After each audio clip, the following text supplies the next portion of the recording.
Etidorhpa, or The End of Earth, by John Uri Lloyd. The strange history of a mysterious being, and the account of a remarkable journey. Chapter 1. Never less alone than when alone. More than 30 years ago occurred the first of the series of remarkable events I am about to relate. The exact date I cannot recall. But it was in November, and, to those familiar with November weather in the Ohio Valley, it is hardly necessary to state that the month is one of possibilities.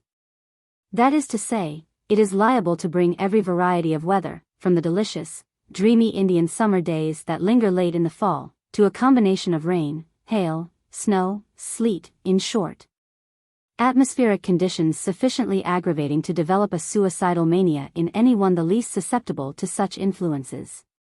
While the general character of the month is much the same the country over, showing dull gray tones of sky, abundant rains that penetrate man as they do the earth. Cold, shifting winds, that search the very marrow, it is always safe to count more or less upon the probability of the unexpected throughout the month. The particular day which ushered in the event about to be chronicled, was one of these possible heterogeneous days presenting a combination of sunshine, shower, and snow, with winds that rang all the changes from balmy to blustery. A morning air of caloric and an evening of numbing cold. The early morning started fair and sunny. Later came light showers suddenly switched by shifting winds into blinding sleet. Until the middle of the afternoon found the four winds and all the elements commingled in one wild orgy with clashing and roaring as of a great organ with all the stops out, and all the storm fiends dancing over the keyboards. Nightfall brought some semblance of order to the sounding chaos, but still kept up the wild music of a typical November day, with every accompaniment of bleakness, gloom, and desolation. Thousands of chimneys, exhaling murky clouds of bituminous soot all day, had covered the city with the proverbial pall which the winds in their sport had shifted hither and yon, but as, thoroughly tired out, they subsided into silence. The smoky mesh suddenly settled over the houses and into the streets, taking possession of the city and contributing to the melancholy wretchedness of such of the inhabitants as had to be out of doors. Through this smoke the red sun when visible had dragged his downward course in manifest discouragement, and the hastening twilight soon gave place to the blackness of darkness. Night reigned supreme. 30 years ago electric lighting was not in vogue, and the system of street lamps was far less complete than at present, although the gas burned in them may not have been any worse. The lamps were much fewer and farther between, and the light which they emitted had a feeble, sickly aspect, and did not reach any distance into the moist and murky atmosphere. And so the night was dismal enough, and the few people upon the street were visible only as they passed directly beneath the lamps, or in front of lighted windows, seeming at other times like moving shadows against a black ground. As I am like to be conspicuous in these pages, it may be proper to say that I am very susceptible to atmospheric influences. I figure among my friends as a man of quiet disposition, but I am at times morose, although I endeavor to conceal this fact from others. My nervous system is a sensitive weather glass. Sometimes I fancy that I must have been born under the planet Saturn, for I find myself unpleasantly influenced by moods ascribed to that depressing planet, more especially in its disagreeable phases. For I regret to state that I do not find corresponding elation, as I should, in its brighter aspects. I have an especial dislike for wintry weather, a dislike which I find growing with my years, until it has developed almost into positive antipathy and dread. On the day I have described, my moods had varied with the weather. The fitfulness of the winds had found its way into my feelings, and the somber tone of the clouds into my meditations. I was restless as the elements, and a deep sense of dissatisfaction with myself and everything else possessed me. I could not content myself in any place or position. Reading was distasteful, writing equally so, but it occurred to me that a brisk walk, for a few blocks, might afford relief. Muffling myself up in my overcoat and fur cap, I took the street, only to find the air gusty and raw, and I gave up in still greater disgust, and returning home, after drawing the curtains and locking the doors, planted myself in front of a glowing grate fire, firmly resolved to rid myself of myself by resorting to the oblivion of thought, reverie, or dream. To sleep was impossible, and I sat moodily in an easy chair, noting the quarter and half-hour strokes as they were chimed out sweetly from the spire of St. Peter's Cathedral, a few blocks away. 9 o'clock passed with its silver-voiced song of "Home, Sweet Home." 10, and then 11 strokes of the ponderous bell which noted the hours, roused me to a strenuous effort to shake off the feelings of despondency, unrest, and turbulence. That all combined to produce a state of mental and physical misery now insufferable. Rising suddenly from my chair, without a conscious effort I walked mechanically to a bookcase, seized a volume at random, reseated myself before the fire, and opened the book. It proved to be an odd, neglected volume, Riley's Dictionary of Latin Quotations. At the moment there flashed upon me a conscious duality of existence. Had the old book some mesmeric power? I seemed to myself two persons, and I quickly said aloud, as if addressing my double, "If I cannot quiet you, turbulent spirit, I can at least adapt myself to your condition. I will read this book haphazard from bottom to top, or backward, if necessary, and if this does not change the subject often enough, I will try Noah Webster." Opening the book mechanically at page 297, I glanced at the bottom line and read, "Nunquam minus solus quam cum solus, never less alone than when alone." These words arrested my thoughts at once, as, by a singular chance, they seemed to fit my mood. Was it or was it not some conscious invisible intelligence that caused me to select that page, and brought the apothegm to my notice? Again, like a flash, came the consciousness of duality, and I began to argue with my other self.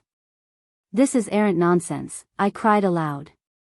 Even though Cicero did say it, and it is on a par with many other delusive maxims that have for so many years embittered the existence of our modern youth by misleading thought.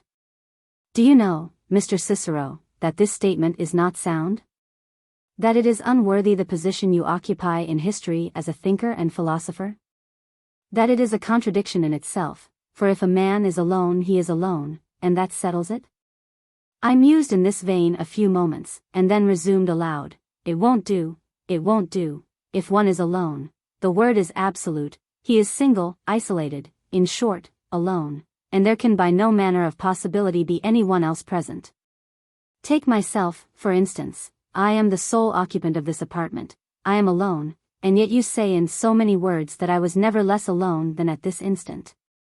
It was not without some misgiving that I uttered these words, for the strange consciousness of my own duality constantly grew stronger, and I could not shake off the reflection that even now there were two of myself in the room. And that I was not so much alone as I endeavored to convince myself. This feeling oppressed me like an incubus. I must throw it off, and, rising, I tossed the book upon the table, exclaiming, "What folly! I am alone. Positively there is no other living thing visible or invisible in the room." I hesitated as I spoke, for the strange, undefined sensation that I was not alone had become almost a conviction. But the sound of my voice encouraged me, and I determined to discuss the subject, and I remarked in a full, strong voice, "I am surely alone, I know I am. Why, I will wager everything I possess, even to my soul, that I am alone."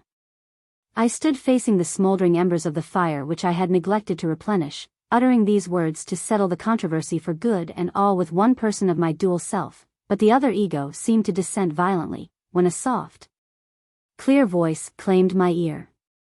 "You have lost your wager. You are not alone." And to my amazement saw a white-haired man. I turned instantly towards the direction of the sound, and, to my amazement, saw a white-haired man seated on the opposite side of the room, gazing at me with the utmost composure. I am not a coward, nor a believer in ghosts or illusions, and yet that sight froze me where I stood. It had no supernatural appearance, on the contrary, was a plain, ordinary, flesh-and-blood man. But the weather, the experiences of the day, the weird, inclement night, had all conspired to strain my nerves to the highest point of tension, and I trembled from head to foot. Noting this, the stranger said pleasantly, "Quiet yourself, my dear sir, you have nothing to fear, be seated." I obeyed, mechanically, and regaining in a few moments some semblance of composure, took a mental inventory of my visitor. Who is he? What is he? How did he enter without my notice, and why? What is his business? Were all questions that flashed into my mind in quick succession, and quickly flashed out unanswered. The stranger sat eyeing me composedly, even pleasantly, as if waiting for me to reach some conclusion regarding himself. At last I surmised, he is a maniac who has found his way here by methods peculiar to the insane, and my personal safety demands that I use him discreetly. Very good, he remarked, as though reading my thoughts. As well think that as anything else. But why are you here? What is your business? I asked. You have made and lost a wager, he said. You have committed an act of folly in making positive statements regarding a matter about which you know nothing, a very common failing, by the way, on the part of mankind, and concerning which I wish first to set you straight. The ironical coolness with which he said this provoked me, and I hastily rejoined, You are impertinent, I must ask you to leave my house at once.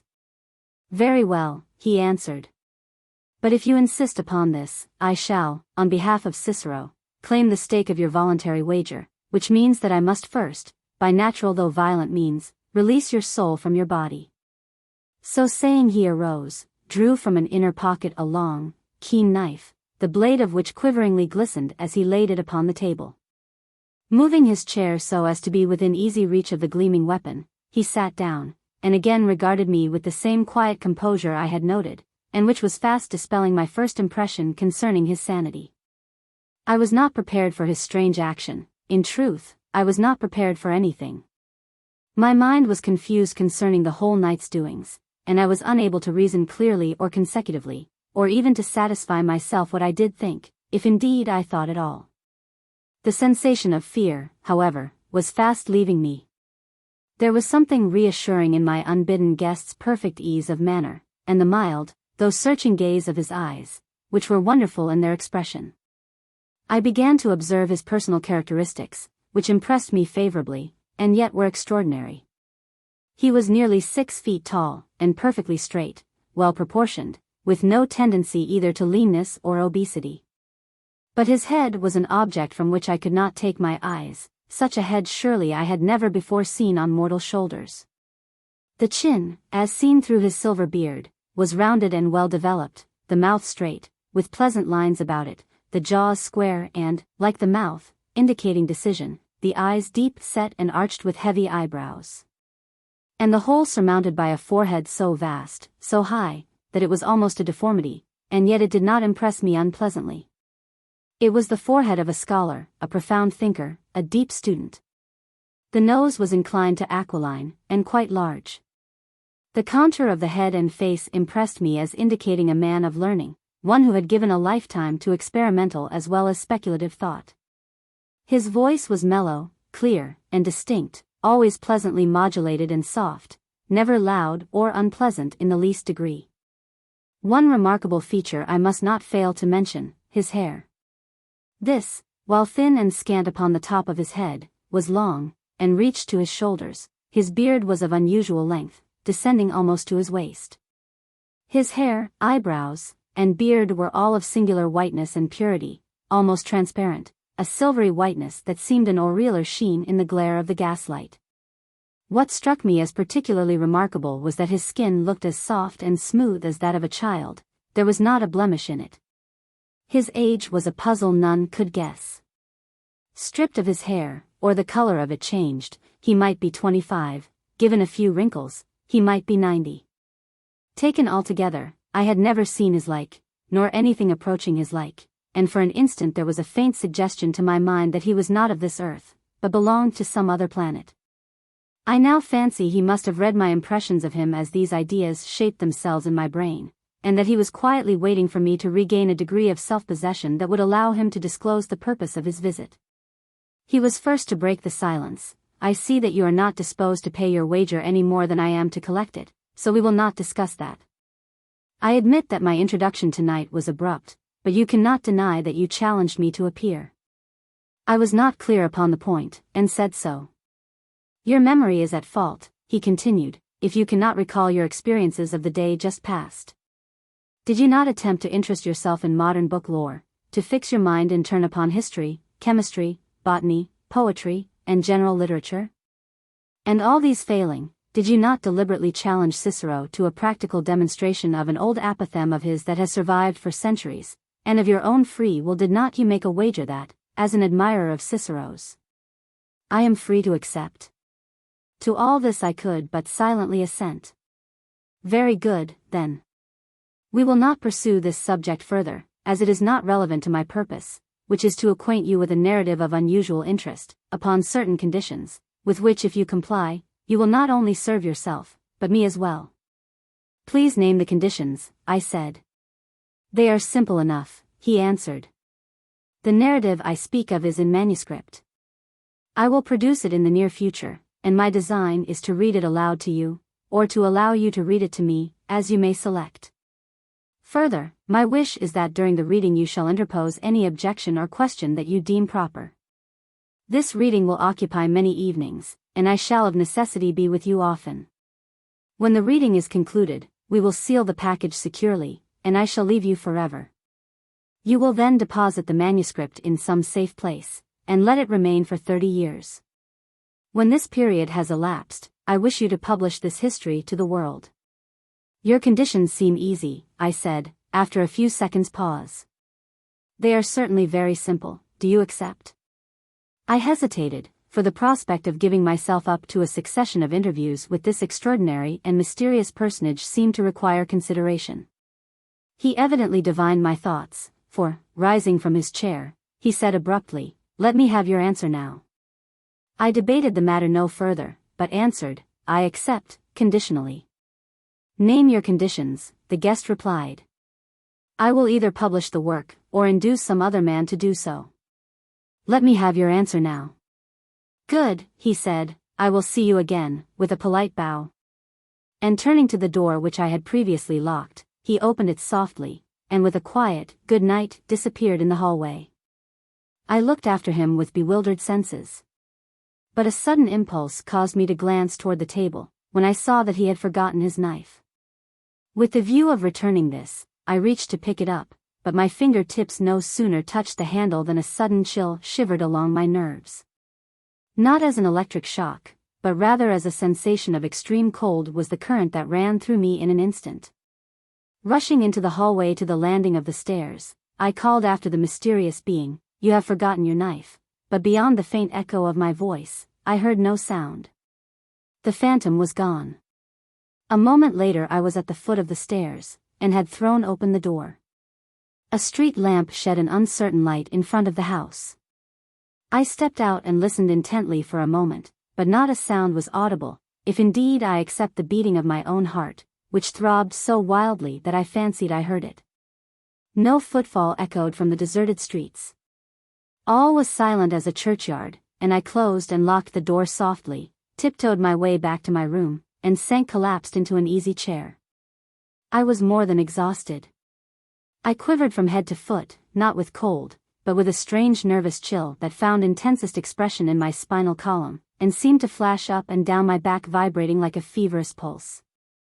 This active pain was succeeded by a feeling of frozen numbness, and I sat I know not how long, trying to tranquilize myself and think temperately of the night's occurrence. By degrees I recovered my normal sensations, and directing my will in the channel of sober reasoning, I said to myself, "There can be no mistake about his visit, for his knife is here as a witness to the fact. So much is sure, and I will secure that testimony at all events." With this reflection I turned to the table, but to my astonishment I discovered that the knife had disappeared. It needed but this miracle to start the perspiration in great cold beads from every pore. My brain was in a whirl, and reeling into a chair, I covered my face with my hands. How long I sat in this posture I do not remember. I only know that I began to doubt my own sanity, and wondered if this were not the way people became deranged. Had not my peculiar habits of isolation, irregular and intense study, erratic living, all conspired to unseat reason?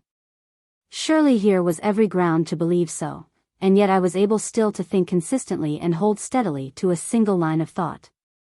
Insane people cannot do that, I reflected, and gradually the tremor and excitement wore away. When I had become calmer and more collected, and my sober judgment said, "Go to bed, sleep just as long as you can. Hold your eyelids down, and when you awake refreshed, as you will, think out the whole subject at your leisure," I arose, threw open the shutters, and found that day was breaking. Hastily undressing I went to bed, and closed my eyes, vaguely conscious of some soothing guardianship. Perhaps because I was physically exhausted, I soon lost myself in the oblivion of sleep. I espied upon the table a long white hair. I did not dream, at least I could not afterwards remember my dream if I had one, but I recollect thinking that somebody struck 10 distinct blows on my door, which seemed to me to be of metal and very sonorous. These 10 blows in my semi-conscious state I counted. I lay very quiet for a time collecting my thoughts and noting various objects about the room, until my eye caught the dial of a French clock upon the mantel. It was a few minutes past 10, and the blows I had heard were the strokes of the hammer upon the gong in the clock. The sun was shining into the room, which was quite cold, for the fire had gone out. I arose, dressed myself quickly, and after thoroughly laving my face and hands in ice-cold water, felt considerably refreshed. Before going out to breakfast, while looking around the room for a few things which I wanted to take with me, I espied upon the table a long white hair. This was indeed a surprise, for I had about concluded that my adventure of the previous night was a species of waking nightmare, the result of overworked brain and weakened body. But here was tangible evidence to the contrary, an assurance that my mysterious visitor was not a fancy or a dream, and his parting words, "I will see you again," recurred to me with singular effect. He will see me again, very well. I will preserve this evidence of his visit for future use. I wound the delicate filament into a little coil, folded it carefully in a bit of paper, and consigned it to a corner in my pocketbook, though not without some misgiving that it too might disappear as did the knife. The strange experience of that night had a good effect on me. I became more regular in all my habits, took abundant sleep and exercise, was more methodical in my modes of study and reasoning, and in a short time found myself vastly improved in every way, mentally and physically. The days went fleeting into weeks, the weeks into months, and while the form and figure of the white-haired stranger were seldom absent from my mind, he came no more. Chapter 2. A friendly conference. It is rare, in our present civilization, to find a man who lives alone. This remark does not apply to hermits or persons of abnormal or perverted mental tendencies, but to the majority of mankind living and moving actively among their fellows, and engaged in the ordinary occupations of humanity. Every man must have at least one confidant, either of his own household, or within the circle of his intimate friends. There may possibly be rare exceptions among persons of genius in statecraft, war, or commerce, but it is doubtful even in such instances if any keep all their thoughts to themselves, hermetically sealed from their fellows. As a prevailing rule, either a loving wife or very near friend shares the inner thought of the most secretive individual, even when secrecy seems an indispensable element to success. The tendency to a free interchange of ideas and experiences is almost universal, instinct prompting the natural man to unburden his most sacred thought, when the proper confidant and the proper time come for the disclosure. For months I kept to myself the events narrated in the preceding chapter. And this for several reasons. First, the dread of ridicule that would follow the relation of the fantastic occurrences, and the possible suspicion of my sanity that might result from the recital. Second, very grave doubts as to the reality of my experiences. But by degrees self-confidence was restored, as I reasoned the matter over and reassured myself by occasional contemplation of the silvery hair I had coiled in my pocketbook, and which at first I had expected would vanish as did the stranger's knife. There came upon me a feeling that I should see my weird visitor again, and at an early day. I resisted this impression, for it was a feeling of the idea, rather than a thought, but the vague expectation grew upon me in spite of myself, until at length it became a conviction which no argument or logic could shake. Curiously enough, as the original incident receded into the past, this new idea thrust itself into the foreground, and I began in my own mind to court another interview. At times, sitting alone after night, I felt that I was watched by unseen eyes. These eyes haunted me in my solitude, and I was morally sure of the presence of another than myself in the room. The sensation was at first unpleasant, and I tried to throw it off, with partial success. But only for a little while could I banish the intrusive idea, and as the thought took form, and the invisible presence became more actual to consciousness, I hoped that the stranger would make good his parting promise, "I will see you again." On one thing I was resolved, I would at least be better informed on the subject of hallucinations and apparitions, and not be taken unawares as I had been. To this end I decided to confer with my friend, Professor Chickering, a quiet, thoughtful man, of varied accomplishments, and thoroughly read upon a great number of topics, especially in the literature of the marvelous. So to the professor I went, after due appointment, and confided to him full particulars of my adventure. He listened patiently throughout, and when I had finished, assured me in a matter-of-fact way that such hallucinations were by no means rare. His remark was provoking, for I did not expect from the patient interest he had shown while I was telling my story, that the whole matter would be dismissed thus summarily. I said with some warmth. But this was not a hallucination. I tried at first to persuade myself that it was illusory, but the more I have thought the experience over, the more real it becomes to me. Perhaps you were dreaming, suggested the professor. No, I answered. I have tried that hypothesis, and it will not do. Many things make that view untenable. Do not be too sure of that, he said. You were, by your own account, in a highly nervous condition, and physically tired. It is possible, perhaps probable, that in this state, as you sat in your chair, you dozed off for a short interval, during which the illusion flashed through your mind. How do you explain the fact that incidents occupying a large portion of the night occurred in an interval which you describe as a flash? Easily enough. In dreams time may not exist, periods embracing weeks or months may be reduced to an instant. Long journeys, hours of conversation, or a multitude of transactions, may be compressed into a term measured by the opening or closing of a door, or the striking of a clock. In dreams, ordinary standards of reason find no place, while ideas or events chase through the mind more rapidly than thought. Conceding all this, why did I, considering the unusual character of the incidents, accept them as real, as substantial, as natural as the most commonplace events? There is nothing extraordinary in that, he replied. In dreams all sorts of absurdities, impossibilities, discordancies, and violation of natural law appear realities, without exciting the least surprise or suspicion. Imagination runs riot and is supreme, and reason for the time is dormant. We see ghosts, spirits, the forms of persons dead or living, we suffer pain, pleasure, hunger, and all sensations and emotions, without a moment's question of their reality. Do any of the subjects of our dreams or visions leave tangible evidences of their presence? Assuredly not, he answered, with an incredulous, half-impatient gesture. The idea is absurd. Then I was not dreaming, I mused. Without looking at me, the professor went on. These false presentiments may have their origin in other ways, as from mental disorders caused by indigestion. Nikolai, a noted bookseller of Berlin, was thus afflicted. His experiences are interesting and possibly suggestive. Let me read some of them to you.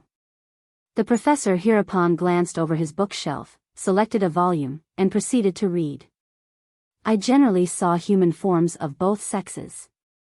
But they usually seemed not to take the smallest notice of each other, moving as in a marketplace, where all are eager to press through the crowd. At times, however, they seemed to be transacting business with each other. I also saw several times, people on horseback, dogs, and birds. All these phantasms appeared to me in their natural size, and as distinct as if alive, exhibiting different shades of carnation in the uncovered parts, as well as different colors and fashions in their dresses. Though the colors seemed somewhat paler than in real nature. None of the figures appeared particularly terrible, comical, or disgusting, most of them being of indifferent shape, and some presenting a pleasant aspect. The longer these phantasms continued to visit me, the more frequently did they return, while at the same time they increased in number about 4 weeks after they had first appeared. I also began to hear them talk. These phantoms conversed among themselves, but more frequently addressed their discourse to me. Their speeches were uncommonly short, and never of an unpleasant turn. At different times there appeared to me both dear and sensible friends of both sexes, whose addresses tended to appease my grief, which had not yet wholly subsided. Their consolatory speeches were in general addressed to me when I was alone. Sometimes, however, I was accosted by these consoling friends while I was engaged in company, and not unfrequently while real persons were speaking to me. These consolatory addresses consisted sometimes of abrupt phrases, and at other times they were regularly executed. This work I have found to be Volume 4 of Chambers' Miscellany, published by Gould and Lincoln, Boston. J.U.L. Here I interrupted. I note, Professor, that Mr. Nicolai knew these forms to be illusions. Without answering my remark, he continued to read. There is in imagination a potency far exceeding the fabled power of Aladdin's lamp. How often does one sit in wintry evening musings, and trace in the glowing embers the features of an absent friend? Imagination, with its magic wand, will there build a city with its countless spires, or marshal contending armies, or drive the tempest-shattered ship upon the ocean? The following story, related by Scott, affords a good illustration of this principle. Not long after the death of an illustrious poet, who had filled, while living, a great station in the eyes of the public, a literary friend, to whom the deceased had been well known, was engaged during the darkening twilight of an autumn evening, in perusing one of the publications which professed to detail the habits and opinions of the distinguished individual who was now no more. As the reader had enjoyed the intimacy of the deceased to a considerable degree, he was deeply interested in the publication, which contained some particulars relating to himself and other friends. A visitor was sitting in the apartment, who was also engaged in reading. Their sitting room opened into an entrance hall, rather fantastically fitted up with articles of armor, skins of wild animals, and the like. It was when laying down his book, and passing into this hall, through which the moon was beginning to shine, that the individual of whom I speak saw right before him, in a standing posture, the exact representation of his departed friend, whose recollection had been so strongly brought to his imagination. He stopped for a single moment, so as to notice the wonderful accuracy with which fancy had impressed upon the bodily eye the peculiarities of dress and position of the illustrious poet. Sensible, however, of the delusion, he felt no sentiment save that of wonder at the extraordinary accuracy of the resemblance, and stepped onward to the figure, which resolved itself as he approached into the various materials of which it was composed. These were merely a screen occupied by great coats, shawls, plaids, and such other articles as are usually found in a country entrance hall. The spectator returned to the spot from which he had seen the illusion, and endeavored with all his power to recall the image which had been so singularly vivid. But this he was unable to do. And the person who had witnessed the apparition, or, more properly, whose excited state had been the means of raising it, had only to return to the apartment, and tell his young friend under what a striking hallucination he had for a moment labored. Here I was constrained to call the professor to a halt. Your stories are very interesting, I said, but I fail to perceive any analogy in either the conditions or the incidents, to my experience. I was fully awake and conscious at the time, and the man I saw appeared and moved about in the full glare of the gaslight. Perhaps not, he answered, I am simply giving you some general illustrations of the subject. But here is a case more to the point. Again he read. A lady was once passing through a wood, in the darkening twilight of a stormy evening, to visit a friend who was watching over a dying child. The clouds were thick, the rain beginning to fall. Darkness was increasing, the wind was moaning mournfully through the trees. The lady's heart almost failed her as she saw that she had a mile to walk through the woods in the gathering gloom. But the reflection of the situation of her friend forbade her turning back. Excited and trembling, she called to her aid a nervous resolution, and pressed onward. She had not proceeded far when she beheld in the path before her the movement of some very indistinct object.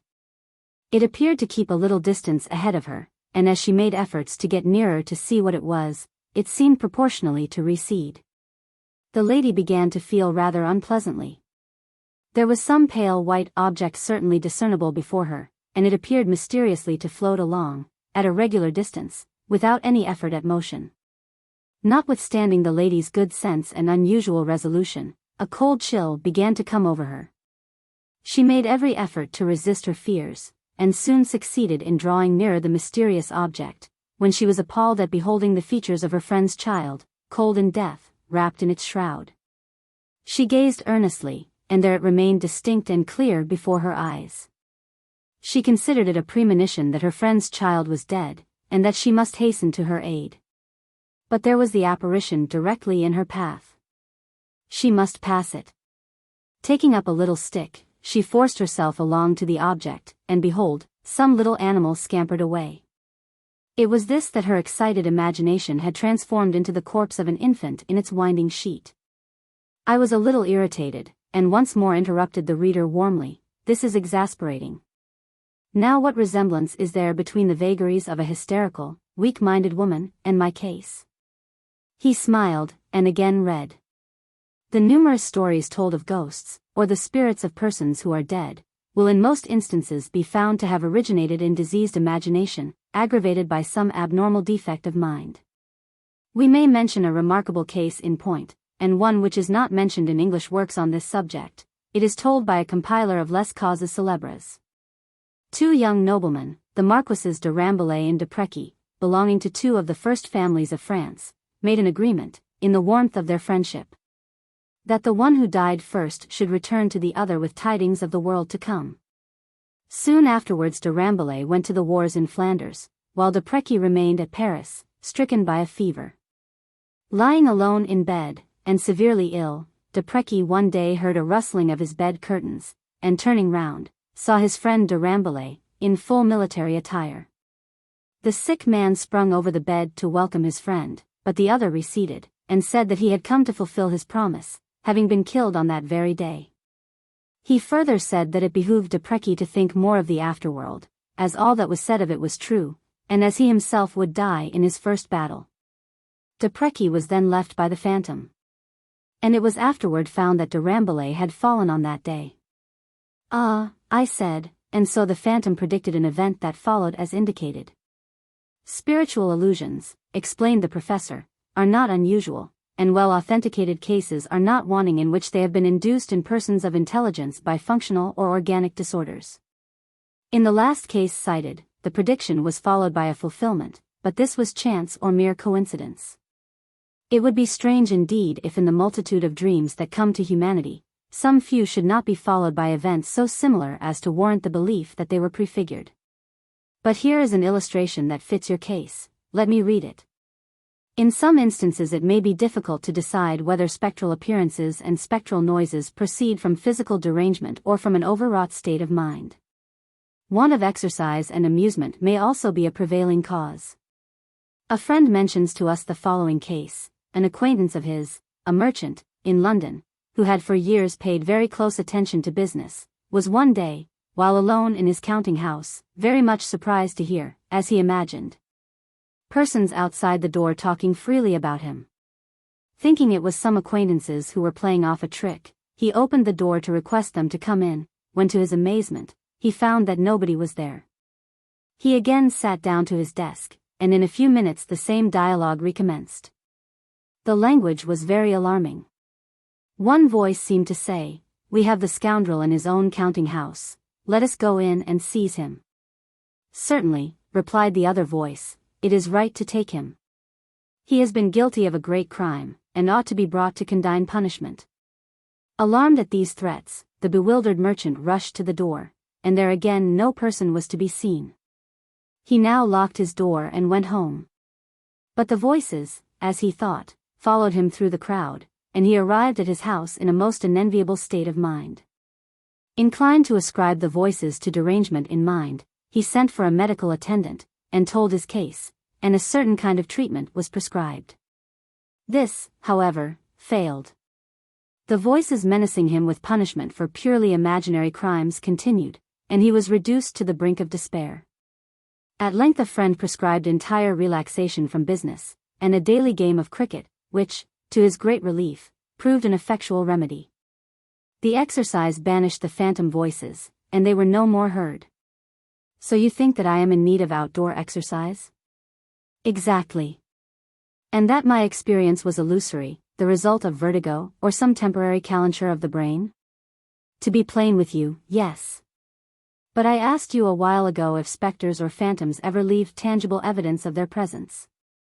The professor's eyes dilated in interrogation. I continued, "Well, this one did. After I had followed him out, I found on the table a long, white hair, which I still have, and producing the little coil from my pocket-book, I handed it to him. He examined it curiously, eyed me furtively, and handed it back with the cautious remark, 'I think you had better commence your exercise at once.' Chapter 3. A second interview with the mysterious visitor.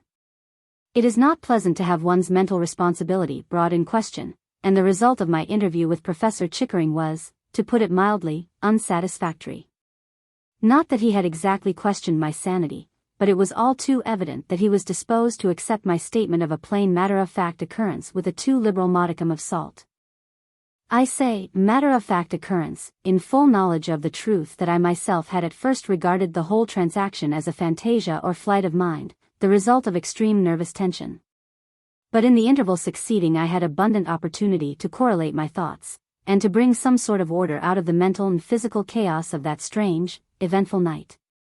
True, the preliminary events leading up to it were extraordinary. The dismal weather, the depression of body and spirit under which I labored, the wild whirl of thought keeping pace with the elements, in short. A general concatenation of events that seemed to be ordered especially for the introduction of some abnormal visitor. The night would indeed have been incomplete without a ghost. But was it a ghost? There was nothing ghostly about my visitor, except the manner of his entrance and exit. In other respects, he seemed substantial enough. He was, in his manners, courteous and polished as a Chesterfield. Learned as a savant in his conversation, human in his thoughtful regard of my fears and misgivings. But that tremendous forehead, with its crown of silver hair, the long, translucent beard of pearly whiteness, and above all the astounding facility with which he read my hidden thoughts, these were not natural.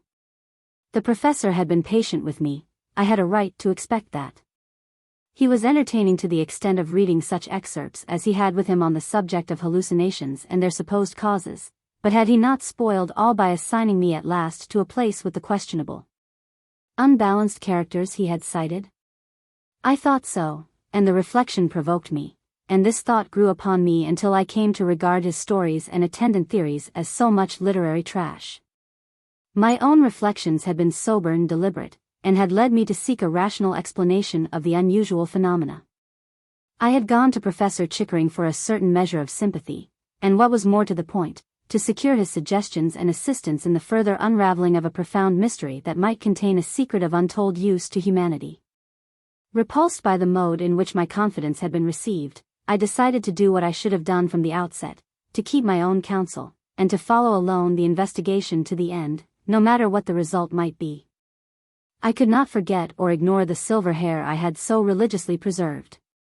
That was genuine, it was as tangible, as real, as convincing a witness as would have been the entire head of my singular visitant, whatever might be his nature.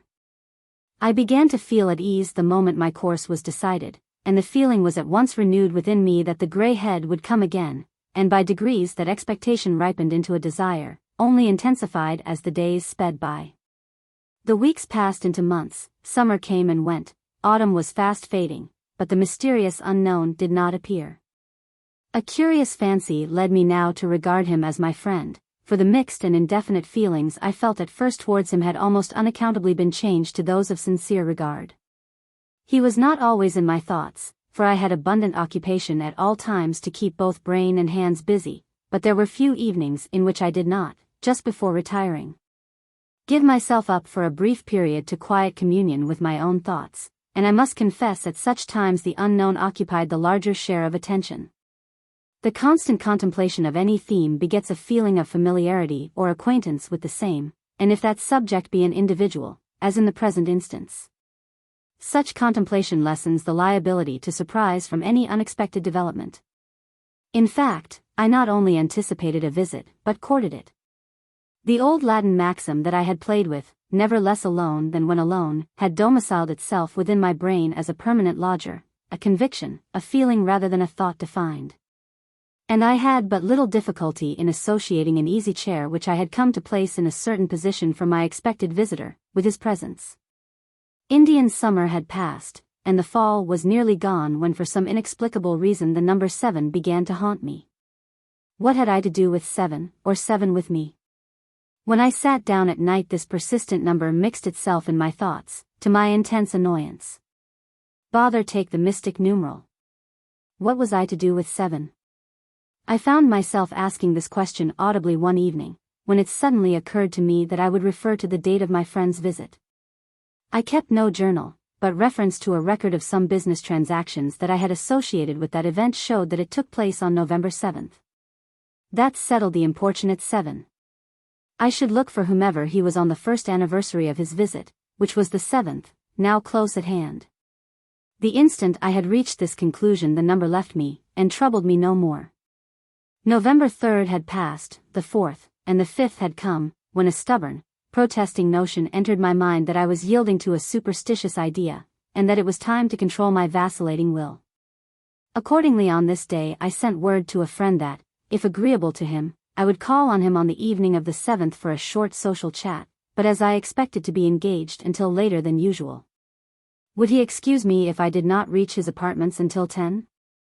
The request was singular, but as I was now accounted somewhat odd, it excited no comment, and the answer was returned, requesting me to come.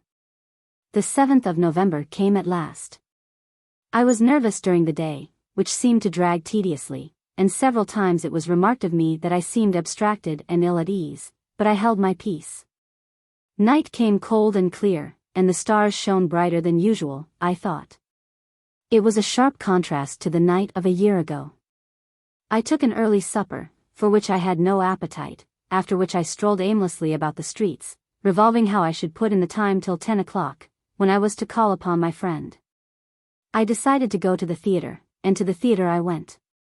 The play was spectacular, Aladdin, or The Wonderful Lamp.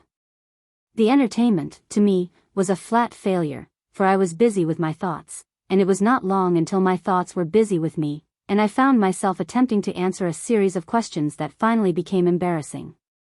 Why did you make an appointment for 10 o'clock instead of 8, if you wished to keep away from your apartments? I hadn't thought of that before. It was stupid to a degree, if not ill-mannered, and I frankly admitted as much.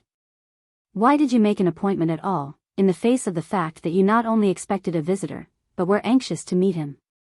This was easily answered, because I did not wish to yield to what struck me as superstition. But do you expect to extend your call until morning? Well, no, I hadn't thought or arranged to do so. Well, then, what is to prevent your expected guest from awaiting your return? Or, what assurance have you that he will not encounter you in the street, under circumstances that will provoke or, at the least, embarrass you? None whatever. Then what have you gained by your stupid perversity? Nothing, beyond the assertion of my own individuality. Why not go home and receive your guest in becoming style? No, I would not do that. I had started on this course, and I would persevere in it. I would be consistent. And so I persisted, at least until 9 o'clock, when I quit the theater in sullen dejection, and went home to make some slight preparation for my evening call. With my latch key I let myself into the front door of the apartment house wherein I lodged, walked through the hall, up the staircase, and paused on the threshold of my room, wondering what I would find inside. Opening the door I entered, leaving it open behind me so that the light from the hallway would shine into the room, which was dark, and there was no transom above the door. The great fire had caked into a solid mass of charred bituminous coal, which shed no illumination beyond a faint red glow at the bottom, showing that it was barely alive, and no more. I struck a match on the underside of the mantel shelf, and as I lit the gas I heard the click of the door latch. I turned instantly. The door had been gently closed by some unknown force if not by unseen hands, for there was no breath of air stirring. This preternatural interference was not pleasant, for I had hoped in the event of another visit from my friend, if friend he was, that he would bring no uncanny or ghostly manifestation to disturb me. I looked at the clock. The index pointed to 9:30. I glanced about the room. It was orderly, everything in proper position, even to the armchair that I had been wont to place for my nondescript visitor. It was time to be going, so I turned to the dressing case, brushed my hair, put on a clean scarf, and moved towards the washstand, which stood in a little alcove on the opposite side of the room. My self-command well-nigh deserted me as I did so, for there, in the armchair that a moment before was empty, sat my guest of a year ago, facing me with placid features. The room began to revolve, a faint, sick feeling came over me, and I reeled into the first convenient chair, and covered my face with my hands. This depression lasted but an instant, however, and as I recovered self-possession, I felt or fancied I felt a pair of penetrating eyes fixed upon me with the same mild, searching gaze I remembered so well. I ventured to look up. Sure enough, there they were, the beaming eyes, and there was he. Rising from his chair, he towered up to his full height, smiled pleasantly, and with a slight inclination of the head, murmured, "Permit me to wish you good evening. I am profoundly glad to meet you again." It was full a minute before I could muster courage to answer, "I wish I could say as much for myself." "And why shouldn't you?" he said, gently and courteously. "You have realized, for the past 6 months, that I would return. More than that, you have known for some time the very day and almost the exact hour of my coming, have even wished for it, and, in the face of all this, I find you preparing to evade the requirements of common hospitality. Are you doing either me or yourself justice?" I was nettled at the knowledge he displayed of my movements and of my very thoughts. My old stubbornness asserted itself, and I was rude enough to say, "Perhaps it is as you say. At all events, I am obligated to keep an engagement, and with your permission will now retire." It was curious to mark the effect of this speech upon the intruder. He immediately became grave, reached quietly into an inner pocket of his coat, drew thence the same glittering, horrible, mysterious knife that had so terrified and bewildered me a year before, and looking me steadily in the eye, said coldly, yet with a certain tone of sadness, "Well, I will not grant permission. It is unpleasant to resort to this style of argument, but I do it to save time and controversy." I stepped back in terror, and reached for the old-fashioned bell cord, with the heavy tassel at the end, that depended from the ceiling, and was on the point of grasping and giving it a vigorous pull. "Not so fast, if you please," he said, sternly, as he stepped forward, and gave the knife a rapid swish through the air above my head, causing the cord to fall in a tangle about my hand, cut cleanly, high above my reach. I gazed in dumb stupor at the rope about my hand, and raised my eyes to the remnant above. That was motionless. There was not the slightest perceptible vibration, such as would naturally be expected. I turned to look at my guest. He had resumed his seat, and had also regained his pleasant expression, but he still held the knife in his hand with his arm extended, at rest, upon the table, which stood upon his right. The same glittering, mysterious knife. "Let us have an end to this folly," he said. "Think a moment, and you will see that you are in fault. Your error we will rectify easily, and then to business. I will first show you the futility of trying to escape this interview, and then we will proceed to work, for time presses, and there is much to do." Having delivered this remark, he detached a single silvery hair from his head, blew it from his fingers, and let it float gently upon the upturned edge of the knife, which was still resting on the table. The hair was divided as readily as had been the bell cord. I was transfixed with astonishment, for he had evidently aimed to exhibit the quality of the blade, though he made no allusion to the feat, but smilingly went on with his discourse. "It is just a year ago tonight since we first met. Upon that occasion you made an agreement with me which you are in honor bound to keep, and," here he paused as if to note the effect of his words upon me, then added significantly, "will keep. I have been at some pains to impress upon your mind the fact that I would be here tonight. You responded, and knew that I was coming, and yet in obedience to a silly whim, deliberately made a meaningless engagement with no other purpose than to violate a solemn obligation. I now insist that you keep your prior engagement with me, but I do not wish that you should be rude to your friend, so you had better write him a polite note excusing yourself and dispatch it at once."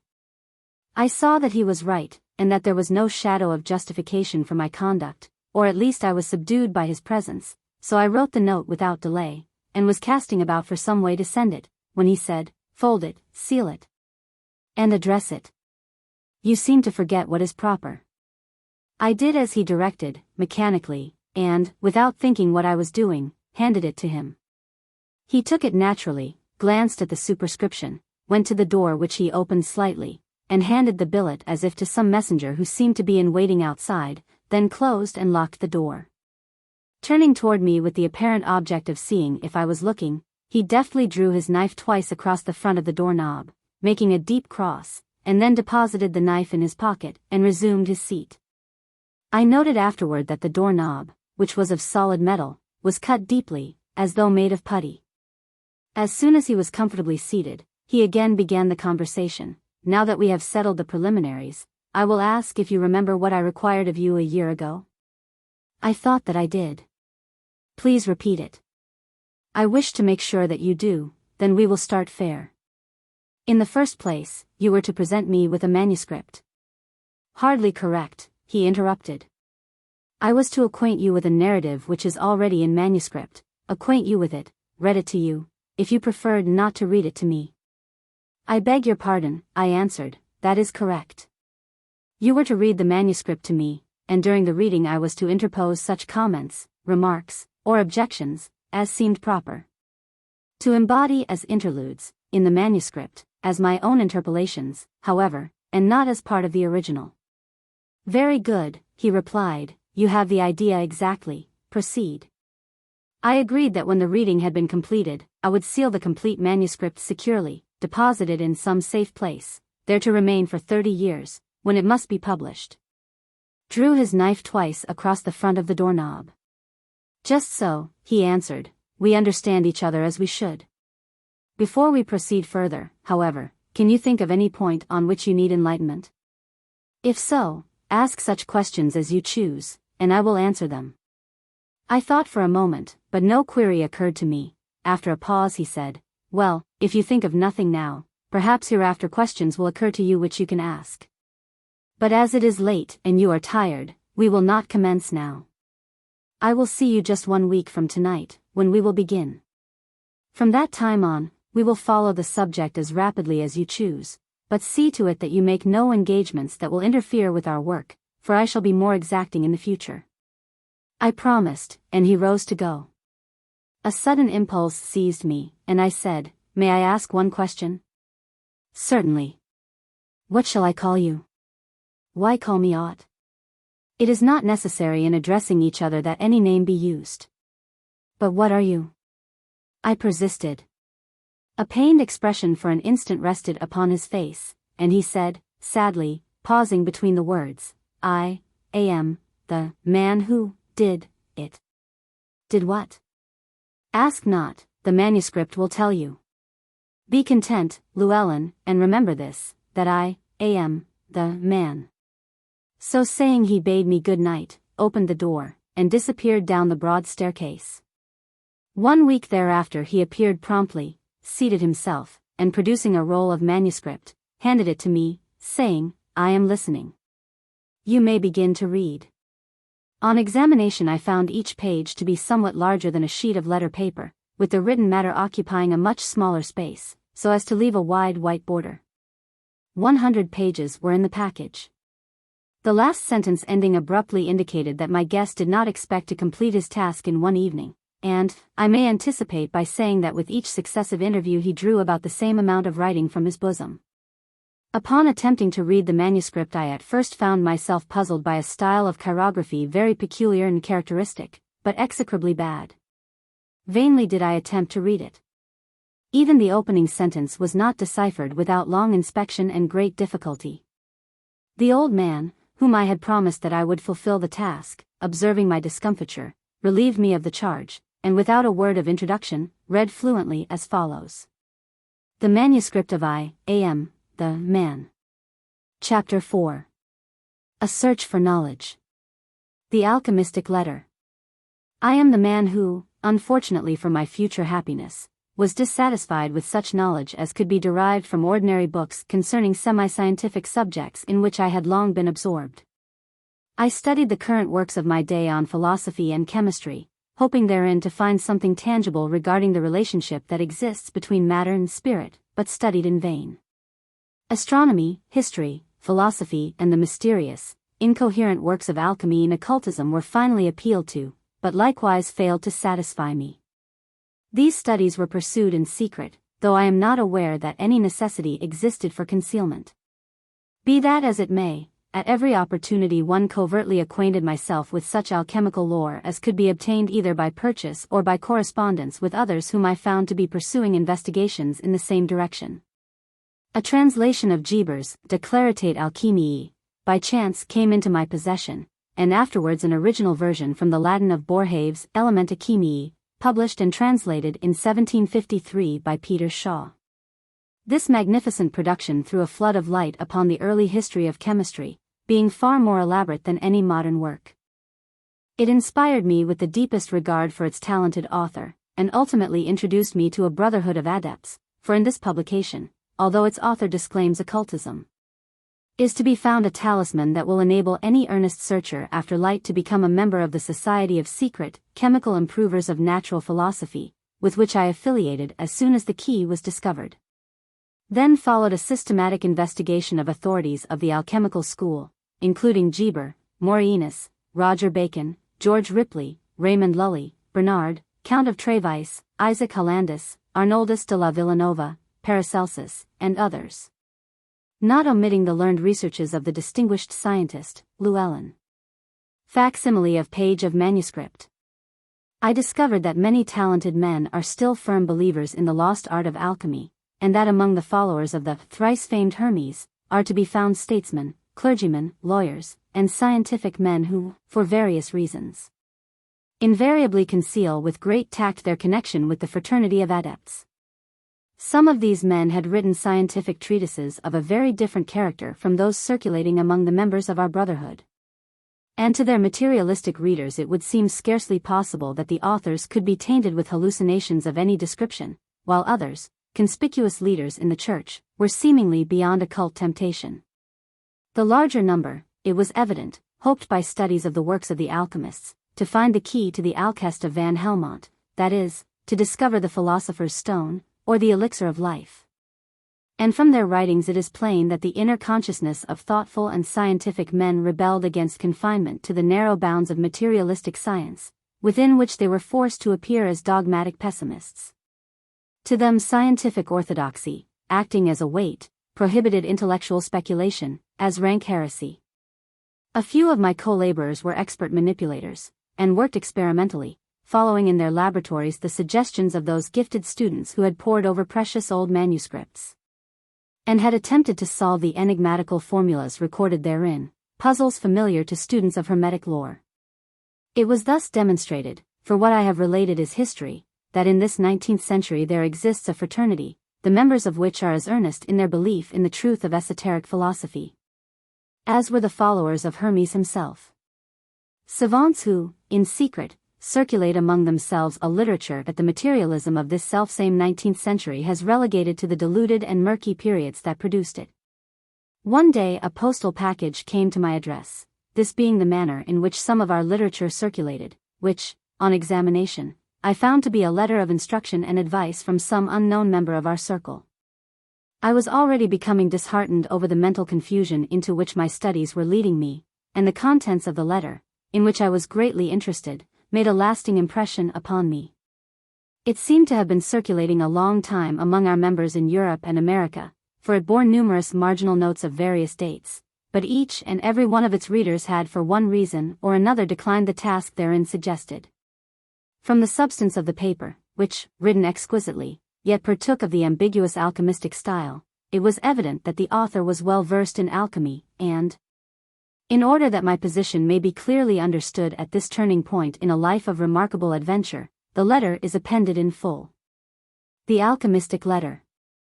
To the brother adept who dares try to discover Zoroaster's cave, or the philosopher's intellectual echoes, by means of which they communicate to one another from their caves.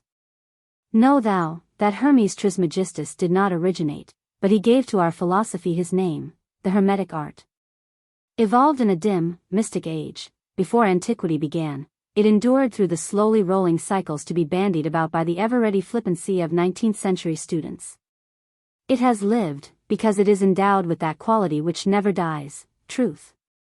Modern philosophy, of which chemistry is but a fragment, draws its sustenance from the prime facts which were revealed in ancient Egypt through Hermetic thought, and fixed by the Hermetic stylus. The Hermetic allegories, so various in interpretable susceptibility, led subsequent thinkers into speculations and experimentations, which have resulted profitably to the world. It is not strange that some of the followers of Hermes, especially the more mercurial and imaginative, should have evolved nebulous theories, no longer explainable, and involving recondite spiritual considerations. Know thou that the ultimate on psychochemical investigation is the proximate of the infinite. Accordingly, a class came to believe that a projection of natural mental faculties into an advanced state of consciousness called the wisdom faculty constitutes the final possibility of alchemy. The attainment of this exalted condition is still believed practicable by many earnest savants. Once on this lofty plane, the individual would not be trammeled by material obstacles, but would abide in that spiritual placidity which is the exquisite realization of mortal perfection. So exalted, he would be in naked parallelism with omniscience, and through his illuminated understanding, could feast his soul on those exalted pleasures which are only less than deific. Notwithstanding the exploitings of a number of these philosophers, in which, by reason of our inability to comprehend, sense seemed lost in a passage of incohesive dreamery and resonancy of terminology. Some of the purest spiritual researches the world has ever known were made in the dawn of history. The much abused alchemical philosophers existed upon a plane, in some respects above the level of the science of today. Many of them lived for the good of the world only, in an atmosphere above the materialistic hordes that people the world, and toiling over their crucibles and alembics, died in their cells, uttering no voice. Take, for example, Irenaeus Philalethes, born in 1623, lived contemporaneously with Robert Boyle. A fragment from his writings will illustrate the purpose which impelled the searcher for the true light of alchemy to record his discoveries in allegories. And we have no right to question the honesty of his utterances. The searcher of all hearts knows that I write the truth. Nor is there any cause to accuse me of envy. I write with an unterrified quill in an unheard of style, to the honor of God, to the profit of my neighbors, with contempt of the world and its riches, because Elias, the artist, is already born. And now glorious things are declared of the city of God. I dare affirm that I do possess more riches than the whole known world is worth, but I cannot make use of it because of the snares of knaves. I disdain, loathe, and detest the idolizing of silver and gold, by which the pomps and vanities of the world are celebrated. Ah! Filthy evil! Ah! Vain nothingness! Believe ye that I conceal the art out of envy? No, verily, I protest to you. I grieve from the very bottom of my soul that we, alchemists, are driven like vagabonds from the face of the Lord throughout the earth. But what need of many words?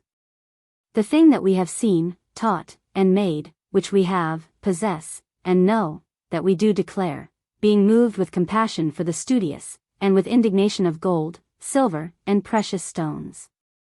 Believe me, the time is at the door, I feel it in spirit, when we, adeptists, shall return from the four corners of the earth, nor shall we fear any snares that are laid against our lives, but we shall give thanks to the Lord our God.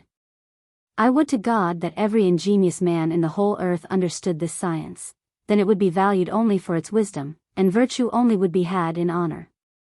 Of course there was a more worldly class, and a large contingent of mercenary impostors, as science is always encumbered, parasites, whose animus was shamefully unlike the purity of true esoteric psychologists. These men devoted their lives to experimentation for selfish advancement. They constructed alchemical outfits, and carried on a ceaseless inquiry into the nature of solvents, and studied their influences on earthly bodies, their ultimate object being the discovery of the philosopher's stone. And the alchest which Bohave asserts was never discovered. Their records were often a verbose mélange, purposely so written, no doubt, to cover their tracks, and to make themselves conspicuous. Other Hermetic believers occupied a more elevated position, and connected the intellectual with the material, hoping to gain by their philosophy and science not only gold and silver, which were secondary considerations, but the highest literary achievement, the magnum opus. Others still sought to draw from astrology and magic the secrets that would lead them to their ambitious goal. Thus there were degrees of fineness in a fraternity, which the science of today must recognize and admit. Boerhaave, the illustrious, respected Geber, of the alchemistic school, and none need feel compromised in admiring the talented alchemists who, like Geber, wrought in the twilight of morn for the coming world's good. We are now enjoying a fragment of the ultimate results of their genius and industry in the materialistic outcomes of present-day chemistry, to be followed by others more valuable. And at last, when mankind is ripe in the wisdom faculty, by spiritual contentment in the complacent furtherings beyond. Allow me briefly to refer to a few men of the alchemistic type whose records may be considered with advantage. Rhasis, a conspicuous alchemist, born in 850, first mentioned orpiment, borax, compounds of iron, copper, arsenic, and other similar substances. It is said, too, that he discovered the art of making brandy. About a century later, Alpha-Rabe, killed in 950, a great alchemist, astonished the king of Syria with his profound learning, and excited the admiration of the wise men of the East by his varied accomplishments.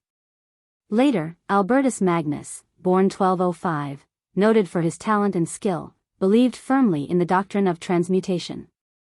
His beloved pupil, Thomas Aquinas, gave us the word amalgam, and it still serves us.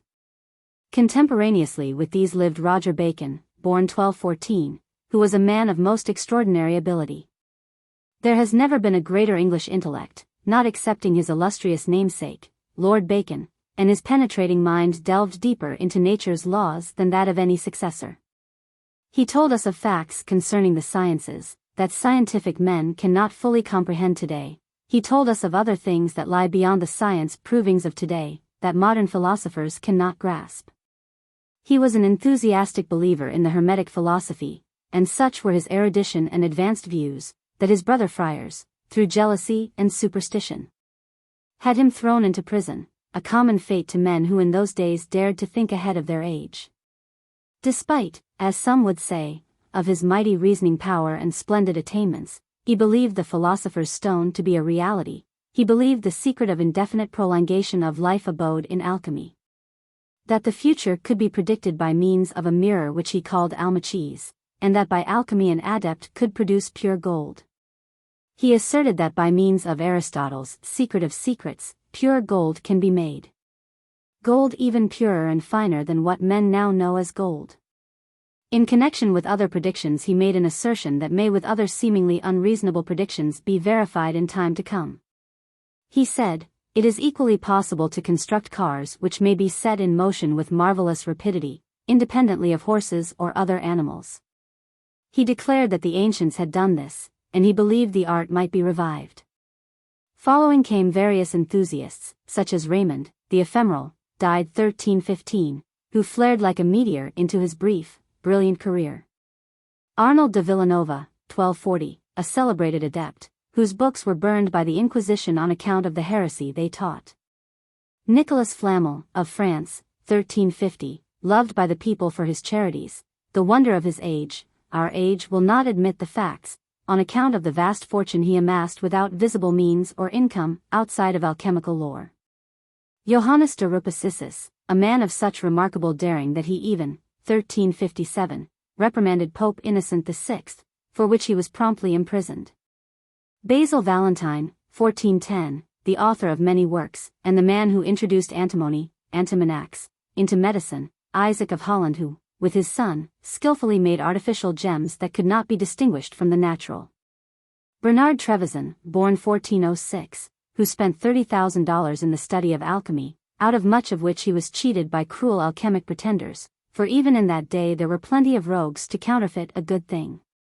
Under stress of his strong alchemic convictions, Thomas Dalton placed his head on the block by order of the virtuous and conservative Thomas Herbert, squire to King Edward. Jacob Boehme, born 1575, the sweet, pure spirit of Christian mysticism, the voice of heaven, than whom none stood higher in true alchemy, was a Christian, alchemist, theosophist.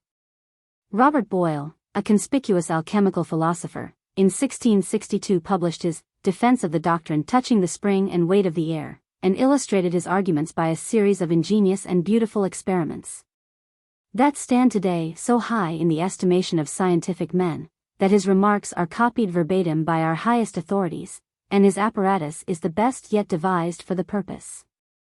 Boyle's law was evolved and carefully defined 14 years before Marryat's Discours de la nature de l'air appeared, which did not, however, prevent French and German scientific men from giving the credit to Marryat. And they still follow the false teacher who boldly pirated not only Boyle's ideas, but stole his apparatus. Then appeared such men as Paracelsus, born 1493, the celebrated physician, who taught that occultism, esoteric philosophy, was superior to experimental chemistry in enlightening us concerning the transmutation of baser metals into gold and silver. And Geppo Francisco, born 1627, who wrote a beautiful treatise on elementary spirits, which was copied without credit by Comte de Gabalis. It seems incredible that the man, Geppo Francisco, whose sweet spirit thoughts are revivified and breathe anew in Undine and The Rape of the Lock, should have been thrown into a prison to perish as a hermetic follower. And this should teach us not to question the earnestness of those who left us as a legacy the beauty and truth so abundantly found in pure alchemy. These and many others, contemporaries, some conspicuous, and others whose names do not shine in written history, contributed incalculably to the grand aggregate of knowledge concerning the divine secret which enriched the world. Compare the benefits of Hermetic philosophy with the result of bloody wars ambitiously waged by self-exacting tyrants, tyrants whom history applauds as heroes, but whom we consider as butchers.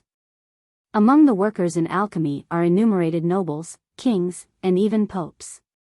Pope John XXII was an alchemist, which accounts for his bull against impostors, promulgated in order that true students might not be discredited. And King Frederick of Naples sanctioned the art, and protected its devotees. At last, Count Cagliostro, the checkered Joseph Balsamo, born 1743, who combined alchemy, magic, astrology, sleight of hand, mesmerism, Freemasonry, and remarkable personal accomplishments, that altogether have never since been equaled, burst upon the world. Focusing the gaze of the church, kings, and the commons upon himself, in many respects the most audacious pretender that history records, he raised the Hermetic art to a dazzling height, and finally buried it in a blaze of splendor as he passed from existence beneath a mantle of shame. As a meteor streams into view from out the star mists of space, and in coruscating glory sinks into the sea, Cagliostro blazed into the sky of the 18th century, from the nebulae of alchemistic speculation, and extinguished both himself and his science in the light of the rising sun of materialism. Cagliostro the visionary, the poet, the inspired, the erratic comet in the universe of intellect, perished in prison as a mountebank, and then the plodding chemist of today, with his tedious mechanical methods, and cold, unresponsive, materialistic dogmas, arose from the ashes, and sprang into prominence. Read the story backward, and you shall see that in alchemy we behold the beginning of all the sciences of today. Alchemy is the cradle that rocked them. Fostered with necromancy, astrology, occultism, and all the progeny of mystic dreamery, the infant sciences struggled for existence through the Dark Ages, in care of the once persecuted and now traduced alchemist. The world owes a monument today more to Hermetic heroes, than to all other influences and instrumentalities, religion excepted, combined, for our present civilization is largely a legacy from the alchemist. Begin with Hermes Trismegistus, and close with Joseph Balsamo, and if you are inclined towards science, do not criticize too severely their verbal logorrhea, and their romanticism, for your science is treading backward. It will encroach upon their field again, and you may have to unsay your words of hasty censure. These men fulfilled their mission, and did it well. If they told more than men now think they knew, they also knew more than they told, and more than modern philosophy embraces. They could not live to see all the future they eagerly hoped for, but they started a future for mankind that will far exceed in sweetness and light the most entrancing visions of their most imaginative dreamers. They spoke of the existence of a red elixir, and while they wrote, the barbarous world about them ran red with blood, blood of the pure in heart, blood of the saints, blood of a Savior. And their allegory and wisdom formulae were recorded in blood of their own sacrifices. They dreamed of a white elixir that is yet to bless mankind, and a brighter day for man, a period of peace, happiness, long life, contentment, goodwill and brotherly love. And in the name of this white elixir, they directed the world towards a vision of divine light. Even pure gold, as they told the materialistic world who worship gold, was penetrated and whelmed by this subtle, superlatively refined spirit of matter. Is not the day of the allegorical, white elixir, nearly at hand? Would that it were! I say to you now, brothers of the 18th century, as one speaking by authority to you, cease, some of you, to study this entrancing past, look to the future by grasping the present, cast aside, some of you, the alchemical lore of other days. Give up your loved allegories. It is a duty, you must relinquish them. There is a richer field. Do not delay. Unlock this mystic door that stands hinged and ready, waiting the touch of men who can interpret the talisman. Place before mankind the knowledge that lies behind its rivets. In the secret lodges that have preserved the wisdom of the days of Enoch and Elias of Egypt, who propagated the Egyptian order, a branch of your ancient brotherhood, is to be found concealed much knowledge that should now be spread before the world, and added to the treasures of our circle of adepts. This Kabbalistic wisdom is not recorded in books nor in manuscript, but has been purposely preserved from the uninitiated, in the unreadable brains of unresponsive men. Those who are selected to act as carriers thereof, are, as a rule, like dumb water-bearers. Or the dead sheet of paper that mechanically preserves an inspiration derived from minds unseen. They serve a purpose as a child mechanically commits to memory a blank verse to repeat to others, who in turn commit to repeat again, neither of them speaking understandingly. Search ye these hidden paths, for the day of mental liberation approaches, and publish to the world all that is locked within the doors of that antiquated organization. The world is nearly ripe for the wisdom faculty, and men are ready to unravel the golden threads that mystic wisdom has enwoven in her web of secret knowledge. Look for knowledge where I have indicated, and to gain it do not hesitate to swear allegiance to this sacred order, for so you must do to gain entrance to the brotherhood, and then you must act what men will call the traitor.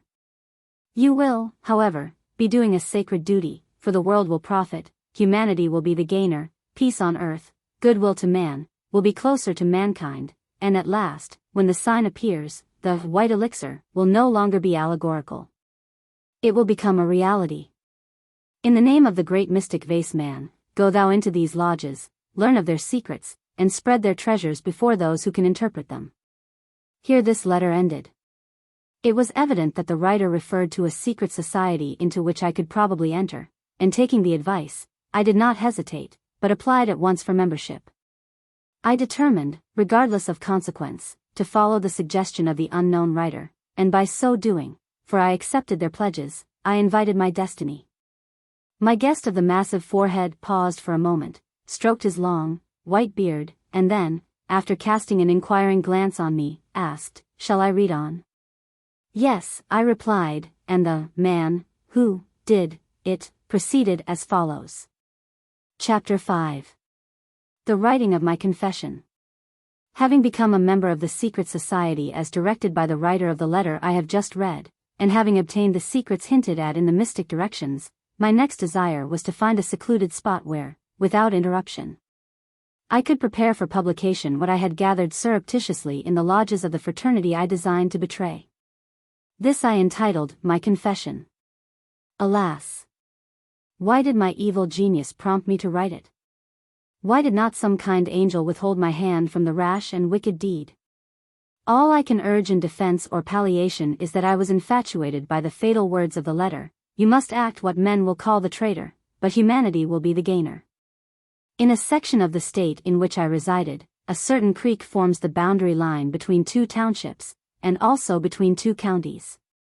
Crossing this creek, a much-traveled road stretches east and west, uniting the extremes of the great state. Two villages on this road, about 4 miles apart, situated on opposite sides of the creek, also present themselves to my memory, and midway between them, on the north side of the road, was a substantial farmhouse. In going west from the easternmost of these villages, the traveler begins to descend from the very center of the town. In no place is the grade steep, as the road lies between the spurs of the hill abutting upon the valley that feeds the creek I have mentioned. Having reached the valley, the road winds a short distance to the right, then turning to the left, crosses the stream, and immediately begins to climb the western hill. Here the ascent is more difficult, for the road lies diagonally over the edge of the hill. A mile of travel, as I recall the scene, sometimes up a steep, and again among rich, level farmlands, and then on the very height, close to the road, within a few feet of it, appears the square structure which was, at the time I mention, known as the Stone Tavern. On the opposite side of the road were located extensive stables, and a grain barn. In the northeast chamber of that stone building, during a summer in the 20s, I wrote for publication the description of the mystic work that my oath should have made forever a secret, a sacred trust. I am the man who wantonly committed the deplorable act. Under the infatuation of that alchemical manuscript, I strove to show the world that I could and would do that which might never benefit me in the least, but might serve humanity. It was fate. I was not a bad man, neither malignity, avarice, nor ambition forming a part of my nature. I was a close student, of a rather retiring disposition, a stonemason by trade, careless and indifferent to public honors, and so thriftless that many trifling neighborhood debts had accumulated against me. What I have reluctantly told, for I am forbidden to give the names of the localities, comprises an abstractive part of the record of my early life, and will introduce the extraordinary narrative which follows. That I have spoken the truth, and in no manner overdrawn, will be silently evidenced by hundreds of brethren, both of the occult society and the fraternal brotherhood, with which I united, who can, if they will, testify to the accuracy of the narrative. They know the story of my crime and disgrace. Only myself and God know the full retribution that followed. Chapter 6. Kidnapped. The events just narrated occurred in the prime of my life, and are partly matters of publicity. My attempted breach of faith in the way of disclosing their secrets was naturally infamous in the eyes of my society brethren, who endeavored to prevail upon me to relent of my design which, after writing my confession, I made no endeavor to conceal. Their importunities and threatenings had generally been resisted, however, and with an obliquity that cannot be easily explained, I persisted in my unreasonable design. I was blessed as a husband and father, but neither the thought of home, wife, nor child, checked me in my inexplicable course. I was certainly irresponsible, perhaps a monomaniac, and yet on the subject in which I was absorbed, I preserved my mental equipoise, and knowingly followed a course that finally brought me into the deepest slough of trouble, and lost to me forever all that man loves most dearly. An overruling spirit, perhaps the shade of one of the old alchemists, possessed me, and in the face of obstacles that would have caused most men to reflect and retrace their steps, I madly rushed onward. The influence that impelled me, whatever it may have been, was irresistible. I apparently acted the part of agent, subject to an ever-present master essence, and under this dominating spirit or demon my mind was powerless in its subjection. My soul was driven imperiously by that impelling and indescribable something, and was as passive and irresponsible as lycopodium that is borne onward in a steady current of air. Methods were vainly sought by those who loved me, brethren of the lodge, and others who endeavored to induce me to change my headstrong purpose, but I could neither accept their counsels nor heed their forebodings. Summons by law were served on me in order to disconcert me, and my numerous small debts became the pretext for legal warrants, until at last all my papers, excepting my confession, and my person also, were seized. Upon an execution served by a constable. Minor claims were quickly satisfied, but when I regained my liberty, the aggression continued. Even arson was resorted to, and the printing office that held my manuscript was fired one night, that the obnoxious revelation which I persisted in putting into print might be destroyed. Finally I found myself separated by process of law from home and friends, an inmate of a jail. My opponents, as I now came to consider them, had confined me in prison for a debt of only $2, a sufficient amount at that time, in that state, for my incarceration.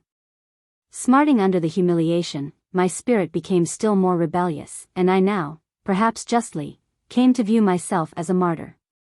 It had been at first asserted that I had stolen a shirt, but I was not afraid of any penalty that could be laid on me for this trumped-up charge, believing that the imputation and the arrest would be shown to be designed as willful oppression.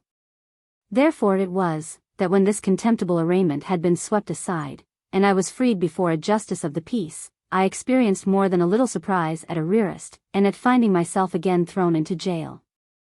I knew that it had been decreed by my brethren that I must retract and destroy my confession, and this fact made me the more determined to prevent its destruction, and I persisted sullenly in pursuing my course. On the evening of August 12, 1826, my jailer's wife informed me that the debt for which I had been incarcerated had been paid by unknown friends, and that I could depart, and I accepted the statement without question. Upon my stepping from the door of the jail, however, my arms were firmly grasped by two persons, one on each side of me, and before I could realize the fact that I was being kidnapped, I was thrust into a closed coach, which immediately rolled away. But not until I made an outcry which, if heard by anyone, was unheeded. "For your own sake, be quiet," said one of my companions in confinement, for the carriage was draped to exclude the light, and was as dark as a dungeon. My spirit rebelled. I felt that I was on the brink of a remarkable, perhaps perilous experience, and I indignantly replied by asking, "What have I done that you should presume forcibly to imprison me? Am I not a freeman of America?" "What have you done?" he answered. "Have you not bound yourself by a series of vows that are sacred and should be inviolable, and have you not broken them as no other man has done before you? Have you not betrayed your trust, and merited a severe judgment? Did you not voluntarily ask admission into our ancient brotherhood, and in good faith were you not initiated into our sacred mysteries? Did you not obligate yourself before man, and on your sacred honor promise to preserve our secrets?" "I did," I replied, "but previously I had sworn before a higher tribunal to scatter this precious wisdom to the world." "Yes," he said, "and you know full well the depth of the self-sought solemn oath that you took with us, more solemn than that prescribed by any open court on earth." "This I do not deny," I said, "and yet I am glad that I accomplished my object, even though you have now, as is evident, the power to pronounce my sentence." "You should look for the death sentence," was the reply, "but it has been ordained instead that you are to be given a lengthened life. You should expect bodily destruction. But on the contrary, you will pass on in consciousness of earth and earthly concerns when we are gone. Your name will be known to all lands, and yet from this time you will be unknown. For the welfare of future humanity, you will be thrust to a height in our order that will annihilate you as a mortal being, and yet you will exist, suspended between life and death, and in that intermediate state will know that you exist. You have, as you confess, merited a severe punishment, but we can only punish in accordance with an unwritten law, that instructs the person punished, and elevates the human race in consequence.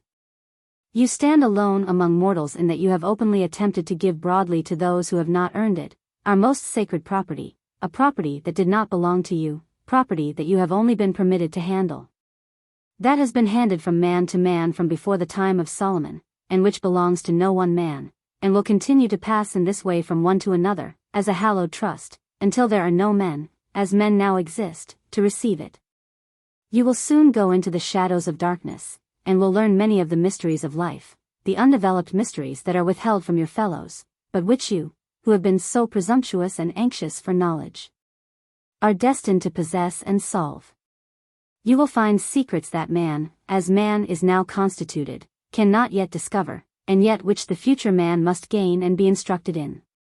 As you have sowed, so shall you reap. You wish to become a distributor of knowledge. You shall now by bodily trial and mental suffering obtain unsought knowledge to distribute, and in time to come you will be commanded to make your discoveries known. As your pathway is surely laid out, so must you walk. It is ordained. To rebel is useless. Who has pronounced this sentence? I asked. A judge, neither of heaven nor of earth. You speak in enigmas. No, I speak openly, and the truth.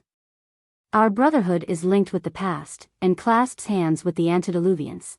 The flood scattered the races of earth, but did not disturb our secrets. The great love of wisdom has from generation to generation led selected members of our organization to depths of study that our open work does not touch upon, and behind our highest officers there stand. In the occult shades between the here and the hereafter, unknown and unseen agents who are initiated into secrets above and beyond those known to the ordinary craft. Those who are introduced into these inner recesses acquire superhuman conceptions, and do not give an open sign of fellowship. They need no talisman. They walk our streets possessed of powers unknown to men. They concern themselves as mortals in the affairs of men, and even their brethren of the initiated, open order are unaware of their exalted condition. The means by which they have been instructed, their several individualities as well, have been concealed, because publicity would destroy their value, and injure humanity's cause. Silence followed these vague disclosures, and the carriage rolled on. I was mystified and alarmed, and yet I knew that, whatever might be the end of this nocturnal ride, I had invited it, yes, merited it, and I steeled myself to hear the sentence of my judges, in whose hands I was powerless. The persons on the seat opposite me continued their conversation in low tones, audible only to themselves. An individual by my side neither moved nor spoke. There were 4 of us in the carriage, as I learned intuitively, although we were surrounded by utter darkness. At length I addressed the companion beside me, for the silence was unbearable. Friend or enemy though he might be, anything rather than this long silence. How long shall we continue in this carriage? He made no reply. After a time I again spoke. Can you not tell me, comrade, how long our journey will last? When shall we reach our destination? Silence only. Putting out my hand, I ventured to touch my mate, and found that he was tightly strapped, bound upright to the seat and the back of the carriage. Leather thongs held him firmly in position. And as I pondered over the mystery, I thought to myself, if I make a disturbance, they will not hesitate to manacle me as securely. My custodians seemed, however, not to exercise a guard over me, and yet I felt that they were certain of my inability to escape. If the man on the seat was a prisoner, why was he so reticent? Why did he not answer my questions? I came to the conclusion that he must be gagged as well as bound. Then I determined to find out if this were so. I began to realize more forcibly that a terrible sentence must have been meted me, and I half hoped that I could get from my partner in captivity some information regarding our destination.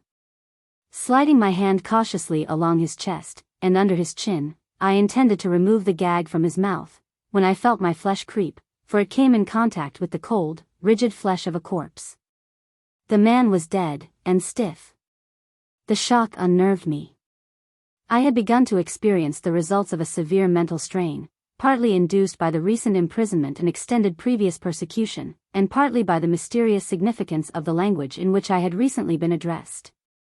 The sentence, "You will now go into the valley of the shadow of death, and learn the mysteries of life," kept ringing through my head, and even then I sat beside a corpse. After this discovery I remained for a time in a semi-stupor, in a state of profound dejection, how long I cannot say. Then I experienced an inexplicable change, such as I imagine comes over a condemned man without hope of reprieve, and I became unconcerned as a man might who had accepted his destiny, and stoically determined to await it. Perhaps moments passed, it may have been hours, and then indifference gave place to reviving curiosity. I realized that I could die only once, and I coolly and complacently revolved the matter, speculating over my possible fate. As I look back on the night in which I rode beside that dead man, facing the mysterious agents of an all-powerful judge, I marvel over a mental condition that permitted me finally to rest in peace, and slumber in unconcern. So I did, however, and after a period, the length of which I am not able to estimate, I awoke, and soon thereafter the carriage stopped, and our horses were changed, after which our journey was resumed, to continue hour after hour. And at last I slept again, leaning back in the corner. Suddenly I was violently shaken from slumber, and commanded to alight. It was in the grey of morning, and before I could realize what was happening, I was transferred by my captors to another carriage, and the dead man also was rudely hustled along and thrust beside me, my companion speaking to him as though he were alive. Indeed, as I look back on these maneuvers, I perceive that, to all appearances, I was one of the abducting party, and our actions were really such as to induce an observer to believe that this dead man was an obstinate prisoner, and myself one of his official guards. The drivers of the carriages seemed to give us no attention, but they sat upright and unconcerned, and certainly neither of them interested himself in our transfer. The second carriage, like that other previously described, was securely closed, and our journey was continued. The darkness was as of a dungeon. It may have been days, I could not tell anything about the passage of time, on and on we rode. Occasionally food and drink were handed in, but my captors held to their course, and at last I was taken from the vehicle, and transferred to a blockhouse. I had been carried rapidly and in secret 100 or more miles, perhaps into another state, and probably all traces of my journey were effectually lost to outsiders. I was in the hands of men who implicitly obeyed the orders of their superiors, masters whom they had never seen, and probably did not know. I needed no reminder of the fact that I had violated every sacred pledge voluntarily made to the craft, and now that they held me powerless, I well knew that, whatever the punishment assigned, I had invited it, and could not prevent its fulfillment.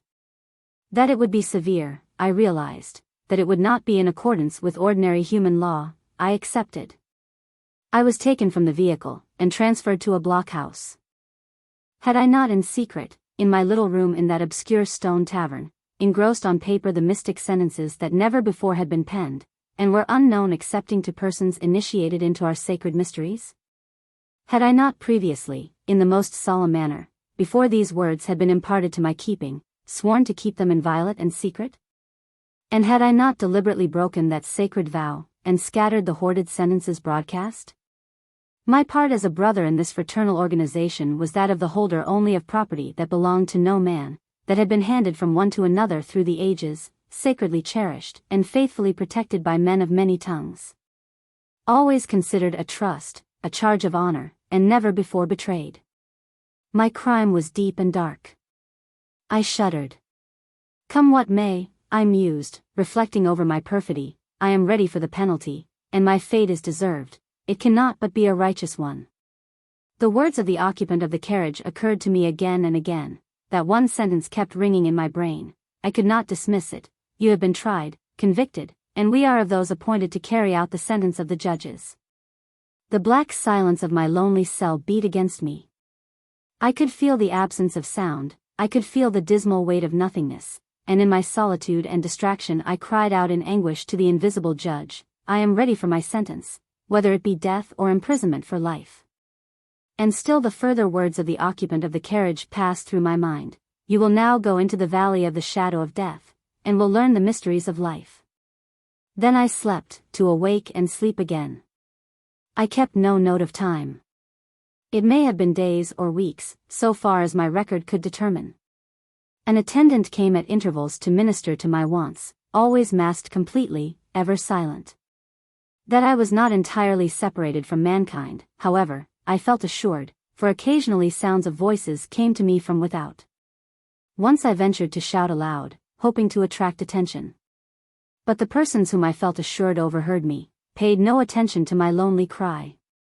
At last one night, my door opened abruptly, and 3 men entered. Do not fear, said their spokesman, we aim to protect you. Keep still, and soon you will be a free man. I consented quietly to accompany them, for to refuse would have been in vain. And I was conducted to a boat, which I found contained a corpse, the one I had journeyed with, I suppose, and embarking, we were silently rowed to the middle of the river, our course being diagonally from the shore. And the dead man was thrown overboard. Then our boat returned to the desolate bank. Thrusting me into a carriage, that, on our return to the river bank we found awaiting us, my captors gave a signal, and I was driven away in the darkness, as silently as before, and our journey was continued I believe for fully 2 days. I was again confined in another log cabin, with but one door, and destitute of windows. My attendants were masked, they neither spoke to me as they day after day supplied my wants, nor did they give me the least information on any subject, until at last I abandoned all hope of ever regaining my liberty. The dead man was thrown overboard. Chapter 7. A Wild Night. I am prematurely aged. In the depths of night I was awakened by a noise made by the opening of a door, and one by one 7 masked figures silently stalked into my prison. Each bore a lighted torch, and they passed me as I lay on the floor in my clothes, for I had no bedding, and ranged themselves in a line. I arose, and seated myself as directed to do, upon the only stool in the room. Swinging into a semicircle, the weird line wound about me, and from the one seat on which I rested in the center of the room, I gazed successively upon 7 pairs of gleaming eyes, each pair directed at myself. And as I turned from one to another, the black cowl of each deepened into darkness, and grew more hideous. Men or devils, I cried, do your worst. Make me, if such is your will, as that sunken corpse beside which I was once seated. But cease your persecutions. I have atoned for my indiscretions 1,000-fold, and this suspense is unbearable. I demand to know what is to be my doom, and I desire its fulfillment. Then one stepped forward, facing me squarely, the others closed together around him and me. Raising his forefinger, he pointed it close to my face, and as his sharp eyes glittered from behind the black mask, piercing through me, he slowly said, "Why do you not say brothers? Horrible, I rejoined, stop this mockery. Have I not suffered enough from your persecutions to make me reject that word as applied to yourselves? You can but murder, do your duty to your unseen masters, and end this prolonged torture. Brother, said the spokesman, you well know that the sacred rules of our order will not permit us to murder any human being. We exist to benefit humanity, to lead the wayward back across the burning desert into the pathways of the righteous. Not to destroy or persecute a brother. Ours is an eleemosynary institution, instructing its members, helping them to seek happiness. You are now expiating the crime you have committed, and the good in your spirit rightfully revolts against the bad, for in divulging to the world our mystic signs and brotherly greetings, you have sinned against yourself more than against others. The sting of conscience, the bitings of remorse punish you. True, I cried, as the full significance of what he said burst upon me, too true, but I bitterly repent my treachery. Others can never know how my soul is harrowed by the recollection of the enormity of that breach of confidence. In spite of my open, careless, or defiant bearing, my heart is humble, and my spirit cries out for mercy. By night and by day I have in secret cursed myself for heeding an unhallowed mandate, and I have long looked forward to the judgment that I should suffer for my perfidy, for I have appreciated that the day of reckoning would surely appear. I do not rebel, and I recall my wild language, I recant my confession, I renounce myself. I say to you in all sincerity, brothers, do your duty, only I beg of you to slay me at once, and end my suspense. I await my doom. What might it be? Grasping my hand, the leader said, you are ready as a member of our order, we can now judge you as we have been commanded. Had you persisted in calling us devils in your mistaken frenzy, we should have been forced to reason with you until you returned again to us, and became one of us. Our judgment is for you only. The world must not now know its nature, at least so far as we are concerned. Those you see here are not your judges. We are agents sent to labor with you, to draw you back into our ranks, to bring you into a condition that will enable you to carry out the sentence that you have drawn upon yourself, for you must be your own doomsman. In the first place, we are directed to gain your voluntary consent to leave this locality. You can no longer take part in affairs that interested you before. To the people of this state, and to your home and kindred, you must become a stranger for all time. Do you consent? Yes, I answered, for I knew that I must acquiesce. In the next place, you must help us to remove all traces of your identity. You must, so far as the world is concerned, leave your body where you have apparently been drowned, for a world's benefit, a harmless mockery to deceive the people, and also to make an example for others that are weak. Are you ready? Yes. Then remove your clothing, and replace it with this suit. I obeyed, and changed my garments, receiving others in return. One of the party then, taking from beneath his gown a box containing several bottles of liquids, proceeded artfully to mix and compound them, and then to paint my face with the combination, which after being mixed, formed a clear solution.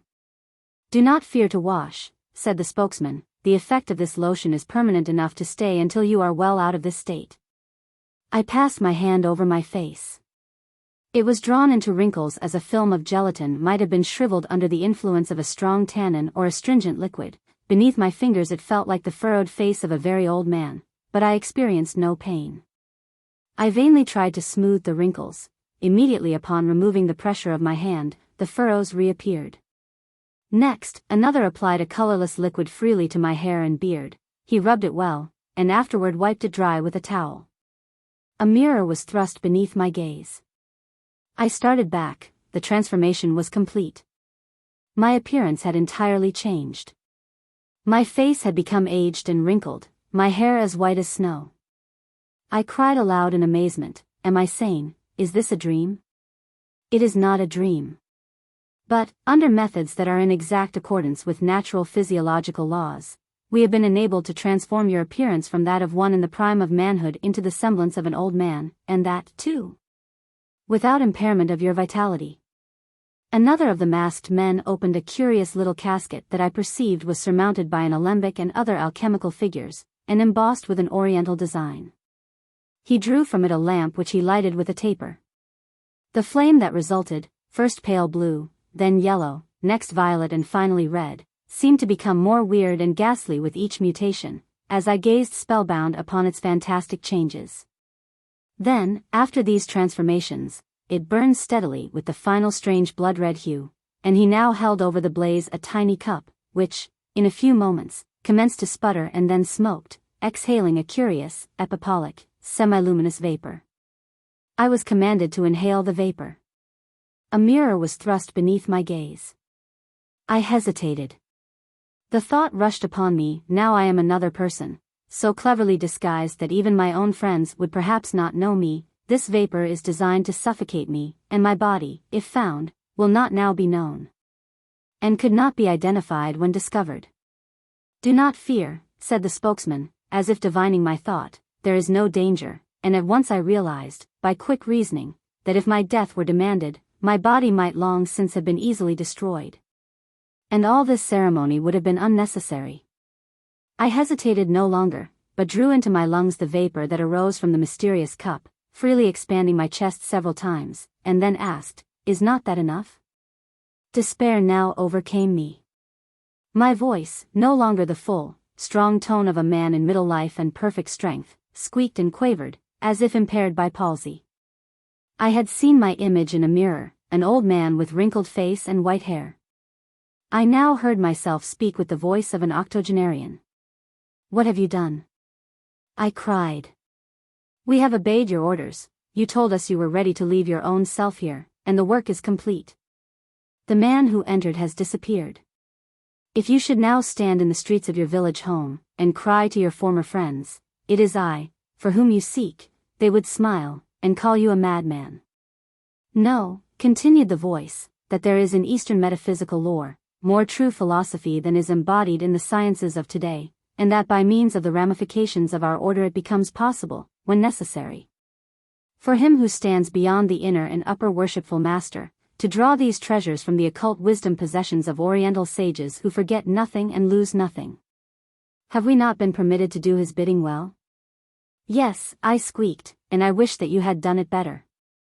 I would that I were dead. When the time comes, if necessary, your dead body will be fished from the water, was the reply. Witnesses have seen the drowning tragedy, and will surely identify the corpse. And may I go? Am I free now? I asked. Ah, said he, that is not for us to say.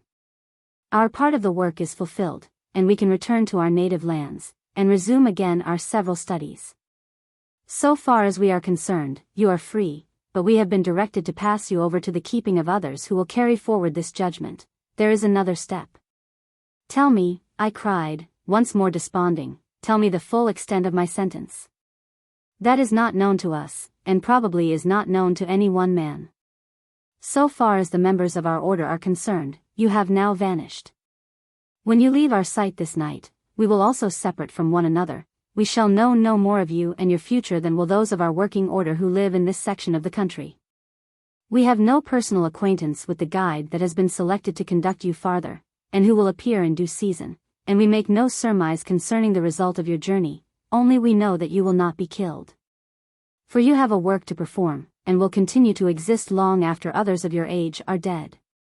Farewell, brother, we have discharged our duty, and by your consent, now we must return to our various pursuits. In a short time all evidence of your unfortunate mistake, the crime committed by you in printing our sacred charges, will have vanished. Even now, emissaries are ordained to collect and destroy the written record that tells of your weakness, and with the destruction of that testimony, for every copy will surely be annihilated, and with your disappearance from among men. For this also is to follow, our responsibility for you will cease. Each of the 7 men advanced and grasped my hand, giving me the grip of brotherhood, and then, without a word, they severally and silently departed into the outer darkness. As the last man disappeared, a figure entered the door, clad and masked exactly like those who had gone. He removed the long black gown in which he was enveloped, threw the mask from his face and stood before me, a slender, graceful, bright-looking young man. By the light of the candle I saw him distinctly, and was at once struck by his amiable, cheerful countenance, and my heart bounded with a sudden hope. I had temporarily forgotten the transformation that had been made in my person, which, altogether painless, had left no physical sensation, and thought of myself as I had formerly existed, my soul was still my own, I imagined. My blood seemed unchanged, and must flow as rapidly as before, my strength was unaltered, indeed I was in self-consciousness still in the prime of life. "Excuse me, father," said the stranger, "but my services have been sought as a guide for the first part of a journey that I am informed you intend to take." His voice was mild and pleasant, his bearing respectful, but the peculiar manner in which he spoke convinced me that he knew that, as a guide, he must conduct me to some previously designated spot, and that he purposed to do so was evident. "With or without my consent?" "Why do you call me father?"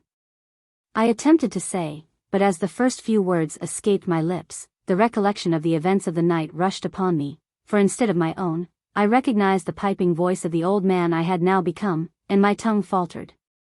The sentence was unspoken. "You would ask me why I called you father, I perceive." "Well, because I am directed to be a son to you, to care for your wants, to make your journey as easy and pleasant as possible, to guide you quietly and carefully to the point that will next prove of interest to you." I stood before him a free man, in the prime of life, full of energy, and this stripling alone interposed between myself and liberty. Should I permit the slender youth to carry me away as a prisoner? Would it not be best to thrust him aside, if necessary, crush him to the earth? Go forth in my freedom? Yet I hesitated, for he might have friends outside, probably he was not alone. "There are no companions near us," said he, reading my mind, "and, as I do not seem formidable, it is natural you should weigh in your mind the probabilities of escape. But you cannot evade your destiny, and you must not attempt to deny yourself the pleasure of my company. You must leave this locality and leave without a regret. In order that you may acquiesce willingly, I propose that together we return to your former home, which you will, however, find no longer to be a home. I will accompany you as a companion, as your son. You may speak, with one exception, to whomever you care to address. May call on any of your old associates, may assert openly who you are, or whatever and whoever you please to represent yourself, only I must also have the privilege of joining in the conversation." "Agreed," I cried, and extended my hand. He grasped it, and then by the light of the candle, I saw a peculiar expression flit over his face, as he added, "To one person only, as I have said, and you have promised, you must not speak, your wife." I bowed my head, and a flood of sorrowful reflections swept over me. Of all the world, the one whom I longed to meet, to clasp in my arms, to counsel in my distress, was the wife of my bosom, and I begged him to withdraw his cruel injunction. "You should have thought of her before, now it is too late. To permit you to meet and speak with her would be dangerous, she might pierce your disguise. Of all others there is no fear. Must I go with you into an unknown future without a farewell kiss from my little child or from my babe scarce 3 months old? It has been so ordained." I threw myself on the floor and moaned. This is too hard for human heart to bear. Life has no charm to a man who is thrust from all he holds most dear, home, friends, family. The men who relinquish such pleasures and such comforts are those who do the greatest good to humanity, said the youth. The multitude exists to propagate the race, as animal progenitors of the multitudes that are to follow, and the exceptional philanthropist is he who denies himself material bliss and punishes himself in order to work out a problem such as it has been ordained that you are to solve. Do not argue further, the line is marked, and you must walk direct into the blaze of the old fireplace of that log house, for, although it was autumn, the night was chilly. He then cast his black robe and false face, and, as they turned to ashes, the last evidences of the vivid acts through which I had passed were destroyed. As I lay moaning in my utter misery, I tried to reason with myself that what I experienced was all a hallucination. I dozed, and awoke startled, half-conscious only, as one in a nightmare. I said to myself, a dream, and slept again. Chapter 8. A lesson in mind study. The door of the cabin was open when I awoke, the sun shone brightly, and my friend, apparently happy and unconcerned, said, "Father, we must soon start on our journey. I have taken advantage of your refreshing sleep, and have engaged breakfast at yonder farmhouse. Our meal awaits us." I arose, washed my wrinkled face, combed my white hair, and shuddered as I saw in a pocket mirror the reflection of my figure, an aged, apparently decrepit man. "Do not be disturbed at your feeble condition," said my companion. "Your infirmities are not real. Few men have ever been permitted to drink of the richness of the revelations that await you, and in view of these expectations the fact that you are prematurely aged in appearance should not unnerve you.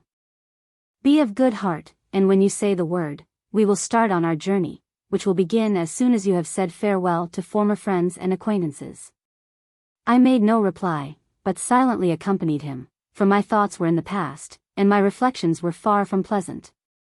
We reached the farmhouse, and as I observed the care and attention extended me by the pleasant-faced housewife, I realized that, in one respect at least, old age brought its compensation.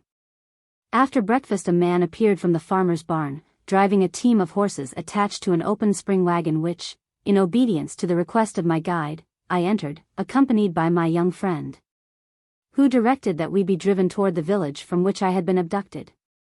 He seemed to know my past life as I knew it. He asked me to select those of my friends to whom I first wished to bid farewell, even mentioning their names. He seemed all that a patient, faithful son could be, and I began to wonder at his audacity, even as much as I admired his self-confidence. As we journeyed onward we engaged in familiar talk. We sat together on the back seat of the open spring wagon, in full sight of passers, no attempt being made to conceal my person. Thus we traveled for 2 days, and on our course we passed through a large city with which I was acquainted, a city that my abductors had previously carried me through and beyond. I found that my son possessed fine conversational power, and a rich mine of information, and he became increasingly interesting as he drew from his fund of knowledge, and poured into my listening ears an entrancing strain of historical and metaphysical information. Never at a loss for a word or an idea, he appeared to discern my cogitations, and as my mind wandered in this or that direction he fell into the channel of my fancies, and answered my unspoken thoughts, my mind questions or meditations, as pertinently as though I had spoken them. His accomplishments, for the methods of his perception were unaccompanied by any endeavor to draw me into word expression, made me aware at least, that, in him, I had to deal with a man unquestionably possessed of more than ordinary intellect and education, and as this conviction entered my mind he changed his subject and promptly answered the silent inquiry, speaking as follows. "Have you not sometimes felt that in yourself there may exist undeveloped senses that await an awakening touch to open to yourself a new world, senses that may be fully developed, but which saturate each other and neutralize themselves? Quiescent, closed circles which you cannot reach, satisfied circuits slumbering within your body and that defy your efforts to utilize them? In your dreams have you not seen sights that words are inadequate to describe, that your faculties cannot retain in waking moments, and which dissolve into intangible nothingness, leaving only a vague, shadowy outline as the mind quickens? Or rather when the senses that possess you in sleep relinquish the body to the returning vital functions and spirit? This unconscious conception of other planes, a beyond or betwixt, that is neither mental nor material, neither here nor located elsewhere, belongs to humanity in general, and is made evident from the unsatiable desire of men to pry into phenomena latent or recondite that offer no apparent return to humanity. This desire has given men the knowledge they now possess of the sciences yet in their infancy. Study in this direction is, at present, altogether of the material plane, but in time to come, men will gain control of outlying senses which will enable them to step from the scene into the consideration of matter or force that is now subtle and evasive, which must be accomplished by means of the latent faculties that I have indicated. There will be an unconscious development of new mind forces in the student of nature as the rudiments of these so-called sciences are elaborated. Step by step, as the ages pass, the faculties of men will, under progressive series of evolutions, imperceptibly pass into higher phases until that which is even now possible with some individuals of the purified esoteric school, but which would seem miraculous if practiced openly at this day, will prove feasible to humanity generally and be found in exact accord with natural laws. The conversational method of men, whereby communion between human beings is carried on by disturbing the air by means of vocal organs so as to produce mechanical pulsations of that medium, is crude in the extreme. Mind craves to meet mind, but cannot yet thrust matter aside, and in order to communicate one with another, the impression one mind wishes to convey to another must be first made on the brain matter that accompanies it, which in turn influences the organs of speech, inducing a disturbance of the air by the motions of the vocal organs, which, by undulations that reach to another being, act on his ear, and secondarily on the earthly matter of his brain. And finally by this roundabout course, impress the second being's mind. In this transmission of motions there is great waste of energy and loss of time, but such methods are a necessity of the present slow, much obstructed method of communication. There is, in cultivated man, an innate craving for something more facile, and often a partly developed conception, spectral and vague, appears, and the being feels that there may be for mortals a richer, brighter life, a higher earthly existence that science does not now indicate. Such intimation of a deeper play of faculties is now most vivid with men during the perfect loss of mental self as experienced in dreams, which as yet man in the quick cannot grasp, and which fade as he awakens. As mental sciences are developed, investigators will find that the medium known as air is unnecessary as a means of conveying mind conceptions from one person to another, that material sounds and word pulsations are cumbersome, that thought force unexpressed may be used to accomplish more than speech can do, and that physical exertions as exemplified in motion of matter such as I have described will be unnecessary for mental communication. As door after door in these directions shall open before men, mystery after mystery will be disclosed, and vanish as mysteries to reappear as simple facts. Phenomena that are impossible and unrevealed to the scientist of today will be familiar to the coming multitude, and at last, as by degrees, clearer knowledge is evolved, the vocal language of men will disappear, and humanity, regardless of nationality, will, in silence and even in darkness, converse eloquently together in mind language. That which is now esoteric will become exoteric.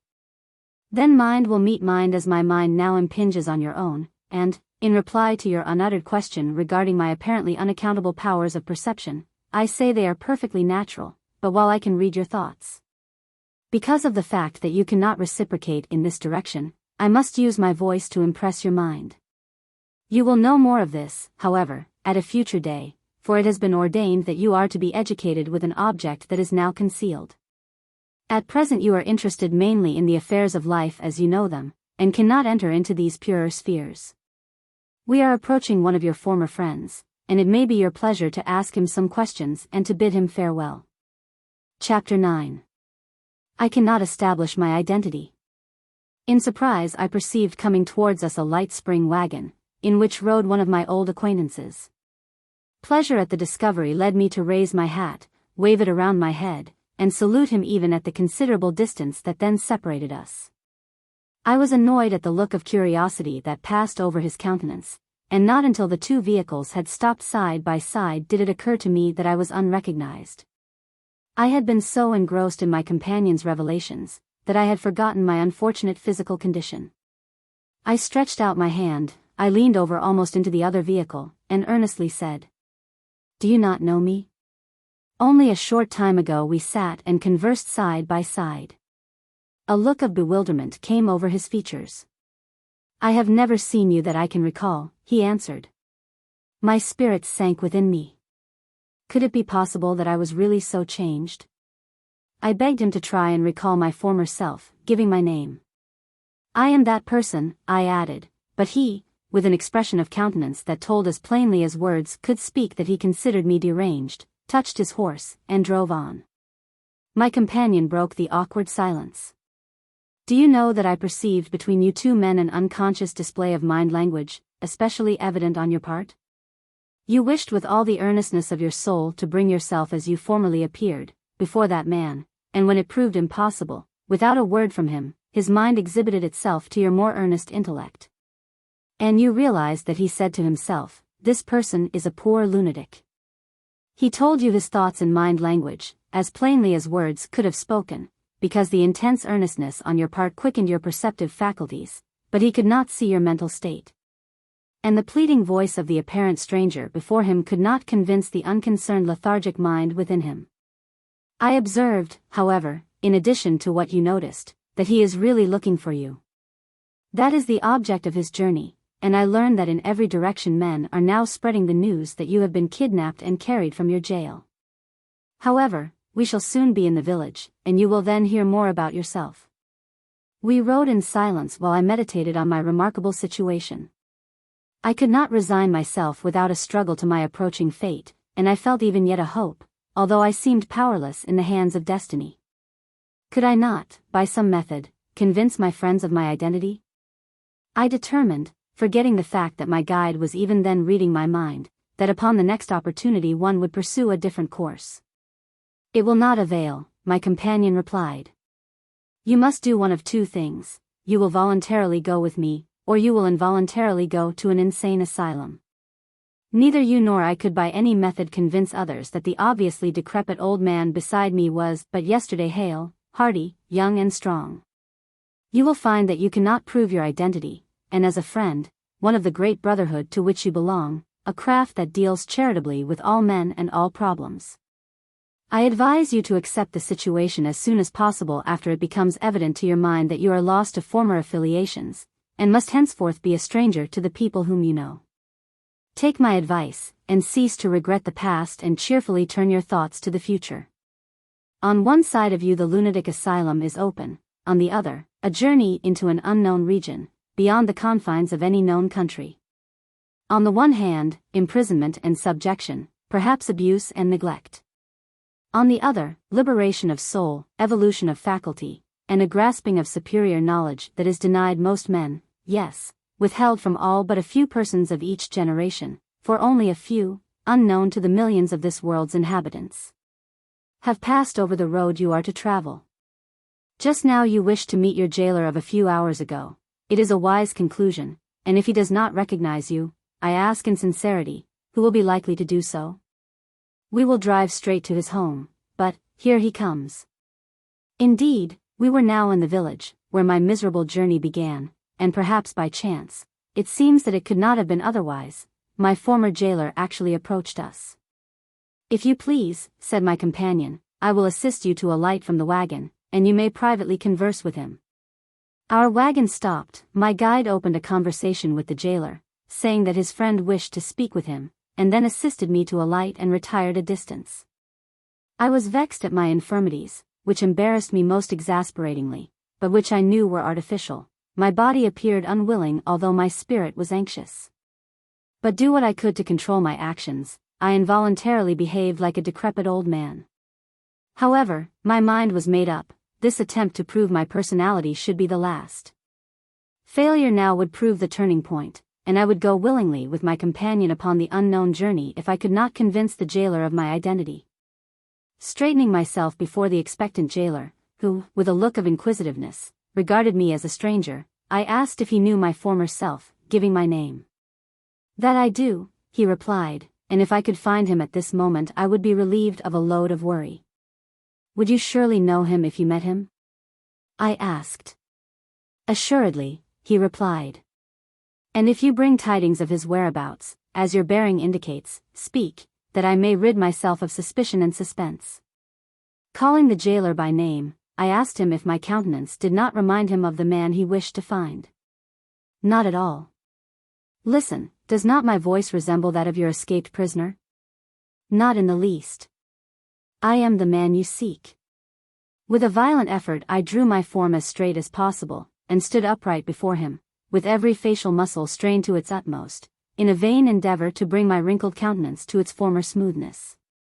And with the energy that a drowning man might exert to grasp a passing object, I tried to control my voice, and preserve my identity by so doing, vehemently imploring him, begging him to listen to my story. "I am the man you seek, I am the prisoner who, a few days ago, stood in the prime of life before you. I have been spirited away from you by men who are leagued with occult forces, which extend forward among hidden mysteries, into forces which illuminate the present, and reach backward into the past unseen. These persons, by artful and damnable manipulations under the guidance of a power that has been evolved in the secrecy of past ages, and transmitted only to a favored few, have changed the strong man you knew into the one apparently feeble, who now confronts you. Only a short period has passed since I was your unwilling captive, charged with debt, a trifling sum, and then, as your sullen prisoner, I longed for freedom. Now I plead before you, with all my soul, I beg of you to take me back to my cell. Seal your doors, and hold me again, for your dungeon will now be to me a paradise. I felt that I was becoming frantic, for with each word I realized that the jailer became more and more impatient and annoyed. I perceived that he believed me to be a lunatic. Pleadings and entreaties were of no avail, and my eagerness rapidly changed into despair until at last I cried, "If you will not believe my words, I will throw myself on the mercy of my young companion.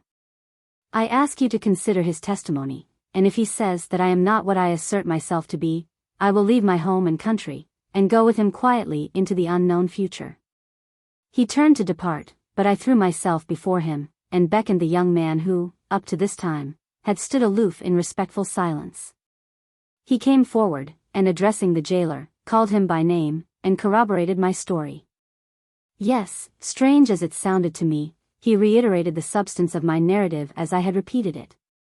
"Now, you will believe it," I cried in ecstasy. "Now you need no longer question the facts that I have related." Instead, however, of accepting the story of the witness, the jailer upbraided him.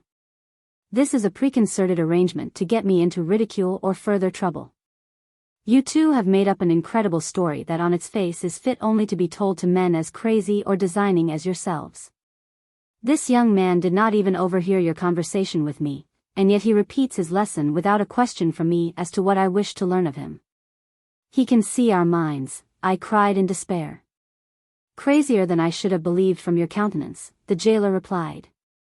"Of all the improbable stories imaginable, you have attempted to inveigle me into accepting that which is most unreasonable. If you are leagued together intent on some swindling scheme, I give you warning now that I am in no mood for trifling. Go your way, and trouble me no more with this foolish scheming, which villainy or lunacy of some description must underlie." He turned in anger and left us. "It is as I predicted," said my companion, "you are lost to man. Those who know you best will turn from you soonest. I might become as wild as you are, in your interest, and only serve to make your story appear more extravagant. In human affairs men judge and act according to the limited knowledge at command of the multitude. Witnesses who tell the truth are often, in our courts of law, stunned, as you have been, by the decisions of a narrow-minded jury. Men sit on juries with little conception of the facts of the case that is brought before them. The men who manipulate them are mere tools in unseen hands that throw their several minds in antagonisms unexplainable to man.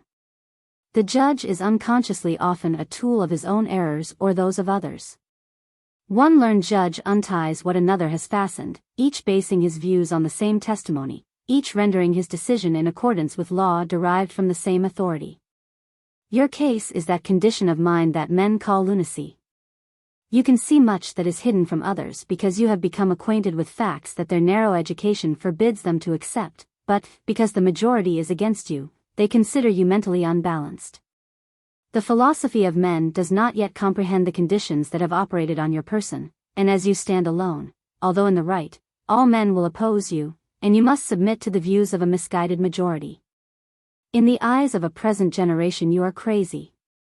A jury of your former peers could not do else than so adjudge you, for you are not on the same mental plane, and I ask, will you again attempt to accomplish that which is as impossible as it would be for you to drink the waters of Seneca Lake at one draught?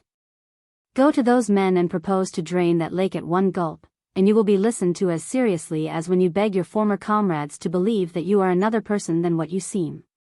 Only lengthened life is credited with the production of physical changes that, under favorable conditions, are possible of accomplishment in a brief period, and such testimony as you could bring, in the present state of human knowledge, would only add to the proof of your lunacy. I see, I said, and I submit. Lead on, I am ready. Whatever my destined career may be, wherever it may be, it can only lead to the grave. Do not be so sure of that, was the reply. I shuddered instinctively, for this answer seemed to imply that the stillness of the grave would be preferable to my destiny. We got into the wagon again, and a deep silence followed as we rode along, gazing abstractedly on the quiet fields and lonely farmhouses. Finally we reached a little village. Here my companion dismissed the farmer, our driver, paying him liberally, and secured lodgings in a private family, I believe we were expected, and after a hearty supper we retired. From the time we left the jailer, I never again attempted to reveal my identity. I had lost my interest in the past, and found myself craving to know what the future had in store for me. Chapter 10. My journey towards the end of Earth begins. The Adept's Brotherhood. My companion did not attempt to watch over my motions or in any way to interfere with my freedom. "I will for a time necessarily be absent," he said, "arranging for our journey, and while I am getting ready you must employ yourself as best you can. I ask you, however, now to swear that, as you have promised, you will not seek your wife and children." To this I agreed.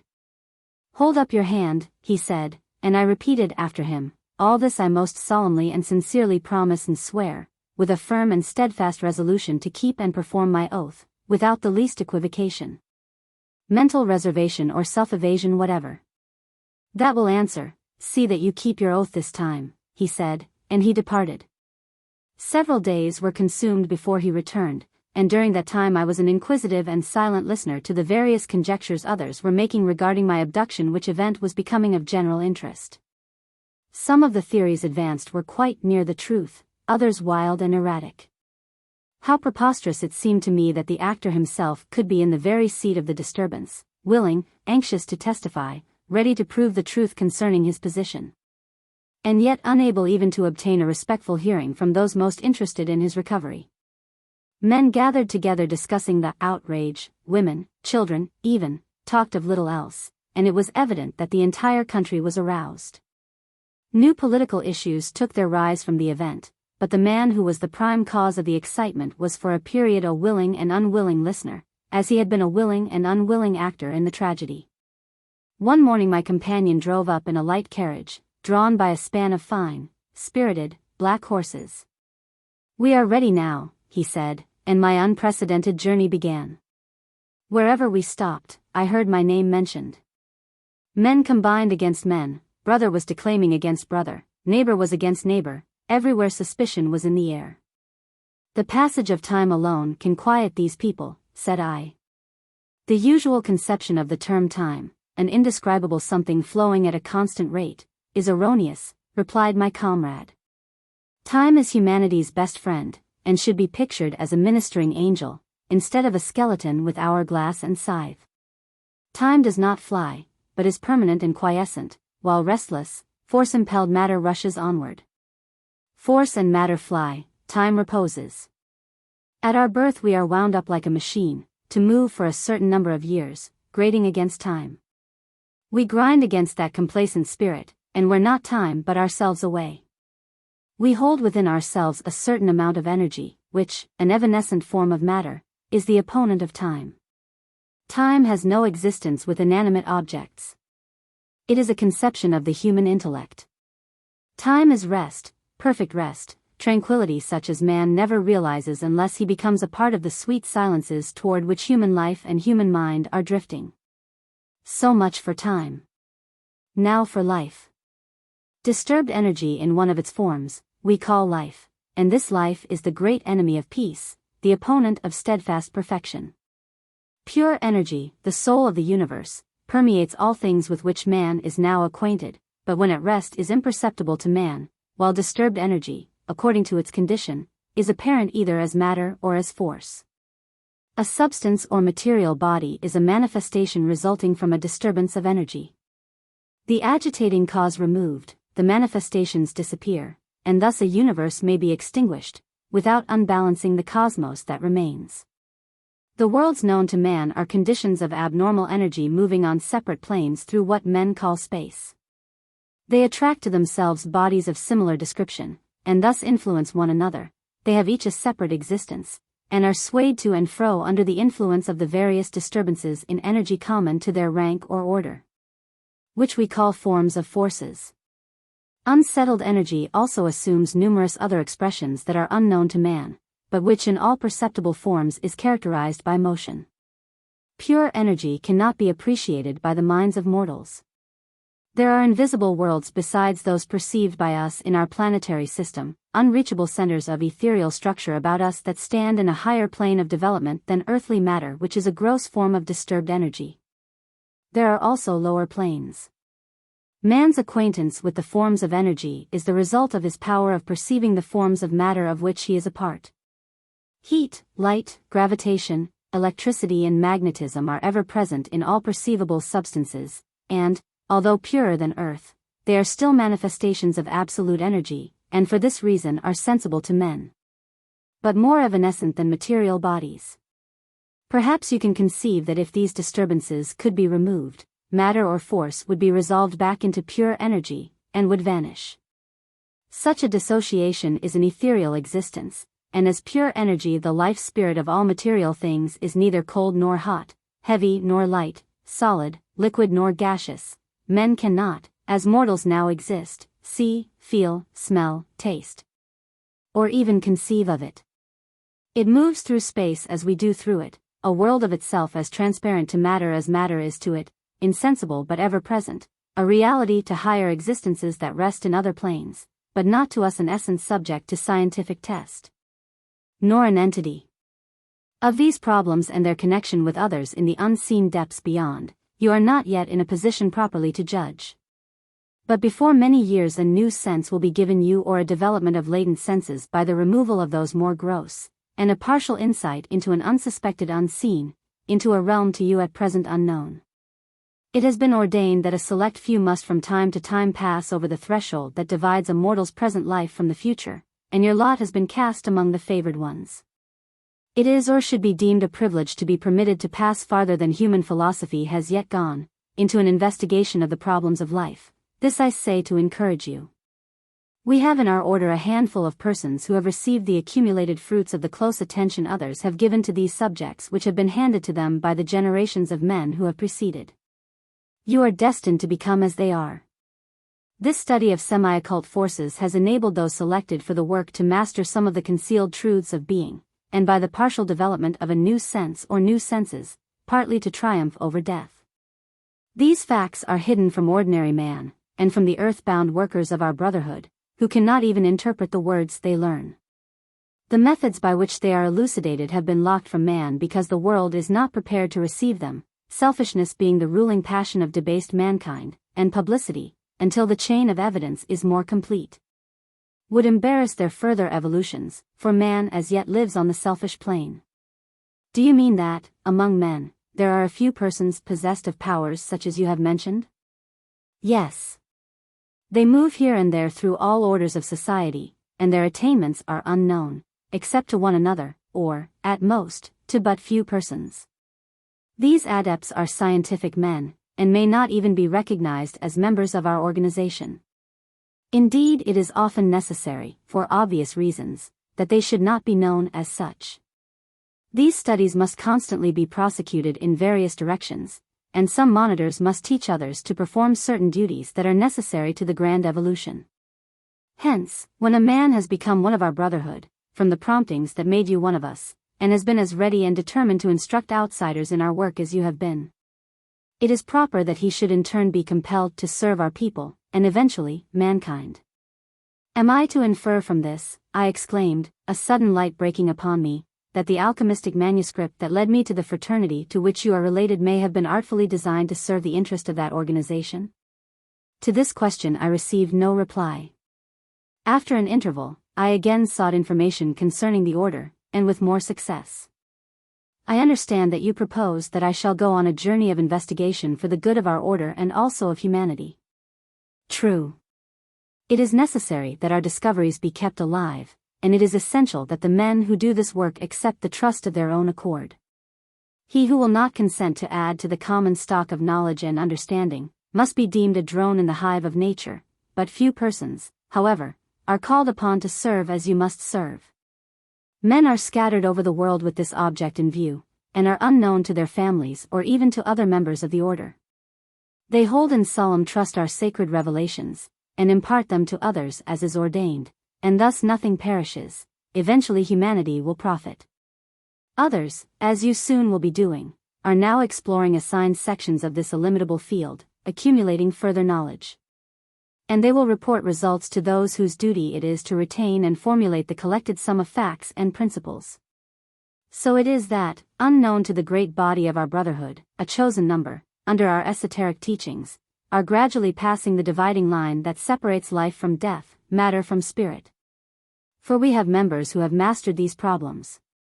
We ask, however, no aid of evil forces or of necromancy or black art, and your study of alchemy was of no avail, although to save the vital truths alchemy is a part of our work.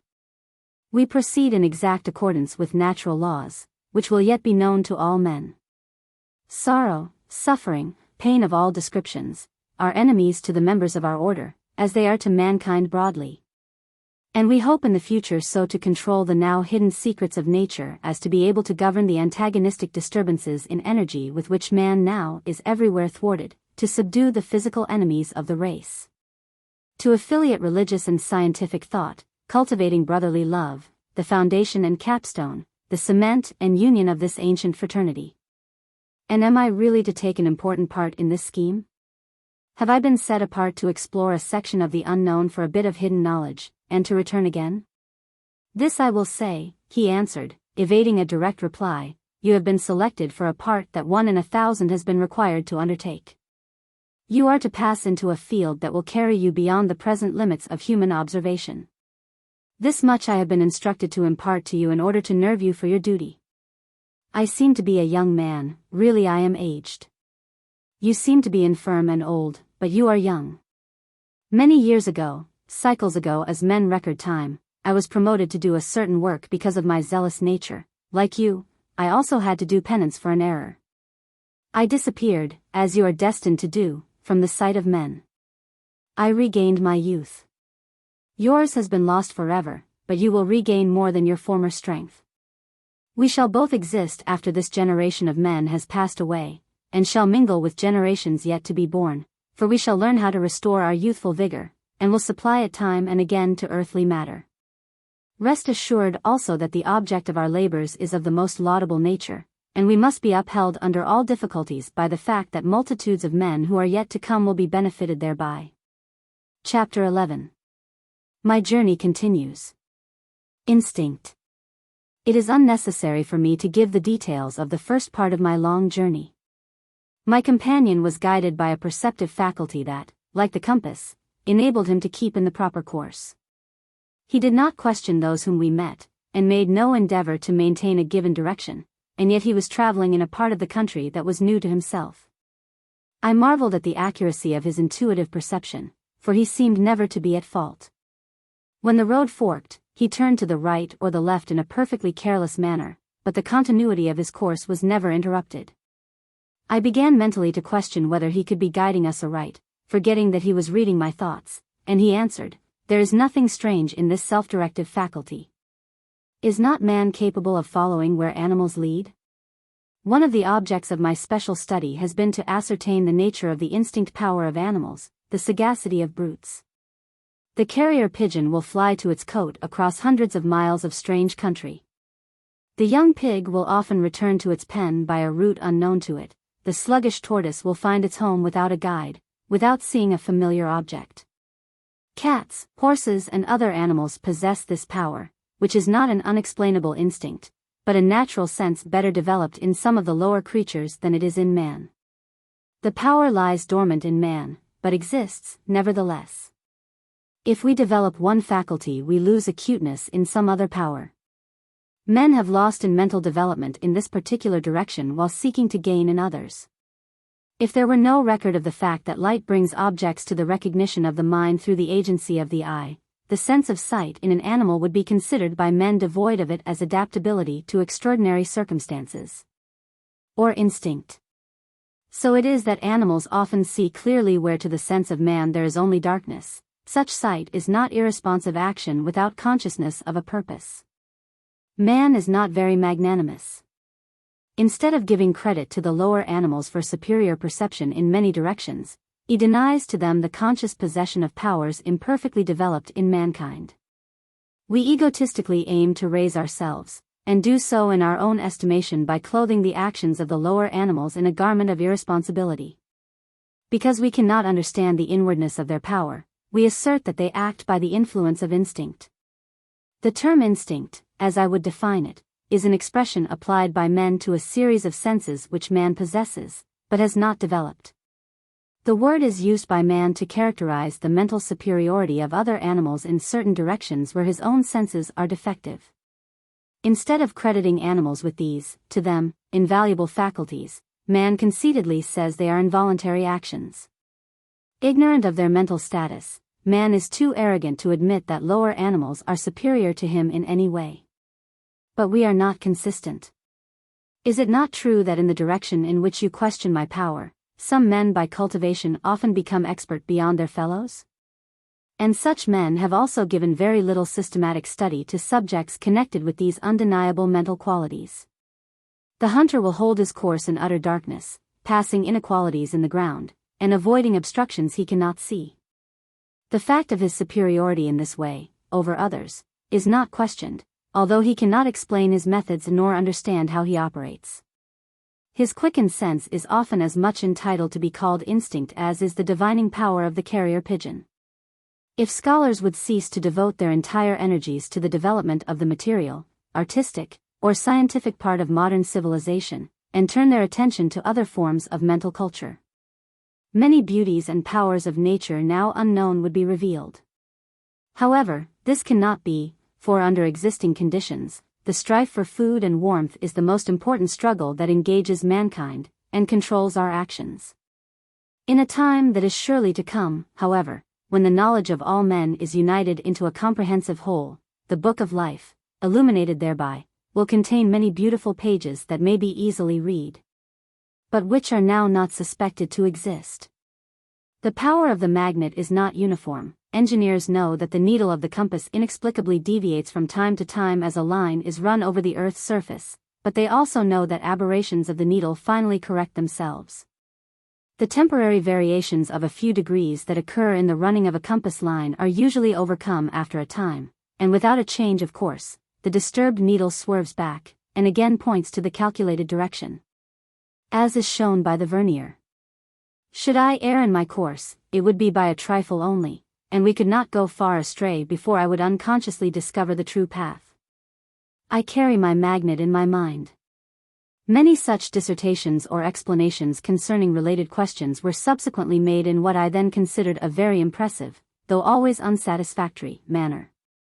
I recall those episodes now, after other more remarkable experiences which are yet to be related, and record them briefly with little wonderment. Because I have gone through adventures which demonstrate that there is nothing improbable in the statements, and I will not consume time with further details of this part of my journey. We leisurely traversed state after state, crossed rivers, mountains, and seemingly interminable forests.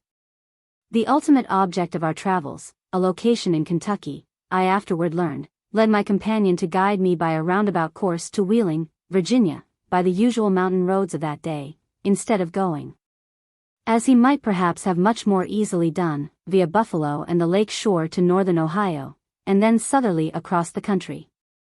He said in explanation, that the time lost at the beginning of our journey by this route, was more than recompensed by the ease of the subsequent Ohio River trip. Upon reaching Wheeling, he disposed of the team, and we embarked on a keel boat, and journeyed down the Ohio to Cincinnati. The river was falling when we started, and became very low before Cincinnati was reached, too low for steamers, and our trip in that flat-bottomed boat, on the sluggish current of the tortuous stream, proved tedious and slow. Arriving at Cincinnati, my guide decided to wait for a rise in the river, designing then to complete our journey on a steamboat. I spent several days in Cincinnati quite pleasantly, expecting to continue our course on the steamer, Tecumseh, then in port, and ready for departure. At the last moment my guide changed his mind, and instead of embarking on that boat, we took passage on the steamer, George Washington, leaving Shippingport Wednesday, December 13, 1826. During that entire journey, from the commencement to our final destination, my guide paid all the bills, and did not want either for money or attention from the people with whom we came in contact. He seemed everywhere a stranger, and yet was possessed of a talisman that opened every door to which he applied, and which gave us unlimited accommodations wherever he asked them. When the boat landed at Smithland, Kentucky, a village on the bank of the Ohio, just above Paducah, we disembarked, and my guide then for the first time seemed mentally disturbed. "Our journey together is nearly over," he said. "In a few days my responsibility for you will cease. Nerve yourself for the future, and bear its trials and its pleasures manfully. I may never see you again, but as you are even now conspicuous in our history, and will be closely connected with the development of the plan in which I am also interested, although I am destined to take a different part, I shall probably hear of you again. Chapter 12. A cavern discovered. Biswell's Hill. We stopped that night at a tavern in Smithland. Leaving this place after dinner the next day, on foot, we struck through the country, into the bottom lands of the Cumberland River. Traveling leisurely, lingering for hours in the course of a circuitous tramp of only a few miles. Although it was the month of December, the climate was mild and balmy. In my former home, a similar time of year would have been marked with snow, sleet, and ice, and I could not but draw a contrast between the two localities. How different also the scenery from that of my native state. Great timber trees, oak, poplar, hickory, were in majestic possession of large tracts of territory, in the solitude of which man, so far as evidences of his presence were concerned, had never before trodden. From time to time we passed little clearings that probably were to be enlarged to thrifty plantations in the future, and finally we crossed the Cumberland River. That night we rested with Mr.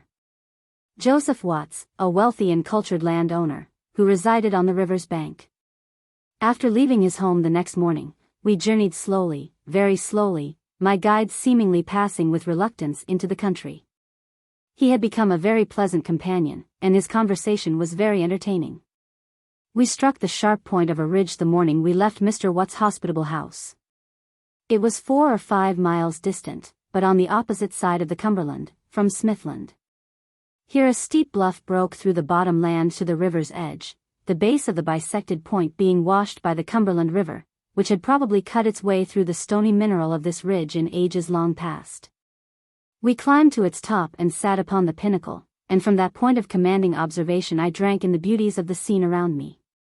The river at our feet wound gracefully before us, and disappeared in both directions, its extremes dissolving in a bed of forest.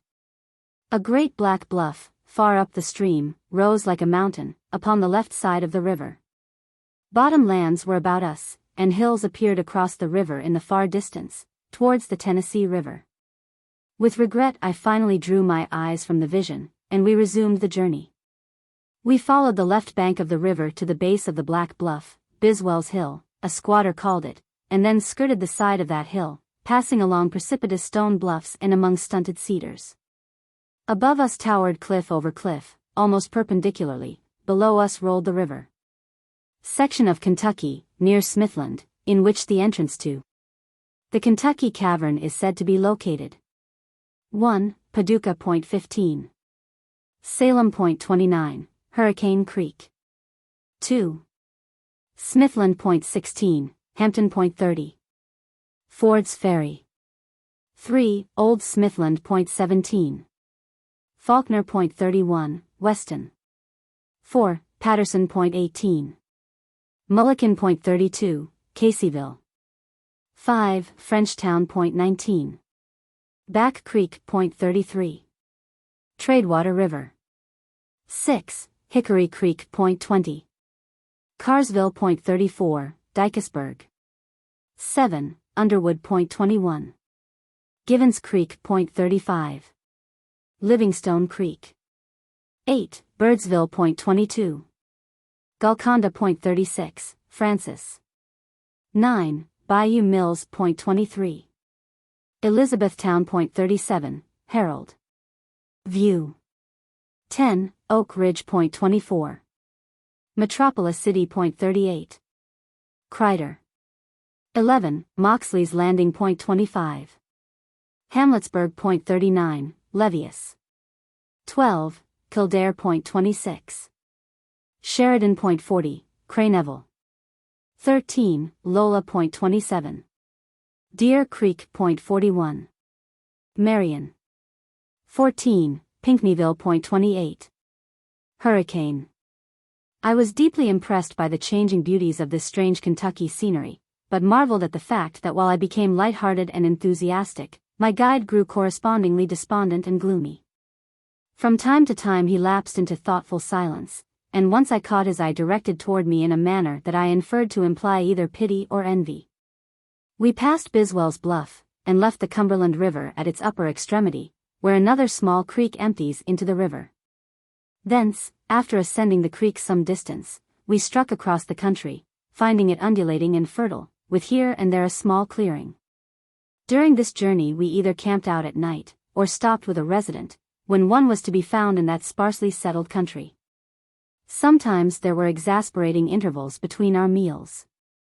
But we did not suffer, for we carried with us supplies of food, such as cheese and crackers, purchased in Smithland, for emergencies. We thus proceeded a considerable distance into Livingston County, Kentucky.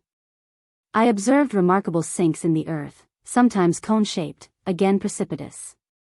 These cavities were occasionally of considerable size and depth, and they were more numerous in the uplands than in the bottoms. They were somewhat like the familiar sinkholes of New York State, but monstrous in comparison. The first that attracted my attention was near the Cumberland River, just before we reached Biswell's Hill. It was about 40 feet deep and 30 in diameter, with precipitous stone sides, shrubbery growing therein in exceptional spots where loose earth had collected on shelves of stone that cropped out along its rugged sides. The bottom of the depression was flat and fertile, covered with a luxuriant mass of vegetation. On one side of the base of the gigantic bowl, a cavern struck down into the earth. I stood upon the edge of this funnel-like sink, and marveled at its peculiar appearance. A spirit of curiosity, such as often influences men when an unusual natural scene presents itself, possessed me. I clambered down, swinging from brush to brush, and stepping from shelving rock to shelving rock, until I reached the bottom of the hollow, and placing my hand above the black hole in its center, I perceived that a current of cold air was rushing therefrom, upward. I probed with a long stick, but the direction of the opening was tortuous, and would not admit of examination in that manner. I dropped a large pebble stone into the orifice. The pebble rolled and clanked down, and at last, the sound died away in the distance. I wish that I could go into the cavity as that stone has done, and find the secrets of this cave, I reflected, the natural love of exploration possessing me as it probably does most men. My companion above, seated on the brink of the stone wall, replied to my thoughts, "Your wish shall be granted. You have requested that which has already been laid out for you. You will explore where few men have passed before, and will have the privilege of following your destiny into a realm of natural wonders. A fertile field of investigation awaits you, such as will surpass your most vivid imaginings. Come and seat yourself beside me, for it is my duty now to tell you something about the land we are approaching, the cavern fields of Kentucky." Chapter 13. The Punch Bowls and Caverns of Kentucky. Into the unknown country. This part of Kentucky borders a field of caverns that reaches from near the state of Tennessee to the Ohio River, and from the mouth of the Cumberland, eastward to and beyond the center of the state. This great area is of irregular outline, and as yet has been little explored. Underneath the surface are layers of limestone and sandstone rock, the deposits ranging from 10 to 150 feet in thickness, and often great masses of conglomerate appear.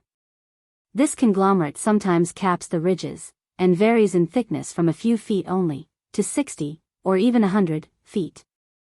It is of a diversified character, sometimes largely composed of pebbles cemented together by iron or into compact beds, while again it passes abruptly into gritty sandstone, or a fine-grained compact rock destitute of pebbles.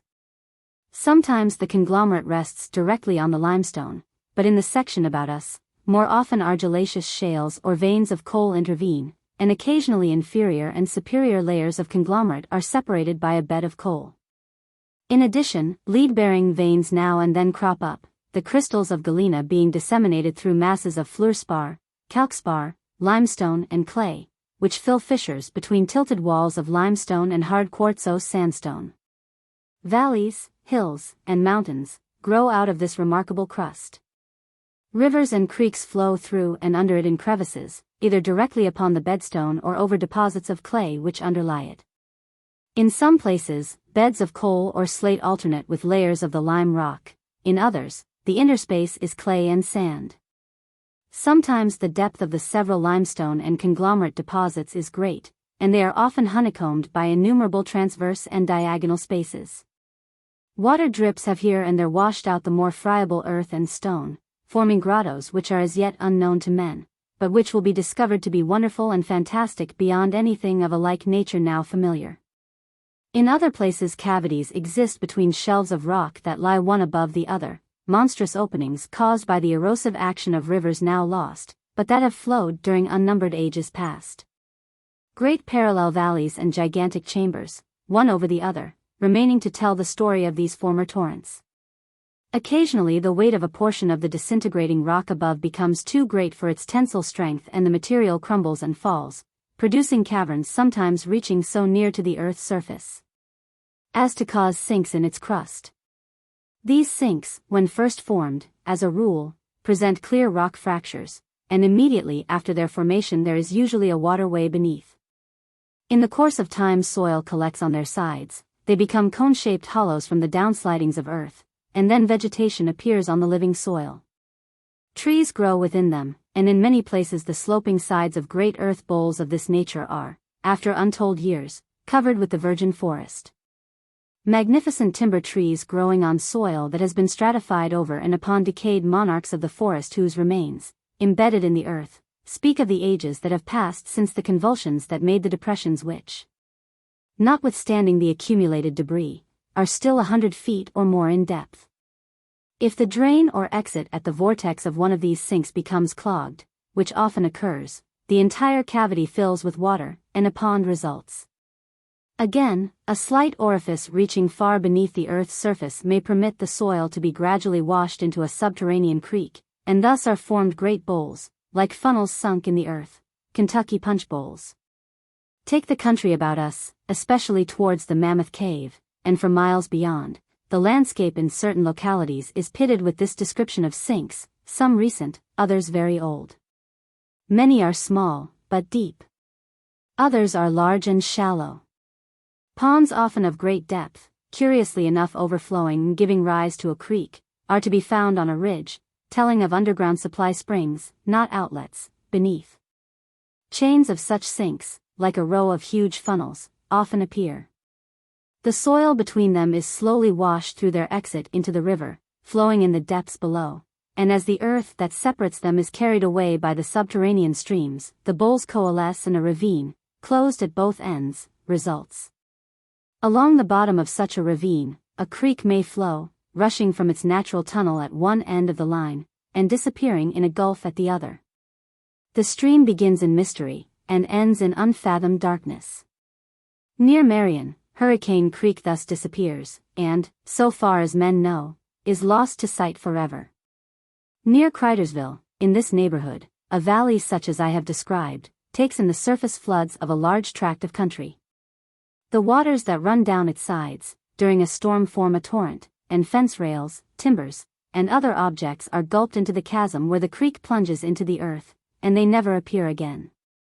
This part of Kentucky is the most remarkable portion of the known world, and although now neglected, in a time to come is surely destined to an extended distinction. I have referred only to the surface, the skin formation of this honeycombed labyrinth, the entrance to the future wonderland of the world.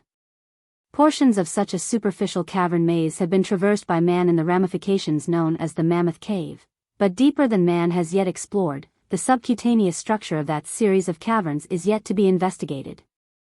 The Mammoth Cave as now traversed is simply a superficial series of grottos and passages overlying the deeper cavern field that I have described.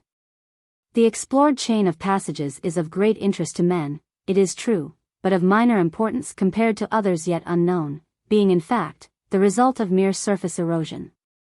The river that bisects the cave, just beneath the surface of the earth, and known as Echo River, is a miniature stream. There are others more magnificent that flow majestically far, far beneath it. As we descend into the earth in that locality, caverns multiply in number and increase in size, retaining the general configuration of those I have described. The layers of rock are thicker, the intervening spaces broader. And the spaces stretch in increasingly expanded chambers for miles, while high above each series of caverns the solid ceilings of stone arch and interarch. Sheltered under these subterranean alcoves are streams, lakes, rivers, and waterfalls. Near the surface of the earth such waters often teem with aquatic life, and some of the caves are inhabited by species of birds, reptiles, and mammals as yet unknown to men.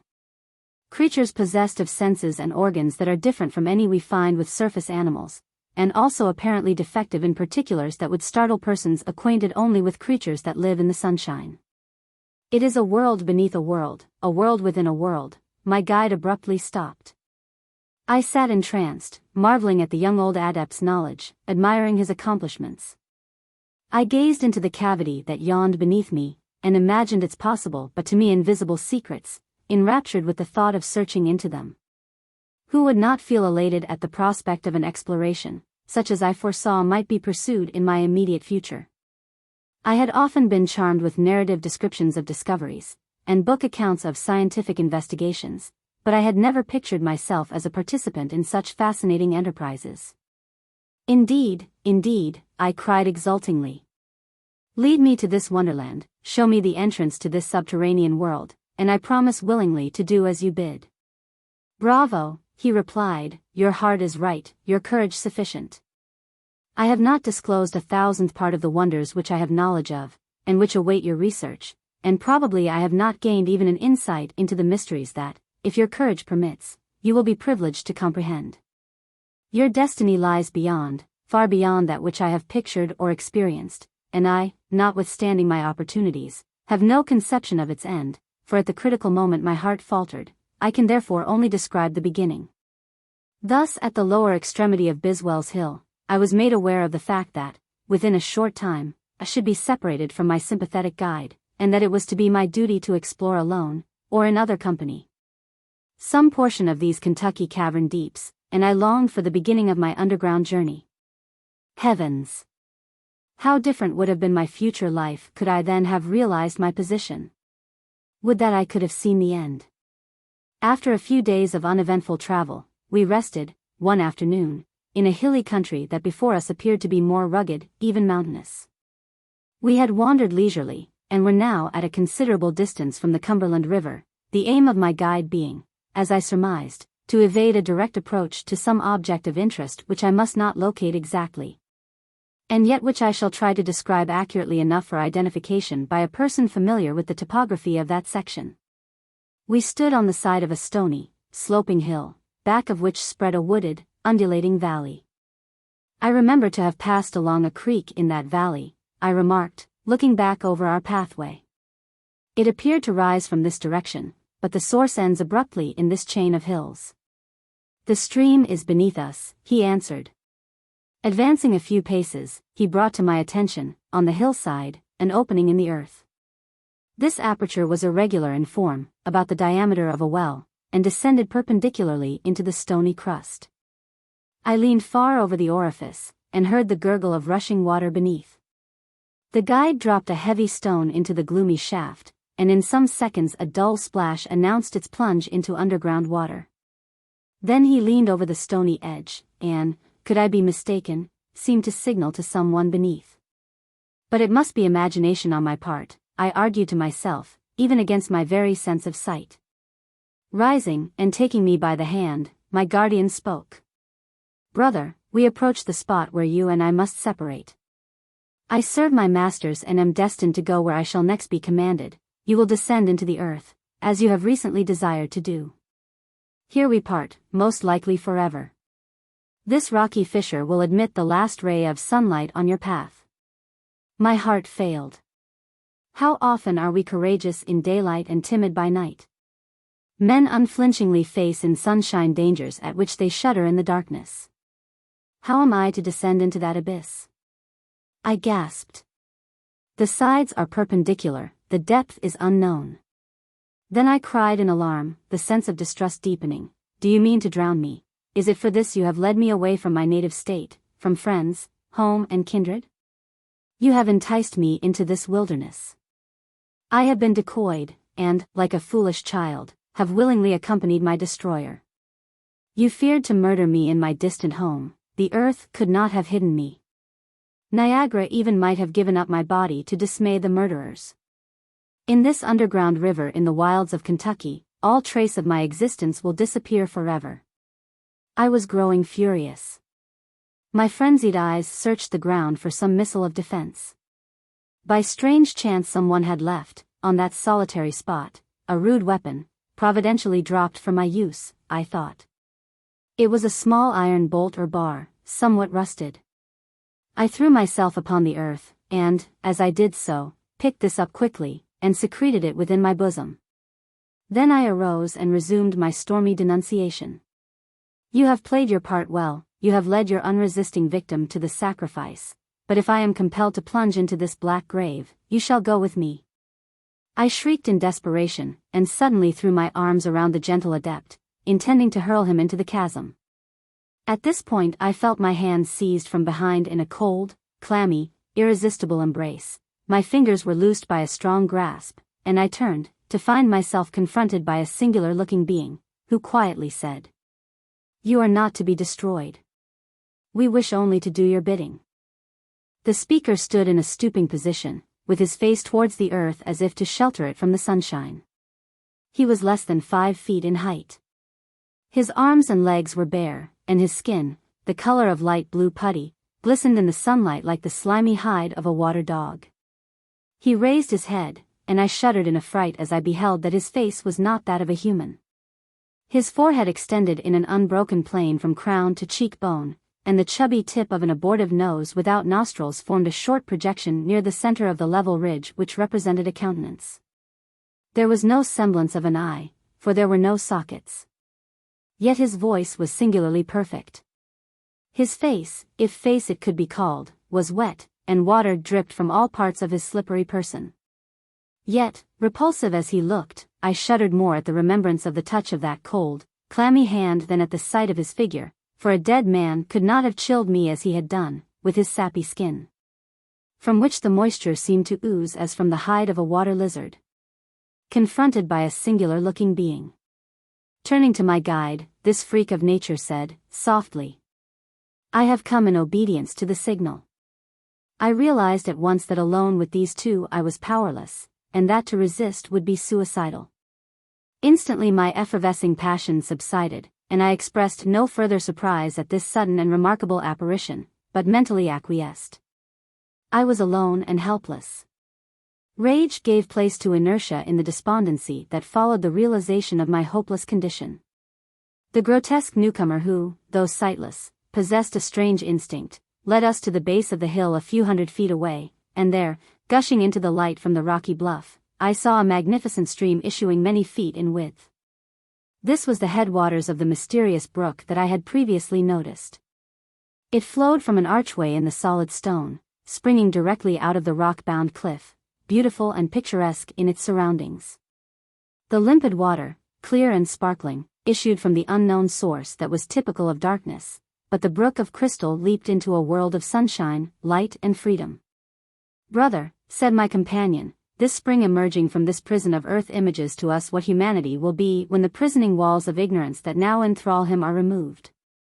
Man has heretofore relied chiefly for his advancement, both mental and physical, on knowledge gained from so-called scientific explorations and researches with matter, from material studies rather than spiritual.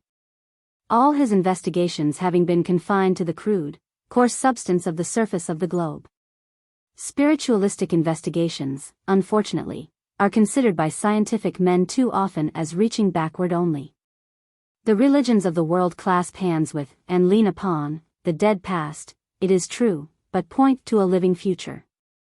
Man must yet search by the agency of senses and spirit, the unfathomed mysteries that lie beneath his feet and over his head, and he who refuses to bow to the Creator and honor his handiwork discredits himself. When this work is accomplished, as it yet will be, the future man, able then to comprehend the problem of life in its broader significance, drawing from all directions the facts necessary to his mental advancement, will have reached a state in which he can enjoy bodily comfort and supreme spiritual perfection, while he is yet an earthbound mortal. In hastening this consummation, it is necessary that an occasional human life should be lost to the world, but such sacrifices are noble, yes, sublime, because contributing to the future exaltation of our race. The secret workers in the sacred order of which you are still a member, have ever taken an important part in furthering such a system of evolution. This feature of our work is unknown to brethren of the ordinary fraternity, and the individual research of each secret messenger is unguessed by the craft at large. Hence it is that the open workers of our order, those initiated by degrees only, who in lodge rooms carry on their beneficent labors among men, have had no hand other than as agents in your removal, and no knowledge of your present or future movements. Their function is to keep together our organization on earth, and from them only an occasional member is selected, as you have been, to perform special duties in certain adventurous studies. Are you willing to go on this journey of exploration? And are you brave enough to meet the trials you have invited? Again my enthusiasm arose, and I felt the thrill experienced by an investigator who stands on the brink of an important discovery, and needs but courage to advance, and I answered, yes. Then, farewell. This archway is the entrance that will admit you into your arcanum of usefulness.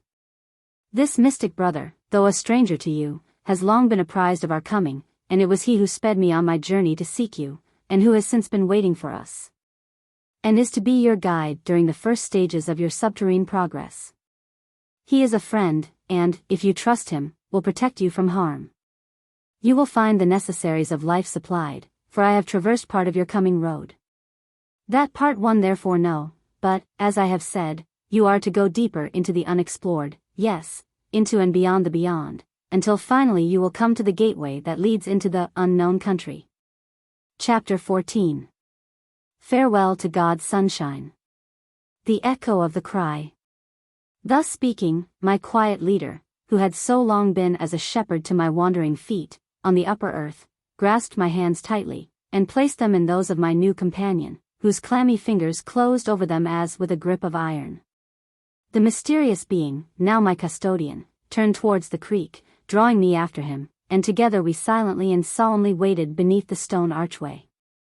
As I passed under the shadow of that dismal, yawning cliff, I turned my head to take one last glimpse of the world I had known, that warm precinct of the cheerful day, and tears sprang to my eyes.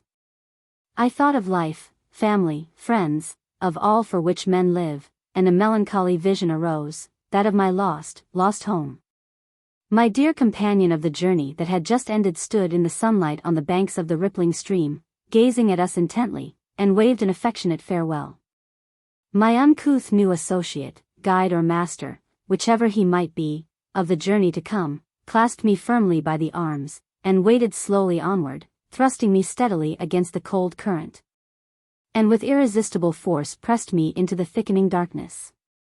The daylight disappeared, the pathway contracted, the water deepened and became more chilly. We were constrained to bow our heads in order to avoid the overhanging vault of stone.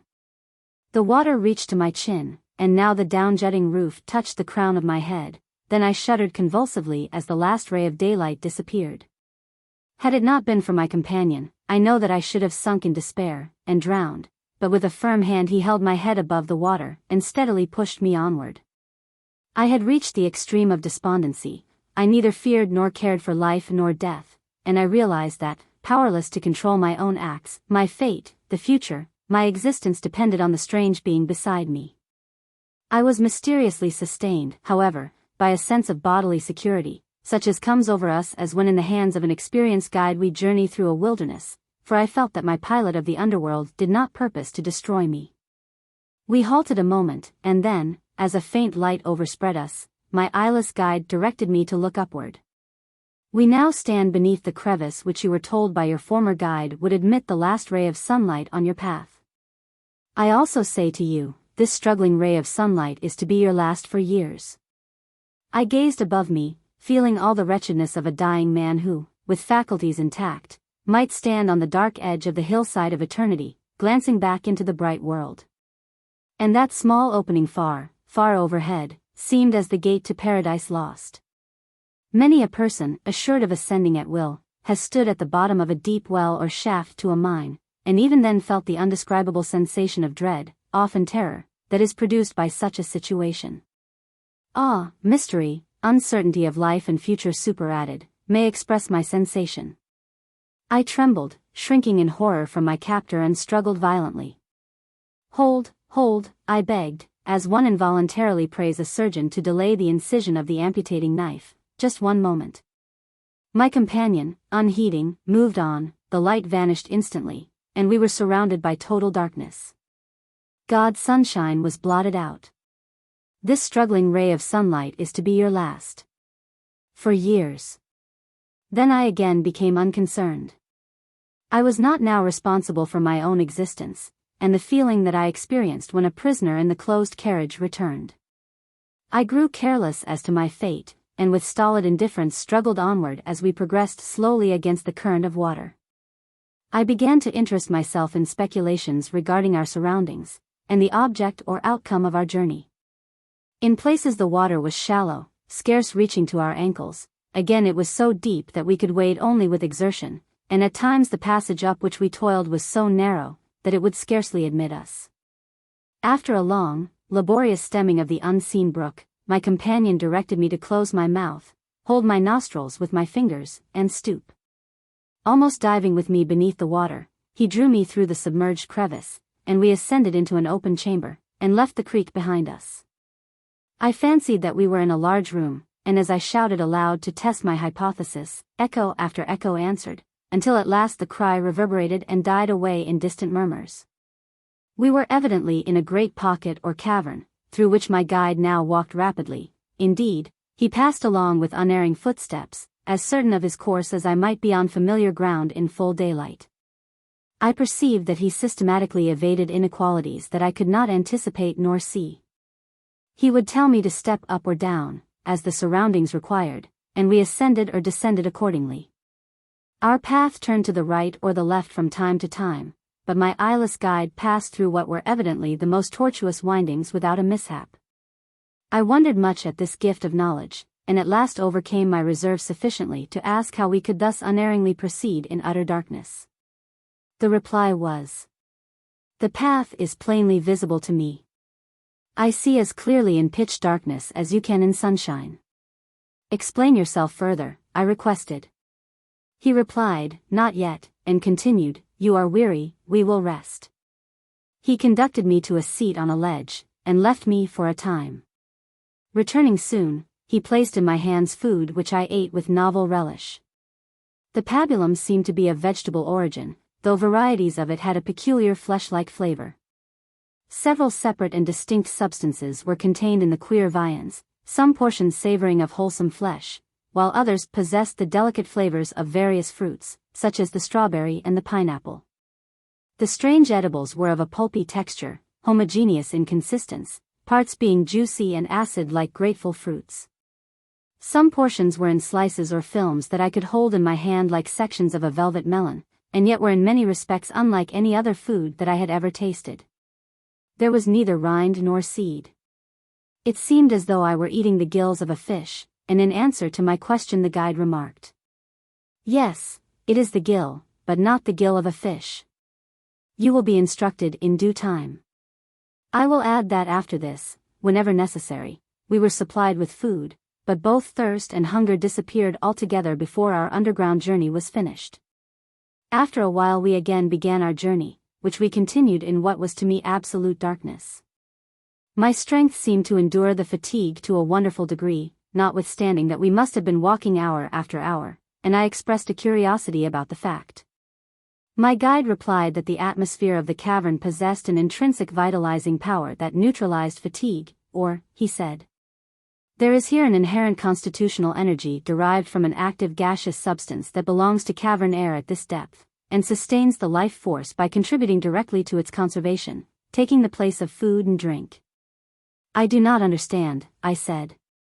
"No, and you do not comprehend how ordinary air supports mind and vitalizes muscle, and at the same time wears out both muscle and all other tissues. These are facts which are not satisfactorily explained by scientific statements concerning oxygenation of the blood. As we descend into the earth we find an increase in the life force of the cavern air." This reference to surface earth recalled my former life, and led me to contrast my present situation with that I had forfeited. I was seized with an uncontrollable longing for home, and a painful craving for the past took possession of my heart, but with a strong effort I shook off the sensations. We traveled on in silence and in darkness, and I thought again of the strange remark of my former guide who had said, "You are destined to go deeper into the unknown, yes, into and beyond the beyond." Chapter 15. A zone of light deep within the earth. Oh! For one glimpse of light, a ray of sunshine. In reply to this my mental ejaculation, my guide said, "Cannot you perceive that the darkness is becoming less intense?" "No," I answered, "I cannot. Night is absolute." "Are you sure?" he asked. "Cover your eyes with your hands, then uncover and open them." I did so and fancied that by contrast a faint gray hue was apparent. This must be imagination. No, we now approach a zone of earth light. Let us hasten on. A zone of light deep in the earth. Incomprehensible. Incredible. I muttered, and yet as we went onward and time passed the darkness was less intense. The barely perceptible hue became gray and somber, and then of a pearly translucence, and although I could not distinguish the outline of objects, yet I unquestionably perceived light. I am amazed. What can be the cause of this phenomenon? What is the nature of this mysterious halo that surrounds us? I held my open hand before my eyes, and perceived the darkness of my spread fingers. "It is light, I shouted, "it is really light." And from near and from far the echoes of that subterranean cavern answered back joyfully, "It is light, it is light." I wept in joy, and threw my arms about my guide, forgetting in the ecstasy his clammy cuticle, and danced in hysterical glee and alternately laughed and cried. How vividly I realized then that the imprisoned miner would give a world of gold, his former god, for a ray of light. Compose yourself, this emotional exhibition is an evidence of weakness. An investigator should neither become depressed over a reverse, nor unduly enthusiastic over a fortunate discovery. But we approach the Earth's surface. Soon I will be back in the sunshine again. Upon the contrary, we have been continually descending into the earth, and we are now 10 miles or more beneath the level of the ocean. We approach daylight, I can see your form. I shrank back, hesitated, and in despondency gazed at his hazy outline, then, as if palsied, sank upon the stony floor, but as I saw the light before me, I leaped up and shouted. "What you say is not true. We approach daylight, I can see your form." "Listen to me," he said. "Cannot you understand that I have led you continually down a steep descent, and that for hours there has been no step upward? With but little exertion you have walked this distance without becoming wearied, and you could not, without great fatigue, have ascended for so long a period. You are entering a zone of inner earth light, we are in the surface, the upper edge of it.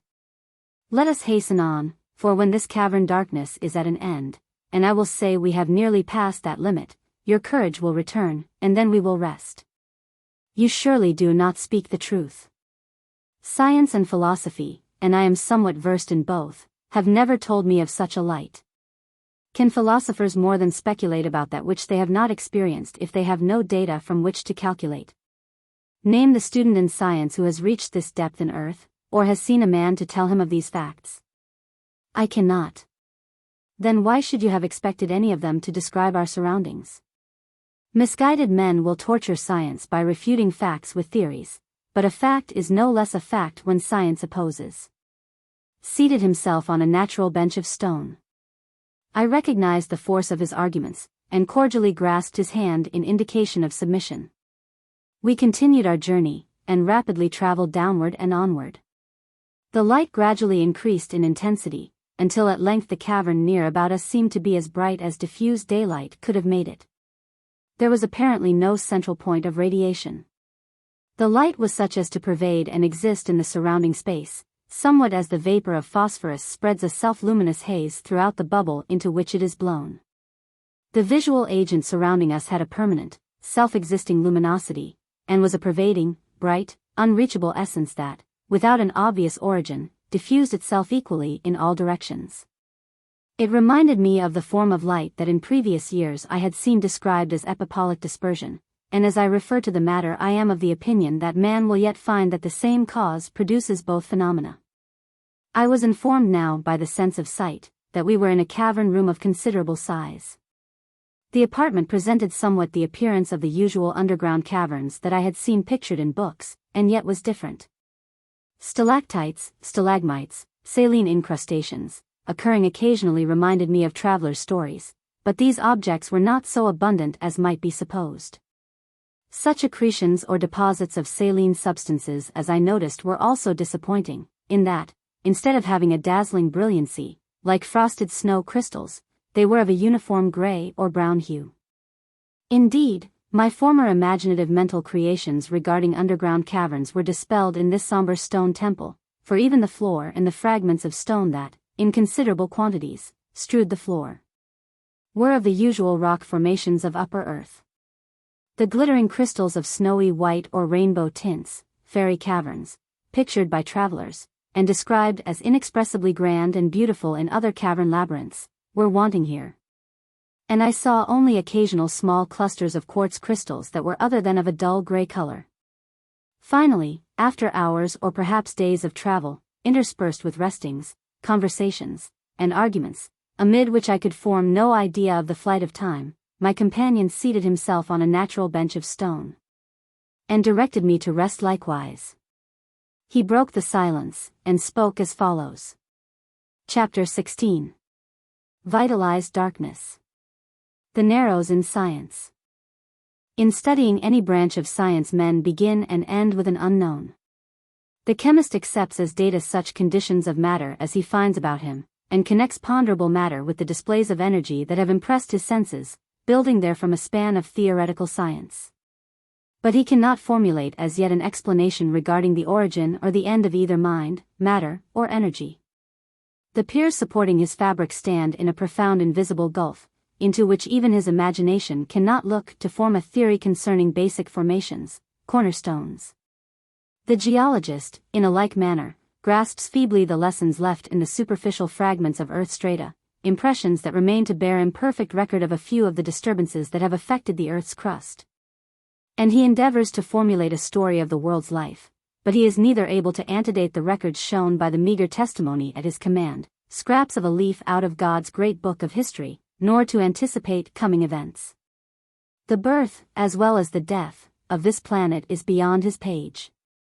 The astronomer directs his telescope to the heavens, records the position of the planets, and hopes to discover the influences worlds exert upon one another.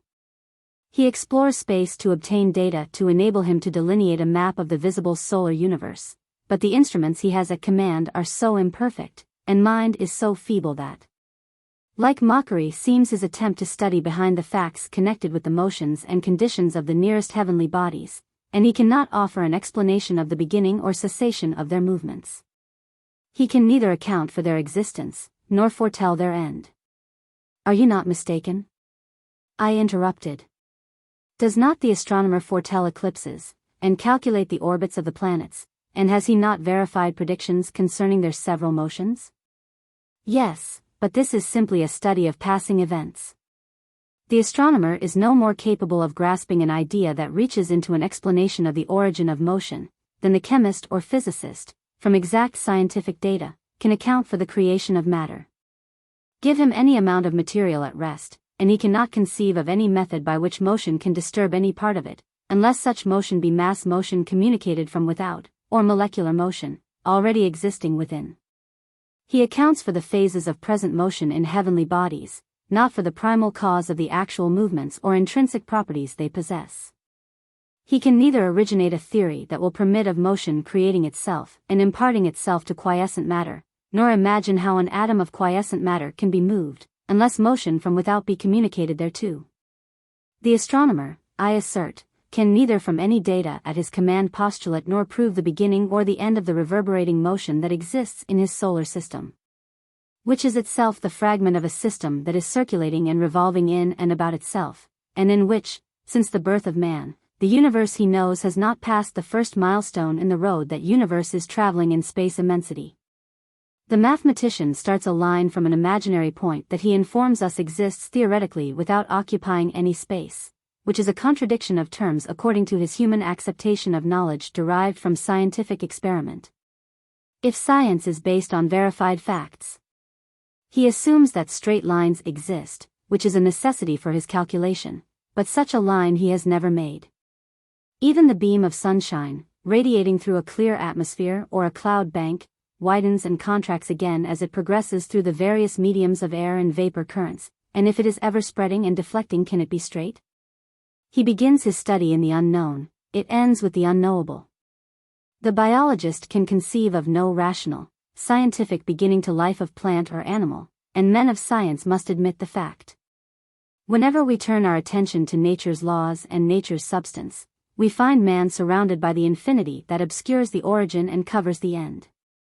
But perseverance, study of nature's forces, and comparison of the past with the present, will yet clarify human knowledge and make plain much of this seemingly mysterious, but never will man reach the beginning or the end. The course of human education, to this day, has been mostly materialistic, although, together with the study of matter, there has been more or less attention given to its moving spirit. Newton was the dividing light in scientific thought. He stepped between the reasonings of the past and the provings of the present, and introduced problems that gave birth to a new scientific tendency, a change from the study of matter from the material side to that of force and matter. But his thought has since been carried out in a mode too realistic by far. The study of material bodies has given way, it is true, in a few cases to the study of the spirit of matter, and evolution is beginning to teach men that matter is crude. As a result, thought will in its sequence yet show that modifications of energy expression are paramount. This work is not lost, however, for the consideration of the nature of sensible material is preliminary and necessary to progression, as the life of the savage prepares the way for that of the cultivated student. And is a meager and primitive child's effort, compared with the richness of the study in unseen energy expressions that are linked with matter, of which men will yet learn. I comprehend some of this, I replied, but I am neither prepared to assent to nor dissent from your conclusions, and my mind is not clear as to whether your logic is good or bad. I am more ready to speak plainly about my own peculiar situation than to become absorbed in abstruse arguments in science, and I marvel more at the soft light that is here surrounding us than at the metaphysical reasoning in which you indulge. The child ignorant of letters wonders at the resources of those who can spell and read, and, in like manner, many obscure natural phenomena are marvelous to man only because of his ignorance. You do not comprehend the fact that sunlight is simply a matter-bred expression, an outburst of interrupted energy, and that the modification this energy undergoes makes it visible or sensible to man. What, think you, becomes of the flood of light energy that unceasingly flows from the sun? For ages, for an eternity, it has bathed this earth and seemingly streamed into space, and space it would seem must have long since have been filled with it, if, as men believe, space contains energy of any description. Man may say the earth casts the amount intercepted by it back into space, and yet does not your science teach that the great bulk of the earth is an absorber, and a poor radiator of light and heat?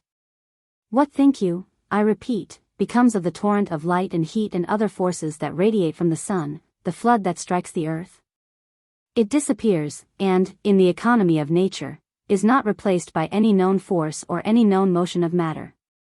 Think you that earth's substance really presents an obstacle to the passage of the sun's energy?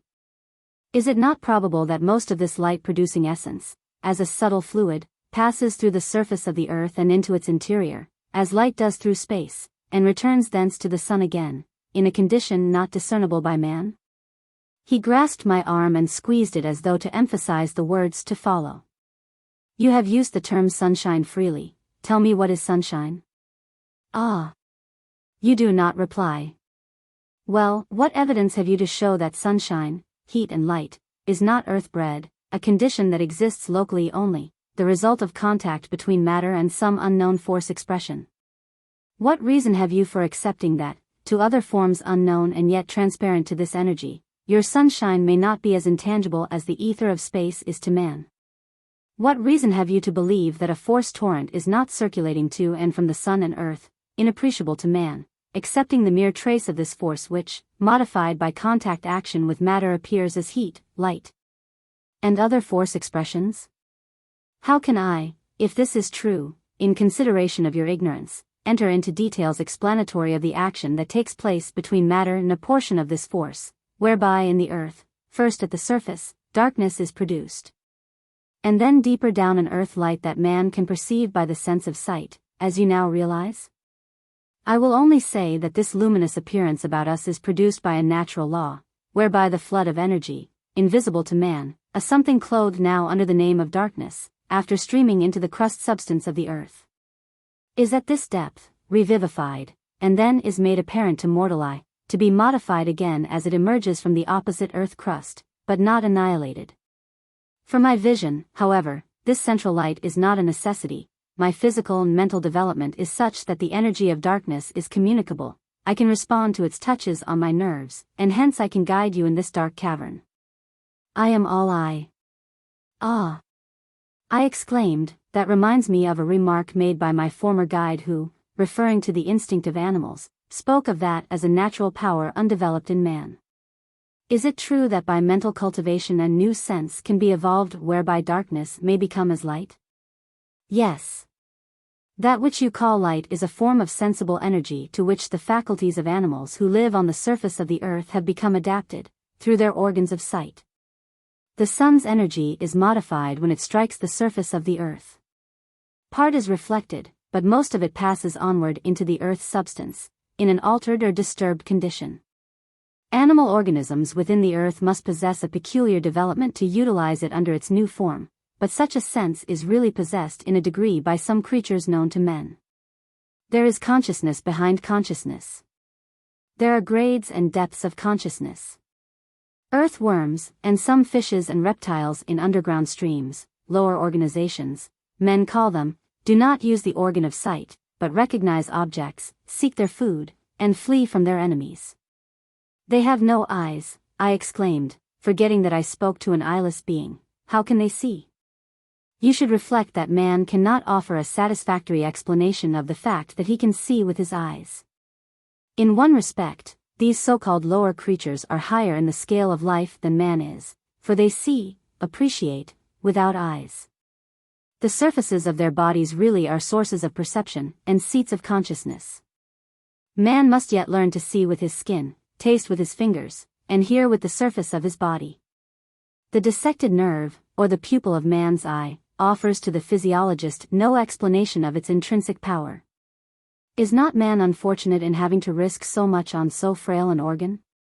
The physiologist cannot tell why or how the nerve of the tongue can distinguish between bitter and sweet, or convey any impression of taste, or why the nerve of the ear communicates sound, or the nerve of the eye communicates the impression of sight. There is an impassable barrier behind all forms of nerve impressions, that neither the microscope nor other methods of investigation can help the reasoning senses of man to remove.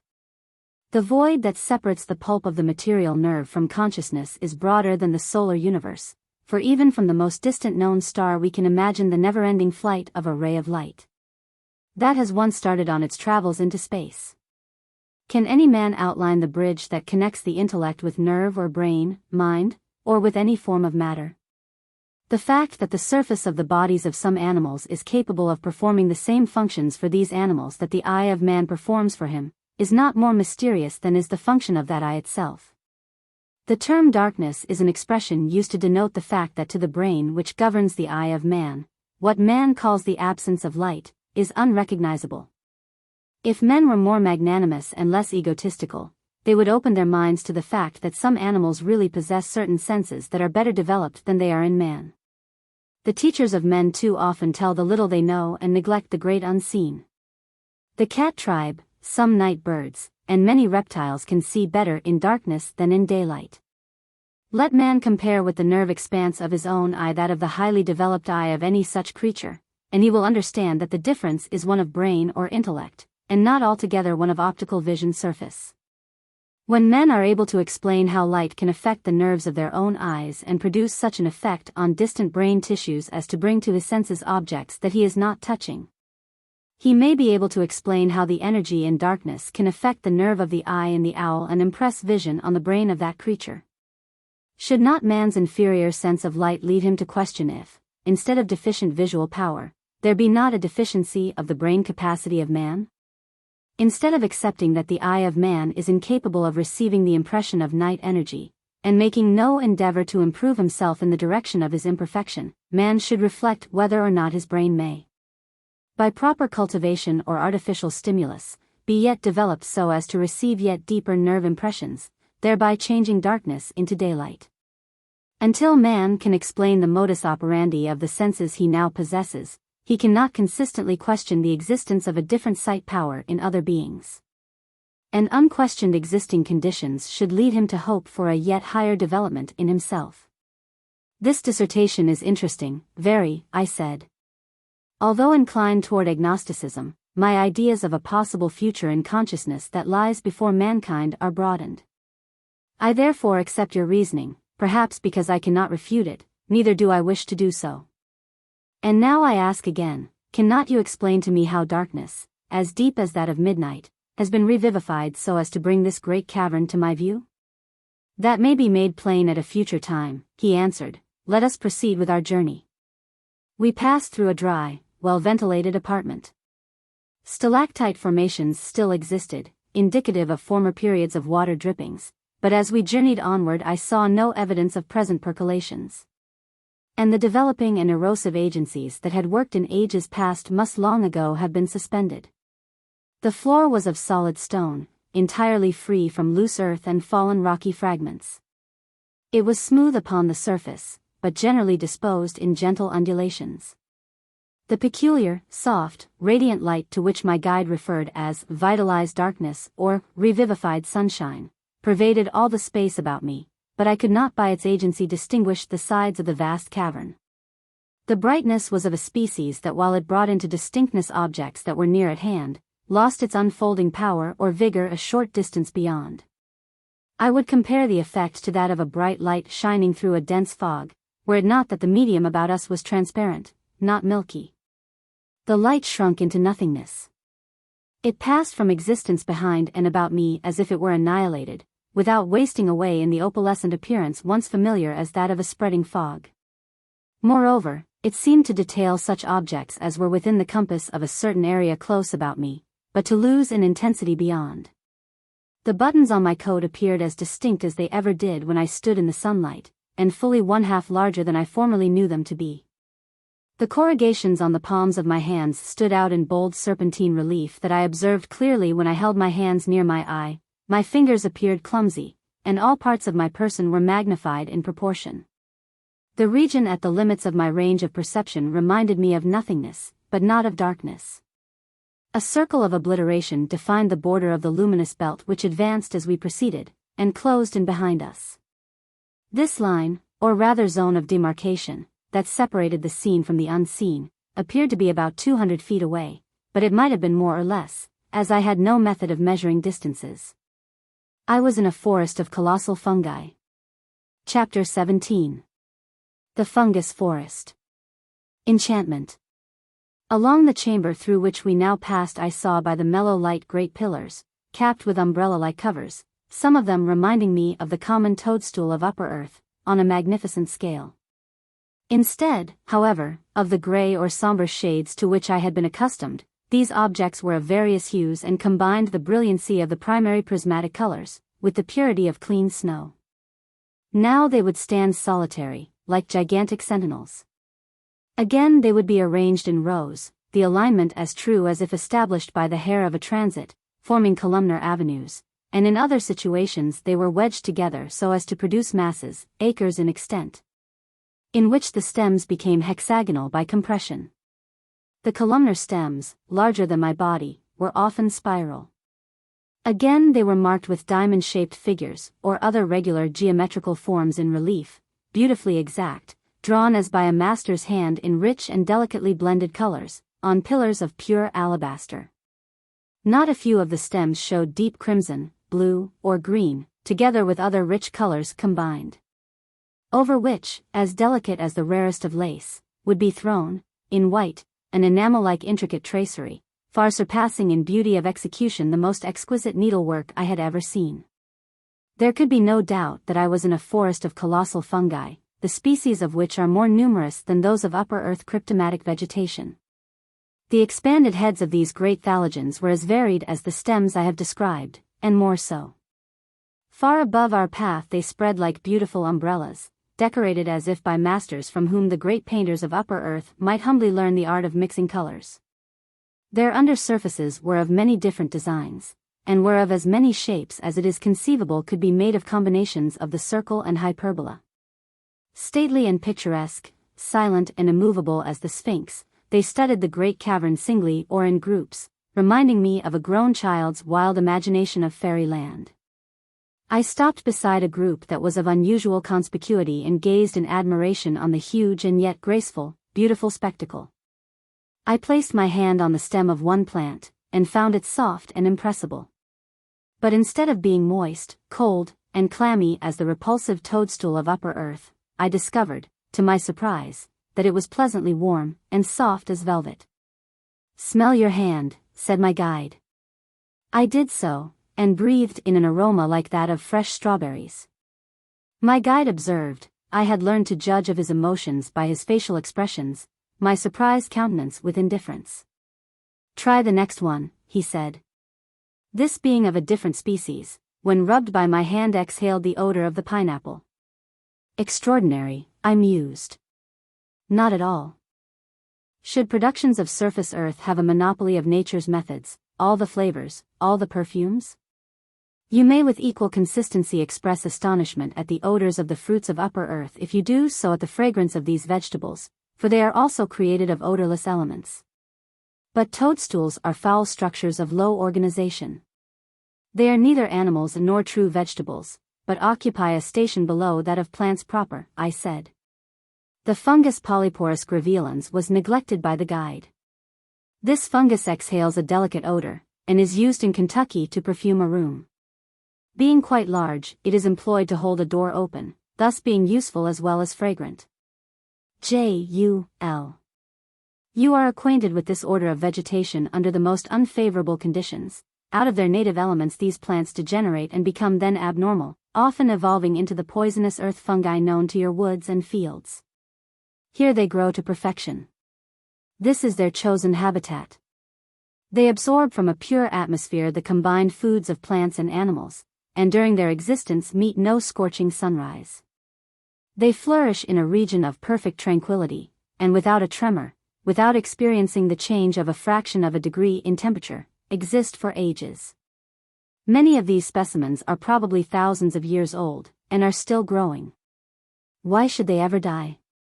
They have never been disturbed by a breath of moving air, and, balanced exactly on their succulent, pedestal-like stems, surrounded by an atmosphere of dead nitrogen, vapor, and other gases, with their roots embedded in carbonates and minerals. They have food at command, nutrition inexhaustible. Still I do not see why they grow to such mammoth proportions. Plants adapt themselves to surrounding conditions, he remarked. The oak tree in its proper latitude is tall and stately. Trace it toward the Arctic Circle, and it becomes knotted, gnarled, rheumatic, and dwindles to a shrub. The castor plant in the tropics is 20 or 30 feet in height. In the temperate zone it is an herbaceous plant, farther north it has no existence. Indian corn in Kentucky is luxuriant, tall, and graceful, and each stalk is supplied with roots to the second and third joint, while in the Northland it scarcely reaches to the shoulder of a man, and, in order to escape the early northern frost, arrives at maturity before the more southern variety begins to tassel. The common Jimson weed, Datura stramonium, planted in early spring, in rich soil, grows luxuriantly, covers a broad expanse and bears an abundance of fruit. Planted in midsummer it blossoms when but a few inches in height, and between two terminal leaves hastens to produce a single capsule on the apex of the short stem, in order to ripen its seed before the frost appears. These and other familiar examples might be cited concerning the difference some species of vegetation of your former lands undergo under climatic conditions less marked than between those that govern the growth of fungi here and on surface earth. Such specimens of fungi as grow in your former home have escaped from these underground regions, and are as much out of place as are the tropical plants transplanted to the edge of eternal snow. Indeed, more so, for on the earth the ordinary fungus, as a rule, germinates after sunset, and often dies when the sun rises, while here they may grow in peace eternally. These meandering caverns comprise thousands of miles of surface covered by these growths which shall yet fulfill a grand purpose in the economy of nature. For they are destined to feed tramping multitudes when the day appears in which the nations of men will desert the surface of the earth and pass as a single people through these caverns on their way to the immaculate existence to be found in the inner sphere. I cannot disprove your statement, I again repeated, neither do I accept it. However, it still seems to me unnatural to find such delicious flavors and delicate odors connected with objects associated in memory with things insipid, or so disagreeable as toadstools and the rank forest fungi which I abhorred on earth. Chapter 18. The Food of Man. This leads me to remark, answered the eyeless seer, that you speak without due consideration of previous experience. You are, or should be, aware of other and as marked differences in food products of upper earth, induced by climate, soil and cultivation. The potato which, next to wheat, rice, or corn, supplies nations of men with starchy food, originated as a wild weed in South America and Mexico, where it yet exists as a small, watery, marble-like tuber, and its nearest kindred. Botanically, is still poisonous. The luscious apple reached its present excellence by slow stages from knotty, wild, astringent fruit, to which it again returns when escaped from cultivation. The cucumber is a near cousin of the griping, medicinal cathartic bitter apple, or colocynth, and occasionally partakes yet of the properties that result from that unfortunate alliance. As too often exemplified to persons who do not peel it deep enough to remove the bitter, cathartic principle that exists near the surface. Oranges, in their wild condition, are bitter, and are used principally as medicinal agents. Asparagus was once a weed, native to the salty edges of the sea, and as this weed has become a food, so it is possible for other wild weeds yet to do. Buckwheat is a weed proper, and not a cereal, and birds have learned that the seeds of many other weeds are even preferable to wheat. The wild parsnip is a poison, and the parsnip of cultivation relapses quickly into its natural condition if allowed to escape and roam again. The root of the tapioca plant contains a volatile poison, and is deadly. But when that same root is properly prepared, it becomes the wholesome food, tapioca. The nut of the African anacardium, cacao nut, contains a nourishing kernel that is eaten as food by the natives, and yet a drop of the juice of the oily shell placed on the skin will blister and produce terrible inflammations. Only those expert in the removal of the kernel dare partake of the food. The berry of the Berberis vulgaris is a pleasant acid fruit, the bough that bears it is intensely bitter. Such examples might be multiplied indefinitely, but I have cited enough to illustrate the fact that neither the difference in size and structure of the species in the mushroom forest through which we are passing, nor the conditions of these bodies, as compared with those you formerly knew, need excite your astonishment. Cultivate a potato in your former home so that the growing tuber is exposed to sunshine, and it becomes green and acrid, and strongly virulent. Cultivate the spores of the intra-earth fungi about us, on the face of the earth, and although now all parts of the plants are edible, the species will degenerate, and may even become poisonous. They lose their flavor under such unfavorable conditions, and although some species still retain vitality enough to resist poisonous degeneration, they dwindle in size, and adapt themselves to new and unnatural conditions. They have all degenerated. Here they live on water, pure nitrogen and its modifications, grasping with their roots the carbon of the disintegrated limestone, affiliating these substances, and evolving from these bodies rich and delicate flavors, far superior to the flavor of Earth's surface foods. On the surface of the Earth, after they become abnormal, they live only on dead and devitalized organic matter, having lost the power of assimilating elementary matter. They then partake of the nature of animals, breathe oxygen and exhale carbonic acid, as animals do, being the reverse of other plant existences. Here they breathe oxygen, nitrogen, and the vapor of water, but exhale some of the carbon in combination with hydrogen, thus evolving these delicate ethereal essences instead of the poisonous gas, carbonic acid. Their substance is here made up of all the elements necessary for the support of animal life. Nitrogen to make muscle, carbon and hydrogen for fat, lime for bone. This fungoid forest could feed a multitude. It is probable that in the time to come when man deserts the bleak Earth's surface, as he will someday be forced to do, as has been the case in frozen planets that are not now inhabited on the outer crust, nations will march through these spaces on their way from the dreary outside Earth to the delights of the salubrious inner sphere. Here then, when that day of necessity appears, as it surely will come under inflexible climatic changes that will control the destiny of outer Earth life, these constantly increasing stores adapted to nourish humanity will be found accumulated and ready for food. You have already eaten of them, for the variety of food with which I supplied you has been selected from different portions of these nourishing products which, flavored and salted, ready for use as food, stand intermediate between animal and vegetable, supplying the place of both. My instructor placed both hands on my shoulders, and in silence I stood gazing intently into his face. Then, in a smooth, captivating, entrancing manner, he continued. Can you not see that food is not matter? The material part of bread is carbon, water, gas, and earth. The material part of fat is charcoal and gas. The material part of flesh is water and gas. The material part of fruits is mostly water with a little charcoal and gas. The material constituents of all foods are plentiful, they abound everywhere, and yet amid the unlimited, unorganized materials that go to form foods man would starve. By the term gas, it is evident that hydrogen and nitrogen were designated, and yet, since the instructor insists that other gases form part of the atmosphere, so he may consistently imply that unknown gases are parts of food. J.U.L. Give a healthy man a diet of charcoal, water, lime salts, and air. Say to him, bread contains no other substance, here is bread, the material food of man, live on this food, and yet the man, if he eat of these, will die with his stomach distended. So with all other foods. Give man the unorganized materialistic constituents of food in unlimited amounts, and starvation results. No. Matter is not food, but a carrier of food. What is food? Sunshine. The grain of wheat is a food by virtue of the sunshine fixed within it. The flesh of animals, the food of living creatures, are simply carriers of sunshine energy. Break out the sunshine and you destroy the food, although the material remains.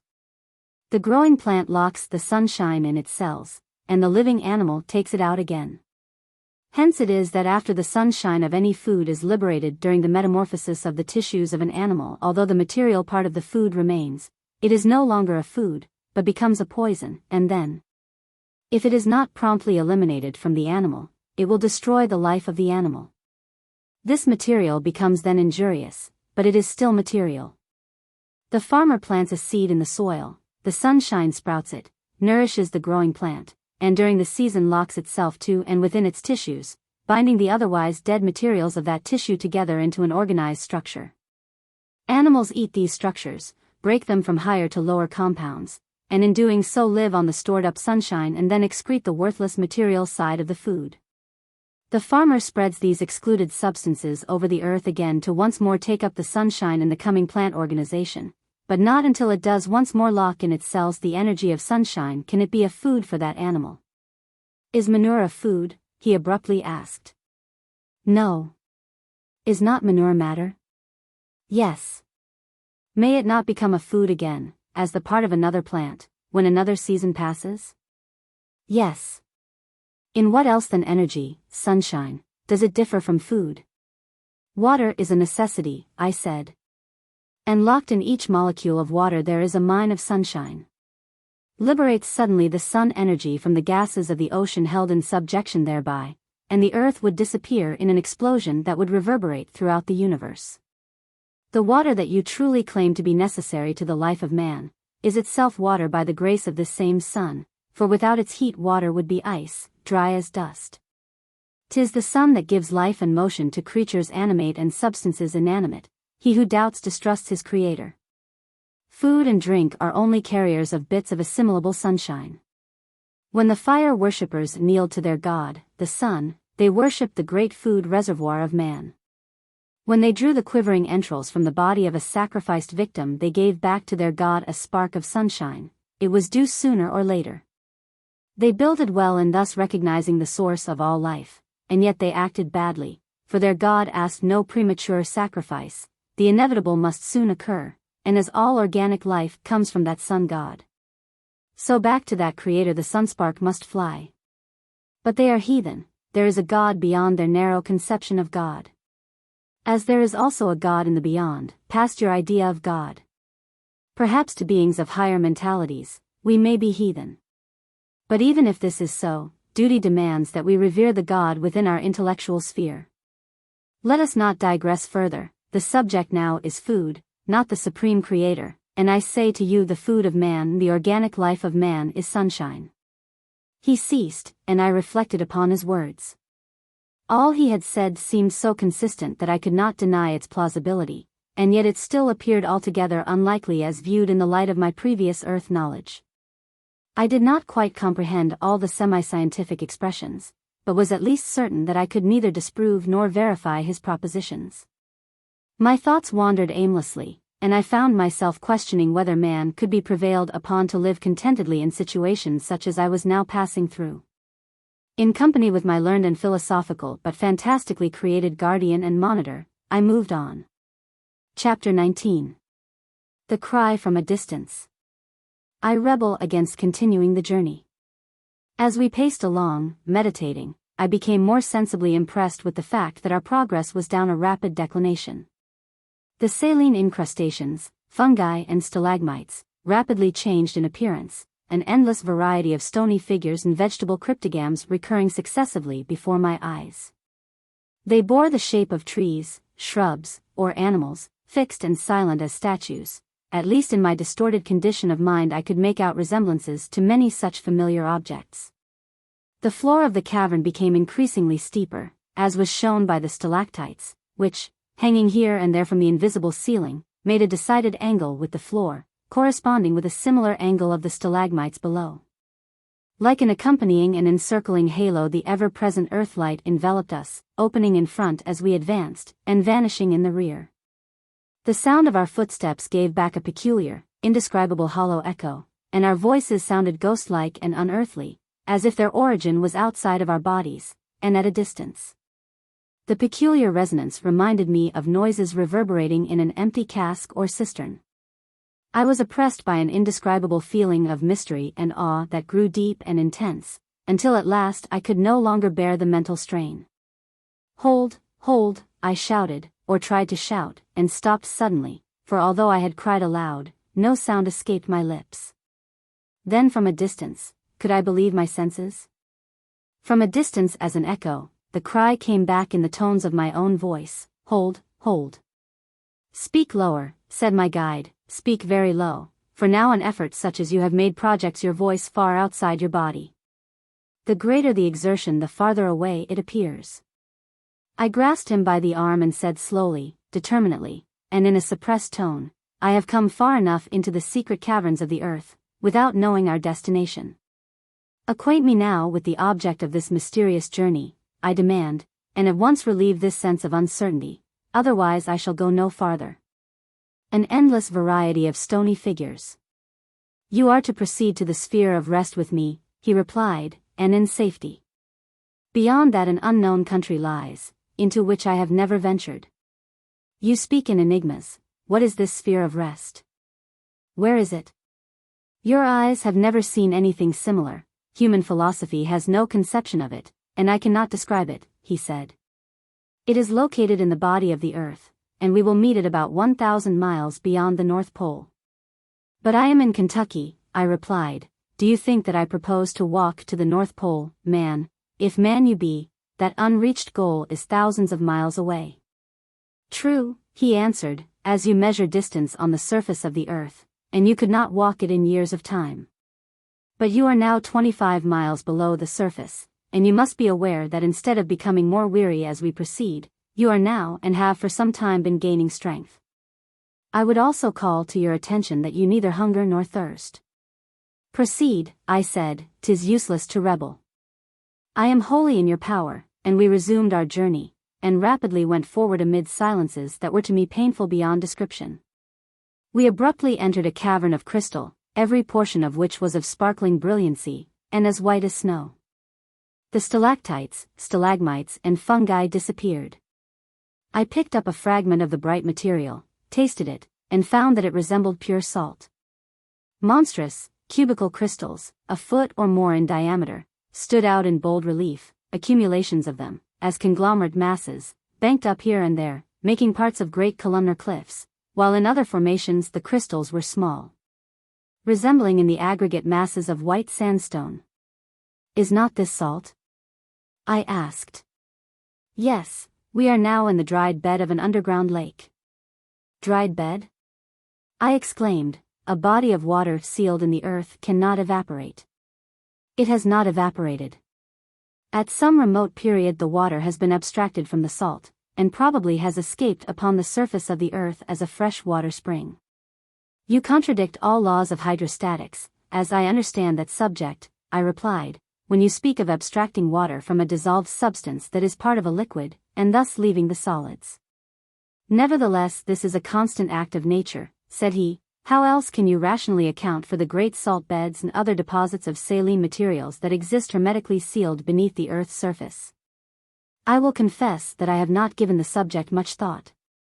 I simply accept the usual explanation to the effect that salty seas have lost their water by evaporation, and afterward the salt formations, by some convulsions of nature, have been covered with earth. Perhaps sinking by earthquake convulsions bodily into the earth. Monstrous cubical crystals. These explanations are examples of some of the erroneous views of scientific writers, he replied. They are true only to a limited extent. The great beds of salt, deep in the earth, are usually accumulations left there by water that is drawn from brine lakes, from which the liberated water often escaped as pure spring water at the surface of the earth. It does not escape by evaporation, at least not until it reaches the earth's surface. Interlude, the story interrupted. Chapter 20. My unbidden guest proves his statement and refutes my philosophy. Let the reader who has followed this strange story which I am directed to title, The End of Earth, and who, in imagination, has traversed the cavernous passages of the underworld and listened to the conversation of those two personages who journeyed towards the secrets of the beyond, return now to upper earth, and once more enter my secluded lodgings. The home of Llewellyn Drury, him who listened to the aged guest and who claims your present attention. Remember that I relate a story within a story. That importunate guest of mine, of the glittering knife and the silvery hair, like another ancient mariner, had constrained me to listen to his narrative, as he read it aloud to me from the manuscript.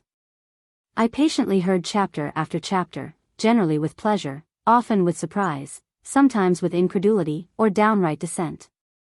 Much of the narrative, I must say, yes, most of it, appeared possible, if not probable, as taken in its connected sequence. The scientific sections were not uninteresting. The marvels of the fungus groves, the properties of the inner light, I was not disinclined to accept as true to natural laws.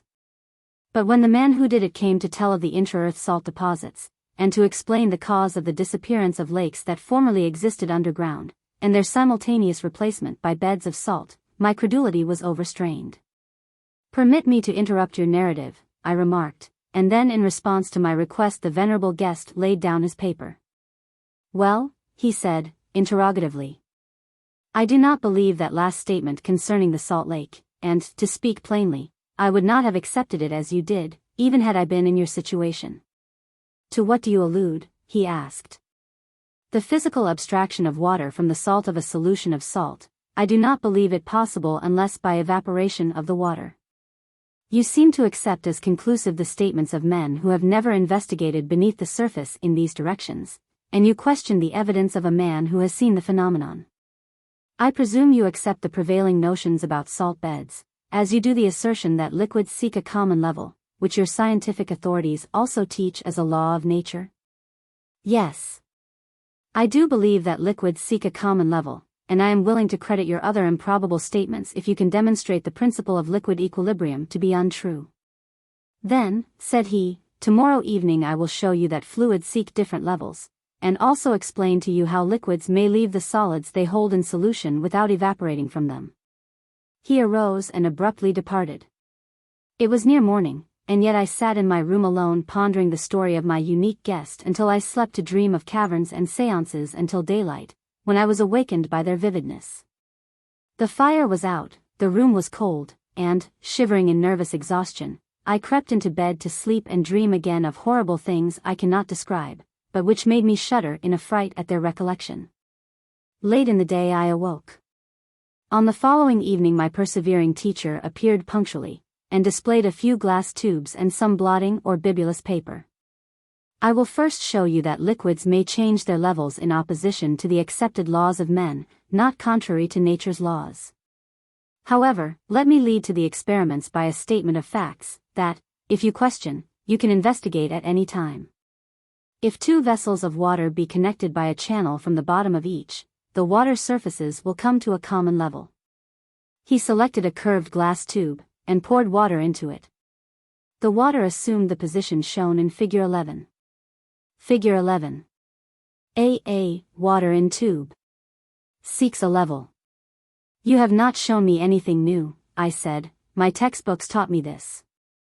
True, I have but exhibited that which is the foundation of your philosophy regarding the surface of liquids. Let me proceed. If we pour a solution of common salt into such a U-tube, as I do now, you perceive that it also rises to the same level in both ends. Of course it does. Do not interrupt me. Into one arm of the tube containing the brine I now carefully pour pure water. You observe that the surfaces do not seek the same level. Figure 12. Figure 12. A. Surface of water. B. Surface of brine. Certainly not, I said. The weight of the liquid in each arm is the same, however, the columns balance each other. Exactly. And on this assumption you base your assertion that connected liquids of the same gravity must always seek a common level, but you see from this test that if two liquids of different gravities be connected from beneath, the surface of the lighter one will assume a higher level than the surface of the heavier. Agreed, however tortuous the channel that connects them, such must be the case. Is it not supposable, said he, that there might be two pockets in the earth, one containing salt water, the other fresh water, which, if joined together, might be represented by such a figure as this, wherein the water surface would be raised above that of the brine? And he drew upon the paper the accompanying diagram. Figure 13. Yes, I admitted, providing, of course, there was an equal pressure of air on the surface of each. Figure 13. B. Surface of brine. W. Surface of water. S. Sand strata connecting them. Now I will draw a figure in which one pocket is above the other, and ask you to imagine that in the lower pocket we have pure water, in the upper pocket brine, Figure 14.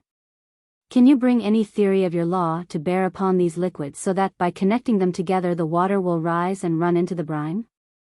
Figure 14. B. Brine. W. Water. S. Sand stratum. The difference in altitude is somewhat exaggerated. To make the phenomenon clear, A. Siphon may result under such circumstances. L. No, I replied, connect them, and then the brine will flow into the water. Upon the contrary, he said. Connect them, as innumerable cavities in the earth are joined, and the water will flow into the brine. The assertion is opposed to applied philosophy and common sense, I said. Where ignorance is bliss, 'tis folly to be wise, you know to be a maxim with mortals, he replied, but I must pardon you, your dogmatic education narrows your judgment. I now will prove you in error. He took from his pocket two slender glass tubes, about 1/8 of an inch in bore and 4 inches in length, each closed at one end, and stood them in a perforated cork that he placed upon the table. Figure 15. A. Glass tubes. F. Brine surface. E. Water surface. Into one tube he poured water, and then dissolving some salt in a cup, poured brine into the other, filling both nearly to the top, Figure 15. Next he produced a short curved glass tube, to each end of which was attached a strip of flexible rubber tubing. Then, from a piece of blotting paper such as is used to blot ink, he cut a narrow strip and passed it through the arrangement, forming the apparatus represented by Figure 16. Figure 16. B. Curved glass tube. C. Rubber tubes. D. Bibulous paper. Then he inserted the two tubes, Figure 15, into the rubber, the extremities of the paper being submerged in the liquids, producing a combination that rested upright in the cork as shown by Figure 17. The surfaces of both liquids were at once lowered by reason of the suction of the bibulous paper, the water decreasing most rapidly, and soon the creeping liquids met by absorption in the paper, the point of contact, as the liquids met, being plainly discernible.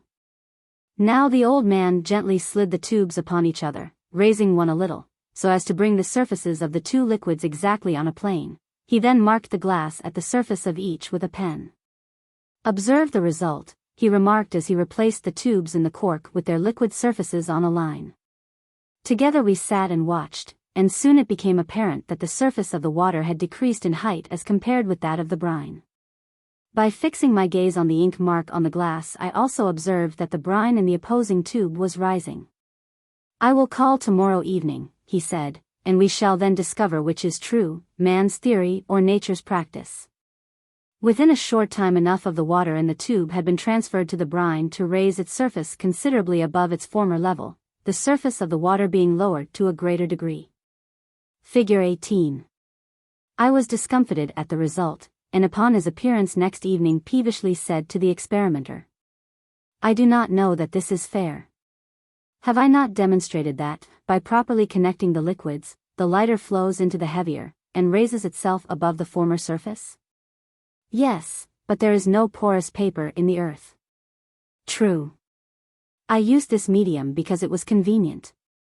There are, however, vast subterranean beds of porous materials, stone, sand, clay, various other earths, many of which will answer the same purpose.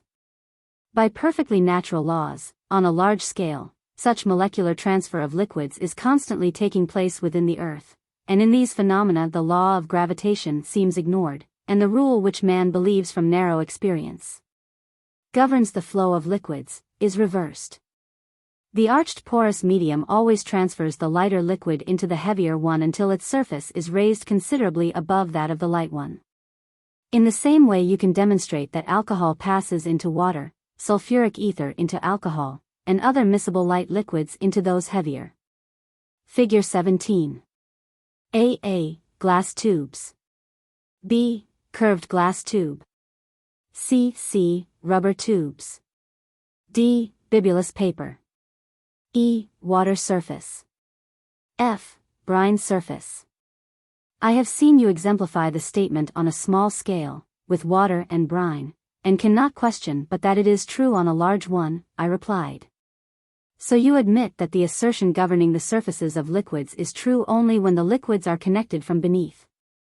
In other words, your thought is one-sided, as science thought often is. Yes. Figure 18. E. Water surface. F. Brine surface. Now as to the beds of salt deep within the earth. You are also mistaken concerning their origin. The water of the ocean that runs through an open channel from the one side may flow into an underground lake, that by means of the contact action, suction, of the overlying and surrounding strata is being continually emptied of its water. But not its salt. Thus by absorption of water the brine of the lake becomes in time saturated, starting crystallization regularly over the floor and sides of the basin. Eventually the entire cavity is filled with salt, and a solid mass of rock salt remains.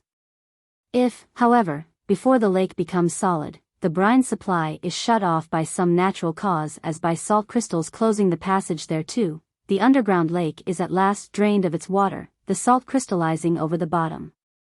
And upon the cliffs, leaving great crevices through the saline deposits, as chances to have been the case with the salt formations through which I passed with my guide, and have recently described to you. Even now I have my doubts as to the correctness of your explanations, especially concerning the liquid surfaces. They are facts, however. Liquids capable of being mixed, if connected by porous arches, bibulous paper is convenient for illustrating by experiment. Reverse the rule men have accepted to explain the phenomena of liquid equilibrium, for I repeat.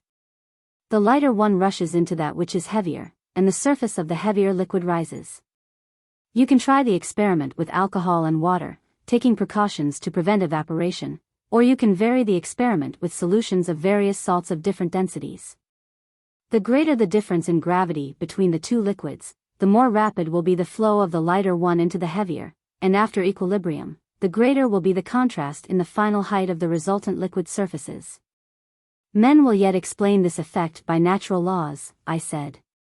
Yes, he answered, when they learn the facts, and they will then be able to solve certain phenomena connected with diffusion processes that they cannot now understand. Did I not tell you that after the fact had been made plain it was easy to see how Columbus stood the egg on its end? What I have demonstrated by experiment is perhaps no new principle in hydrostatics. But I have applied it in a natural manner to the explanation of obscure natural phenomena, that men now seek unreasonable methods to explain. You may proceed with your narrative. I accept that when certain liquids are connected, as you have shown, by means of porous substances, one will pass into the other, and the surface of the lighter liquid in this case will assume a position below that of the heavier. You must also accept, said he, that when solutions of salt are subjected to earth attraction, under proper conditions, the solids may by capillary attraction be left behind, and pure water finally pass through the porous medium. Were it not for this law, the only natural surface spring water on earth would be brine, for the superficial crust of the earth is filled with saline solutions. All the spring-fed rivers and lakes would also be salty and fetid with sulfur compounds, for at great depths brine and foul water are always present. Even in countries where all the water below the immediate surface of the earth is briny, the running springs, if of capillary origin, are pure and fresh. You may imagine how different this would be were it not for the law I have cited, for the whole earth's crust is permeated by brine and saline waters. Did your philosophy never lead you to think of this? Continuing, my guest argued as follows. Do not lakes exist on the earth's surface into which rivers and streams flow, but which have no visible outlet? Are not such lakes saline, even though the source of supply is comparatively fresh? Has it never occurred to you to question whether capillarity assisted by surface evaporation, not evaporation only as men assert, is not separating the water of these lakes from the saline substances carried into them by the streams, thus producing brine lakes? Will not this action after a great length of time result in crystalline deposits over portions of the bottoms of such lakes, and ultimately produce a salt bed? It is possible, I replied. Not only possible, but probable. Not only probable, but true. Across the intervening brine strata above the salt crystals the surface rivers may flow. Indeed, owing to differences in specific gravity the surface of the lake may be comparatively fresh, while in the quiet depths below, beds of salt crystals are forming, and between these extremes may rest strata after strata of saline solutions, decreasing in gravity towards the top. Then he took his manuscript and continued to read in a clear, musical voice, while I sat a more contented listener than I had been previously. I was not only confuted, but convinced. And I recalled the saying of Socrates, that no better fortune can happen a man than to be confuted in an error. My unbidden guest continues reading his manuscript. Chapter 21. My weight disappearing. We halted suddenly, for we came unexpectedly to the edge of a precipice, 20 feet at least in depth. Let us jump down, said my guide. That would be dangerous, I answered. Cannot we descend at some point where it is not so deep? No. The chasm stretches for miles across our path, and at this point we will meet with the least difficulty. Besides, there is no danger. The specific gravity of our bodies is now so little that we could jump twice that distance with impunity. I cannot comprehend you. We are in the flesh, our bodies are possessed of weight, the concussion will be violent. You reason again from the condition of your former life, and, as usual, are mistaken. There will be little shock, for, as I have said, our bodies are comparatively light now. Have you forgotten that your motion is continuously accelerated, and that without perceptible exertion you move rapidly? This is partly because of the loss of weight. Your weight would now be only about 50 pounds if tested by a spring balance. I stood incredulous. I bounded upward fully 6 feet. You trifle with me. I weigh over 150 pounds, how have I lost weight? It is true that I have noticed the ease with which we have recently progressed on our journey, especially the latter part of it, but I attribute this, in part, to the fact that our course is down an incline. And also to the vitalizing power of this cavern air. This explains part of the matter, he said. It answered at the time, and I stated a fact, but were it not that you are really consuming a comparatively small amount of energy, you would long before this have been completely exhausted. You have been gaining strength for some hours, have really been growing younger. Your wrinkled face has become more smooth, and your voice is again natural. You were prematurely aged by your brothers on the surface of the earth, in order that when you passed the line of gravity, you might be vigorous and enjoying manhood again. Had this aging process not been accomplished, you would now have become as a child in many respects. He halted before me. Jump up, he said. I promptly obeyed the unexpected command, and sprung upward with sufficient force to carry me, as I supposed, 6 inches from the earth. However, I bounded upward fully 6 feet. My look of surprise as I gently alighted, for there was no concussion on my return, seemed lost on my guide, and he quietly said, "If you can leap 6 feet upward without excessive exertion, or return shock, cannot you jump 20 feet down? Look." And he leaped lightly over the precipice and stood unharmed on the stony floor below. Even then I hesitated, observing which, he cried, "Hang by your hands from the edge then, and drop." I did so, and the 14 feet of fall seemed to affect me as though I had become as light as cork. I fluttered to the earth as a leaf would fall, and leaned against the precipice in surprised meditation. I fluttered to the earth as a leaf would fall. Others have been through your experience, he remarked, and I therefore can overlook your incredulity, but experiences such as you now meet, remove distrust. Doing is believing. He smiled benignantly. We leaped over great inequalities. I pondered, revolving in my mind the fact that persons had in mental abstraction, passed through unusual experiences in ignorance of conditions about them, until their attention had been called to the scene and yet unnoticed surroundings. And they had then beheld the facts plainly. The puzzle picture, stares the eye and impresses the retina, but is devoid of character until the hidden form is developed in the mind, and then that form is always prominent to the eye. My remarkably light step, now that my attention had been directed thereto, was constantly in my mind, and I found myself suddenly possessed of the strength of a man, but with the weight of an infant. I raised my feet without an effort. They seemed destitute of weight. I leaped about, tumbled, and rolled over and over on the smooth stone floor without injury.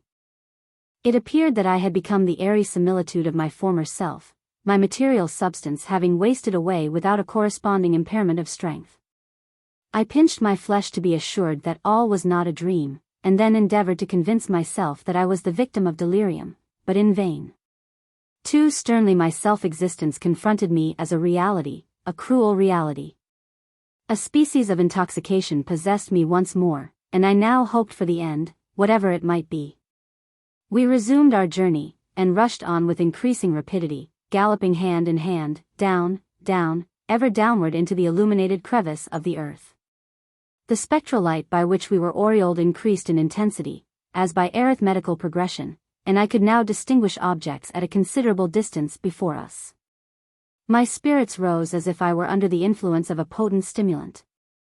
A liveliness that was the opposite of my recent despondency had gained control, and I was again possessed of a delicious mental sensation, to which I can only refer as a most rapturous exhilaration. My guide grasped my hand firmly, and his touch, instead of revolting me as formerly it had done, gave pleasure. We together leaped over great inequalities in the floor, performing these aerial feats almost as easily as a bird flies. Indeed, I felt that I possessed the power of flight, for we bounded fearlessly down great declivities and over abysses that were often perpendicular, and many times our height. A very slight muscular exertion was sufficient to carry us rods of distance, and almost tiptoeing we skimmed with ever-increasing speed down the steeps of that unknown declivity. At length my guide held back. We gradually lessened our velocity, and, after a time, rested beside a horizontal substance that lay before us, apparently a sheet of glass, rigid, immovable, immeasurably great, that stretched as a level surface before us. Vividly distinct in the brightness of an earth light, that now proved to be superior to sunshine. Far as the eye could reach, the glassy barrier to our further progress spread as a crystal mirror in front, and vanishing in the distance, shut off the beyond. Far as the eye could reach, the glassy barrier spread as a crystal mirror. Interlude. The story again interrupted. Chapter 22. My unbidden guest departs. Once more I must presume to interrupt this narrative, and call back the reader's thoughts from those mysterious caverns through which we have been tracing the rapid footsteps of the man who was abducted, and his uncouth pilot of the lower realms. Let us now see and hear what took place in my room, in Cincinnati, just after my visitor, known to us as the man who did it, had finished reading to me, Llewellyn Drury, the custodian of this manuscript. The curious chapter relating how the underground explorers lost weight as they descended in the hollows of the earth. My French clock struck 12 of its clear silvery notes before the grey-bearded reader finished his stint for the occasion, and folded his manuscript preparatory to placing it within his bosom. "It is past midnight," he said, "and it is time for me to depart, but I will come to you again within a year. Meanwhile, during my absence, search the records, question authorities, and note such objections as rise therefrom concerning the statements I have made. Establish or disprove historically, or scientifically, any portion of the life history that I have given, and when I return I will hear what you have to say, and meet your argument. If there is a doubt concerning the authenticity of any part of the history, investigate, but make no mention to others of the details of our meetings." I sat some time in thought, then said, "I decline to concern myself in verifying the historical part of your narrative. The localities you mention may be true to name, and it is possible that you have related a personal history. But I cannot perceive that I am interested in either proving or disproving it. I will say, however, that it does not seem probable that at any time a man can disappear from a community, as you claim to have done, and have been the means of creating a commotion in his neighborhood that affected political parties, or even led to an unusual local excitement, outside his immediate circle of acquaintances, for a man is not of sufficient importance unless he is very conspicuous. By your own admission, you were simply a studious mechanic, a credulous believer in alchemistic vagaries, and as I revolve the matter over, I am afraid that you are now trying to impose on my credulity. The story of a forcible abduction, in the manner you related, seems to me incredible, and not worthy of investigation, even had I the inclination to concern myself in your personal affairs. The statements, however, that you make regarding the nature of the crust of the earth, gravitation, light, instinct, and human senses are highly interesting, and even plausible as you artfully present the subjects, I candidly admit.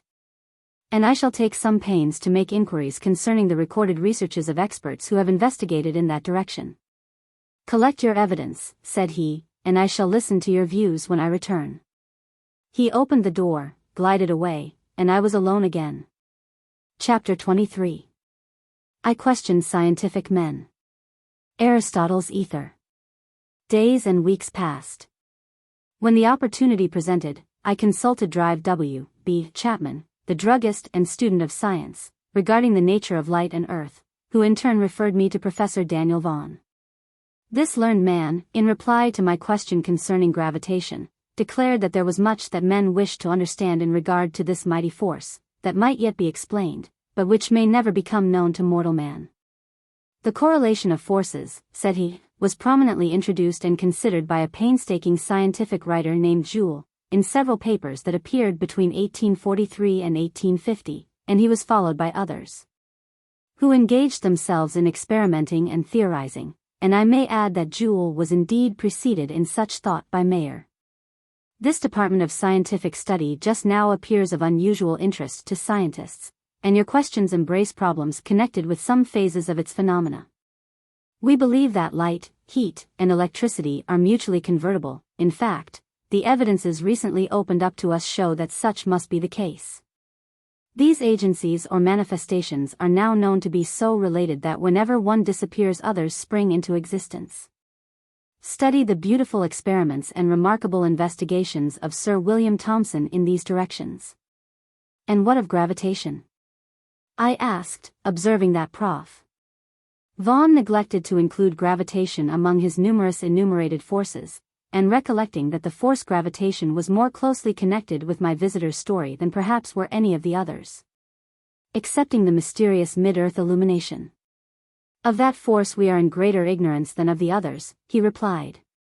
It affects bodies terrestrial and celestial, drawing a material substance, or pressing to the earth.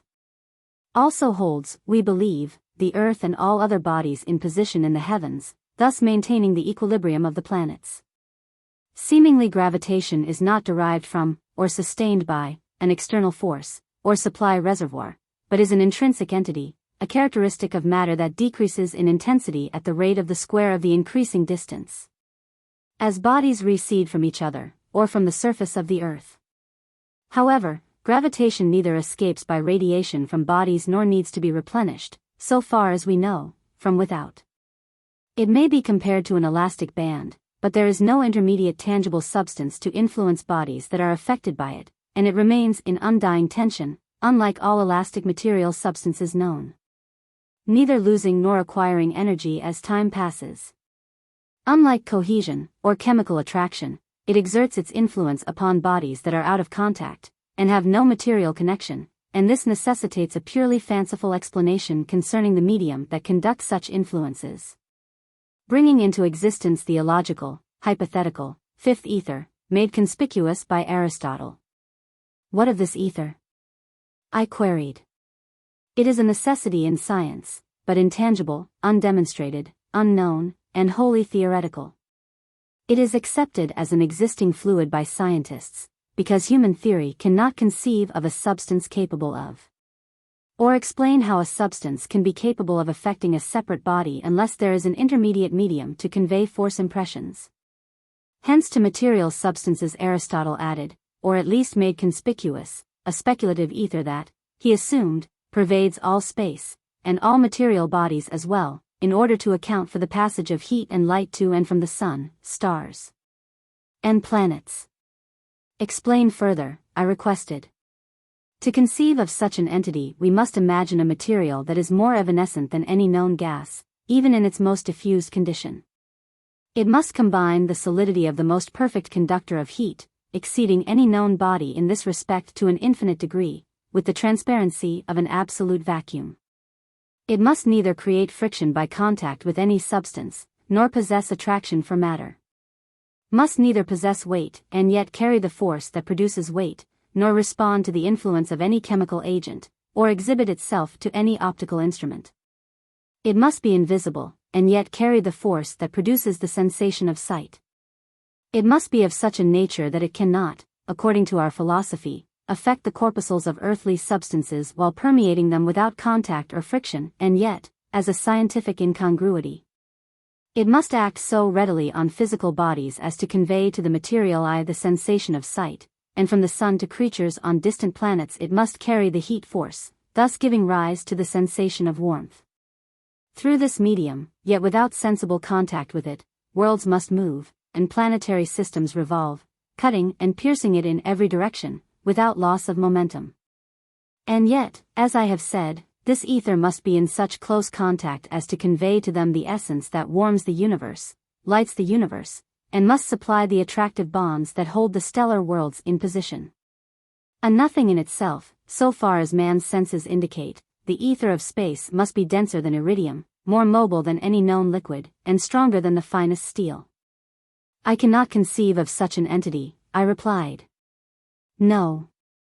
Neither can any man, for the theory is irrational, and cannot be supported by comparison with laws known to man, but the conception is nevertheless a primary necessity in scientific study. Can man, by any rational theory, combine a vacuum and a substance, and create a result that is neither material nor vacuity, neither something or nothing, and yet an intensified all? Being more attenuated than the most perfect of known vacuums, and a conductor better than the densest metal? This we do when we attempt to describe the scientist's all-pervading ether of space, and to account for its influence on matter. This hypothetical ether is, for want of a better theory of causes, as supreme in philosophy today as the alcest of the talented old alchemist Van Helmont was in former times, a universal spirit that exists in conception, and yet does not exist in perception, and of which modern science knows as little as its speculative promulgator, Aristotle, did. We who pride ourselves on our exact science, smile at some of Aristotle's statements in other directions, for science has disproved them, and yet necessity forces us to accept this illogical ether speculation, which is, perhaps, the most unreasonable of all theories. Did not this Greek philosopher also gravely assert that the lion has but one vertebra in his neck, that the breath of man enters the heart, that the back of the head is empty, and that man has but 8 ribs? Aristotle must have been a careless observer, I said. Yes, he answered. It would seem so, and science, today, bases its teachings concerning the passage of all forces from planet to planet, and sun to sun, on dicta such as I have cited, and no more reasonable in applied experiment. And I have been referred to you as a conscientious scientific teacher, I said. Why do you speak so facetiously? I am well enough versed in what we call science, to have no fear of injuring the cause by telling the truth, and you asked a direct question. If your questions carry you farther in the direction of force studies, accept at once, that, of the intrinsic constitution of force itself, nothing is known. Heat, light, magnetism, electricity, galvanism, until recently known as imponderable bodies, are now considered as modifications of force, but, in my opinion, the time will come when they will be known as disturbances. Disturbances of what? I do not know precisely, but of something that lies behind them all, perhaps creates them all, but yet is in essence unknown to men. Give me a clearer idea of your meaning. It seems impossible, he replied. I cannot find words in which to express myself. I do not believe that forces, as we know them, imponderable bodies, are as modern physics defines them. I am tempted to say that, in my opinion, forces are disturbance expressions of a something with which we are not acquainted, and yet in which we are submerged and permeated. Aristotle's ether perhaps. It seems to me that, behind all material substances, including forces, there is an unknown spirit, which, by certain influences, may be ruffled into the exhibition of an expression, which exhibition of temper we call a force. From this spirit these force expressions, wavelets or disturbances, arise, and yet they may become again quiescent, and again rest in its absorbing unity. The water from the outlet of a calm lake flows over a gentle decline in ripples, or quiet undulations, over the rapids in musical laughings, over a precipice in thunder tones, always water, each a different phase, however. To become quiet in another lake, as ripples in this universe may awaken to our perception, to repose again, and still be water. He hesitated. Go on, I said. So I sometimes have dared to dream that gravitation may be the reservoir that conserves the energy for all mundane forces, and that what we call modifications of force are intermediate conditions, ripples, rapids, or cascades, in gravitation. Continue, I said, eagerly, as he hesitated. He shook his head. Chapter 24. The Soliloquy of Prof. Daniel Vaughan. Gravitation is the beginning and gravitation is the end, all earthly bodies kneel to gravitation. Please continue, I am intensely interested. I wish that I could give you my reasons for the desire. I cannot do so, but I beg you to continue. I should add, continued Vaughan, ignoring my remarks, that we have established rules to measure the force of gravitation, and have estimated the decrease of attraction as we leave the surfaces of the planets. We have made comparative estimates of the weight of the Earth and planets, and have reason to believe that the force expression of gravitation attains a maximum at about 1/6 the distance toward the center of the Earth, then decreases. Until at the very center of our planet, matter has no weight. This, together with the rule I repeated a few moments ago, is about all we know, or think we know, of gravitation.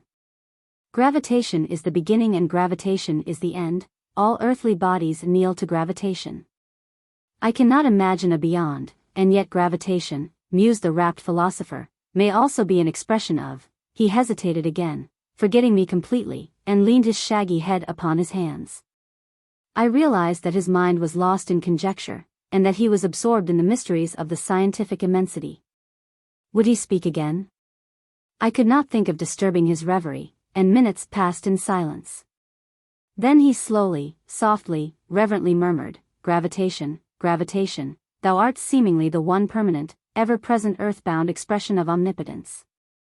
Heat and light come and go, as vapors of water condense into rain and dissolve into vapor to return again to the atmosphere. Electricity and magnetism appear and disappear.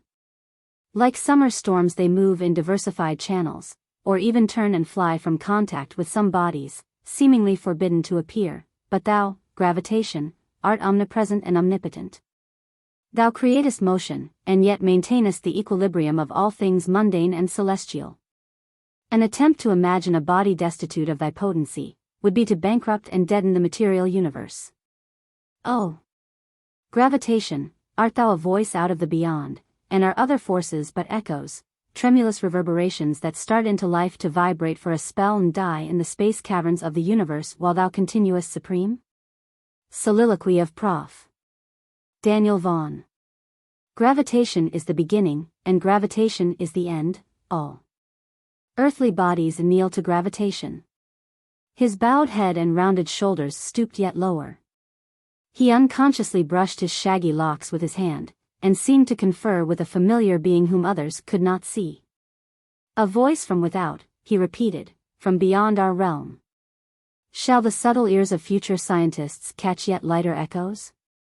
Will the brighter thoughts of more gifted men, under such furtherings as the future may bring, perchance commune with beings who people immensity, distance disappearing before thy ever-reaching spirit? For with thee, who holdest the universe together, space is not space, and there is no word expressing time. Art thou a voice that carriest the history of the past from the past unto and into the present, and for which there is no future, all conditions of time being as one to thee, thyself covering all and connecting all together? Art thou, gravitation, a voice? If so, there must be a something farther out in those fathomless caverns, beyond mind imaginings, from which thou comest, for how could nothingness have formulated itself into a voice? The suns and universe of suns about us, may be only vacant points in the depths of an all-pervading entity in which even thyself dost exist as a momentary echo, linked to substances ponderous, destined to fade away in the interstellar expanse outside, where disturbances disappear, and matter and gravitation together die. Where all is pure, quiescent, peaceful and dark. Gravitation, gravitation, imperishable gravitation, thou seemingly art the ever-pervading, unalterable, but yet moving spirit of a cosmos of solemn mysteries. Art thou now, in unperceived force expressions, speaking to dumb humanity of other universes, of suns and vortices of suns? Bringing tidings from the solar planets, or even infinitely distant star mists, the silent unresolved nebulae, and spreading before earth-bound mortal minds, each instant, fresh tidings from without, that, in ignorance, we cannot read? May not beings, perhaps like ourselves but higher in the scale of intelligence, those who people some of the planets about us, even now beckon and try to converse with us through thy subtle, ever-present self? And may not their efforts at communication fail because of our ignorance of a language they can read? Are not light and heat, electricity and magnetism plodding, vacillating agents compared with thy steady existence, and is it even further possible? His voice had gradually lowered, and now it became inaudible.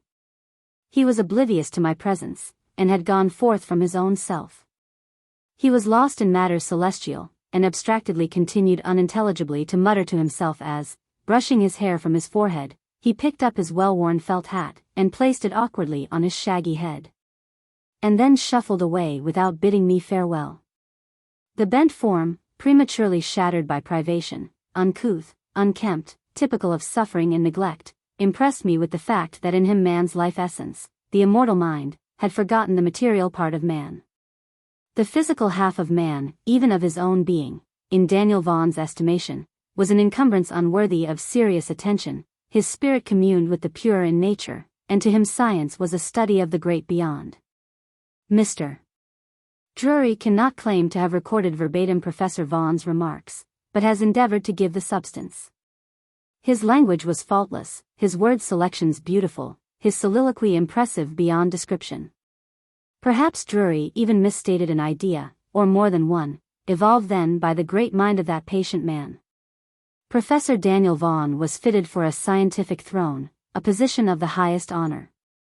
But, neglected by man, proud as a king, he bore uncomplainingly privations most bitter, and suffered alone until finally he died from starvation and neglect in the city of his adoption. Some persons are ready to cry, shame! Shame! At wealthy Cincinnati, others assert that men could not give to Daniel Vaughan, and since the first edition of Etidorhpa appeared, the undersigned has learned of one vain attempt to serve the interests of this peculiar man. He would not beg, and knowing his capacities, if he could not procure a position in which to earn a living, he preferred to starve. The only bitterness of his nature, it is said, went out against those who, in his opinion, kept from him such employment as returns a livelihood to scientific men, for he well knew his intellect earned for him such a right in Cincinnati. Will the spirit of that great man, talented Daniel Vaughan, bear malice against the people of the city in which none who knew him will deny that he perished from cold and privation?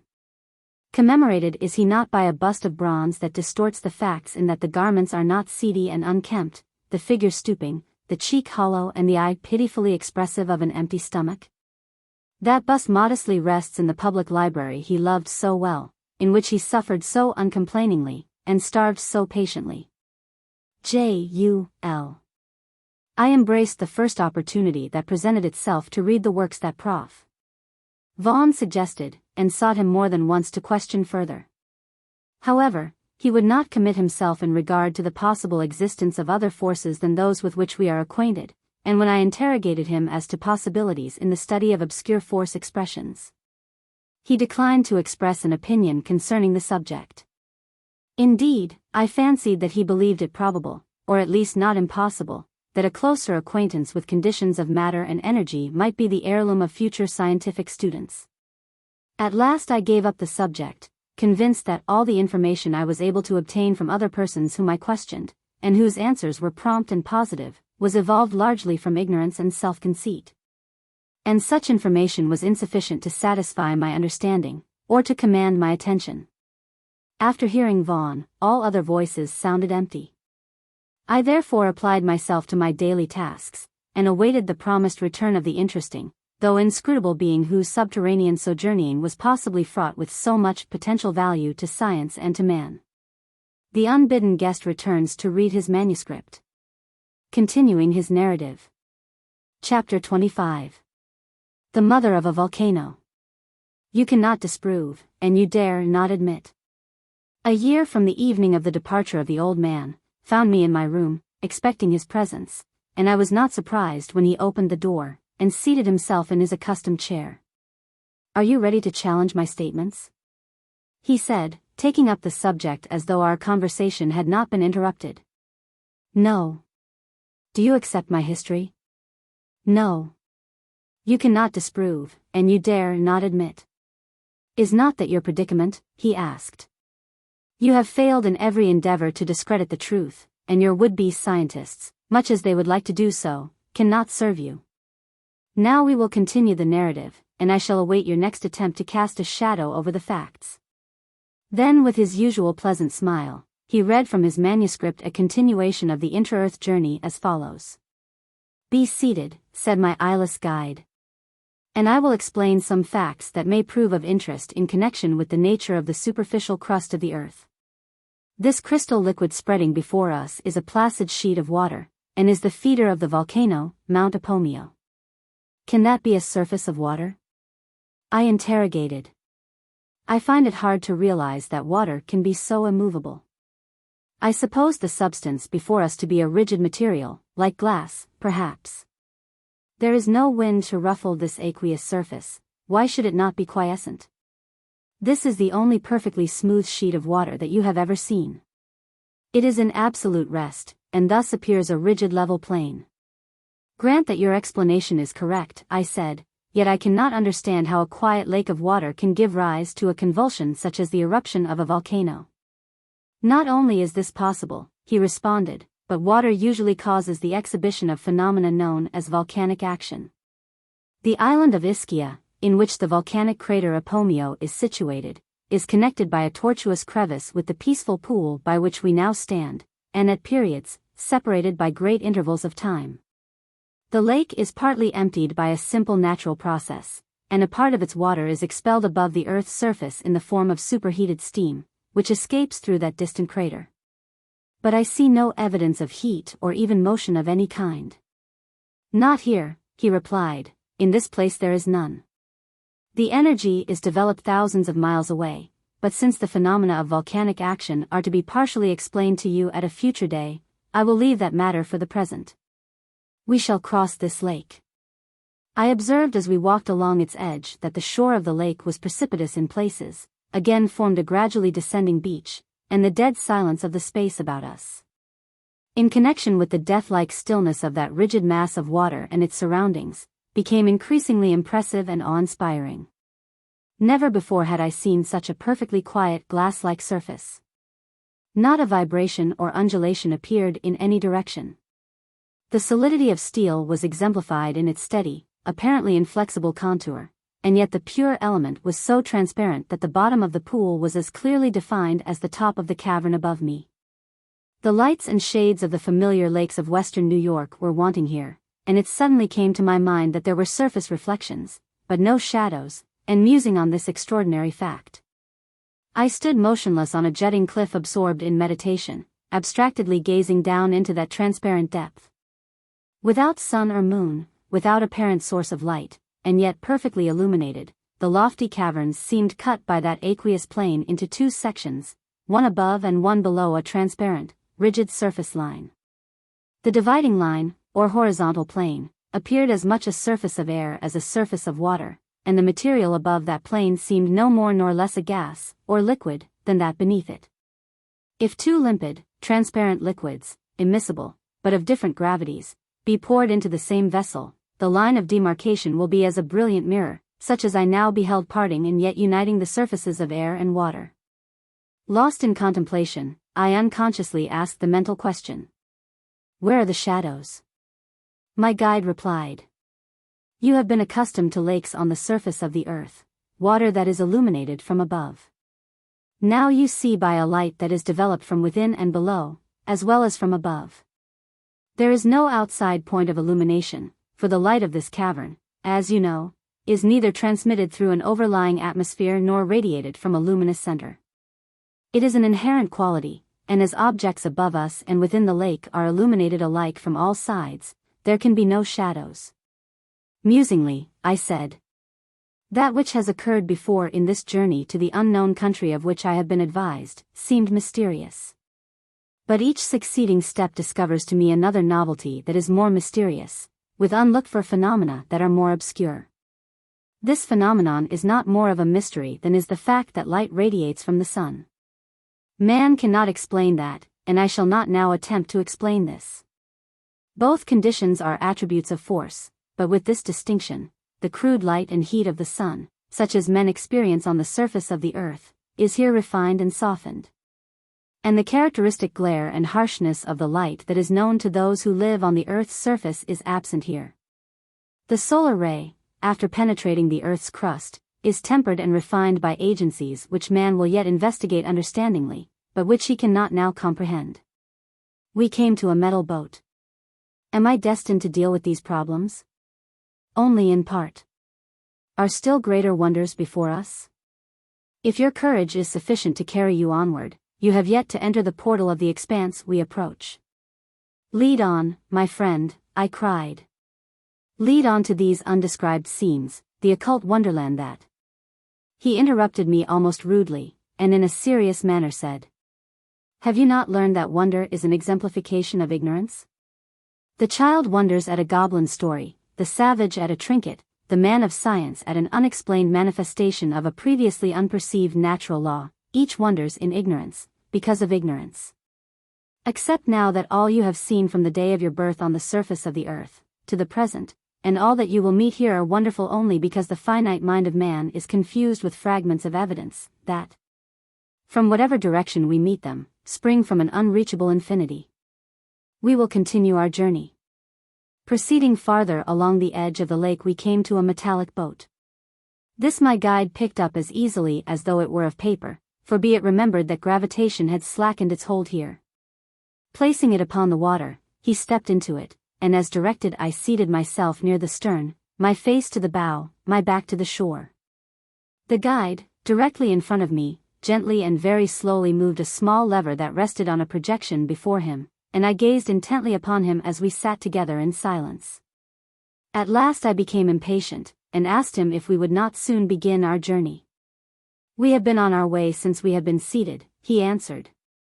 I gazed behind with incredulity. The shore had disappeared, and the diverging wake of the ripples showed that we were rapidly skimming the water. "This is marvelous," I said. "Incomprehensible, for without sail or oar, wind or steam, we are fleeing over a lake that has no current." "True, but not marvelous. Motion of matter is a result of disturbance of energy connected therewith. Is it not scientifically demonstrated, at least in theory, that if the motion of the spirit that causes the magnetic needle to assume its familiar position were really arrested in the substance of the needle, Either the metal would fuse and vaporize or, if the forces did not appear in some other form such as heat, electricity, magnetism, or other force, the needle would be hurled onward with great speed? Chapter 26. Motion from inherent energy. Lead me deeper into this expanding study. I partly comprehend that such would be the case, I said. If a series of knife blades on pivot ends be set in a frame, and turned edgewise to a rapid current of water, the swiftly moving stream flows through the sieve of metallic edges about as easily as if there were no obstructions. Slowly turn the blades so as to present their oblique sides to the current, and an immediate pressure is apparent upon the frame that holds them. Turn the blades so as to shut up the space, and they will be torn from their sockets, or the entire frame will be shattered into pieces. I understand, go on. The ethereal current that generates the magnetic force passes through material bodies with inconceivable rapidity, and the molecules of a few substances only, present to it the least obstruction. Material molecules are edgewise in it, and meet no retardation in the subtle flood. This force is a disturbance of space energy that is rushing into the earth in one form, and out of it in another. But your mind is not yet in a condition to grasp the subject, for at best there is no method of explaining to men that which their experimental education has failed to prepare them to receive, and for which first absolutely new ideas, and next words with new meaning, must be formed. Now we, by we I mean those with whom I am connected, have learned to disturb the molecules in matter so as to turn them partly, or entirely, across the path of this magnetic current, and thus interrupt the motion of this ever-present energy. We can retard its velocity without, however, producing either magnetism, as is the case in a bar of steel, electricity, or heat, but motion instead, and thus a portion of this retarded energy springs into its new existence as motion of my boat. It is force changed into movement of matter, for the molecules of the boat, as a mass, must move onward as the force disappears as a current. Perhaps you can accept now that instead of light, heat, electricity, magnetism, and gravitation being really modifications of force, they are disturbances.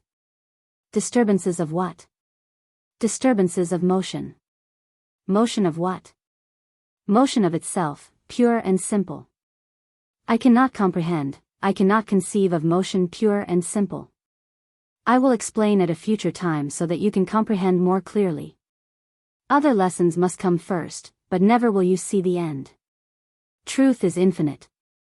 Continuing, he said. Let me ask if there is anything marvelous in this statement. On the earth's surface men arrest the fitful wind, and by so doing divert the energy of its motion into movement of machinery. They induce it to turn mills and propel vessels. This motion of air is a disturbance, mass motion transmitted to the air by heat, heat in turn being a disturbance or interruption of pure motion. When men learn to interrupt this unperceived stream of energy so as to change directly into material motion the spirit that saturates the universe, and that produces force expressions, as it is constantly rushing from earth into space, and from space back again, they will have at command wherever they may be an endless source of power, light and heat. Mass motion, light and heat being convertible. Motion lies behind heat, light, and electricity, and produces them, and so long as the earth revolves on its axis, and circles in its orbit, man needs no light and heat from such indirect sources as combustion. Men will, however, yet obtain motion of molecules, heat, and material mass motion as well, from earth motion, without the other dangerous intermediate force expressions now deemed necessary in their production. Do you wish me to understand that on all parts of the earth's surface there is a continual expenditure of energy, an ever-ready current, that is really distinct from the light and heat of the sun? And also that the imponderable bodies that we call heat, light, electricity, and magnetism are not substances at all? Yes, he replied. And that this imperceptible something, fluid I will say, for want of a better term, now invisible and unknown to man, is as a medium in which the earth, submerged, floats as a speck of dust in a flood of space. Certainly, he replied. Am I to infer from your remarks that, in the course of time, man will be able to economize this force, and adapt it to his wants? Yes. Go on with your exposition, I again beg of you. Lead me deeper into this expanding study. There is but little more that you can comprehend now, as I have said, he answered. All materials known to man are of coarse texture, and the minds of men are not yet in a condition to comprehend finer exhibitions of force, or of motion modifications. Pure energy, in all its modifications, is absolutely unknown to man. What men call heat, gravitation, light, electricity, and magnetism are the grosser attributes attending alterations in an unknown, attenuated, highly developed force producer. They are results, not causes. The real force, an unreached energy, is now flooding all space, pervading all materials. Everywhere there exists an infinite sea of motion absolute. Since this primeval entity cannot now affect matter, as matter is known to man, man's sense can only be influenced by secondary attributes of this energy. Unconscious of its all-pervading presence, however, man is working towards the power that will someday, upon the development of latent senses, open to him this new world. Then at last he will move without muscular exertion, or the use of heat as an agent of motion, and will, as I am now doing, bridle the motion of space. Wherever he may be situated, there will then be warmth to any degree that he wishes, for he will be able to temper the seasons, and mass motion illimitable, also, for this energy, I reiterate, is omnipresent. However, as you will know more of this before long, we will pass the subject for the present. My guide slowly moved the lever. I sat in deep reflection, beginning to comprehend somewhat of his reasoning, and yet my mind was more than clouded. The several ambiguous repetitions he had made since our journey commenced, each time suggesting the same idea, clothing it in different forms of expression, impressed me vaguely with the conception of a certain something for which I was gradually being prepared, and that I might eventually be educated to grasp, but which he believed my mind was not yet ready to receive. I gathered from what he said that he could have given clearer explanations than he was now doing, and that he clothed his language intentionally in mysticism, and that, for some reason, he preferred to leave my mind in a condition of uncertainty.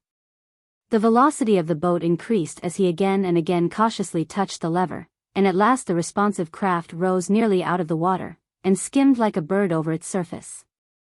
There was no object in that lake of pure crystal to govern me in calculating as to the rapidity of our motion, and I studied to evolve a method by which I could time our movements.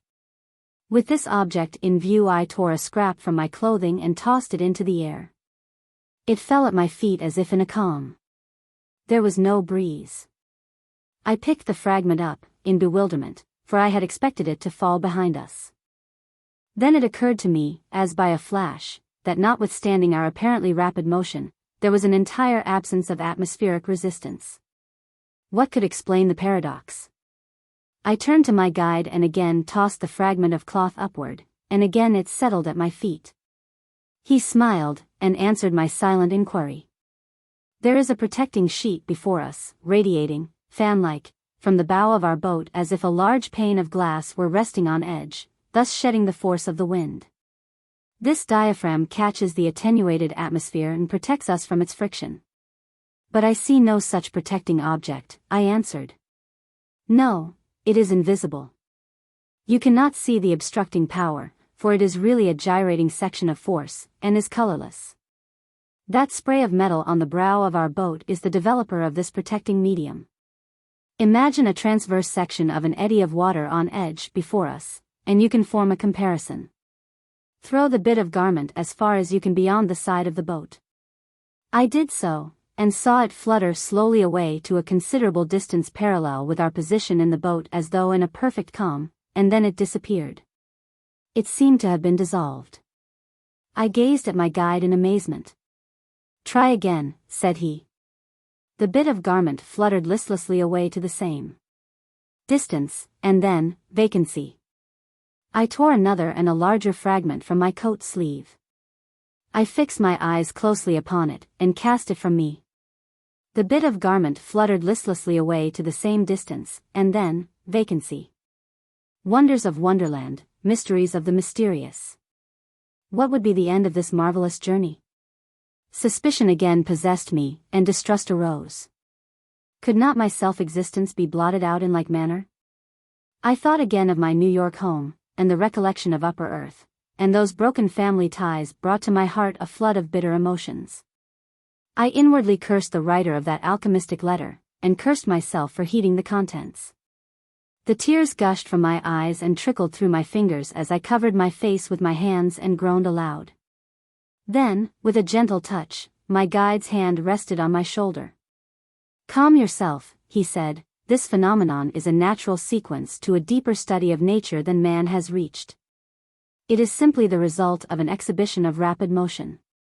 You are upon a great underground lake, that, on a shelf of earth substance 150 miles below the Earth's surface, covers an area of many thousand square miles, and which has an average depth of 5 miles. We are now crossing it diagonally at a rapid rate by the aid of the force that man will yet use in a perfectly natural manner on the rough upper ocean and bleak lands of the Earth's coarse surface." The fragments of cloth disappeared from sight when thrown beyond the influence of our protecting diaphragm, because when they struck the outer motionless atmosphere they were instantly left behind. The eye could not catch their sudden change in motion. A period of time is necessary to convey from eye to mind the sensation of sight. The bullet shot from a gun is invisible by reason of the fact that the eye cannot discern the momentary interruption to the light. A cannon ball will compass the field of vision of the eye, moving across it without making itself known, and yet the fact does not excite surprise. We are traveling so fast that small, stationary objects outside our track are invisible. Then, in a kind, pathetic tone of voice, he said, "An important lesson you should learn, I have mentioned it before. Whatever seems to be mysterious, or marvelous, is only so because of the lack of knowledge of associated natural phenomena and connected conditions. All that you have experienced, all that you have yet to meet in your future journey, is as I have endeavored to teach you, in exact accordance with the laws that govern the universe, of which the earth constitutes so small a portion that, were the conditions favorable, it could be blotted from its present existence as quickly as that bit of garment disappeared, and with as little disturbance of the mechanism of the moving universe." I leaned over, resting my face upon my elbow. My thoughts were immethodically wandering in the midst of multiplying perplexities. I closed my eyes as a weary child, and slept. Chapter 27. Sleep, dreams, nightmare. Strangle the life from my body. I know not how long I sat wrapped in slumber. Even if my body had not been wearing away as formerly, my mind had become excessively wearied. I had existed in a state of abnormal mental intoxication far beyond the period of accustomed wakefulness, and had taxed my mental organization beyond endurance. In the midst of events of the most startling description, I had abruptly passed into what was at its commencement the sweetest sleep of my recollection, but which came to a horrible termination. In my dream I was transported once more to my native land, and roamed in freedom throughout the streets of my lost home. I lived over again my early life in Virginia, and I seemed to have lost all recollection of the weird journey which I had lately taken. My subsequent connection with the Brotherhood of Alchemists, and the unfortunate letter that led to my present condition, were forgotten. There came no thought suggestive of the train of events that are here chronicled, and as a child I tasted again the pleasures of innocence, the joys of boyhood. Then my dream of childhood vanished, and the scenes of later days spread themselves before me. I saw, after a time, the scenes of my later life, as though I viewed them from a distance, and was impressed with the idea that they were not real, but only the fragments of a dream. I shuddered in my childish dreamland, and trembled as a child would at confronting events of the real life that I had passed through on earth, and that gradually assuming the shape of man approached and stood before me. A hideous spectre seemingly ready to absorb me. The peaceful child in which I existed shrunk back, and recoiled from the approaching living man. "Away, away," I cried, "you shall not grasp me, I do not wish to become a man, this must not be the horrible end to a sweet existence." Gradually the man-life approached, seized and enveloped me, closing around me as a jelly-fish surrounds its living victim, while the horrors of a nightmare came over my soul. "Man's life is a fearful dream," I shouted, as I writhed in agony. "I am still a child, and will remain one, keep off. Life of man, away. Let me live and die a child." The spectre of man's life seized me more firmly as I struggled to escape, and holding me in its irresistible clutch absorbed my substance as a vampire might suck the blood of an infant. And while the childish dream disappeared in that hideous embrace, the miserable man awoke. I found myself on land. The guide, seated at my side, remarked. You have slept. I have lived again, I said in bitterness. You have not lived at all as yet, he replied. Life is a dream, usually it is an unsatisfied nightmare. Then let me dream again as at the beginning of this slumber, I said, and while I dream as a child, do you strangle the life from my body, spare me the nightmare, I would not live to reach the life of man. This is sarcasm, he replied. You are as changeable as the winds of the earth's surface. Now as you are about to approach a part of our journey where fortitude is necessary, behold, you waver as a little child might. Nerve yourself. The trials of the present require a steady mind, let the future care for itself, you cannot recall the past. I became attentive again. The depressing effects of that repulsive dream rapidly lifted, and wasted away, as I realized that I was a man, and was destined to see more than can be seen in the future of other mortals. This elevation of my spirit was evidently understood by my guide. He turned to the lake, and pointing to its quiet bosom, remarked. For 5 hours we have journeyed over this sheet of water at the average rate of 900 miles an hour. At the time you threw the fragments of cloth overboard, we were traveling at a speed of not less than 20 miles per minute. You remember that some hours ago you criticized my assertion when I said that we would soon be near the axis of the Earth beneath the North Pole, and now we are beyond that point, and are about 6,000 miles from where we stood at that time. You must have your way, I replied. I cannot disprove your assertion, but were it not that I have passed through so many marvelous experiences since first we met, I would question the reliability of your information. My guide continued. The surface of this lake lies as a mirror beneath both the ocean and the land. The force effect that preserves the configuration of the ocean preserves the form of this also, but influences it to a less extent, and the two surfaces lie nearly parallel with each other. This one being 150 miles beneath the surface of the earth. The shell of the earth above us is honeycombed by caverns in some places, in others it is compact, and yet, in most places, is impervious to water. At the farther extremity of the lake, a stratum of porous material extends through the space intervening between the bottom of the ocean and this lake. By capillary attraction, assisted by gravitation, part of the water of the ocean is being transferred through this stratum to the underground cavity. The lake is slowly rising. At this remark I interrupted him. You say the water in the ocean is being slowly transferred down to this underground lake less by gravity than by capillarity. Yes. I believe that I have reason to question that statement, if you do not include the salt, I replied. Pray state your objections. I answered, whether a tube be long or short, if it penetrate the bottom of a vessel of brine, and extend downward, the brine will flow into and out of it by reason of its weight. You mistake, he asserted. The attraction of the sides of the capillary tube, if the tube is long enough, will eventually separate the water from the salt, and at length a downward flow of water only will result. I again expressed my incredulity. More than this, by perfectly natural laws the water that is freed from the tubes might again force itself upward perfectly fresh, to the surface of the earth, yes, under proper conditions, above the surface of the ocean. Do you take me for a fool? I said. Is it not self-evident that a fountain cannot rise above its source? It often does, he answered. You trifle with me, I said, acrimoniously. No, he replied, I am telling you the truth. Have you never heard of what men call artesian wells? Yes, and, here I attempted in turn to become sarcastic, have you never learned that they are caused by water flowing into crevices in uplands where layers of stone or of clay strata separated by sand or gravel slant upward? The water conducted thence by these channels afterward springs up in the valleys to which it has been carried by means of the crevices in these strata, but it never rises above its source. To my surprise he answered.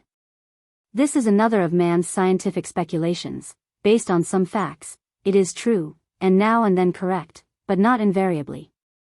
The water of an artesian well on an elevated plain may flow into the earth from a creek, pond, or river, that is lower than the mouth of the well it feeds. And still it may spout into the air from either a near or distant elevation that is higher than its source. I cannot admit the truth of this, I said, I am willing to listen to reason, but such statements as these seem altogether absurd. As you please, he replied, we will continue our journey. Interlude. The story interrupted. Chapter 28. A challenge. My unbidden guest accepts it. The white-haired reader, in whom I had now become deeply interested, no longer an unwelcome stranger, suspended his reading, laid down his manuscript, and looking me in the face, asked, "Are you a believer?" "No," I promptly answered. "What part of the narrative do you question?" "All of it." "Have you not already investigated some of the statements I previously made?" he queried. "Yes," I said, "but you had not then given utterance to such preposterous expressions." "Is not the truth, he answered. "You ask me to believe impossibilities," I replied. "Name one." "You yourself admit," I said warmly, "that you were incredulous, and shook your head when your guide asserted that the bottom of the ocean might be as porous as a sieve, and still hold water. A fountain cannot rise above its source." "It often does, however," he replied. "I do not believe you," I said boldly. "And, furthermore, I assert that you might as reasonably ask me to believe that I can see my own brain, as to accept your fiction regarding the production of light, miles below the surface of the earth. I can make your brain visible to you, and if you dare to accompany me, I will carry you beneath the surface of the earth and prove my other statement," he said. "Come." He arose and grasped my arm. I hesitated. "You confess that you fear the journey?" I made no reply. "Well, since you fear that method, I am ready to convince you of the facts by any rational course you may select, and if you wish to stake your entire argument on the general statement that a stream of water cannot rise above its head, I will accept the challenge. But I insist that you do not divulge the nature of the experiment until, as you are directed, you make public my story." "Of course a fluid can be pumped up," I sarcastically observed. "However, I promise the secrecy you ask." "I am speaking seriously," he said, "and I have accepted your challenge. Your own eyes shall view the facts, your own hands prepare the conditions necessary. Procure a few pints of sand, and a few pounds of salt. Tomorrow evening I will be ready to make the experiment." "Agreed, if you will induce a stream of water to run uphill, a fountain to rise above its head, I will believe any statement you may henceforth make." "Be ready, then," he replied, "and procure the materials named." So saying he picked up his hat and abruptly departed. These substances I purchased the next day, procuring the silver sand from Gordon's pharmacy, corner of 8th and Western Row, and promptly at the specified time we met in my room. He came, provided with a cylindrical glass jar about 18 inches high and 2 inches in diameter, such as I have since learned is called a hydrometer jar, and a long, slender drawn glass tube, the internal diameter of which was about 1/16 of an inch. "You have deceived me," I said. "I know well enough that capillary attraction will draw a liquid above its surface. You demonstrated that quite recently to my entire satisfaction." "True, and yet not true of this experiment," he said. "I propose to force water through and out of this tube. Capillary attraction will not expel a liquid from a tube if its mouth be above the surface of the supply." He dipped the tip of a capillary tube into a tumbler of water. The water rose inside the tube about an inch above the surface of the water in the tumbler. "Capillary attraction can do no more," he said. "Break the tube 1/8 of an inch above the water, far below the present capillary surface, and it will not overflow. The exit of the tube must be lower than the surface of the liquid if circulation ensues." He broke off a fragment, and the result was as predicted. Then he poured water into the glass jar to the depth of about 6 inches, and selecting a piece of very thin muslin, about an inch square, turned it over the end of the glass tube, tied it in position, and dropped that end of the tube into the cylinder. "The muslin simply prevents the tube from filling with sand," he explained. Then he poured sand into the cylinder until it reached the surface of the water. "See. Your apparatus is simple enough," I remarked, I am afraid with some sarcasm. "Nature works with exceeding simplicity," he replied. "There is no complex apparatus in her laboratory, and I copy after nature." Then he dissolved the salt in a portion of water that he drew from the hydrant into my wash bowl, making a strong brine, and stirred sand into the brine to make a thick mush. This mixture of sand and brine he then poured into the cylinder, filling it nearly to the top. See Figure 23 and B. The sand settling soon left a layer of brine above it, as shown by A. I had previously noticed that the upper end of the glass tube was curved, and my surprise can be imagined when I saw that at once water began to flow through the tube, dropping quite rapidly into the cylinder. The lower end of the curve of the glass tube was fully half an inch above the surface of the liquid in the cylinder. I here present a figure of the apparatus. Figure 23. The strange man, or man image, I do not know which, sat before me, and in silence we watched the steady flow of water rising above its surface and flowing into the reservoir from which it was being continually derived. "Do you give up?" he asked. "Let me think," I said. "As you please," he replied. "How long will this continue?" I inquired. "Until strong salt water flows from the tube." Then the old man continued. "I would suggest that after I depart you repeat these experiments. The observations of those interested in science must be repeated time and again by separate individuals.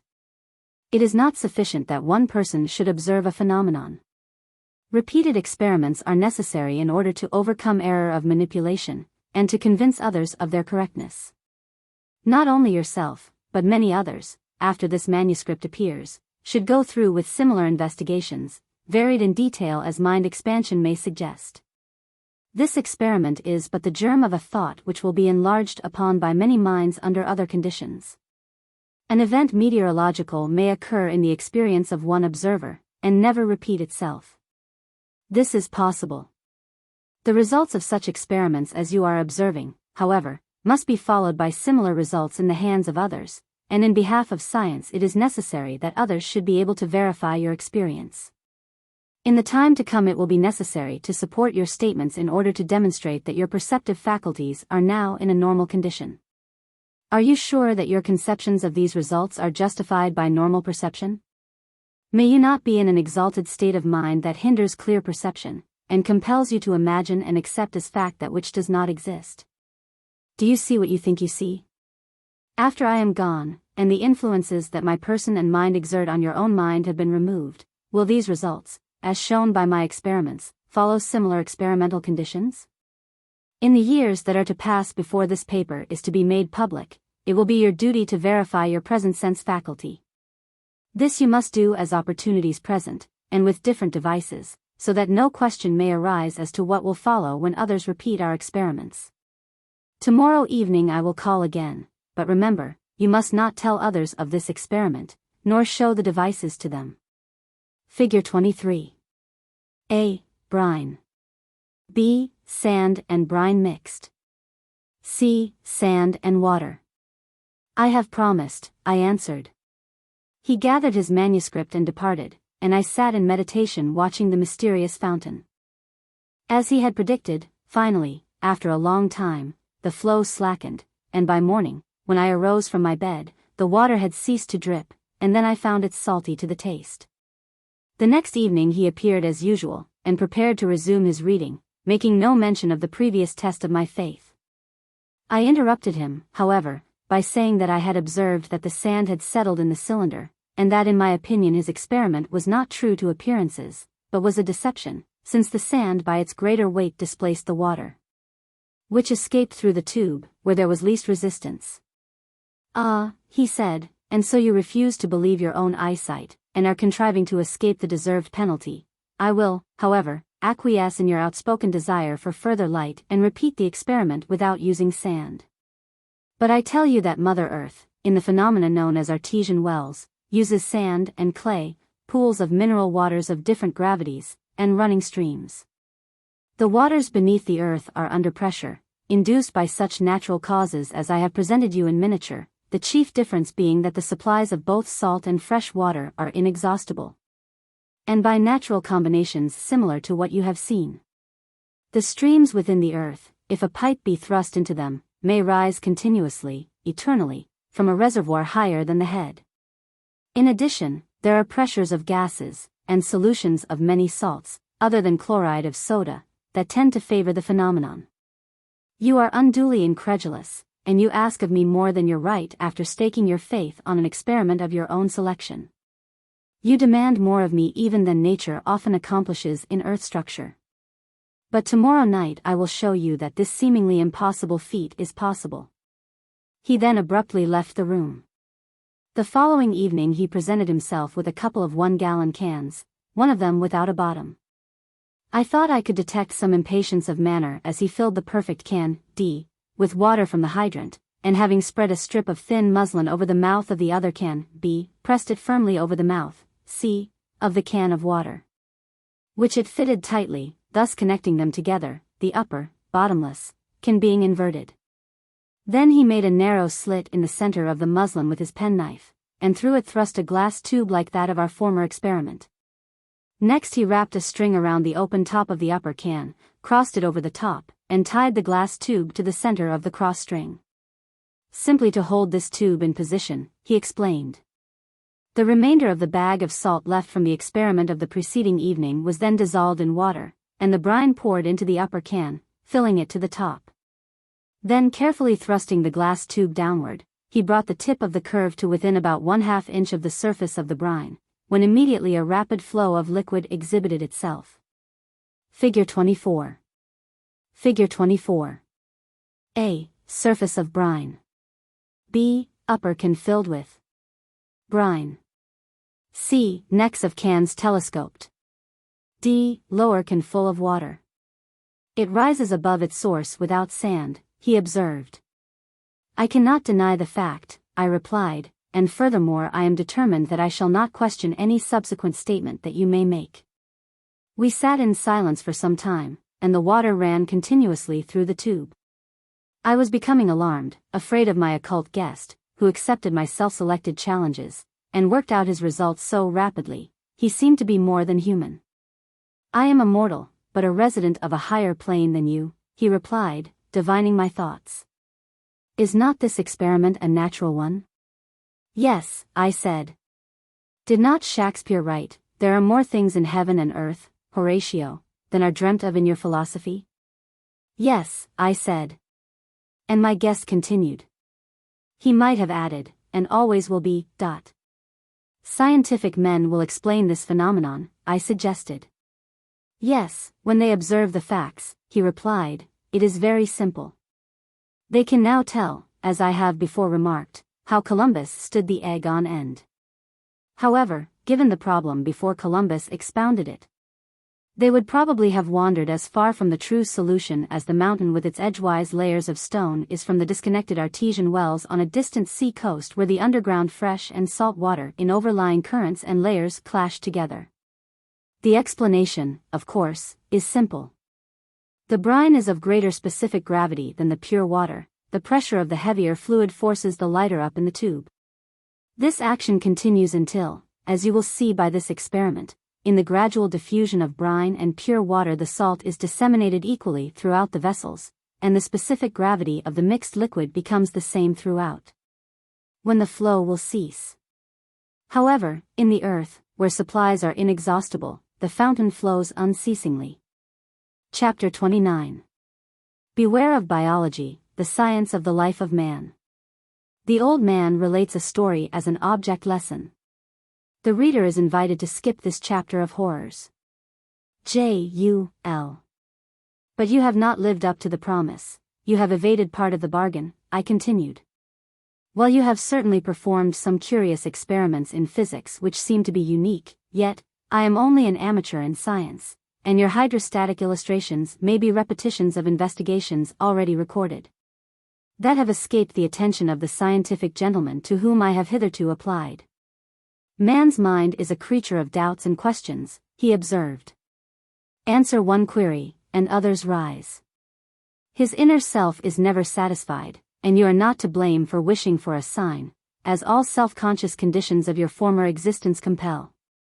Now that I have brushed aside the more prominent questionings, you insist upon those omitted, and appeal to me to, he hesitated. To what? I asked, curious to see if he had intuitively grasped my unspoken sentence. To exhibit to you your own brain, he replied. That is it exactly, I said, you promised it, and you shall be held strictly to your bargain. You agreed to show me my own brain, and it seems evident that you have purposely evaded the promise. That I have made the promise and deferred its completion cannot be denied, but not by reason of an inability to fulfill the contract. I will admit that I purposely deferred the exhibition, hoping on your own account that you would forget the hasty promise. You would better release me from the promise. You do not know what you ask. I believe that I ask more than you can perform, I answered, and that you know it. Let me give you a history, he said, and then perhaps you will relent. Listen. A man once became involved in the study of anatomy. It led him to destruction. He commenced the study in order to learn a profession. He hoped to become a physician. Materia medica, pharmacy, chemistry, enticed him at first, but after a time presented no charms. He was a dull student in much that men usually consider essential to the practice of medicine. He was not fitted to be a physician. Gradually he became absorbed in two branches, physiology and anatomy. Within his mental self a latent something developed that neither himself nor his friends had suspected. This was an increasing desire for knowledge concerning the human body. The insatiable craving for anatomy grew upon him, and as it did so other sections of medicine were neglected. Gradually he lost sight of his professional object. He dropped chemistry, materia medica, pharmacy, and at last, morbidly lived only in the aforenamed two branches. His first visit to the dissecting room was disagreeable. The odor of putrid flesh, the sight of the mutilated bodies repulsed him.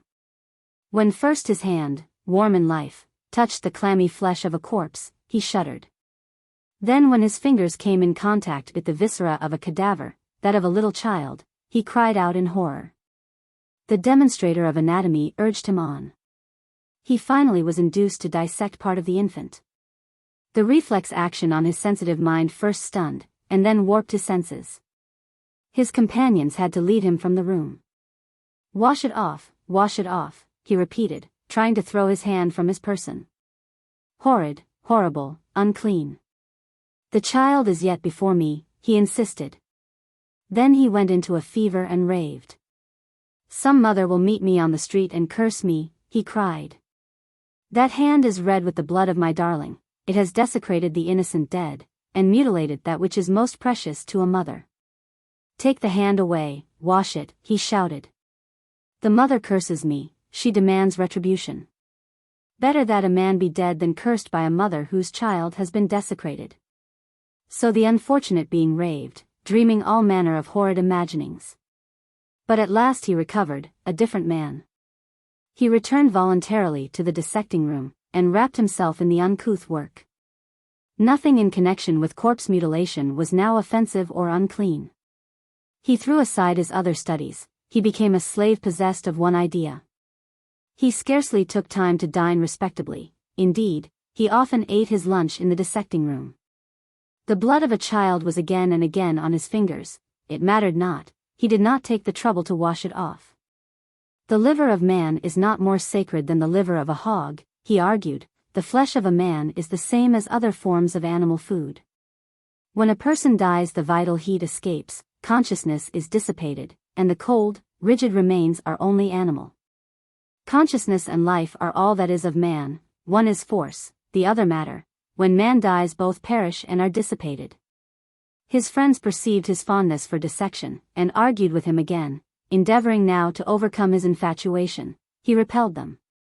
I learned in my vision, he said, referring to his fever, that Pope was right in saying that the proper study of mankind is man. I care nothing for your priestly superstitions concerning the dead. These fables are the invention of designing churchmen who live on the superstitions of the ignorant. I am an infidel, and believe in no spirit intangible. That which can be seen, felt, and weighed is, all else is not. Life is simply a sensation. All beyond is chimerical, less than fantastic, believed in only by dupes and weak-minded, credulous tools of knaves, or creatures of blind superstition. He carried the finely articulated, bleached skull of a cadaver to his room, and placed it beside a marble statue that was a valued heirloom, the model of Venus of Milo. Both are lime compounds, he cynically observed, neither is better than the other. His friends protested. Your superstitious education is at fault, he answered. You mentally clothe one of these objects in a quality it does not deserve, and the thought creates a pleasant emotion. The other, equally as pure, reminds you of the grave that you fear, and you shudder. These mental pulsations are artificial, both being either survivals of superstition, or creations of your own mind. The lime in the skull is now as inanimate as that of the statue, neither object is responsible for its form, neither is unclean. To me, the delicate configuration, the exact articulation, the perfect adaptation for the office it originally filled, makes each bone of this skull a thing of beauty, an object of admiration. As a whole, it gives me pleasure to think of this wonderful, exquisitely arranged piece of mechanism. The statue you admire is in every respect outrivaled by the skull, and I have placed the two together because it pleases me to demonstrate that man's most artistic creation is far inferior to material man. Throw aside your sentimental prejudices, and join with me in the admiration of this thing of beauty. And he toyed with the skull as if it were a work of art. So he argued, and arguing passed from bone to bone, and from organ to organ. He filled his room with abnormal fragments of the human body, and surrounded himself with jars of preserved anatomical specimens. His friends fled in disgust, and he smiled, glad to be alone with his ghastly subjects. He was infatuated in one of the alcoves of science. The old man paused. "Shall I proceed?" he asked. "Yes," I said, but involuntarily moved my chair back, for I began again to be afraid of the speaker. At last this scientific man had mastered all that was known concerning physiology and anatomy. He learned by heart the wording of great volumes devoted to these subjects. The human frame became to him as an open book. He knew the articulation of every muscle, could name a bone from a mere fragment. The microscope ceased to be an object of interest, the secrets of pathology and physiology had been mastered. Then, unconsciously, he was infected by another tendency. A new thought was destined to dominate his brain. What is it that animates this frame? What lies inside to give it life? He became enthused again. The dead body, to which I have given my time, is not the conscious part of man, he said to himself. I must find this thing of life within. I have been only a butcher of the dead. My knowledge is superficial. Again the old man hesitated and looked at me inquiringly. "Shall I proceed?" he repeated. I was possessed by horror, but yet fascinated, and answered determinately, "Go on." "Beware," he added, "beware of the science of life." Pleadingly he looked at me. "Go on," I commanded. He continued. With the cunning of a madman, this person of profound learning, led from the innocence of ignorance to the heartlessness of advanced biological science, secretly planned to seek the vital forces. I must begin with a child, for the life essence shows its first manifestations in children, he reasoned. He moved to an unfrequented locality, discharged his servants, and notified his former friends that visitors were unwelcome. He had determined that no interruption to his work should occur. This course was unnecessary, however, for now he had neither friends nor visitors. He employed carpenters and artisans, and perfected a series of mechanical tables, beautiful examples of automatic mechanism. From the inner room of that house no cry could be heard by persons outside. It will be seen, by referring to the epilogue, that Mr. Drury agreed to mutilate part of the book. This I have gladly done, excising the heart-rending passages that follow. To use the words of Prof. Venable, they do not comport with the general delicacy of the book. J.U.L. Hold, old man, cease, I cried aghast, I have had enough of this. You trifle with me, demon. I have not asked for nightmare stories, heart-curdling accounts of maniacal investigators, who madly pursue their revolting calling, and discredit the name of science. You asked to see your own brain, he replied. And have been given a terrible story instead, I retorted. So men perverted, misconstruing the aim of science, answer the cry of humanity, he said. One by one the cherished treasures of Christianity have been stolen from the faithful. What, to the mother, can replace the babe that has been lost? The next world, I answered, offers a comfort. Bah, he said. Does not another searcher in that same science field tell the mother that there is no personal hereafter, that she will never see her babe again? One man of science steals the body, another man of science takes away the soul, the third annihilates heaven. They go like pestilence and famine, hand in hand, subsisting on all that craving humanity considers sacred, and offering no tangible return beyond a materialistic present. This same science that seems to be doing so much for humanity will continue to elevate so-called material civilization until, as the yeast ferment is smothered in its own excretion. So will science thought create conditions to blot itself from existence, and destroy the civilization it creates. Science is heartless, notwithstanding the personal purity of the majority of her helpless votaries. She is a thief, not of ordinary riches, but of treasures that cannot be replaced. Before science provings the love of a mother perishes, the hope of immortality is annihilated. Beware of materialism, the end of the science of man. Beware of the beginning of biological inquiry, for he who commences cannot foresee the termination. I say to you in candor, no man ever engaged in the part of science lore that questions the life essence, realizing the possible end of his investigations. The insidious servant becomes a tyrannical master. The housebreaker is innocent, the horse thief guiltless in comparison. Science thought begins in the brain of man, science provings end all things with the end of the material brain of man. Beware of your own brain. Rising abruptly, he grasped my hand. I have no fear, I replied, that I will ever be led to disturb the creeds of the faithful, and I will not be diverted. I demand to see my brain. Your demand shall now be fulfilled. You have been warned of the return that may follow the commencement of this study. You force the issue, my responsibility ceases. No man of science realized the end when he began to investigate his throbbing brain, and the end of the fabric that science is weaving for man rests in the hidden future. The story I have related is a true one, as thousands of faithful men who unconsciously have been led into infidelity have experienced. And as the faithful followers of sacred teachings can also perceive, who recognize that their religion and the hope of heaven is slipping away beneath the steady inroad of the heartless materialistic investigator, who clothes himself in the garb of science. Rising abruptly from his chair, he grasped my hand. You shall see your brain, man, come. Chapter 30. Looking backward. The living brain. The old man accompanied his word, come, as I have said, by rising from his chair, and then with a display of strength quite out of proportion to his age, he grasped my wrist and drew me toward the door. Realizing at once that he intended I should accompany him into the night, I protested, saying that I was quite unprepared. My hat, at least, I insisted, as he made no recognition of my first demur. Your hat is on your head, he replied.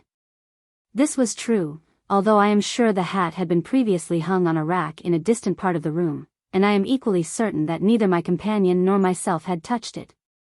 Leaving me no time for reflection, he opened the door, and drew me through the hallway and into the gloom. As though perfectly familiar with the city, he guided me from my cozy home, on the retired side street in which I resided, eastwardly into the busy thoroughfare, Western Row. Our course led us down towards the river, past 9th, 8th, 7th streets. Now and then a pedestrian stopped to gaze in surprise at the unique spectacle, the old man leading the young one, but none made any attempt to molest us. We passed on in silence, out of the busy part of the thoroughfare and into the shady part of the city, into the darkness below 5th Street. Here the residences were poorer, and tenement houses and factories began to appear.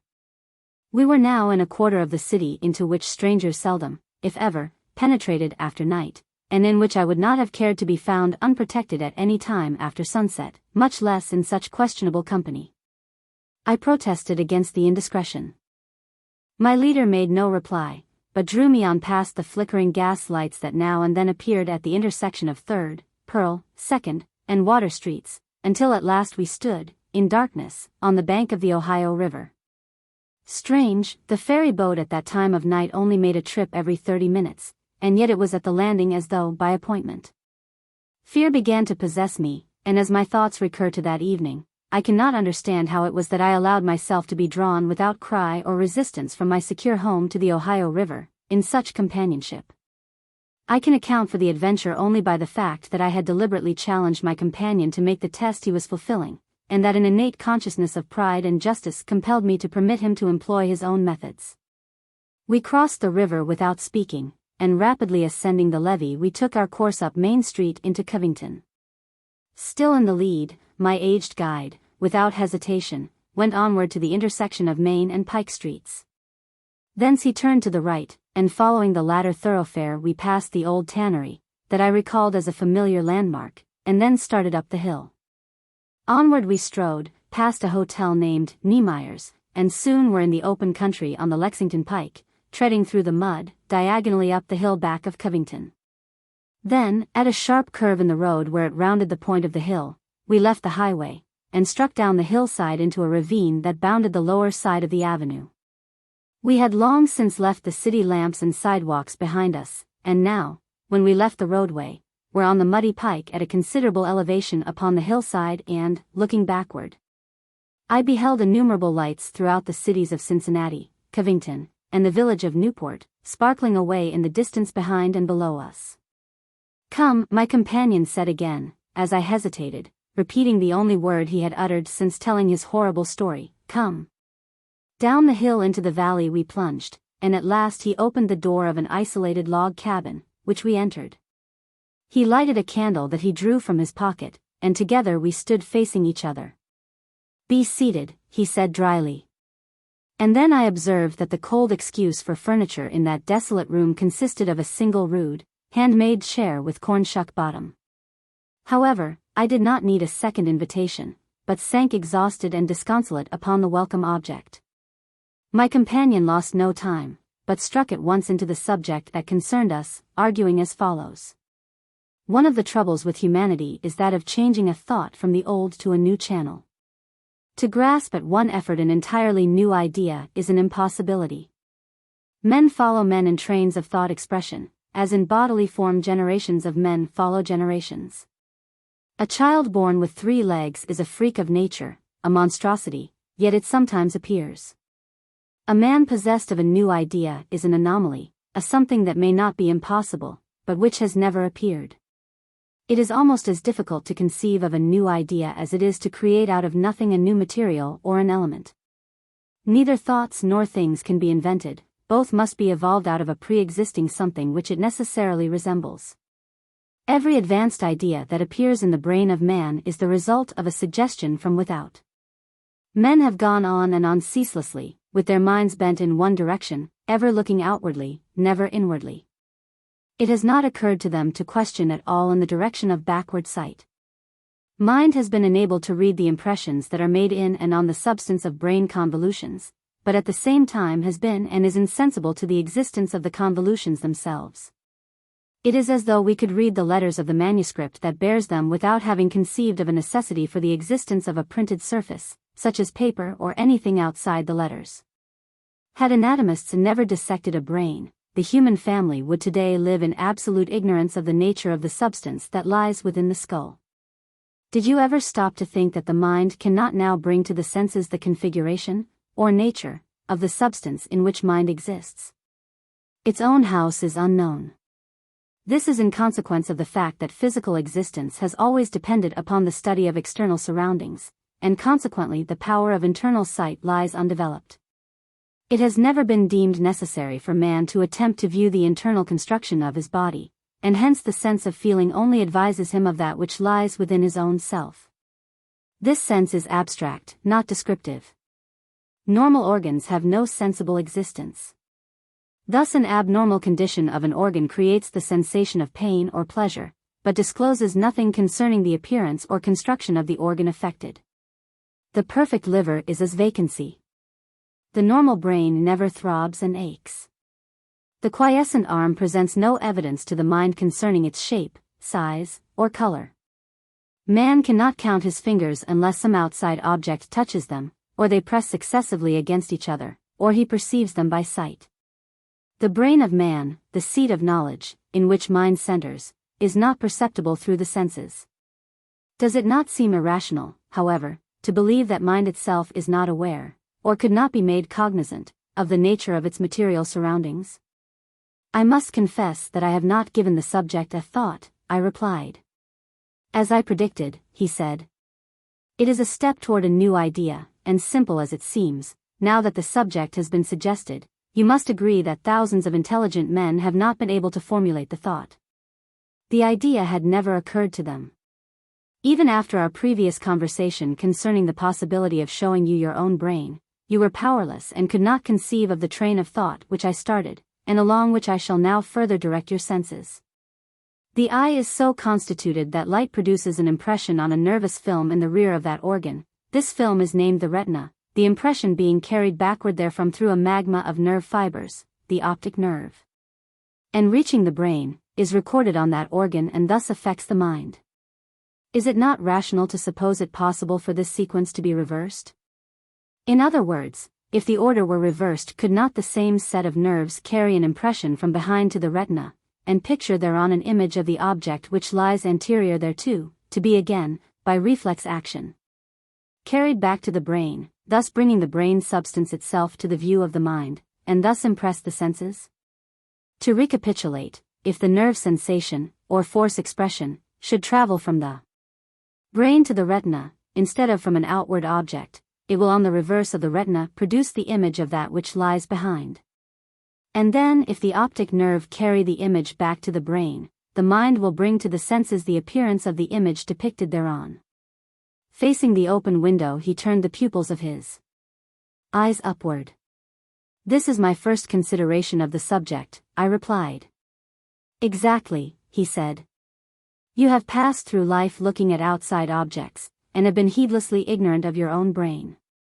You have never made an exclamation of surprise at the statement that you really see a star that exists in the depths of space millions of miles beyond our solar system.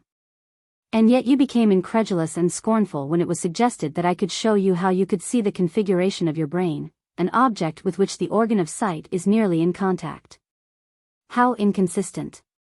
The chain of reasoning is certainly novel, and yet I cannot think of a mode by which I can reverse my method of sight and look backward, I now respectfully answered. It is very simple. All that is required is a counter-excitation of the nerve, and we have with us tonight what any person who cares to consider the subject can employ at any time, and thus behold an outline of a part of his own brain. I will give you the lesson. Placing himself before the sashless window of the cabin, which opening appeared as a black space pictured against the night, the sage took the candle in his right hand, holding it so that the flame was just below the tip of the nose, and about 6 inches from his face. Then facing the open window, he turned the pupils of his eyes upward, seeming to fix his gaze on the upper part of the open window space, and then he slowly moved the candle transversely, backward and forward, across, in front of his face, keeping it in such position that the flickering flame made a parallel line with his eyes, and as just remarked, about 6 inches from his face, and just below the tip of his nose. Speaking deliberately, he said, "Now, were I you, this movement would produce a counter-irritation of the retina. A rhythm of the optic nerve would follow, a reflex action of the brain accompanying, and now a figure of part of the brain that rests against the skull in the back of my head would be pictured on the retina. I would see it plainly, apparently pictured or thrown across the open space before me." Incredible, I replied. "Try for yourself," quietly said my guide. Placing myself in the position designated, I repeated the maneuver, when slowly a shadowy something seemed to be evolved out of the blank space before me. It seemed to be as a gray veil, or like a corrugated sheet as thin as gauze, which as I gazed upon it and discovered its outline, became more apparent and real. Soon the convolutions assumed a more decided form, the gray matter was visible, filled with venations, first gray and then red, and as I became familiar with the sight, suddenly the convolutions of a brain in all its exactness, with a network of red blood venations, burst into existence. This experiment is not claimed as original. See Perkinge's Beiträge zur Kenntnis des Sehens in subjektiver Hinsicht, Prague, 1823 and 1825, whose conclusions to the effect that the shadow of the retina is seen, I am the man ignores. J.U.L. A brain, a living brain, my own brain. I beheld a brain, a living brain, my own brain, and as an uncanny sensation possessed me I shudderingly stopped the motion of the candle, and in an instant the shadowy figure disappeared. Have I won the wager? Yes, I answered. Then, said my companion, make no further investigations in this direction. But I wish to verify the experiment, I replied. Although it is not a pleasant test, I cannot withstand the temptation to repeat it. And again I moved the candle backward and forward, when the figure of my brain sprung at once into existence. It is more vivid, I said. I see it plainer, and more quickly than before. Beware of the science of man, I repeat, he replied. Now, before you are deep in the toils, and cannot foresee the end, beware of the science of human biology. Remember the story recently related, that of the physician who was led to destruction by the alluring voice. I made no reply, but stood with my face fixed, slowly moving the candle backward and forward, gazing intently into the depths of my own brain. After a time the old man removed the candle from my hand, and said, "Do you accept the fact? Have I demonstrated the truth of the assertion?" "Yes," I replied, "but tell me further, now that you have excited my interest, have I seen and learned all that man can discover in this direction?" "No. You have seen but a small portion of the brain convolutions, only those that lie directly back of the optic nerve. By systematic research, under proper conditions, every part of the living brain may become as plainly pictured as that which you have seen." "And is that all that could be learned?" I asked. "No," he continued. "Further development may enable men to picture the figures engraved on the convolutions, and at last to read the thoughts that are engraved within the brains of others. And thus through material investigation the observer will perceive the recorded thought of another person.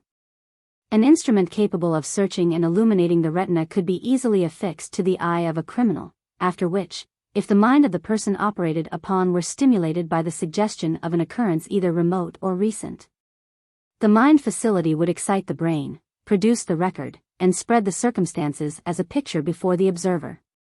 The brain would tell its own story, and the investigator could read the truth as recorded in the brain of the other man. A criminal subjected to such an examination could not tell an untruth, or equivocate. His very brain would present itself to the observer. And you make this assertion, and then ask me to go no further into the subject? Yes, decidedly yes. Tell me, then, could you not have performed this experiment in my room, or in the dark cellar of my house? Anyone can repeat it with a candle in any room not otherwise lighted, by looking at a blackboard, a blank wall, or black space, he said. I was indignant. Why have you treated me so inhumanly? Was there a necessity for this journey, these mysterious movements, this physical exertion? Look at the mud with which I am covered, and consider the return trip which yet lies before me, and which must prove even more exhausting. Ah, he said, you overdraw. The lesson has been easily acquired. Science is not an easy road to travel. Those who propose to profit thereby must work circuitously, soil their hands and person, meet discouragements, and must expect hardships, reverses, abuse, and discomfort. Do not complain, but thank me for giving you the lesson without other tribulations that might have accompanied it. Besides, there was another object in my journey, an object that I have quietly accomplished, and which you may never know. Come, we must return.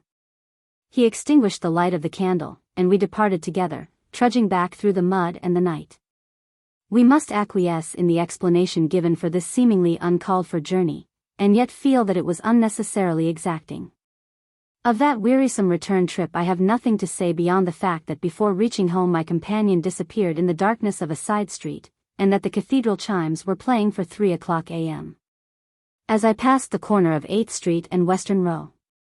The next evening my visitor appeared as usual, and realizing his complete victory, he made no reference to the occurrences of the previous night. In his usual calm and deliberate manner he produced the roll of manuscript, saying benignantly, and in a gentle tone, "Do you recollect where I left off reading?" "You had reached that point in your narrative," I answered, "at which your guide had replaced the boat on the surface of the lake." And the mysterious being resumed his reading. The manuscript continued. Chapter 31. A lesson on volcanoes. Primary colors are capable of farther subdivision. "Get into the boat," said my eyeless pilot, "and we will proceed to the farther edge of the lake, over the barrier of which at great intervals of time, the surface water flows, and induces the convulsion known as Mount Apomeo. We accordingly embarked, and a gentle touch of the lever enabled us rapidly to skirt the shore of the underground sea. The soft, bright, pleasant earthlight continually enveloped us, and the absence of either excessive heat or cold rendered existence delightful. The weird forms taken by the objects that successively presented themselves on the shore were a source of continual delight to my mind. The motion of our boat was constantly at the will of my guide. Now we would skim across a great bay, flashing from point to point. Again we wound slowly through tortuous channels and among partly submerged stones. What a blessing this mode of locomotion would be to humanity, I murmured. Humanity will yet attain it, he replied. Step by step men have stumbled along towards the goal that the light of coming centuries is destined to illuminate. They have studied, and are still engaged in studying, the properties of grosser forces, such as heat and electricity, and they will be led by the thread they are following, to this and other achievements yet unthought of, but which lie back of those more conspicuous. We finally reached a precipitous bluff. That sprung to my view as by magic, and which, with a glass-like surface, stretched upward to a height beyond the scope of my vision, rising straight from the surface of the lake. It was composed of a material seemingly black as jet, and yet when seen under varying spectacular conditions as we skirted its base it reflected, or emitted, most gorgeously the brilliant hues of the rainbow. And also other colors hitherto unknown to me. There is something unique in these shades, species of color appear that I cannot identify. I seem to perceive colors utterly unlike any that I know as the result of deflected, or transmitted, sunlight rays, and they look unlike the combinations of primary colors with which I am familiar. Your observations are true. Some of these colors are unknown on Earth. But on the surface of the Earth we have all possible combinations of the 7 prismatic rays, I answered. How can there be others here? Because, first, your primary colors are capable of further subdivision. Second, other rays, invisible to men under usual conditions, also emanate from the sun, and under favorable circumstances may be brought to the sense of sight. Do you assert that the prism is capable of only partly analyzing the sunlight? Yes. What reason have you to argue that, because a triangular bit of glass resolves a white ray into 7 fractions that are, as men say, differently colored, you could not by proper methods subdivide each of these so-called primary shades into others? What reason have you to doubt that rays now invisible to man accompany those capable of impressing his senses, and might by proper methods become perceptible as new colors? None, I answered, only that I have no proof that such rays exist. But they do exist, and men will yet learn that the term primitive ray, as applied to each of the 7 colors of the rainbow, is incorrect. Each will yet be resolved, and as our faculties multiply and become more subtle, other colors will be developed, possessed of a delicacy and richness indescribable now. For as yet man cannot comprehend the possibilities of education beyond the limits of his present condition. During this period of conversation we skirted the richly colored bluff with a rapid motion, and at last shot beyond it, as with a flash, into seeming vacancy. I was sitting with my gaze directed toward the bluff, and when it instantly disappeared, I rubbed my eyes to convince myself of their truthfulness. And as I did so our boat came gradually to a stand on the edge of what appeared to be an unfathomable abyss. Beneath me on the side where had risen the bluff that disappeared so abruptly, as far as the eye could reach, was an absolute void. To our right, and before and behind us, stretched the surface of that great smooth lake on whose bosom we rested.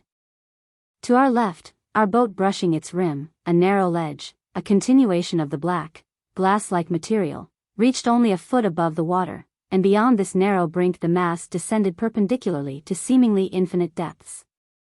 Involuntarily I grasped the sides of the boat, and recoiled from the frightful chasm, over which I had been so suddenly suspended, and which exceeded anything of a similar description that I had ever seen.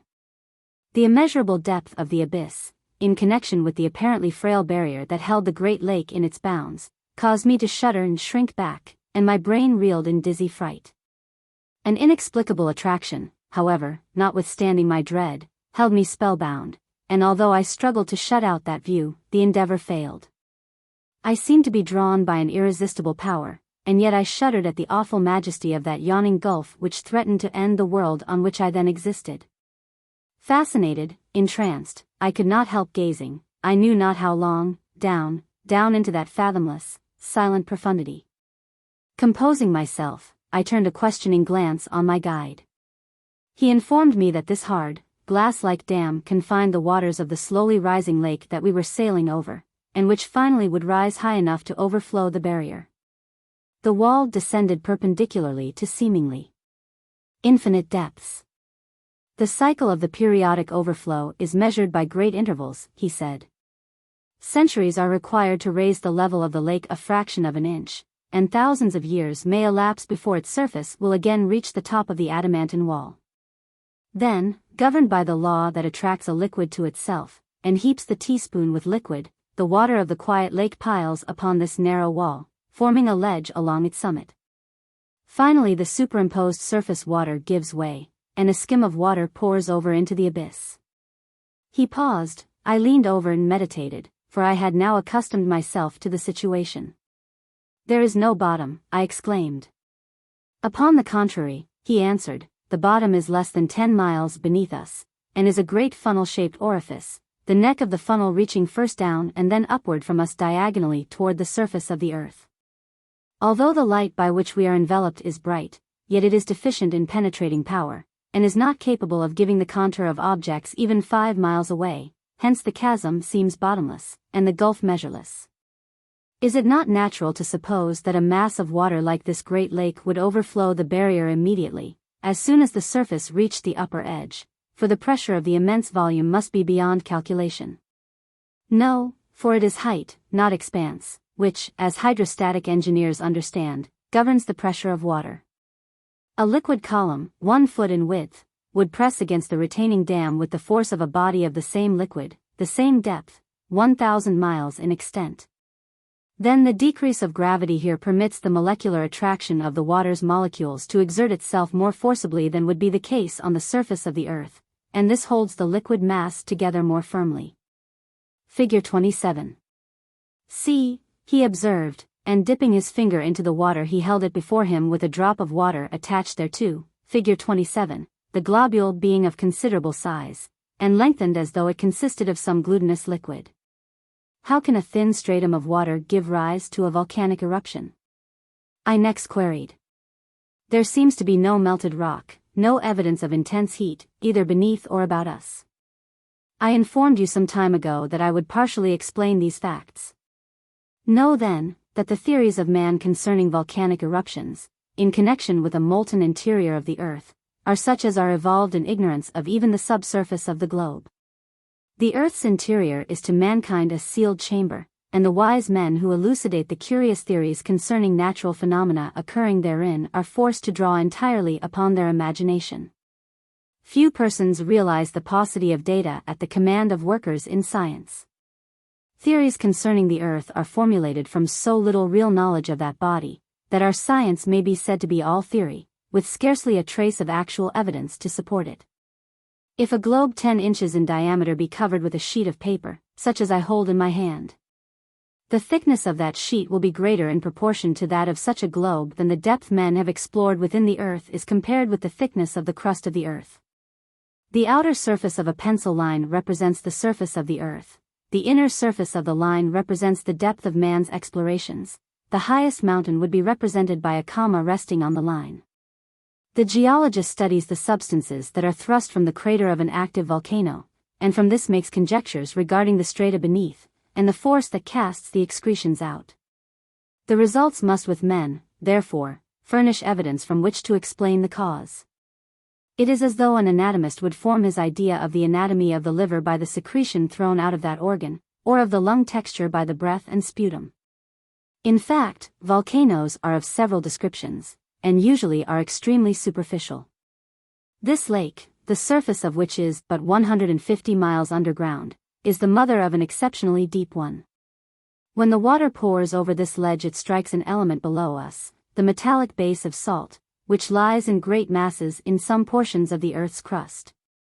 Then an immediate chemical reaction ensues, the water is dissociated, intense heat results, part of the water combines with the metal, part is vaporized as steam, while part escapes as an inflammable gas. The sudden liberation of these gases causes an irregular pressure of vapor on the surface of the lake, the result being a throbbing and rebounding of the attenuated atmosphere above, which, in gigantic waves, like swelling tides, dashes great volumes of water over the ledge beside us, and into the depth below. This water in turn reacts on fresh portions of the metallic base, and the reflex action increases the vapor discharges, and as a consequence the chamber we are in becomes a gas holder, containing vapors of unequal gas pressures. And the resultant agitation of the lake from the turmoil continues, and the pulsations are repeated until the surface of the lake is lowered to such a degree as at last to prevent the water from overflowing the barrier. Finally the lake quiets itself, the gases slowly disappear by earth absorption, and by escape from the volcanic exit, and for an unrecorded period of time thereafter the surface of the lake continues to rise slowly as it is doing now. This view is supported in theory by a note I believe to have somewhere seen recorded. Elsewhere other bases are mentioned also. J.U.L. But what has this phenomenon to do with the volcano? It produces the eruption. The water that rushes down into the chasm, partly as steam, partly as gas, is forced onward and upward through a crevice that leads to the old crater of the presumed extinct but periodically active Mount Epomeo. These gases are intensely heated, and they move with fearful velocity. They tear off great masses of stone, which the resultant energy disturbances, pressure, gas, and friction, redden with heat. The mixture of gases from the decomposed water is in large amount, is burning and exploding, and in this fiery furnace amid such convulsions as have been described, the adjacent earth substance is fused, and even clay is melted and carried on with the fiery blast. Finally the current reaches the earth's surface through the funnel passage, the apex of which is a volcano. The blast described a volcanic eruption. One thing is still obscure in my mind, I said. You assert that the reaction which follows the contact of the flowing water and metallic bases in the crevice below us liberates the explosive gases, and also volumes of vapor of water. These gases rush, you say, and produce a volcanic eruption in a distant part of the crust of the earth. I cannot understand why they do not rush backward as well, and produce another eruption in Kentucky. Surely the pressure of a gas in confinement is the same in all directions, is it not? Yes, he replied, but the conditions in the different directions are dissimilar. In the direction of the Kentucky cavern, the passage is tortuous, and often contracts to a narrow crevice. In one place near the cavern's mouth, as you will remember, we had to dive beneath the surface of a stream of water. That stratum of water as effectually closed the exit from the earth as the stopper prevents water escaping from a bottle. Between the point we now occupy and that water stopper, rest thousands of miles of quiescent air. The inertia of 1,000 miles of air is great beyond your comprehension. To move that column of air by pushing against this end of it, and thus shoving it instantly out of the other end, would require greater force than would burst the 150 miles of inelastic stone above us. Then, the friction of the sides is another thing that prevents its accomplishment. While a gradually applied pressure would in time overcome both the inertia of the air and the friction of the stone passages, it would take a supply of energy greater than you can imagine to start into motion the elastic mass that stands as solid and immovable as a sentinel of adamant, between the cavern you entered, and the spot we now occupy. Time and energy combined would be able to accomplish the result, but not under present conditions. In the other direction a broad open channel reaches directly to and connects with the volcanic shaft. Through this channel the air is in motion, moving towards the extinct crater, being supplied from another surface orifice. The gases liberated in the manner I have described, naturally follow the line of least resistance. They turn at once away from the inert mass of air that rests behind us, and move with increasing velocity towards the volcanic exit. Before the pressure that might be exerted towards the Kentucky cavern would have more than compressed the intervening column of air enough to raise the water of a well from its usual level to the surface of the earth. The velocity in the other direction would have augmented prodigiously, and with its increased rapidity a suction would follow more than sufficient to consume the increasingly abundant gases from behind. Volcanoes are therefore local, and the interior of the earth is not a molten mass as I have been taught, I exclaimed. He answered, if men were far enough along in their thought journey, for the evolution of the mental side of man is a journey in the world of thought, they would avoid such theories as that which ascribes a molten interior to the earth. Volcanoes are superficial. They are as a rule, when in activity, but little blisters or excoriations upon the surface of the earth, although their underground connections may be extensive. Some of them are in a continual fret with frequent eruptions, others, like the one under consideration, awaken only after great periods of time. The entire surface of this globe has been or will be subject to volcanic action. The phenomenon is one of the steps in the world-making, matter-leveling process. When the deposit of substances that I have indicated, and of which much of the Earth's interior is composed, the bases of salt, potash, and lime and clay is exhausted, there will be no further volcanic action from this cause, and in some places, this deposit has already disappeared, or is covered deeply by layers of earth that serve as a protection. Is water, then, the universal cause of volcanoes? Water and air together cause most of them. The action of water and its vapor produces from metallic space dust, limestone, and clay soil, potash and soda salts. This perfectly rational and natural action must continue as long as there is water above, and free elementary bases in contact with the earth bubbles. Volcanoes, earthquakes, geysers, mud springs, and hot springs are the natural result of that reaction. Mountains are thereby forming by upheavals from beneath, and the corresponding surface valleys are consequently filling up, either by the slow deposit of the matter from the saline water of hot springs, or by the sudden eruption of a new or presumably extinct volcano. What would happen if a crevice in the bottom of the ocean should conduct the waters of the ocean into a deposit of metallic bases? That often occurs, was the reply. A volcanic wave results, and a volcano may thus rise from the ocean's depths. Is there any danger to the earth itself? May it not be riven into fragments from such a convulsion? I hesitatingly questioned. No. While the configuration of continents is continually being altered, each disturbance must be practically superficial, and of limited area. But, I persisted, the rigid, solid earth may be blown to fragments.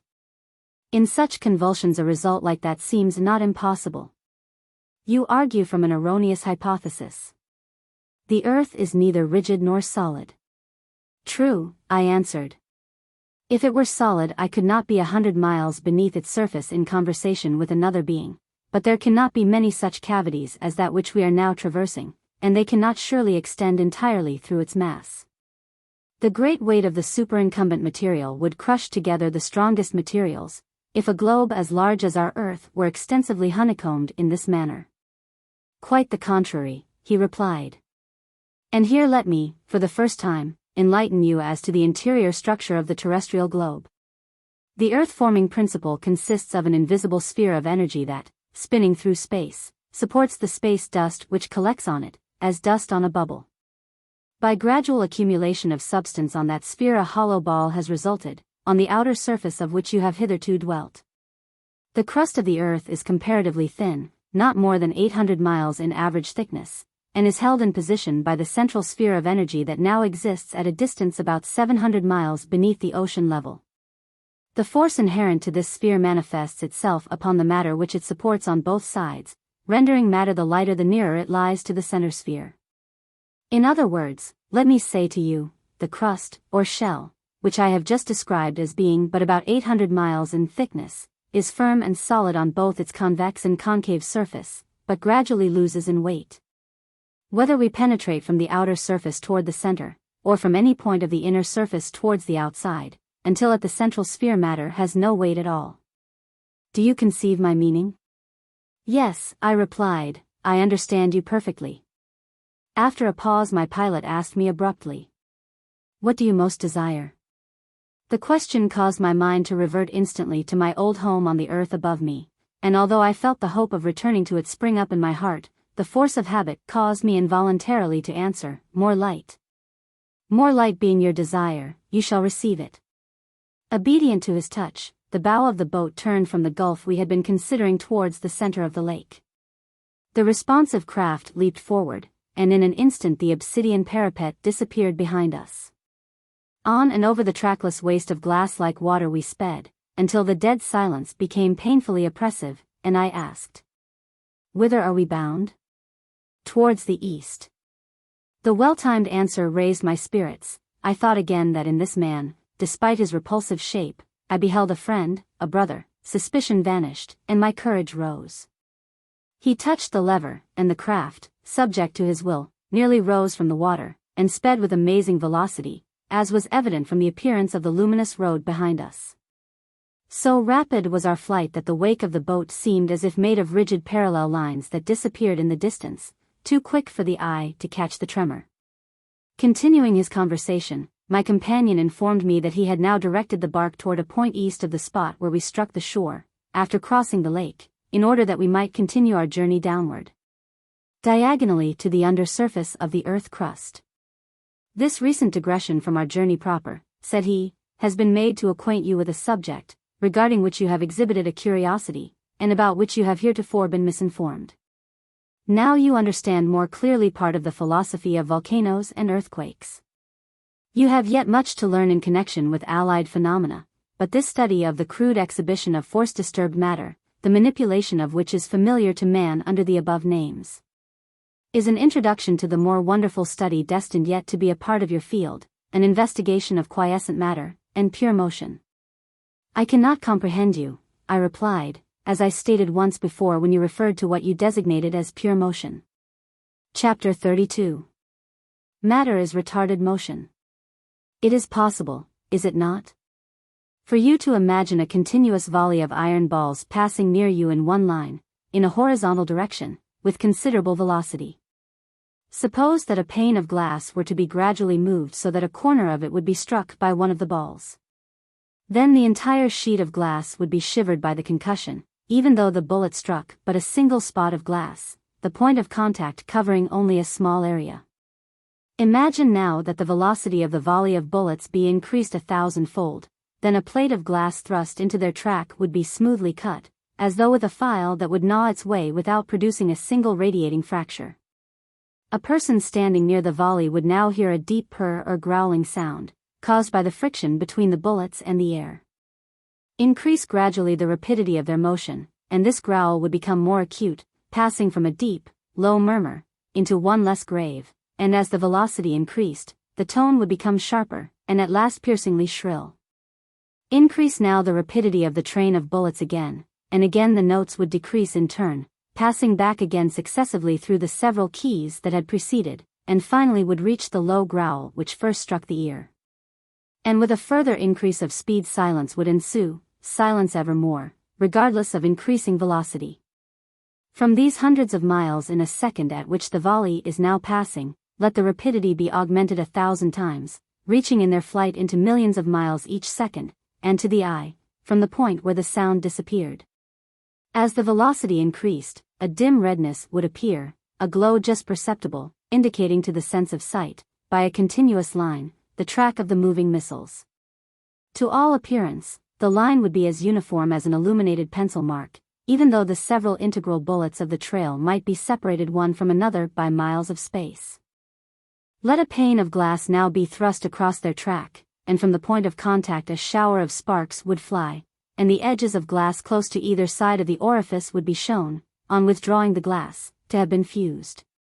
Conceive now that the velocity of the bullets be doubled and trebled, again and again, the line of red light becomes brighter, then brilliant, and finally as the velocity increases, at a certain point pure white results. And to man's sense the trail would now be a continuous something, as solid as a bar of metal if at a white heat, and, even if the bullets were 1,000 miles apart, man could not bring proof of their separate existence to his senses. That portion of a pane of glass or other substance, even steel or adamant, which should cross its track now would simply melt away, the portion excised and carried out of that pathway neither showing itself as scintillations, nor as fragments of matter.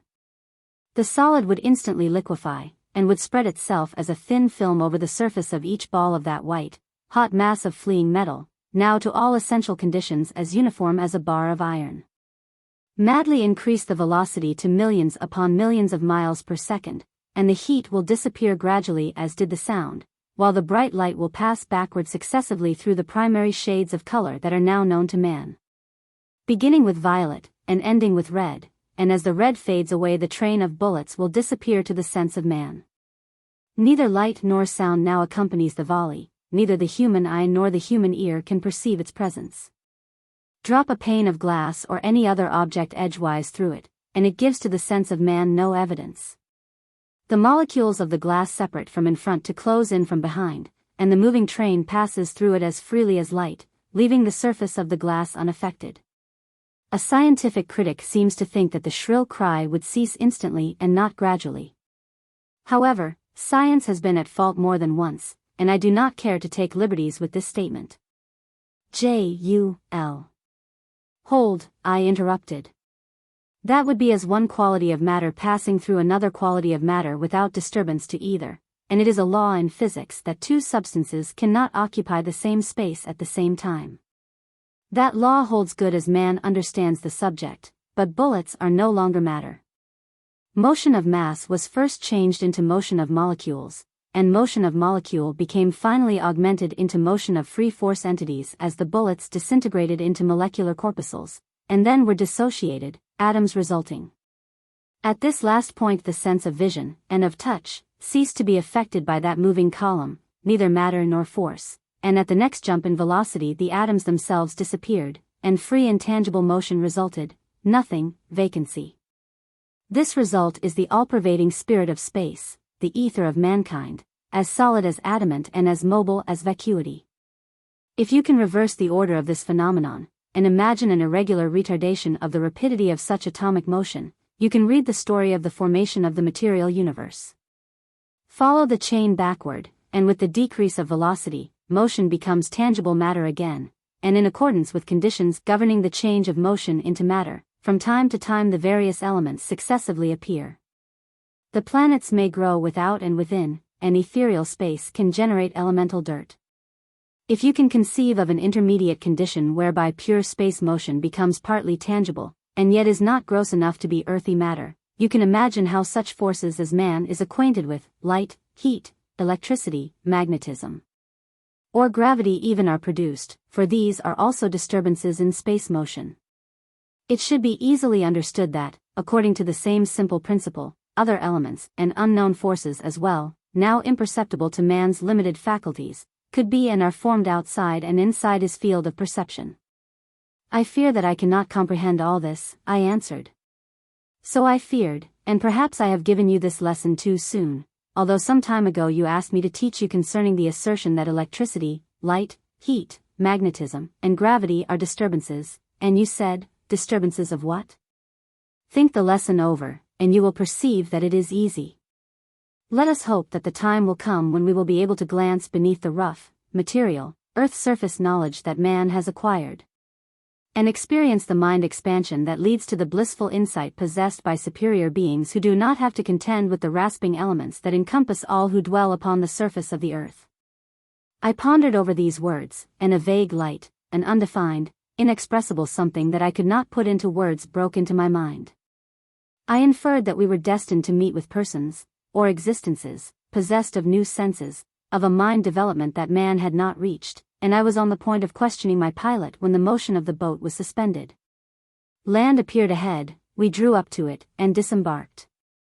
Lifting the boat from the water my guide placed it on land at the edge of the motionless lake, and we resumed our journey.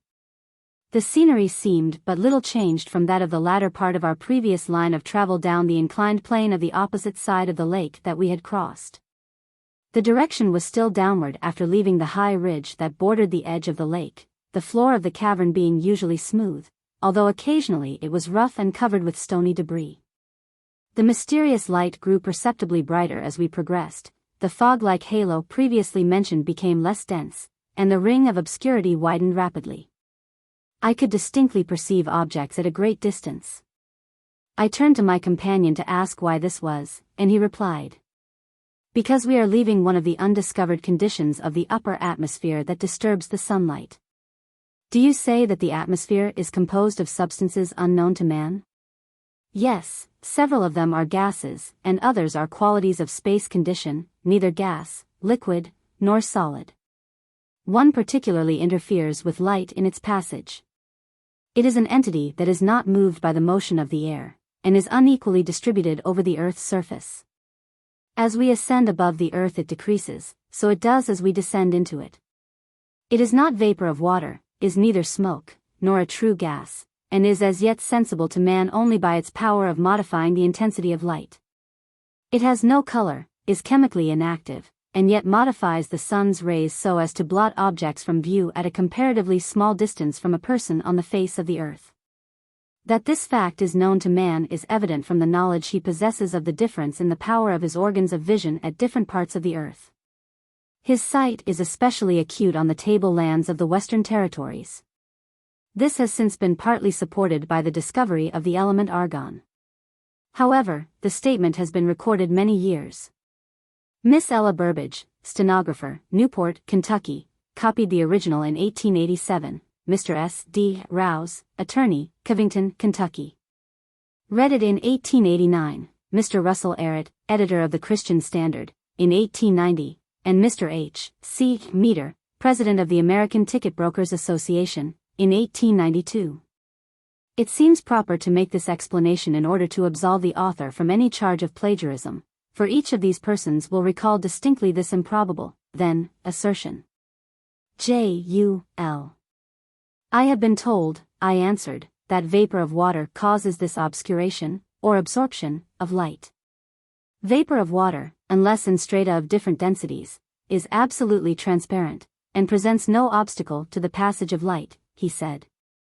When vapor obstructs light it is owing to impurities contained in it, to currents of varying densities, or wave motions, or to a mechanical mixture of condensed water and air, whereby multitudes of tiny globular water surfaces are produced. Pure vapor of water, free from motion, is passive to the sunlight. I can scarcely believe that a substance such as you describe, or that any constituent of the air, can have escaped the perception of the chemist, I replied. In, as I thought, a facetious manner he repeated after me the word chemist and continued.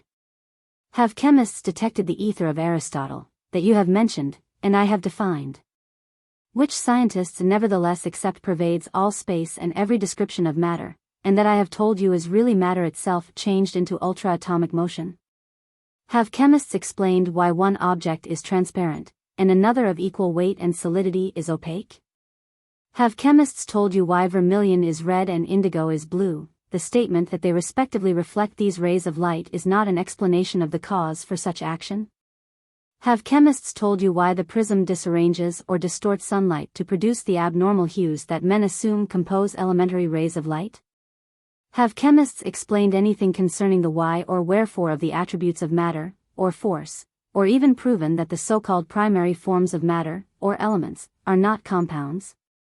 Upon the contrary, does not the evolution that results in the recorded discoveries of the chemist foretell, or at least indicate, the possible future of the art? And promise that surrounding mysteries are yet to be developed and expanded into open truths, thus elaborating hidden forces. And that other forms of matter and unseen force expressions are destined to spring into existence as the sciences progress? The chemist of today is groping in darkness. He is a novice as compared with the elaborated chemist of the near future.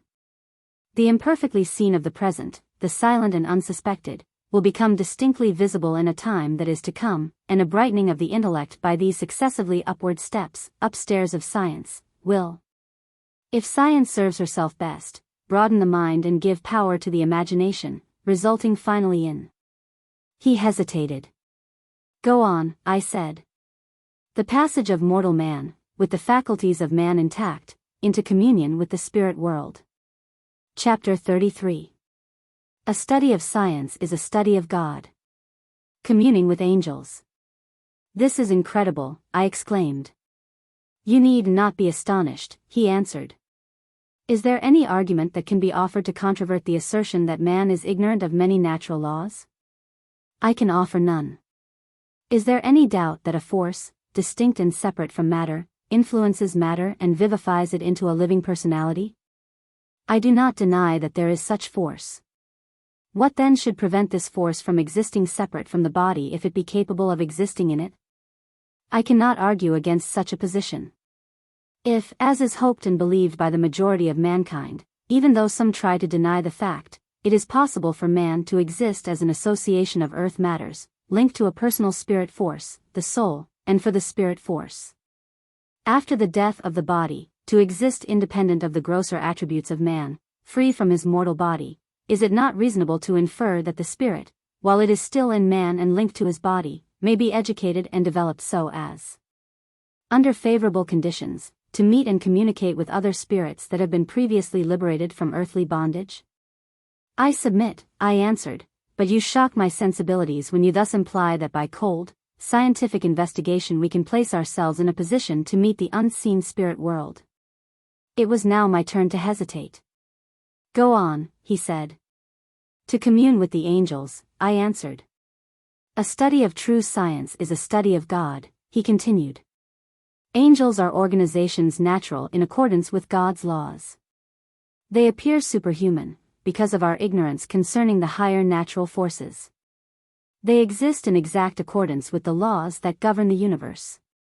But as yet the attraction between clay and clay-bound spirit is so great as to prevent the enthralled soul of man from communicating with them. The faith of the religionist is an example of the unquenchable feeling that creates a belief as well as a hope that there is a self-existence separate from earthy substances. The scoffing scientific agnostic, working for other objects, will yet astonish himself by elaborating a method that will practically demonstrate these facts, and then empirical religion, as exemplified by the unquestioning faithful believer, and systematic science, as typified in the experimental materialist, will meet on common ground. Chapter 34. I cease to breathe, and yet live. During this conversation we had been rapidly walking, or I should better say advancing, for we no longer walked as men do, but skipped down into the earth, down, ever downward. There were long periods of silence, in which I was engaged in meditating over the problems that successively demanded solution, and even had I desired to do so I could have kept no record of time. Days, or even weeks, may have been consumed in this journey. Neither have I any method of judging of the rapidity of our motion. I was sensible of a marked decrease in the amount of muscular energy required to carry us onward, and I realized that my body was quite exempt from weariness. Motion became restful instead of exhausting, and it seemed to me that the ratio of the loss of weight, as shown by our free movements, in proportion to the distance we traversed, was greater than formerly. The slightest exhibition of propelling force cast us rapidly forward. Instead of the laborious, short step of upper earth, a single leap would carry us many yards. A slight spring, and with our bodies in space, we would skip several rods, alighting gently, to move again as easily. I marveled, for, although I had been led to anticipate something unusual, the practical evidence was wonderfully impressive, and I again questioned my guide. We are now nearing what physicists would call the center of gravity, he replied, and our weight is rapidly diminishing. This is in exact accordance with the laws that govern the force called gravitation, which, at the Earth's surface, is apparently uniform, though no instrument known to man can demonstrate its exact variation within the field man occupies. Men have not, as yet, been in a position to estimate this change, although it is known that mountains attract objects, and that a change in weight as we descend into the earth is perceptible. But to evolve the true law, observation, at a distance of at least 10 miles beneath the surface of the ocean is necessary, and man, being a creature whose motions are confined to a thin, horizontal skin of earth, has never been 1 mile beneath its surface, and in consequence his opportunities for comparison are extremely limited. We would skip several rods, alighting gently. I have been taught, I replied, that the force of gravitation decreases until the center of the earth is reached, at which point a body is without weight. And I can scarcely understand how such positive statements from scientific men can be far from the truth. It is supposed by your surface men that the maximum of weight is to be found at 1/6 the distance beneath the surface of the earth, and therefrom decreases until at the center it is nothing at all, he replied. This hypothesis, though a stagger toward the right, is far from the truth, but as near as could be expected, when we consider the data upon which men base their calculations. Were it not for the purpose of controverting erroneous views, men would have little incentive to continue their investigations, and as has been the rule in science heretofore, the truth will, in time, appear in this case. One generation of students disproves the accepted theories of that which precedes, all working to eliminate error, all adding factors of error, and all together moving toward a common goal, a grand generalization, that as yet cannot be perceived. And still each series of workers is overlooking phenomena that, though obvious, are yet unperceived, but which will make evident to future scientists the mistakes of the present. As an example of the manner in which facts are thus overlooked, in your journey you have been impressed with certain surprising external conditions, or surroundings, and yet are oblivious to conditions more remarkable in your own body. So it is with scientists. They overlook prominent facts that stare them boldly in the face, facts that are so conspicuous as to be invisible by reason of their very nearness. This statement I cannot disprove, and therefore must admit under protest. Where there is so much that appears mysterious, I may have overlooked some things, but I can scarcely accept that, in ignorance.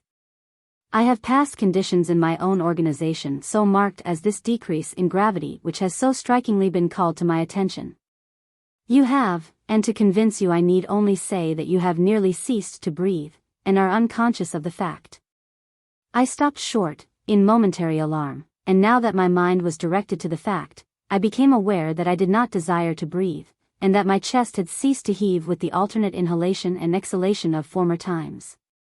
I closed my lips firmly, and for a long period there was no desire for breath, then a slight involuntary inhalation followed, and an exhalation, scarcely noticeable, succeeded by a great interval of inaction. I impulsively turned my face toward the passage we had trod. A feeling of alarm possessed me, an uncontrollable, inexpressible desire to flee from the mysterious earth being beside me, to return to men, and be an earth-surface man again, and I started backward through the chamber we had passed. The guide me by the hand. Hold, hold, he cried, where would you go, fickle mortal? To the surface, I shouted, to daylight again. Unhand me, unearthly creature, abnormal being, man or devil. Have you not inveigled me far enough into occult realms that should be forever sealed from mankind? Have you not taken from me all that men love or cherish, and undone every tie of kith or kin? Have you not led me into paths that the imagination of the novelist dare not conjure, and into experiences that pen and human hand would not venture to describe as possible, until I now stand with my feet on the boundary line that borders vacancy and utter loss of weight? With a body nearly lost as a material substance, verging into nothing, and lastly with breath practically extinguished, I say, and repeat, is it not time that I should hesitate and pause in my reckless career? It is not time, he answered. When will that hour come? I asked in desperation, and I trembled as he replied. When the three great lights are closed. An uncontrollable, inexpressible desire to flee. Chapter 35. A certain point within a sphere. Men are as parasites on the roof of earth. I realized again, as I had so many times before, that it was useless for me to rebel. The self-imposed mystery of a sacrificed life lies before me, I murmured, and there is no chance to retrace my footsteps. The beyond of the course that I have voluntarily selected, and sworn to follow, is hidden. I must nerve myself to pursue it to the bitter end, and so help me God, and keep me steadfast. Well said, he replied. And since you have so wisely determined, I am free to inform you that these new obligations, like those you have heretofore taken, contain nothing which can conflict with your duty to God, your country, your neighbor, or yourself. In considering the phenomena presented by the suspension of the act of breathing, it should occur to you that where little labor is to be performed, little consumption of energy is required. Where there is such a trifling destruction of the vital force, not mind force, as at present is the case with us, it requires but slight respiration to retain the normal condition of the body. On Earth's surface the act of respiration alone consumes by far the larger proportion of vital energy, and the muscular exertion involved thereby necessitates a proportionate amount of breathing in order that breath itself may continue. This act of respiration is the result of one of the conditions of surface Earth life, and consumes most of the vital force. If men would think of this, they would understand how paradoxical it is for them to breathe in order to live, when the very act of respiration wears away their bodies and shortens their lives more than all else they have to do, and without adding to their mental or physical constitution in the least. Men are conversant with physical death as a constant result of suspended respiration, and with respiration as an accompaniment of life. Whichever constant and connected conditions lead them to accept that the act of breathing is a necessity of mortal life. In reality, man occupies an unfortunate position among other undeveloped creatures of external earth. He is an animal, and is constitutionally framed like the other animals about him. He is exposed to the warring elements, to the vicious attacks of savage beasts and insidious parasites, and to the inroads of disease. He is a prey to the elementary vicissitudes of the undesirable exposure in which he exists upon the outer surface of our globe, where all is war, even among the forces of nature about him. These conditions render his lot an unhappy one indeed, and in ignorance he overlooks the torments of the weary, rasping, endless slavery of respiration in the personal struggle he has to undergo in order to retain a brief existence as an organized being. Have you never thought of the connected tribulations that the wear and tear of respiration alone inflict upon the human family? The heaving of the chest, the circulation of the blood, the throbbing of the heart, continue from mortal birth until death. The heart of man forces about 2½ ounces of blood with each pulsation. At 70 beats per minute this amounts to 656 pounds per hour, or nearly 8 tons per day. The lungs respire over 1,000 times an hour, and move over 3,000 gallons of air a day. Multiply these amounts by 365, and then by 70, and you have partly computed the enormous life work of the lungs and heart of an adult. Over 200,000 tons of blood, and 75 million gallons of air have been moved by the vital force. The energy thus consumed is dissipated. No return is made for the expenditure of this life force.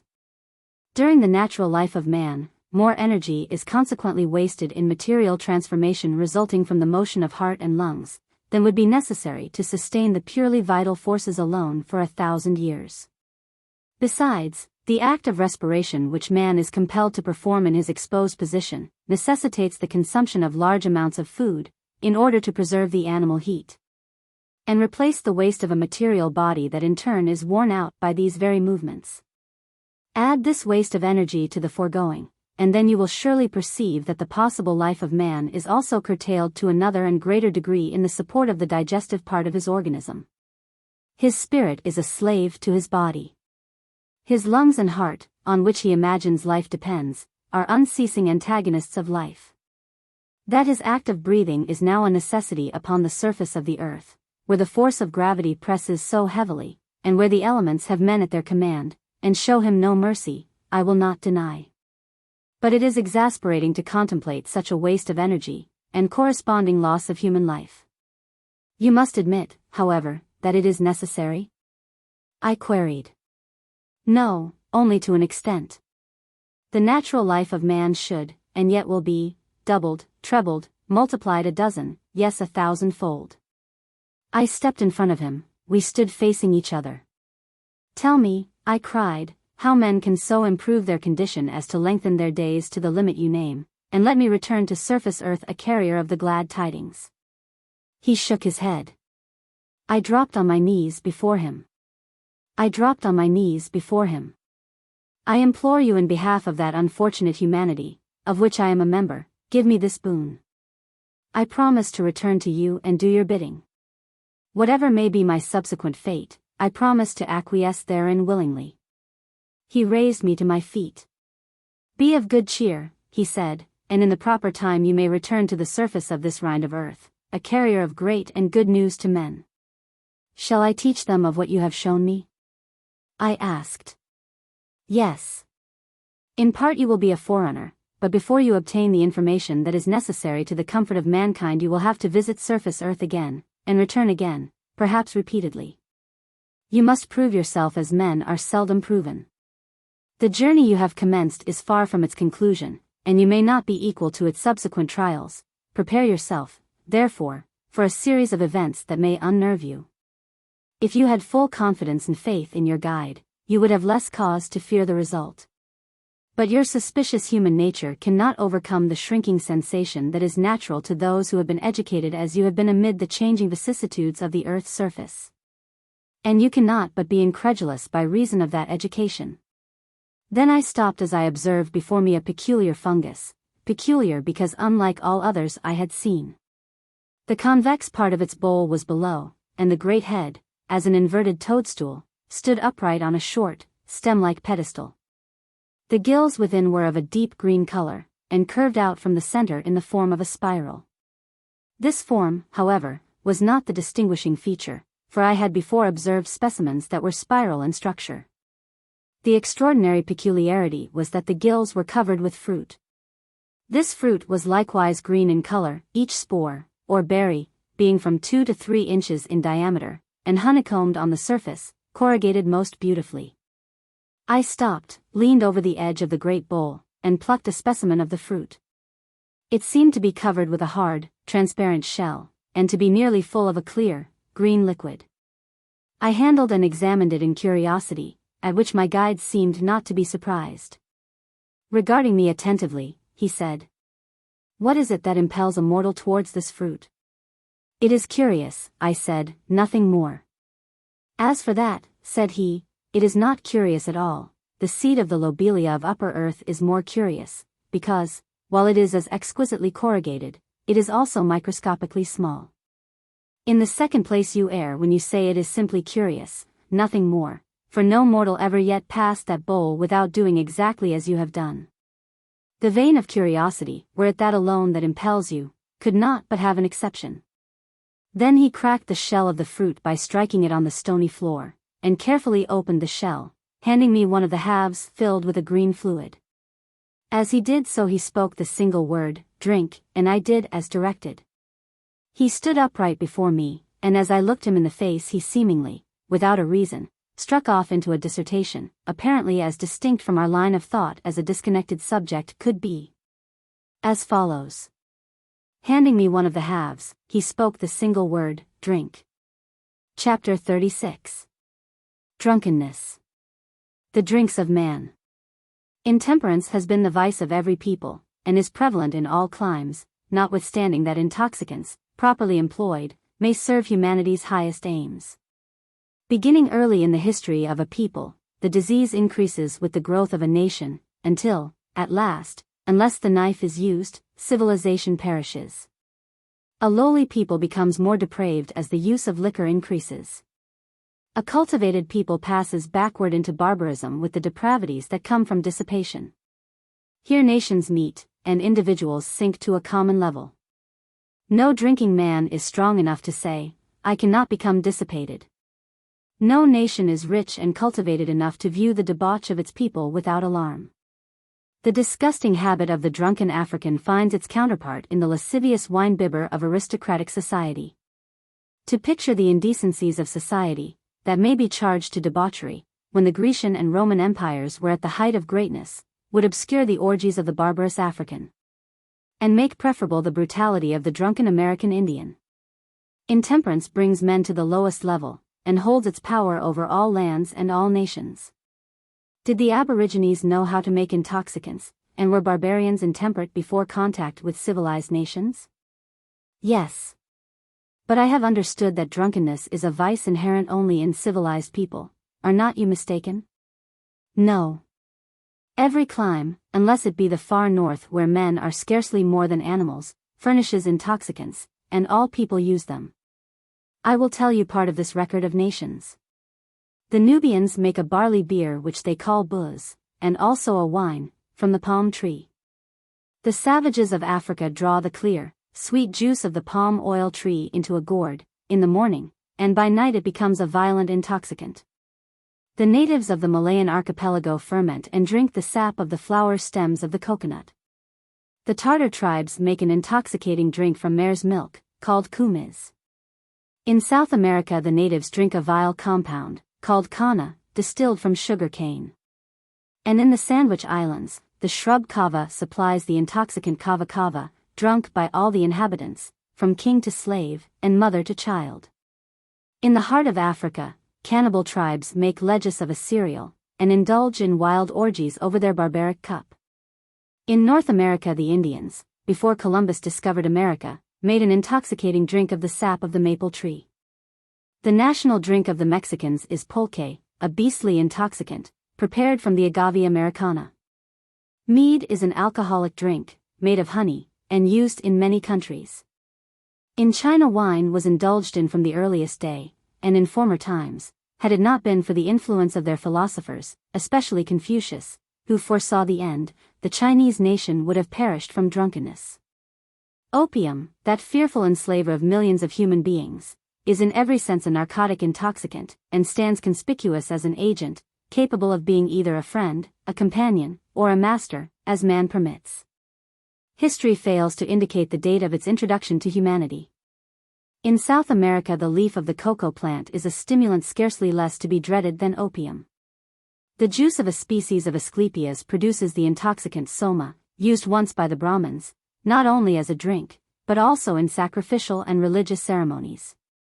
Many different flavored liquors made of palm, coconuts, sugar, pepper, honey, spices, etc., were used by native Hindus, and as intoxicants have been employed from the earliest days in India. The Vedic people were fearfully dissipated, and page after page of that wonderful sacred book, the XVIII, is devoted to the habit of drunkenness.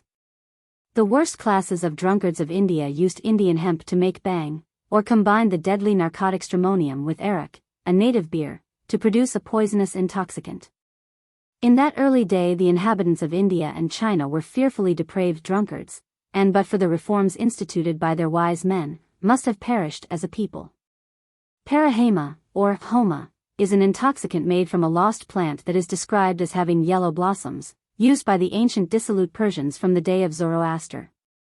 Cannabis sativa produces an intoxicant that in Turkey is known as hadshi, in Arabia and India as hashish, and to the Hottentots as dacha, and serves as a drunkard's food in other lands. The fruit of the juniper produces gin, and the fermented juice of the grape, or malt liquors, in all civilized countries are the favored intoxicants, their origin being lost in antiquity. Other substances, such as palm, apples, dates, and pomegranates have also been universally employed as drink producers. Go where you will, man's tendency seems to be towards the bowl that inebriates, and yet it is not the use but the abuse of intoxicants that man has to dread. Could he be temperate, exhilarance would befriend. But here, I replied, in this underground land, where food is free, and existence possible without an effort, this shameful vice has no existence. Here there is no incentive to intemperance, and even though man were present with his inherent passion for drink, he could not find means to gratify his appetite. Ah, my guide replied, that is an error. Why should this part of the earth prove an exception to the general rule? Nature always supplies the means, and man's instinct teaches him how to prepare an intoxicant. So long as man is human, his passions will rule. If you should prove unequal to the task you have undertaken, if you shrink from your journey, and turn back, the chances are you will fail to reach the surface of the earth. You will surely stop in the chamber which we now approach, and which I have now prepared you to enter, and will then become one of a band of earth drunkards. Having all the lower passions of a mortal, you will yet be lost to the virtues of man. In this chamber those who falter and turn back, stop and remain for all time, sinking until they become lower in the human scale than any drunkard on earth. Without any restraining influence, without a care, without necessity of food or incentive to exertion, in this habitation where heat and cold are unknown, and no motive for self-preservation exists, they turn their thoughts toward the ruling passion of mankind and, listen. Do you not hear them? Listen. Chapter 37. The Drunkard's Voice. Then I noticed a medley of sounds seemingly rising out of the depths beyond us. The noise was not such as to lead me to infer that persons were speaking coherently, but rather resembled a jargon such as might come from a multitude of persons talking indiscriminately and aimlessly. It was a constant volley, now rising and now falling in intensity, as though many persons regardless of one another were chanting different tunes in that peculiar sing-song tone often characteristic of the drunkard. As we advanced, the noise became louder and more of a medley, until at last we were surrounded by confusion. Then a single voice rose up strong and full, and at once, from about us, close to us, yes, against our very persons, cries and shrieks unearthly smote my ears. I could distinguish words of various tongues, English, Irish, German, and many unfamiliar and disjointed cries, imprecations, and maledictions. The cavern about seemed now to be resonant with voices, shrieks, yells, and maniacal cries commingled, and yet no form appeared.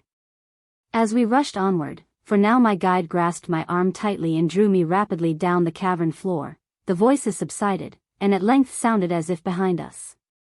Now however it seemed as though innumerable arrows, each possessed of a whistle or tone of its own, were in wave-like gusts shrieking by us. Coming from in front, they burst in the rear. Stopping to listen, I found that a connection could be traced between the screech of the arrow-like shriek, and a drunkard's distant voice. It seemed as though a rocket made of an escaping voice would scream past, and bursting in the cavern behind, liberate a human cry. Now and then all but a few would subside, to burst out with increased violence, as if a flight of rockets each with a cry of its own would rush past, to be followed after their explosion by a medley of maniacal cries, songs, shrieks, and groans. Commingled. It was as though a shell containing a voice that escaped slowly as by pressure from an orifice, were fired past my ears, to explode and liberate the voice within my hearing. The dreadful utterance was not an echo, was not hallucination, it was real. I stopped and looked at my guide in amazement. He explained, "Did you not some time back experience that your own voice was thrown from your body?" "Yes," I answered. "These crazed persons, or rather experiences depraved, are shouting in the cavern beyond," he said. "They are in front, their voices pass us to burst into expression in the rear." Then, even as he spoke, from a fungus stalk near us, a hideous creature unfolded itself, and shambled to my side. It had the frame of a man, and yet it moved like a serpent, writhing towards me. I stepped back in horror, but the tall, ungainly creature reached out an arm and grasped me tightly. Leaning over, he placed his hideous mouth close to my ear, and moaned, "Back, back, go thou back." I made no reply, being horror-stricken. "Back, I say, back to earth, or—" He hesitated, and still possessed of fear, and unable to reply, I was silent. "Then go on," he said, "on to your destiny, unhappy man," and slinking back to the fungus whence he arose, he disappeared from sight. "Come," said my guide, "let us pass the drunkard's Denver." This was but a straggler, nerve yourself, for his companions will soon surround us. Chapter 38. The Drunkard's Den. As we progressed, the voices in our rear became more faint, and yet the whistling volleys of screeching voice bombs passed us as before. I shuddered in anticipation of the sight that was surely to meet our gaze, and could not but tremble for fear. Then I stopped and recoiled, for at my very feet I beheld a huge, living human head. It rested on the solid rock, and had I not stopped suddenly when I did, I would have kicked it at the next leap. The eyes of the monster were fixed in supplication on my face, the great brow indicated intelligence, the finely cut mouth denoted refinement, the well-modeled head denoted brain, but the whole constituted a monster. The mouth opened, and a whizzing, arrow voice swept past, and was lost in the distance. "What is this?" I gasped. "The fate of a drunkard," my guide replied.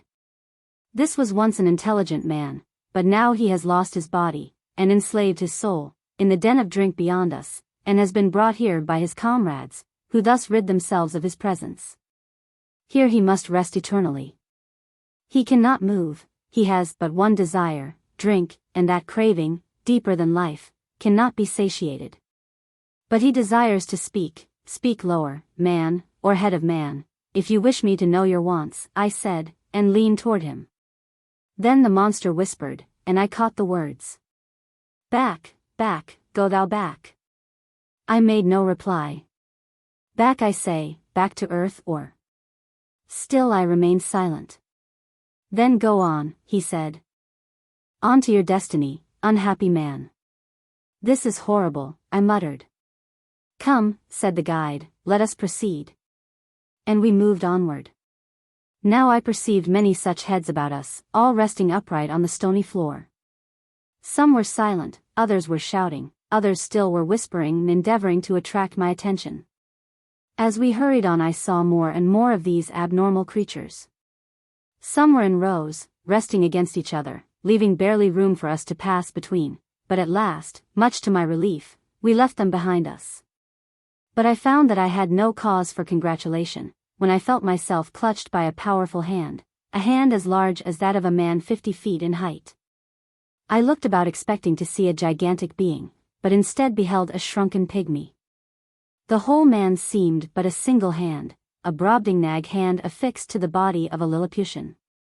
"Do not struggle," said the guide, "listen to what he wishes to impart." I leaned over, placing my ear close to the mouth of the monstrosity. "Back, back, go thou back," it whispered.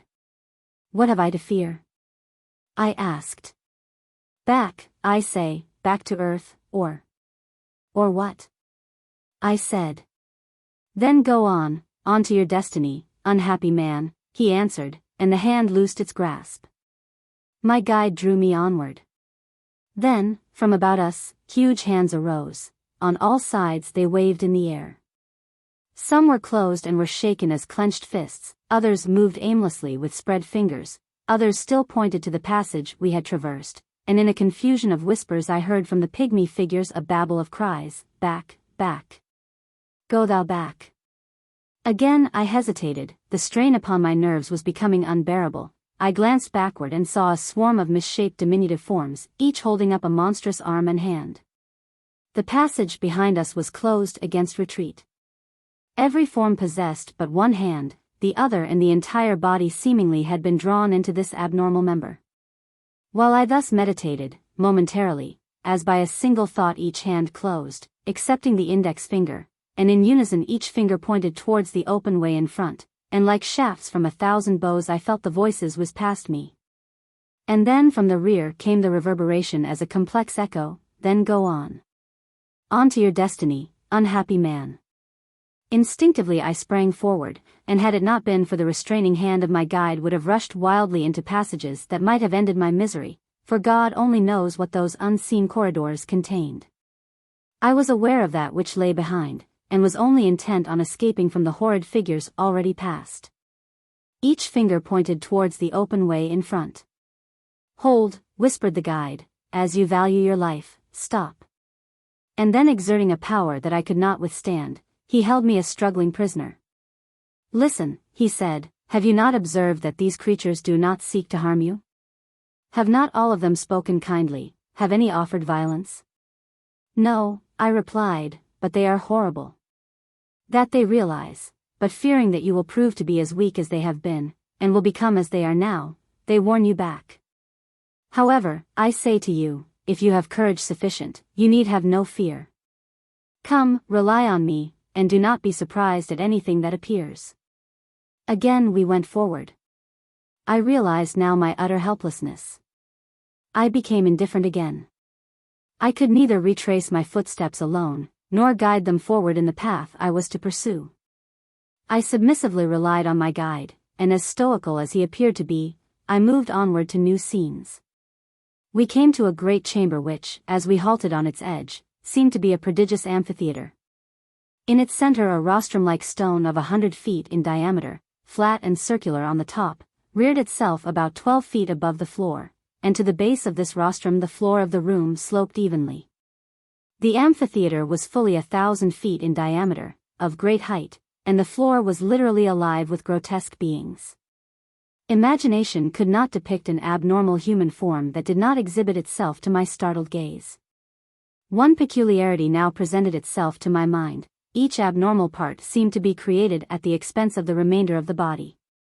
Thus, to my right I beheld a single leg, fully 12 feet in height, surmounted by a puny human form, which on this leg, hopped ludicrously away. I saw close behind this huge limb a great ear attached to a small head and body. Then a nose so large that the figure to which it was attached was forced to hold the face upward, in order to prevent the misshaped organ from rubbing on the stony floor. Here a gigantic forehead rested on a shrunken face and body, and there a pair of enormous feet were walking, seemingly attached to the body of a child, and yet the face was that of a man. If an artist were to attempt to create as many revolting figures as possible, each with some member out of proportion to the rest of the body, he could not add one form to those upon this floor. And yet, I again observed that each exaggerated organ seemed to have drawn itself into existence by absorbing the remainder of the body. We stood on the edge of this great room, and I pondered the scene before my eyes. At length my guide broke the silence. "You must cross this floor, no other passage is known." Mark well my words, heed my advice. This is the drunkard's Denver. These men are lost to themselves and to the world. Every member of this assembly once passed onward as you are now doing, in charge of a guide. They failed to reach the goal to which you aspire, and retreating, reached this chamber, to become victims to the drink habit. Some of these creatures have been here for ages, others only for a short period. Why are they so distorted? I asked. Because matter is now only partly subservient to will, he replied. The intellect and mind of a drunkard on surface earth becomes abnormal by the influence of an intoxicant, but his real form is unseen, although evidently misshapen and partly subject to the perception of a few only of his fellow men. Could you see the inner form of an earth's surface drunkard, you would perceive as great a mental monstrosity as is any physical monster now before you, and of the two the physically abnormal creature is really the least objectionable. Could you see the mind configurations of an assembly of surface earth topers, you would perceive a class of beings as much distorted mentally as are these physically. A drunkard is a monstrosity. On surface earth the mind becomes abnormal. Here the body suffers. Why is it, I asked, that parts of these creatures shrink away as some special organ increases? Because the abnormal member can grow only by abstracting its substance from the other portions of the body.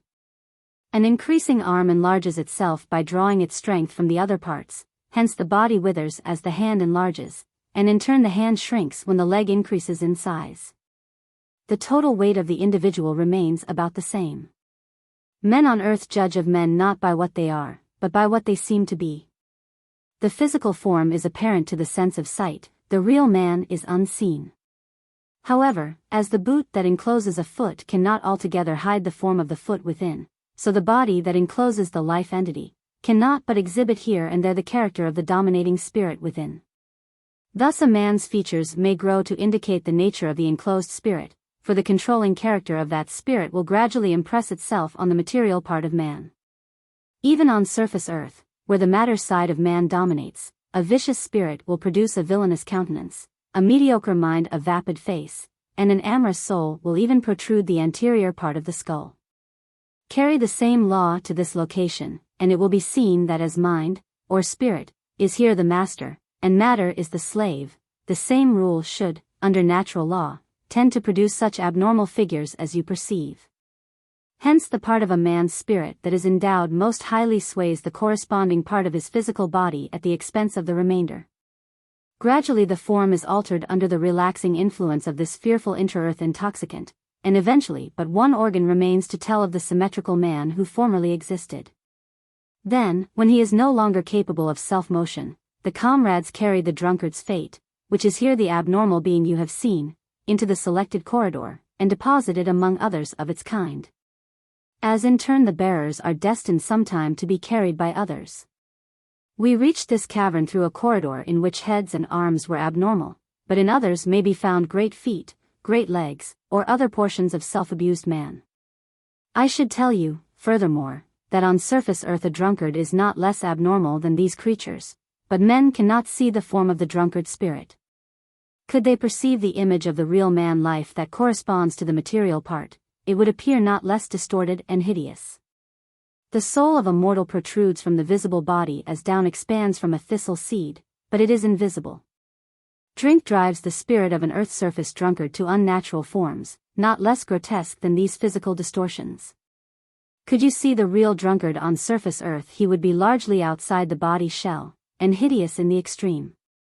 As a rule, the spirit of an earth-surface drunkard dominates the nose and face, and if mortal man could be suddenly gifted with the sense of mind-sight, they would find themselves surrounded by persons as misshapen as any delirious imagination can conjure. Luckily for humanity this scene is as yet withheld from man, for life would otherwise be a fearful experience, because man has not the power to resist the temptation to abuse drink. Tell me, I said, how long will those beings rest in these caverns?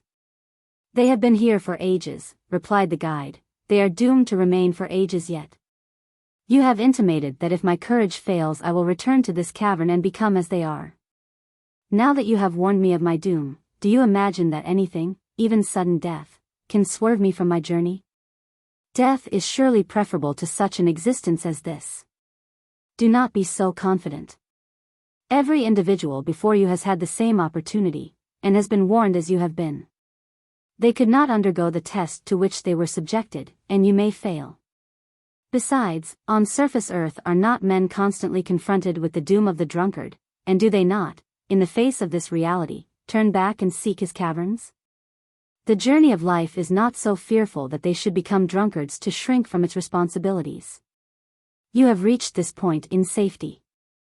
You have passed the sentinels without, and will soon be accosted by the band before us. Listen well now to my advice. A drunkard always seeks to gain companions, to draw others down to his own level, and you will be tried as never have you been before. Taste not their liquor by whatever form or creature presented. They have no power to harm him who has courage to resist. If they entreat you, refuse. If they threaten, refuse. If they offer inducements, refuse to drink. Let your answer be no, and have no fear. If your strength fail you, mark well my. Before he could complete his sentence I felt a pressure, as of a great wind, and suddenly found myself seized in an embrace irresistible, and then, helpless as a feather, was swept out into the cavern of the drunkards. Chapter 39. Among the drunkards. I remember once to have stood on the edge of Niagara's great whirlpool, but not more fearful did its seething waters then seem than did the semi-human whirl into which I had now been plunged. Whether my guide had been aware of the coming move that separated us I never knew, but, as his words were interrupted, I infer that he was not altogether ready to part from my company. Be this as it may, he disappeared from sight, and, as by a concerted move, the cries of the drunkard subsided instantly. I found myself borne high in the air, perched on a huge hand that was carried by its semi-human comrades. It seemed as though the contents of that vast hall had been suddenly thrown beneath me, for, as I looked about, I saw all around a sea of human fragments, living, moving parts of men. Round and round that hall we circled as an eddy whirls in a rock-bound basin, and not less silently than does the water of an eddy. Then I perceived that the disjointed mass of humanity moved as a spiral, in unison, throbbing like a vitalized stream, bearing me submissively on its surface. Gradually the distance between myself and the center stone lessened, and then I found that, as if carried in the groove of a gigantic living spiral, I was being swept towards the stone platform in the center of the room. There was method in the movements of the drunkards, although I could not analyze the intricacies of their complex reel. Finally I was borne to the center stone, and by a sudden toss of the hand, in the palm of which I was seated, I was thrown upon the raised platform. Then in unison the troop swung around the stone, and I found myself gazing on a mass of vitalized fragments of humanity. Quickly a figure sprung upon the platform, and in him I discerned a seemingly perfect man. He came to my side and grasped my hand as if he were a friend. "Do not fear," he said, "obey our request, and you will not be harmed." "What do you desire?" I asked. He pointed to the center of the stone, and I saw thereon many gigantic, inverted fungus bowls. The gills of some had been crushed to a pulp, and had saturated themselves with liquid which, perhaps by a species of fermentation, had undergone a structural change, others were as yet intact. Others still contained men intently cutting the gills into fragments and breaking the fruit preparatory to further manipulation. "You are to drink with us," he replied. "No," I said, "I will not drink." "Then you must die. To refuse to drink with us is to invite death." "So mote it be, I will not drink." We stood facing each other, apparently both meditating on the situation. I remember to have been surprised, not that the man before me had been able to spring from the floor to the table rock on which I stood, but that so fair a personage could have been a companion of the monstrosities about me. He was a perfect type of manhood, and was exquisitely clothed in a loose, flowing robe that revealed and heightened the beauty of his symmetrical form. His face was fair, yet softly tinted with rich, fresh color. His hair and beard were neatly trimmed, his manner was polished, and his countenance frank and attractive. The contrast between the preternatural shapes from among whom he sprung and himself was as between a demon and an angel. I marveled that I had not perceived him before, for such a one should have been conspicuous because so fair. But I reflected that it was quite natural that among the thousands of grotesque persons about me, one attractive form should have escaped notice. Presently he spoke again, seemingly having repented of his display of temper. "I am a friend," he said. "A deliverer. I will serve you as I have others before you. Lean on me, listen to my story, accept my proffered friendship." Then he continued, "When you have rested, I will guide you in safety back to upper earth, and restore you to your friends." I could not resist his pleasing promise. I suddenly and unaccountably believed in his sincerity. He impressed me with confidence in his truthfulness, yes, against my better judgment, convinced me that he must be a friend, a savior. Grasping him by the hand, I thanked him for his interest in a disconsolate wanderer, and assured him of my confidence. "I am in your hands," I said, "I will obey you implicitly. I thank you, my deliverer. Lead me back to surface earth and receive the gratitude of a despairing mortal." "This I will surely do," he said. "Rest your case in my hands, do not concern yourself in the least about your future. Before acquiescing in your desire, however, I will explain part of the experiences through which you have recently passed.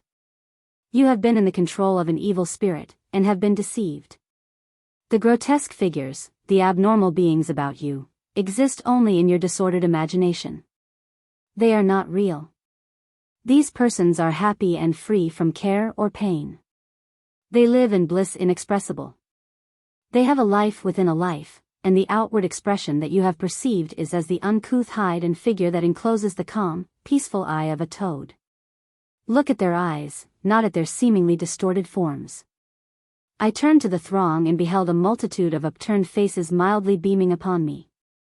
As I glanced from eye to eye of each countenance, the repulsive figure disappeared from my view, and a sweet expression of innocence was all that was disclosed to me. I realized that I had judged by the outer garment. I had wronged these fellow beings. A sense of remorse came over me, a desire to atone for my short-sightedness. "What can I offer as a retribution?" I asked. "I have injured these people." "Listen," was the reply. "These serene intelligences are happy. They are as a band of brothers. They seek to do you a kindness, to save you from disaster. 1 hour of experience such as they enjoy is worth 100 years of the pleasures known to you. This delicious favor, an hour of bliss, they freely offer you, and after you have partaken of their exquisite joy, I will conduct you back to Earth's surface whenever you desire to leave us." He emphasized the word, desire. "I am ready," I replied. "Give me this promised delight." The genial allurer turned to the table rock behind us, and continued. "In these fungus bowls we foment the extract of life. The precious cordial is as a union of the quintessential spirits of joy, peace, tranquility, happiness, and delight. Could man abstract from ecstasy the thing that underlies the sense that gives that word a meaning, his product would not approach the power of the potent liquids in these vessels." "Of what are they composed?" I asked. "Of derivatives of the rarest species of the fungus family," he answered. "They are made by formulae that are the result of thousands of years of experimentation. Come, let us not delay longer the hour of bliss." Taking me by the hand, my graceful comrade led me to the nearest bowl. Then on closer view I perceived that its contents were of a deep green color, and in active commotion, and although no vapor was apparent, a delightful sensation impressed my faculties. I am not sure that I inhaled at all, the feeling was one of penetration, of subtle, magic absorption. My companion took a tiny shell which he dipped into the strange cauldron. Holding the tiny cup before me, he spoke the one word, "Drink." Ready to acquiesce, forgetful of the warning I had received, I grasped the cup, and raised it to my lips, and as I did so chanced to glance at my tempter's face, and saw not the supposed friend I had formerly observed, but, as through a mask fair in outline, the countenance of an exulting demon, regarding me with a sardonic grin. In an instant he had changed from man to devil. I dashed the cup upon the rock. "No, I will not drink," I shouted. Instantly the cavern rung with cries of rage. 1,000 voices joined as by a chord, and simultaneously the throng of fragments of men began to revolve again. The mysterious spiral seemed to unwind, but I could not catch the method of its movement. The motion was like that of an uncoiling serpent bisected lengthwise, the two halves of the body seeming to slide against each other. Gradually that part of the cavern near the stone on which I stood became clear of its occupants, and at last I perceived that the throng had receded to the outer edge. Then the encircling side walls of the amphitheater became visible, and as water sinks into sand, the medley of fragments of humanity disappeared from view. I turned to my companion. He, too, had vanished. I glanced towards the liquor cauldrons. The stone was bare. I alone occupied the gigantic hall. No trace remained to tell of the throng that a short time previously had surrounded and mocked me. Desolate, distracted, I threw myself upon the stone, and cursed my miserable self. "Come back," I cried, "come back. I will drink, drink, drink." Chapter 40. Further temptation. Etidorhpa. Then, as my voice reverberated from the outer recesses, I caught a sound as of music in the distance. I raised my head and listened. Yes, surely there was music. The melody became clearly distinct, and soon my senses were aware that both vocal and instrumental music were combined. The airs which came floating were sweet, simple, and beautiful. The voices and accompanying strains approached, but I could distinguish no words. By and by, from the corridors of the cavern, troops of bright female forms floated into view. They were clad in robes ranging from pure white to every richest hue, contrasting strangely, and in the distance their rainbow brilliancy made a gorgeous spectacle. Some were fantastically attired in short gowns, such as I imagine were worn by the dancing girls of sacred history, others had kirtles of a single bright color, others of many shades intermingled, while others still were dressed in gauze-like fabrics of pure white.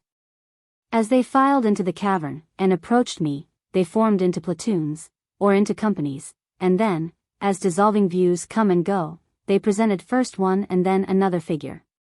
Sometimes they would stretch in great circling lines around the hall, again they would form into squares, and again into geometrical figures of all shades and forms. But I observed that with every change they drew nearer to the stone on which I rested. They were now so near that their features could be distinguished, and never before had I seen such loveliness in human mold. Every face was as perfect as a master's picture of the Madonna, and yet no two seemed to possess the same type of beauty. Some were of dark complexion with glossy, raven hair, others were fair with hair ranging from light brown to golden. The style of head dress, as a rule, was of the simplest description. A tinted ribbon, or twisted cord, over the head, bound their hair with becoming grace, and their silken locks were either plaited into braids, curled into ringlets, or hung loosely, flowing in wavelets about their shoulders. Some held curious musical instruments, others beautiful wands, and altogether they produced a scenic effect of rare beauty that the most extravagant dream of fairyland could not surpass. Thus it was that I became again the center of a throng, not of repulsive monsters, but of marvelously lovely beings. They were as different from those preceding as darkness is from daylight. Could any man from the data of my past experiences have predicted such a scene? Never before had the semblance of a woman appeared, never before had an intimation been given that the gentle sex existed in these silent chambers. Now, from the grotesque figures and horrible cries of the former occupants of this same cavern, the scene had changed to a conception of the beautiful and artistic, such as a poetic spirit might evolve in an extravagant dream of higher fairyland. I glanced above. The great hall was clothed in brilliant colors, the bare rocks had disappeared, the dome of that vast arch reaching to an immeasurable height, was decorated in all the colors of the rainbow. Flags and streamers fluttered in breezes that also moved the garments of the angelic throng about me, but which I could not sense. Profiles of enchanting faces pervaded the glimmering space beyond. I alone was but an onlooker, not a participant of the joys about me. The movements of the seraph-like figures continued, innumerable forms and figures followed forms and figures innumerable, and music indescribable blended with the poetry of motion. I was rapt, the past disappeared, my former mind was blotted from existence, the world vanished, and I became a thrill of joy, a sensation of absolute delight. The band of spirits or fairy forms reached the rock at my feet, but I did not know how long a time they consumed in doing this. It may have been a second, and it may have been an eternity. Neither did I care. A single moment of existence such as I experienced, seemed worth an age of any other pleasure. Circling about me, these ethereal creatures paused from their motions, and, as the music ceased, I stood above them, and yet in their midst, and gazed out into a distance illimitable, but not less beautiful in the expanse than was the adjacent part. The cavern had altogether disappeared, and in the depths about me as far as the eye could reach, seemingly into the broad expanse of heaven, I saw the exquisite forms that I have so imperfectly described. Then a single band from the throng lightly sprung upon the stony terrace where I stood, and sung and danced before me. Every motion was perfect as imagination could depict, every sound was concentrated extract of melody. This band retired to be replaced by another, which in turn gave way to another, and still another, until, as in space we have no standard, time vanished, and numbers ceased to be numbers. No two of the band of dancers were clothed alike, no two songs were similar, though all were inexpressibly enchanting. The first group seemed perfect, and yet the second was better, and each succeeding band sung sweeter songs, were more beautiful, and richer in dress than those preceding. I became enveloped in the aesthetic atmosphere, my spirit seemed to be loosened from the body, it was apparently upon the point of escaping from its mortal frame. Suddenly the music ceased, the figures about became passive, and every form standing upright and graceful, gazed upon my face, and as I looked at the radiant creatures, each successive face, in turn, seemed to grow more beautiful. Each form more exquisite than those about. Then, in the distance, I observed the phalanx divide, forming into two divisions, separated by a broad aisle, stretching from my feet to the limit of space without, and down this aisle I observed a single figure advancing toward me. As she approached, the phalanx closed in behind her, and when at last she reached the stone on which I stood, she stepped, or was wafted to my side, and the phalanx behind moved together and was complete again. Etidorhpa. My name is Etidorhpa. In me you behold the spirit that elevates man, and subdues the most violent of passions. In history, so far back in the dim ages as to be known now as legendary mythology, have I ruled and blessed the world. Unclasp my power over man and beast, and while heaven dissolves, the charms of paradise will perish. I know no master. The universe bows to my authority. Stars and suns enamored pulsate and throb in space and kiss each other in waves of light. Atoms cold embrace and cling together, structures inanimate affiliate with and attract inanimate structures, bodies dead to other noble passions are not dead to love. The savage beast, under my enchantment, creeps to her lair, and gently purrs over her offspring. Even man becomes less violent, and sheathes his weapon and smothers his hatred as I soothe his passions beside the loved ones in the privacy of his home. I have been known under many titles, and have comforted many peoples.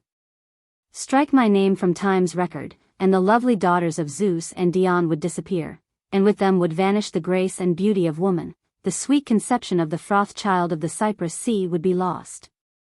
Venus, the goddess of love, would have no place in song, and love herself, the holiest conception of the poet, man's superlative conception of heaven's most precious charms, would be buried with the myrtle and the rose. My name is Etidorhpa. Interpret it rightly, and you have what has been to humanity the essence of love, the mother of all that ennobles. He who loves a wife worships me, she, who in turn makes a home happy, is typical of me. I am Etidorhpa, the beginning and the end of earth. Behold in me the antithesis of envy, the opposite of malice, the enemy of sorrow, the mistress of life, the queen of immortal bliss. Do you know, she continued, and her voice, soft and sweet, carried with it a pleasurable sense of truthfulness indescribable, do you know that man's idea of heaven places me, Etidorhpa, on the highest throne? With the charm of maiden pure, I combine the devotion of wife and the holiness of mother. Take from the life of man the treasures I embody, and he will be homeless, childless, loveless. The thought of heaven will in such a case be as the dismal conception of a dreary platitude. A life in such a heaven devoid of love, and this the scriptures teach, is one of endless torment. Love, by whatever name the conception is designated, rules the world. Divest the cold man of science, of the bond that binds him to his life thought, and his work is ended. Strike from the master in music the chord that links his soul to the voice he breathes, and his songs will be hushed. Deaden the sense of love which the artist bears his art, and as the spirit that underlies his thought scenes vanishes, his touch becomes chilled, and his brush inexpressive. The soldier thinks of his home and country, and without a murmur sheds his life blood. And yet there are debasing phases of love, for as love of country builds a nation, so love of pillage may destroy it. Love of the holy and the beautiful stands in human life opposed to love of the debasing and vicious, and I, Etidorhpa, am typical of the highest love of man. As the same force binds the molecules of the rose and the violet as well as those of noxious drugs, so the same soul conception may serve the love of good or the love of evil. Love may guide a tyrant or actuate a saint, may make man torture his fellow or strive to ease his pain. Thus, man's propensity to serve his holy or his evil passion may each be called a degree in love, and in the serving of that passion the love of one heart may express itself as the antithesis of love in another. As bitter is to some men's taste more pleasant than sweet, and sour is yet more grateful to others, so one man may love the beautiful, another delight in the grotesque, and a third may love to see his neighbor suffer. Amid these, the phase of love that ennobles, brings the greatest degree of pleasure and comfort to mankind, but the love that degrades is love nevertheless, by whatever name the expression of the passion may be called. Love rules the world, and typical of man's intensest, holiest love, I, Etidorhpa, stand the soul of love supreme.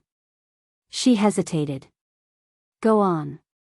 I have already said, and in saying this have told the truth, I come from beyond the empty shell of a materialistic gold and silver conception of heaven. Go with me, and in my home you will find man's soul devotion, regardless of material surroundings. I have said, and truly, the corridors of the heaven mansion, enriched by precious stones and metals fine, but destitute of my smiles and graces, are deserted. The golden calf is no longer worshipped, cobwebs cling in festoons motionless, and the dust of selfish thoughts perverted, dry and black as the soot from Satan's fires settling therein, as the dust of an antiquated sarcophagus, rest undisturbed. Place on one side the heaven of which gold-bound misers sing, and on the other Etidorhpa and the treasures that come with me to man and woman, for without me neither wife, child, nor father could exist. And from any other heaven mankind will turn away.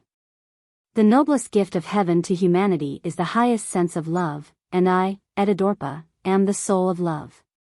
She ceased speaking, and as I looked at the form beside me I forgot myself in the rapture of that gaze. Crush the colors of the rainbow into a single hue possessed of the attributes of all the others, and multiply that entity to infinity, and you have less richness than rested in any of the complex colors shown in the trimming of her raiment. Lighten the softness of eiderdown 1,000 times, and yet maintain its sense of substance, and you have not conceived of the softness of the gauze that decked her simple, flowing garments.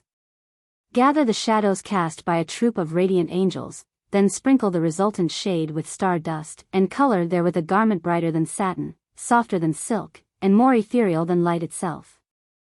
And you have less beauty than reposed in the modest dress that enveloped her figure. Abstract the perfume from the sweetest oriental grasses, and combine with it the essential spirit of the wild rose, then add thereto the soul of ambergris, and the quintessential extracts of the finest aromatics of the East.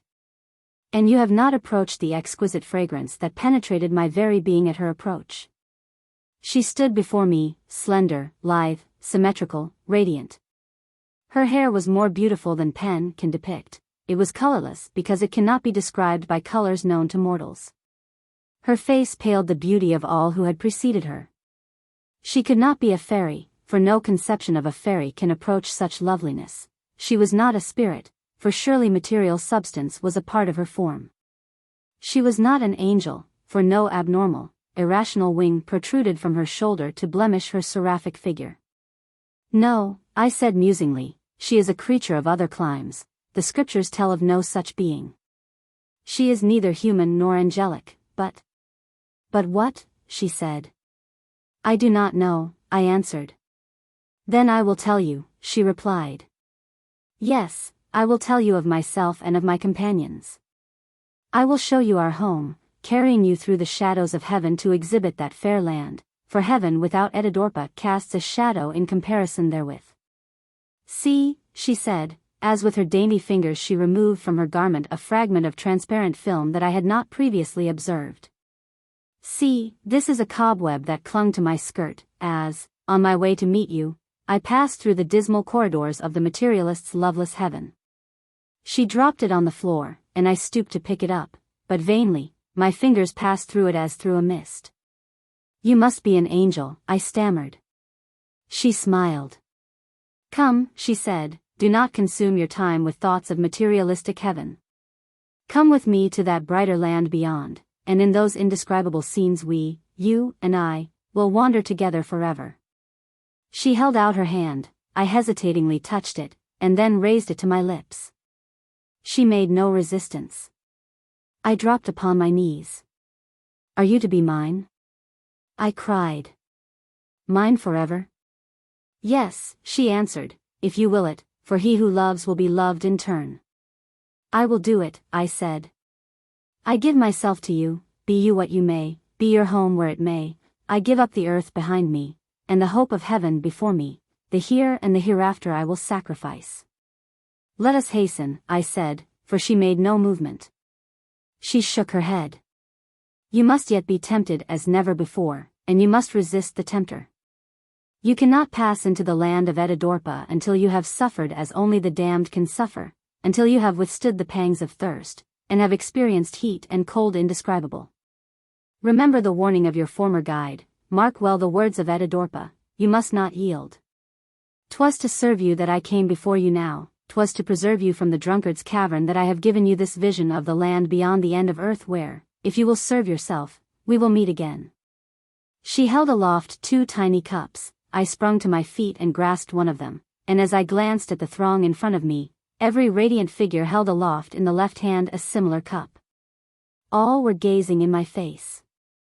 I looked at the transparent cup in my hand, it appeared to be partly filled with a green liquid. I looked at her cup and saw that it contained a similar fluid.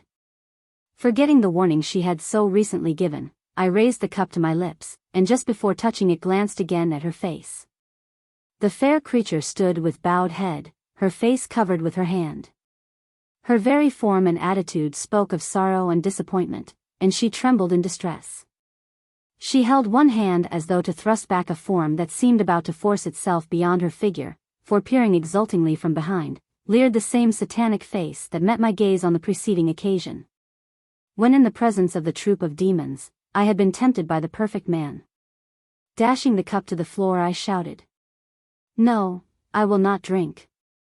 Etidorhpa dropped upon her knees and clasped her hands. The satanic figure disappeared from sight. Realizing that we had triumphed over the tempter, I also fell upon my knees in thankfulness. Chapter 41. Misery. As all the bubbles in a glass shrink and vanish when the first collapses, so the troop of fairy-like forms before me disintegrated, and were gone. The delicate being, whose hand I held, fluttered as does a mist in the first gust of a sudden gale, and then dissolved into transparency. The gaily decked amphitheater disappeared, the very earth cavern passed from existence, and I found myself standing solitary and alone in a boundless desert. I turned towards every point of the compass only to find that no visible object appeared to break the monotony. I stood upon a floor of pure white sand which stretched to the horizon in gentle wave-like undulations as if the swell of the ocean had been caught, transformed to sand, and fixed. I bent down and scooped a handful of the sand, and raised it in the palm of my hand, letting it sift back again to earth. It was surely sand. I pinched my flesh, and pulled my hair, I tore my garments, stamped upon the sand, and shouted aloud to demonstrate that I myself was still myself. It was real, yes, real. I stood alone in a desert of sand. Morning was dawning, and on one side the great sun rose slowly and majestically. Thank God for the sun, I cried. Thank God for the light and heat of the sun. I was again on surface earth. Once more I beheld that glorious orb for the sight of which I had so often prayed when I believed myself miserable in the dismal earth caverns, and which I had been willing to give my very life once more to behold. I fell on my knees, and raised my hands in thankfulness. I blessed the rising sun, the illimitable sand, the air about me, and the blue heavens above. I blessed all that was before me, and again returned thanks for my delivery from the caverns beneath me. I did not think to question by what power this miracle had been accomplished. I did not care to do so. Had I thought of the matter at all, I would not have dared to question for fear the transition might prove a delusion. I turned towards the sun, and walked eastward.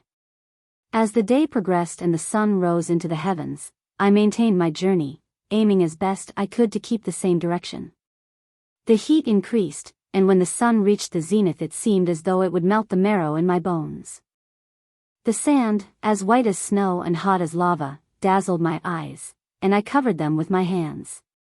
The sun in the sky felt as if it were a ball of white-hot iron near my head. It seemed small, and yet appeared to shine as through a tube directed only towards myself. Vainly did I struggle to escape and get beyond its boundary. The tube seemed to follow my every motion, directing the blazing shafts, and concentrating them ever upon my defenseless person. I removed my outer garments, and tore my shirt into fibers hoping to catch a waft of breeze, and with one hand over my eyes, and the other holding my coat above my head, endeavored to escape the mighty flood of heat, but vainly. The fiery rays streamed through the garment as mercury flows through a film of gauze. They penetrated my flesh, and vaporized my blood. My hands, fingers, and arms puffed out as a bladder of air expands under the influence of heat. My face swelled to twice, thrice its normal size, and at last my eyes were closed, for my cheeks and eyebrows met. I rubbed my shapeless hand over my sightless face, and found it as round as a ball. The nose had become embedded in the expanded flesh, and my ears had disappeared in the same manner. I could no longer see the sun, but felt the vivid, piercing rays I could not evade. I do not know whether I walked or rolled along. I only know that I struggled to escape those deadly rays. Then I prayed for death, and in the same breath begged the powers that had transferred me to surface earth to carry me back again to the caverns below. The recollection of their cool, refreshing atmosphere was as the thought of heaven must be to a lost spirit. I experienced the agony of a damned soul, and now, in contradistinction to former times, considered as my idea of perfect happiness the dismal earth caverns of other days. I thought of the day I had stood at the mouth of the Kentucky cave, and waded into the water with my guide. I recalled the refreshing coolness of the stream in the darkness of that cavern when the last ray of sunshine disappeared, and I cursed myself for longing then for sunshine, and the surface earth. Fool that man is, I mentally cried, not to be contented with that which is, however he may be situated, and wherever he may be placed. This is but a retribution, I am being cursed for my discontented mind, this is hell, and in comparison with this hell all else on or in earth is happiness. Then I damned the sun, the earth, the very God of all, and in my frenzy cursed everything that existed. I felt my puffed limbs, and prayed that I might become lean again. I asked to shrink to a skeleton, for seemingly my misery came with my expanded form, but I prayed and cursed in vain. So I struggled on in agony, every moment seemingly covering a multitude of years. Struggled along like a lost soul plodding in an endless expanse of ever-increasing, ever-concentrating hell. At last, however, the day declined, the heat decreased, and as it did so my distorted body gradually regained its normal size, my eyesight returned, and finally I stood in that wilderness of sand watching the great red sun sink into the earth. As in the morning I had watched it rise. But between the sunrise and the sunset there had been an eternity of suffering, and then, as if released from a spell, I dropped exhausted upon the sand, and seemed to sleep. I dreamed of the sun, and that an angel stood before me, and asked why I was miserable, and in reply I pointed to the sun. "See," I said, "the author of the misery of man." Said the angel, "Were there no sun there would be no men, but were there no men there would still be misery." "Misery of what?" I asked. "Misery of mind," replied the angel. Misery is a thing, misery is not a conception, pain is real, pain is not an impression. Misery and pain would still exist and prey upon mind substance were there no men, for mind also is real, and not a mere conception. The pain you have suffered has not been the pain of matter, but the pain of spirit. Matter cannot suffer. Were it matter that suffered, the heated sand would writhe in agony. No. It is only mind and spirit that experience pain, or pleasure, and neither mind nor spirit can evade its destiny, even if it escape from the body. Then I awoke and saw once more the great red sun rise from the sand edge of my desolate world, and I became aware of a new pain, for now I perceived the fact that I experienced the sense of thirst. The conception of the impression drew my mind to the subject, and instantly intense thirst, the most acute of bodily sufferings, possessed me. When vitalized tissue craves water, other physical wants are unfelt. When man parches to death, all other methods of torture are disregarded. I thought no longer of the rising sun, I remembered no more the burning sand of yesterday, I felt only the pain of thirst. Water, water, water, I cried, and then in the distance, as if in answer to my cry, I beheld a lake of water. Instantly every nerve was strained, every muscle stretched, and I fled over the sands towards the welcome pool. On and on I ran, and as I did so, the sun rising higher and higher, again began to burn the sands beneath my feet, and roast the flesh upon my bones. Once more I experienced that intolerable sense of pain, the pain of living flesh disintegrating by fire, and now with thirst gnawing at my vitals, and fire drying up the residue of my evaporated blood. I struggled in agony towards a lake that vanished before my gaze, to reappear just beyond. This day was more horrible than the preceding, and yet it was the reverse so far as the action of the sun on my flesh was concerned. My prayer of yesterday had been fearfully answered, and the curses of the day preceding were being visited upon my very self. I had prayed to become lean, and instead of the former puffed tissue and expanded flesh, my body contracted as does beef when dried. The tightening skin squeezed upon the solidifying flesh, and as the moisture evaporated, it left a shriveled integument, contracted close upon the bone.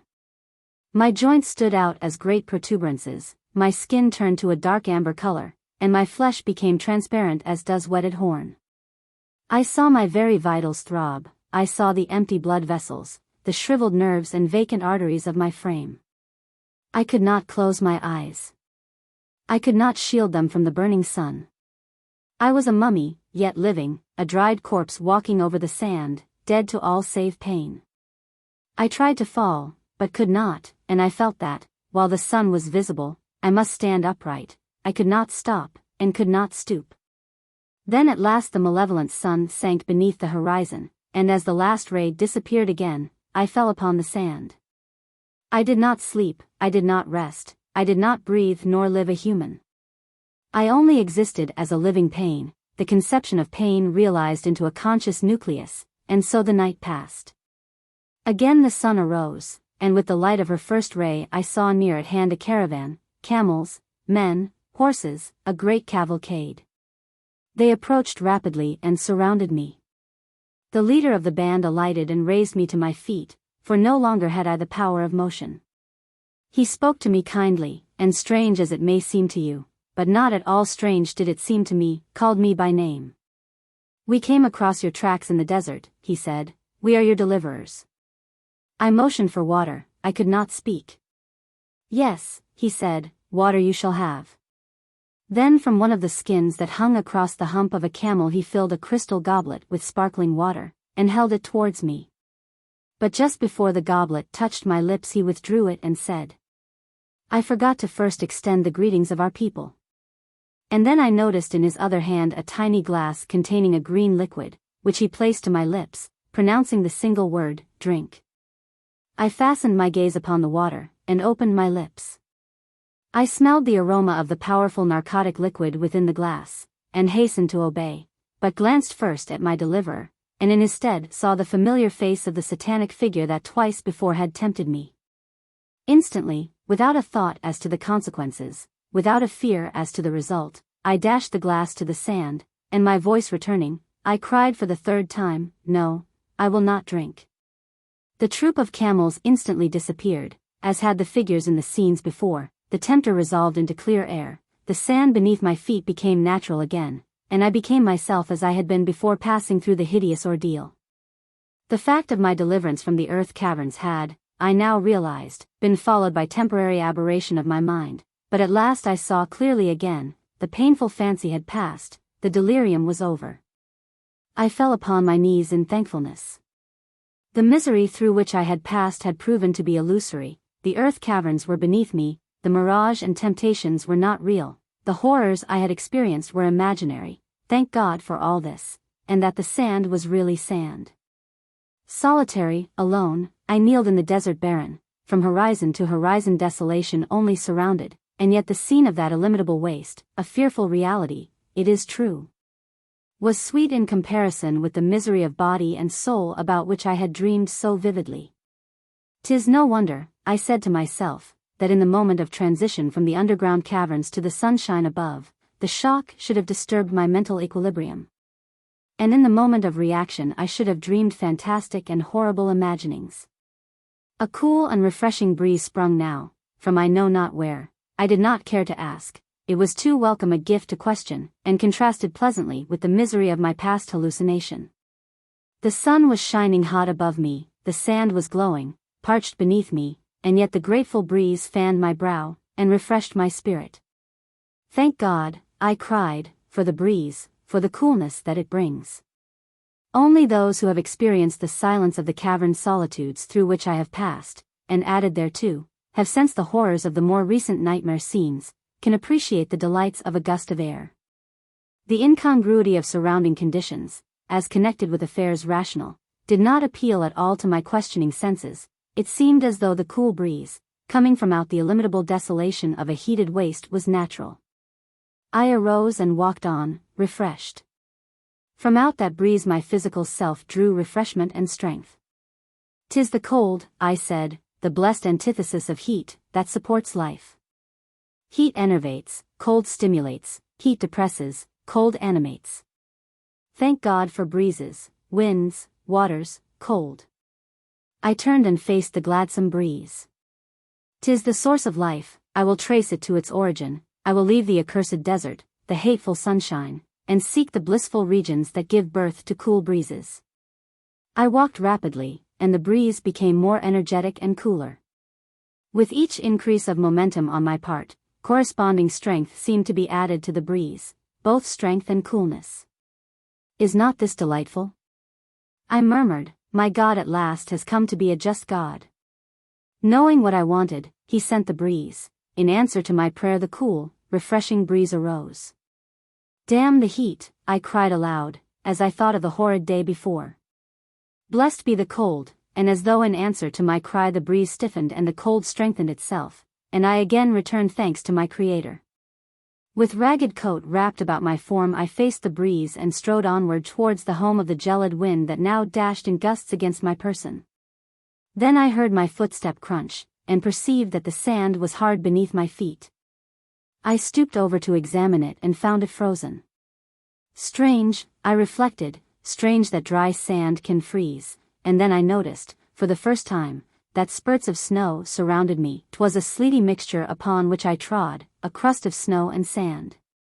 A sense of dread came suddenly over me, and instinctively I turned, affrighted, and ran away from the wind, towards the desert behind me, back towards the sun, which, cold and bleak, low in the horizon, was sinking.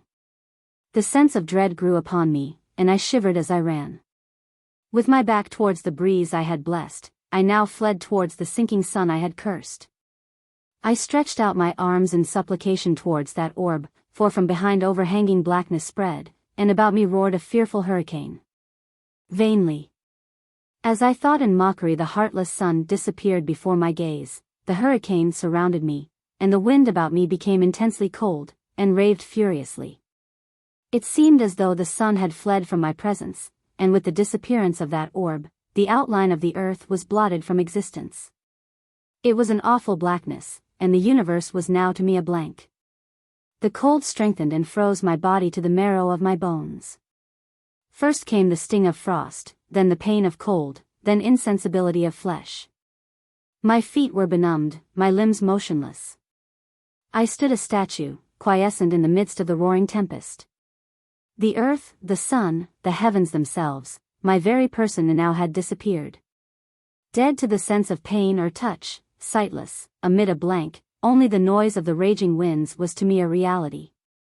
And as the creaking frost reached my brain and congealed it, the sound of the tempest ceased, and then devoid of physical senses, my quickened intellect, enslaved, remained imprisoned in the frozen form it could not leave. And yet could no longer control. Reflection after reflection passed through that incarcerated thought entity, and as I meditated, the heinous mistakes I had committed in the life that had passed arose to torment. God had answered my supplications. Successively I had experienced the hollowness of earthly pleasures, and had left each lesson unheeded. Had I not alternately begged for and then cursed each gift of God? Had I not prayed for heat, cold, light, and darkness, and anathematized each? Had I not, when in perfect silence, prayed for sound, in sheltered caverns, prayed for winds and storms? In the very corridors of heaven, and in the presence of Etidorhpa, had I not sought for joys beyond? Had I not found each pleasure of life a mockery, and notwithstanding each bitter lesson, still pursued my headstrong course, alternately blessing and cursing my Creator, and then myself, until now, amid a howling waste, in perfect darkness? My conscious intellect was bound to the frozen, rigid semblance of a body. All about me was dead and dark, all within was still and cold, only my quickened intellect remained, as in every corpse the self-conscious intellect must remain, while the body has a mortal form. For death of body is not attended by the immediate liberation of mind.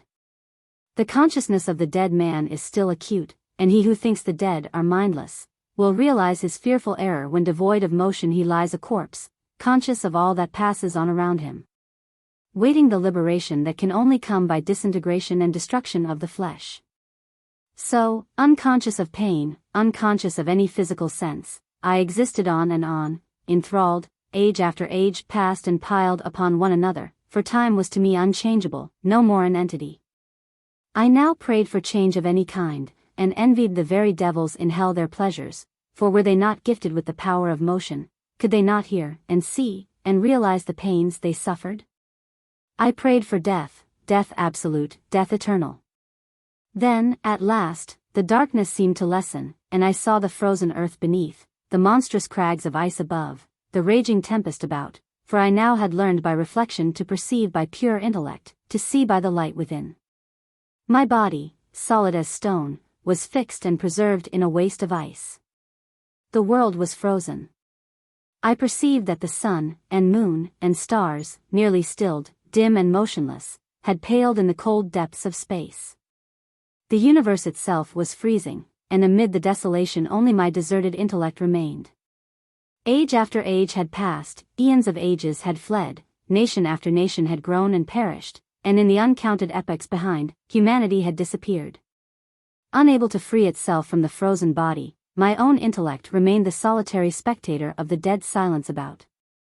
At last, beneath my vision, the moon disappeared, the stars faded one by one, and then I watched the sun grow dim, until at length only a milky, gauze-like film remained to indicate her face, and then, vacancy. I had lived the universe away. And in perfect darkness the living intellect, conscious of all that had transpired in the ages past, clung still enthralled to the body of the frozen mortal. I thought of my record in the distant past, of the temptations I had undergone, and called myself a fool, for, had I listened to the tempter, I could at least have suffered, I could have had companionship even though it were of the devils, in hell. I lived my life over and over, times without number. I thought of my tempters, of the offered cups, and thinking, argued with myself. No, I said. No, I had made the promise, I have faith in Etidorhpa, and were it to do over again I would not drink. Then, as this thought sped from me, the ice scene dissolved, the enveloped frozen form of myself faded from view, the sand shrunk into nothingness, and with my natural body, and in normal condition, I found myself back in the earth cavern.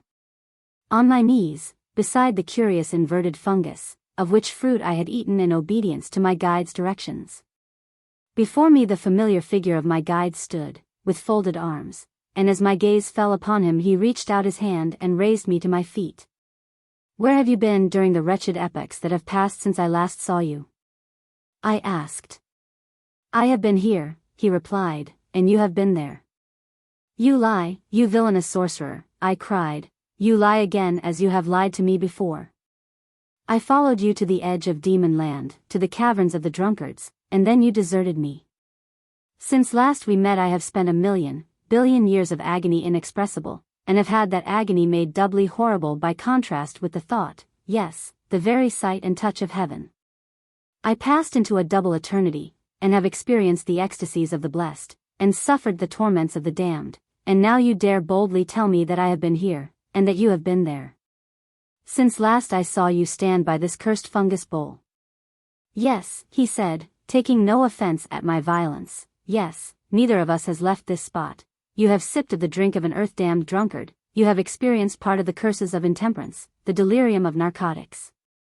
Thousands of men on earth, in their drunken hallucination, have gone through hotter hells than you have seen. Your dream has not exaggerated the sufferings of those who sup of the delirium of intemperance. And then he continued. Let me tell you of man's conception of eternity. Chapter 42. Eternity without time. Man's conception of eternity is that of infinite duration, continuance without beginning or end, and yet everything he knows is bounded by two or more opposites. From a beginning, as he sees a form of matter, that substance passes to an end. Thus spoke my guide. Then he asked, and showed by his question that he appreciated the nature of my recent experiences. Do you recall the instant that you left me standing by this bowl to start, as you imagined, with me as a companion? On the journey to the cavern of the grotesque? No, because I did not leave you. I sipped of the liquid, and then you moved on with me from this spot. We were together, until at last we were separated on the edge of the cave of drunkards. Listen, said he. I neither left you nor went with you. You neither went from this spot nor came back again. You neither saw nor experienced my presence nor my absence. There was no beginning to your journey. Go on. You ate of the narcotic fungus. You have been intoxicated.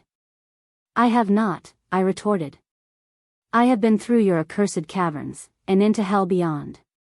I have been consumed by eternal damnation in the journey, have experienced a heaven of delight, and also an eternity of misery. Upon the contrary, the time that has passed since you drank the liquid contents of that fungus fruit has only been that which permitted you to fall upon your knees. You swallowed the liquor when I handed you the shell cup. You dropped upon your knees, and then instantly awoke.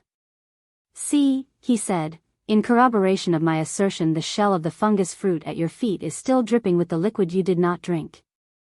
Time has been annihilated. Under the influence of this potent earth-bred narcoto-intoxicant, your dream begun inside of eternity, you did not pass into it.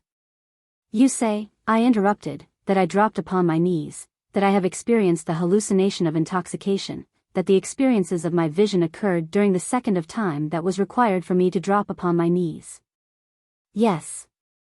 Then by your own argument you demonstrate that eternity requires time, for even a millionth part of a second is time, as much so as a million of years. You mistake, he replied, you misinterpret my words. I said that all you experienced in your eternity of suffering and pleasure occurred between the point when you touched the fungus fruit to your lips, and that when your knees struck the stone. That consumed time, I answered. Did I assert, he questioned, that your experiences were scattered over that entire period? No. May not all that occurred to your mind have been crushed into the second that accompanied the mental impression produced by the liquor, or the second of time that followed, or any other part of that period? Or a fraction of any integral second of that period? I cannot say, I answered, what part of the period the hallucination, as you call it, occupied.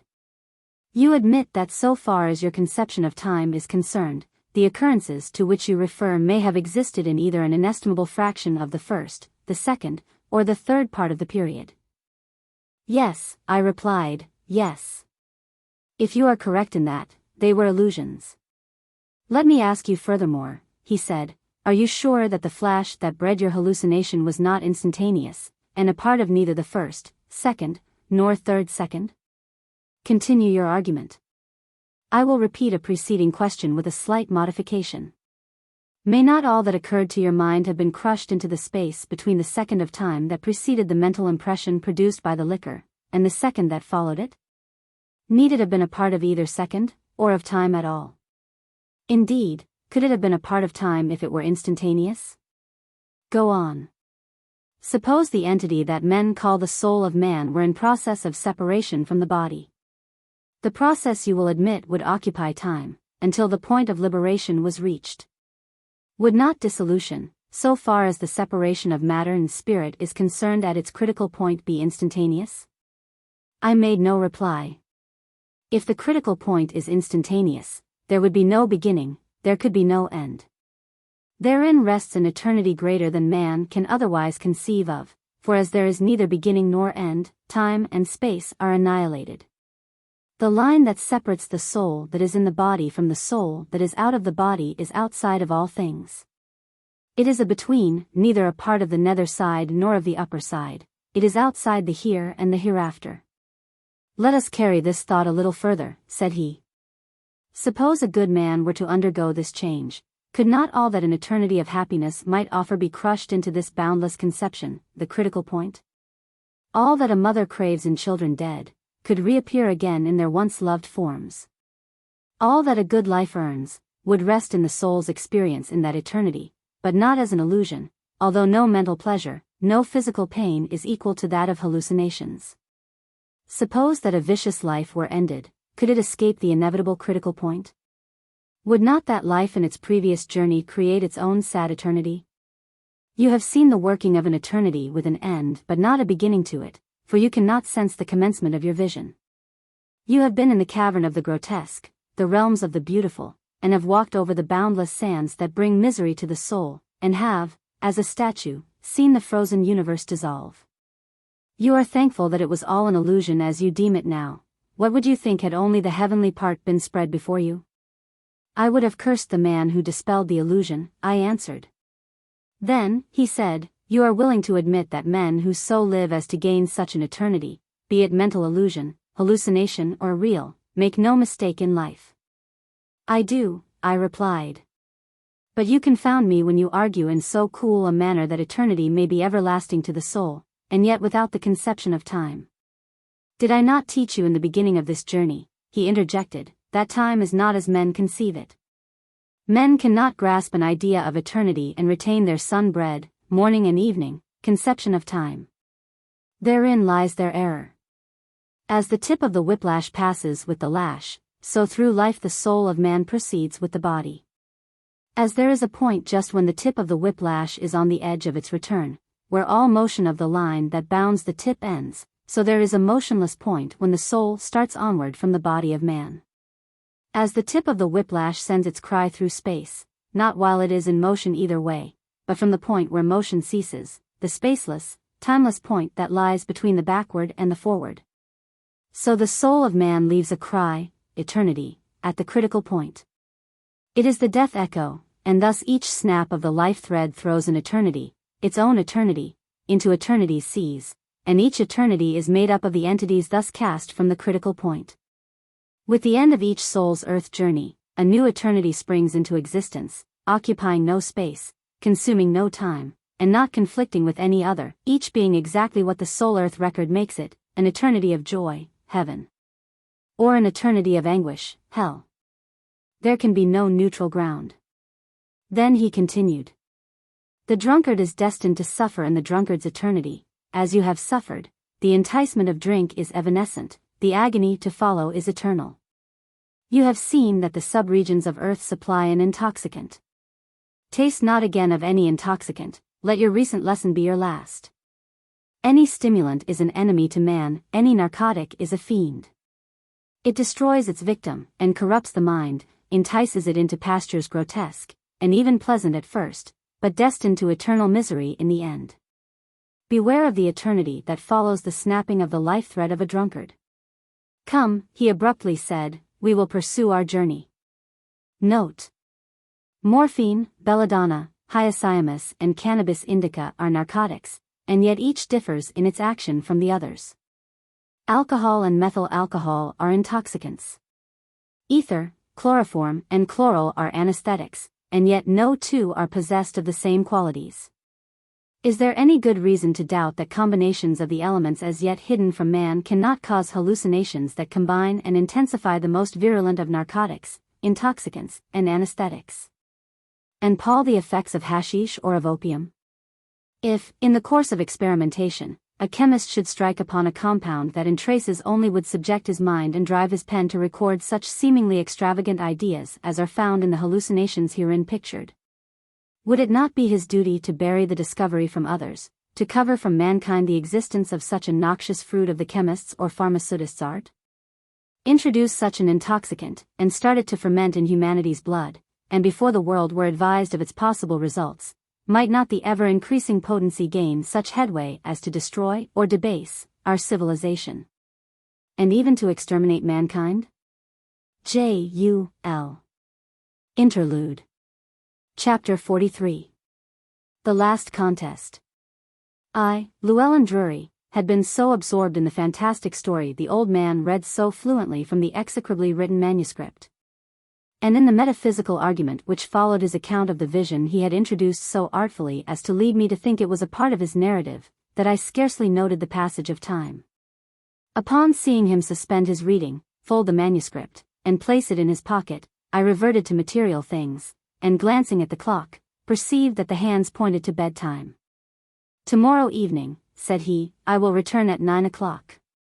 In the interim, if you still question any part of the story, or wish further information on any subject connected with my journey, I will be prepared to answer your queries. Since, however, that will be your last opportunity, I suggest that you make notes of all subjects that you wish to discuss." Then, in his usual self-possessed, exquisitely polite manner, he bowed himself out. I spent the next day reviewing the most questionable features of his history, recalling the several statements that had been made. Remembering the humiliation I had experienced in my previous attempts to confute him, I determined to select such subjects as would appear the most difficult to explain, and to attack the old man with vehemence. I confess that notwithstanding my several failures, and his successful and constant elucidation and minute details in regard to occurrences which he related, and which anticipated many points I had once had in mind to question, misgivings still possessed me concerning the truthfulness of the story. If these remarkable episodes were true, could there be such a thing as fiction? If not all true, where did fact end and fancy begin? Accordingly, I devoted the following day to meditating my plan of attack, for I felt that I had been challenged to a final contest. Late the next day, I felt confident of my own ability to dispossess him, and in order further to test his power, when night came I doubly locked the door to my room, first with the key and next with the inside bolt. I had determined to force him again to induce inert material to obey his command, as he had done at our first interview. The reader will remember that Prof. Chickering had deemed that occurrence an illusion, and I confess that time had dimmed the vividness of the scene in my own mind. Hence I proposed to verify the matter. Therefore, at the approach of 9 o'clock, the evening following, I sat with my gaze riveted on the bolt of the door, determined not to answer his knock. He gave me no chance to neglect a response to his rap. Exactly at the stroke of 9 the door swung noiselessly on its hinges, the wizard entered, and the door closed again. The bolt had not moved, the knob did not turn. The bar passed through the catch and back to its seat. I sprung from my chair, and excitedly and rudely rushed past my guest. I grasped the knob, wrenched it with all my might. Vainly, the door was locked, the bolt was fastened. Then I turned to my visitor. He was quietly seated in his accustomed place, and apparently failed to notice my discomposure, although he must have realized that he had withstood my first test. This pronounced defeat, at the very beginning of our proposed contest, produced a depressing effect. Nevertheless, I made an effort at self-control, and seating myself opposite, looked my antagonist in the face. Calm, dignified, with the brow of a philosopher, and the countenance of a philanthropist, a perfect type of the exquisite gentleman, and the cultured scholar, my guest, as serene and complacent as though, instead of an intruder, he were an invited participant of the comforts of my fireside, or even the host himself, laid his hat upon the table, stroked his silvery, translucent beard, and said, "Well?" I accepted the challenge, for the word, as he emphasized it, was a challenge, and hurled at him, in hopes to catch him unprepared. The following abrupt sentence: "I doubt the possibility of the existence of a great cavern such as you have described. The superincumbent mass of earth would crush the strongest metal. No material known to man could withstand a pressure so great as would overlie an arch as large as that you depict. Material would succumb even if the roof were made of steel." "Do not be so positive," he replied. "By what authority do you make this assertion?"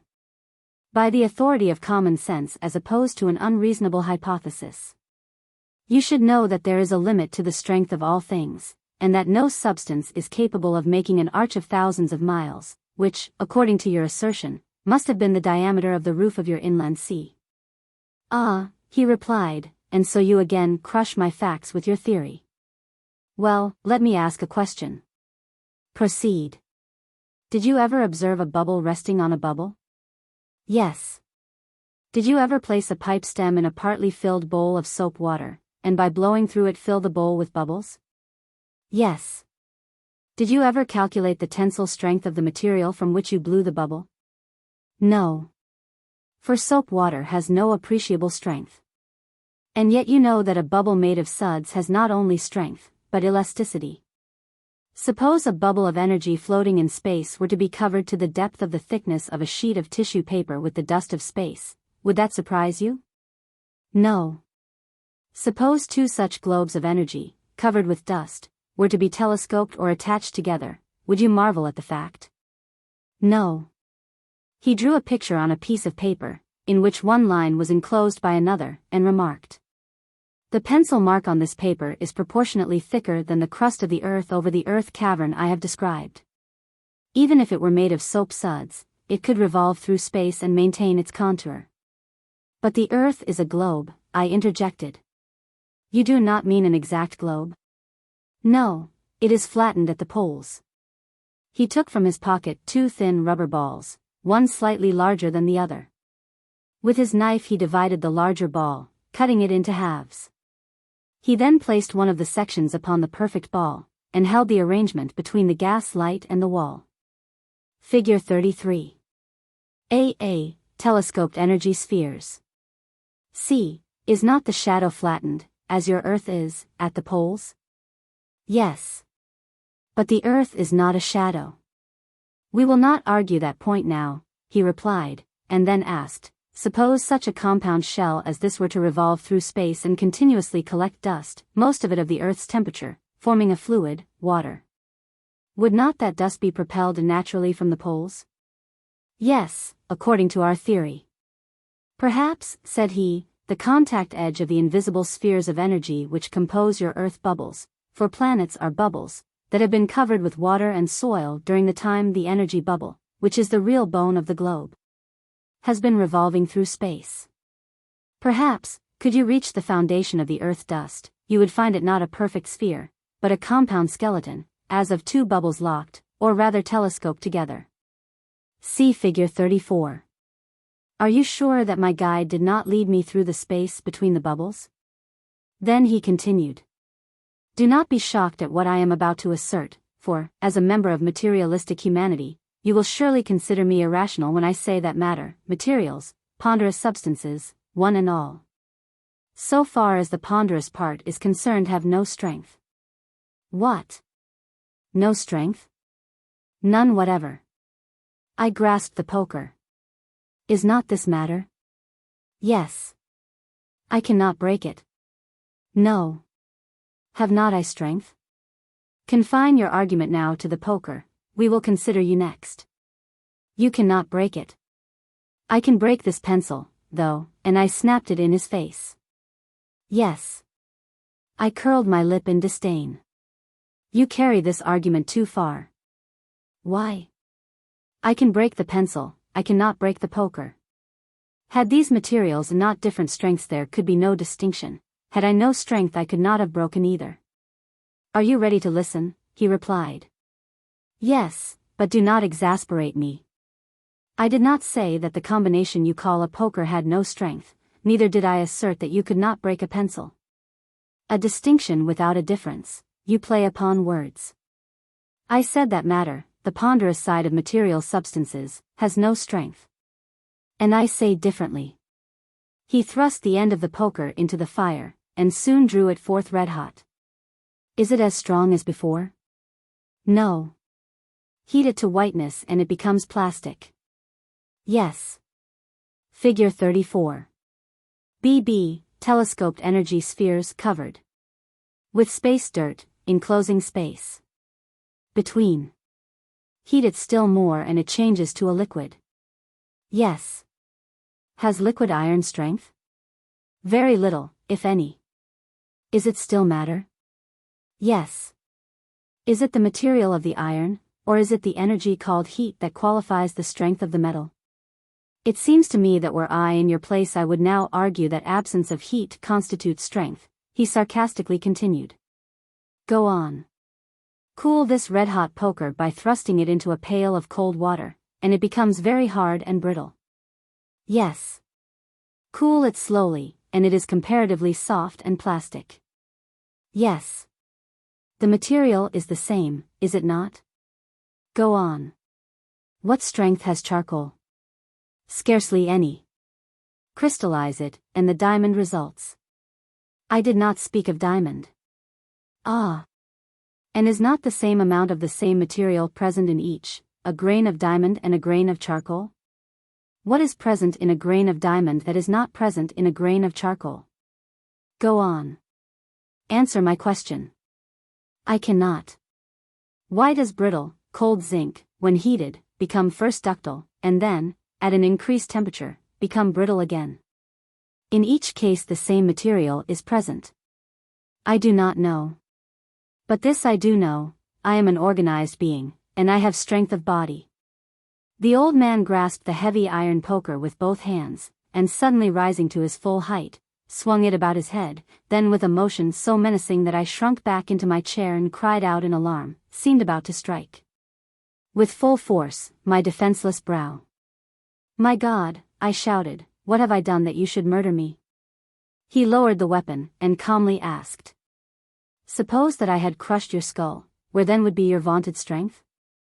I made no reply, for as yet I had not recovered from the mental shock. Could you then have snapped a pencil? Could you have broken a reed? Could you even have blown the down from a thistle bloom? No. Would not your material body have been intact? Yes. Listen, said he. Matter has no strength, matter obeys spirit, and spirit dominates all things material. Energy in some form holds particles of matter together, and energy in other forms loosens them. 'Tis this imponderable force that gives strength to substances, not the ponderable side of the material. Granite crushed is still granite, but destitute of rigidity. Creatures dead are still organic structures, but devoid of strength or motion. The spirit that pervades all material things gives to them form and existence. Take from your earth its vital spirit, the energy that subjects matter, and your so-called adamantine rocks would disintegrate, and sift as dust into the interstices of space. Your so-called rigid globe, a shell of space dust, would dissolve, collapse, and as the spray of a burst bubble, its ponderous side would vanish in the depths of force. I sat motionless. Listen, he repeated. You wrong your own common sense when you place dead matter above the spirit of matter. Atoms come and go in their ceaseless transmigrations, worlds move, universes circulate, not because they are material bodies, but because as points of matter, in a flood of force, they obey the spirit that can blot out a sun, or dissolve the earth. As easily as it can unlink two atoms. Matter is an illusion, spirit is the reality. I felt that he had silenced me against my will, and although I could not gainsay his assertions, I determined to study the subject carefully, at my leisure. As you please, he interjected into my musings. But since you are so determined, you would better study from books that are written by authors who know whereof they write, and who are not obliged to theorize from speculative data concerning the intrastructural earth crust. But where can I find such works? I do not know of any. Then, said he, perhaps it would be better to cease doubting the word of one who has acquired the knowledge to write such a book, and who has no object in misleading you. Still other questions arise, I said. Well? I consider the account of the intra-earth fungus intoxicant beyond the realm of fact. In what respect? The perfect loss of self that resulted immediately, in an instant, after swallowing the juice of the fungus fruit, so that you could not distinguish between the real guide at your side and the phantom that sprung into existence, is incredible. See, an element of time is a factor in the operation of nerve impressions. It is well that reference was made to this point. Few readers would probably notice that chapter 36. A narcotic hallucination. J.U.L. Have you investigated all possible anesthetics? He asked. Of course not. or all possible narcotics? No. How long does it require for pure prussic acid to produce its physiological action? I do not know. He ignored my reply, and continued. Since there exists a relative difference between the time that is required for ether and chloroform to produce insensibility, and between the actions and resultant effects of all known anesthetics, intoxicants, and narcotics, I think you are hypercritical. Some nerve excitants known to you act slowly, others quickly, why not others still instantaneously? If you can rest your assertion on any good basis, I will gladly meet your questions, but I do not accept such evidence as you now introduce, and I do not care to argue for both parties. Again I was becoming irritated, for I was not satisfied with the manner in which I upheld my part of the argument, and naturally, as is usually the case with the defeated party, became incensed at my invincible antagonist. Well, I said, I criticize your credulity. The drunkards of the drunkard's cavern were beyond all credence. I cannot conceive of such abnormal creations, even in illusion. Had I met with your experiences I would not have supposed, for an instant, that the fantastic shapes could have been aught but a dream, or the result of hallucination, while, without a question, you considered them real. You are certainly pressed for subjects about which to complain when you resort to criticizing the possibilities in creations of a mind under the influence of a more powerful intoxicant than is known to surface earth, he remarked.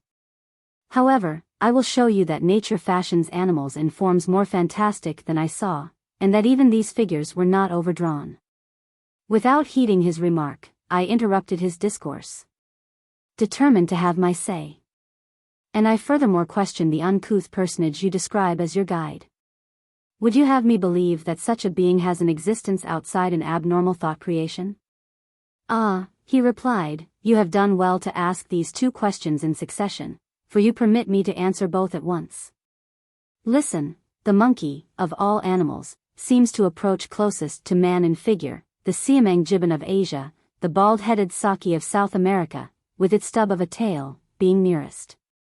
From these types we have great deviations as in the wanderer of India, with its whiskered face, and the black macaque of the island of Celebes, with its hairy topknot and hairless stub of a tail, or the well-known squirrel monkey, with its long supple tail, and the thumbless spider monkey, of South America.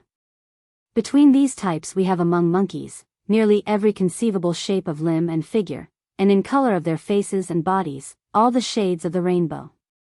Some squirrels jump and then sail through the air. The sloth can barely move on the earth. Anteaters have no teeth at all, while the grizzly bear can crush a gun barrel with its molars. The duck-billed platypus of South Australia has the body of a mole, the tail of a raccoon, the flat bill of a duck, and the flipper of a seal, combined with the feet of a rat. It lays eggs as birds do, but suckles its young as do other mammalia. The opossum has a prehensile tail, as have some monkeys, and in addition a living bag or pouch in which the female carries her tiny young. The young of a kind of tree frog of the genus Hylodes, breathe through a special organ in their tails. The young of the pipa, a great South American toad, burrow into the skin of the mother, and still another from Chile, as soon as hatched, creep down the throat of the father frog, and find below the jaw an opening into a false membrane covering the entire abdomen, in which they repose in safety. 3 species of frogs and toads have no tongue at all, while in all the others the tongue is attached by its tip to the end of the mouth, and is free behind. The ordinary bullfrog has conspicuous great legs, while a relative, the coecilia, and others as well, have a head reminding of the frog, but neither tail nor legs, the body being elongated as if it were a worm. The long, slender fingers of a bat are united by means of a membrane that enables it to fly like a bird, while as a contrast, the fingers of a mole, its near cousin, are short and stubby, and massive as compared with its frame.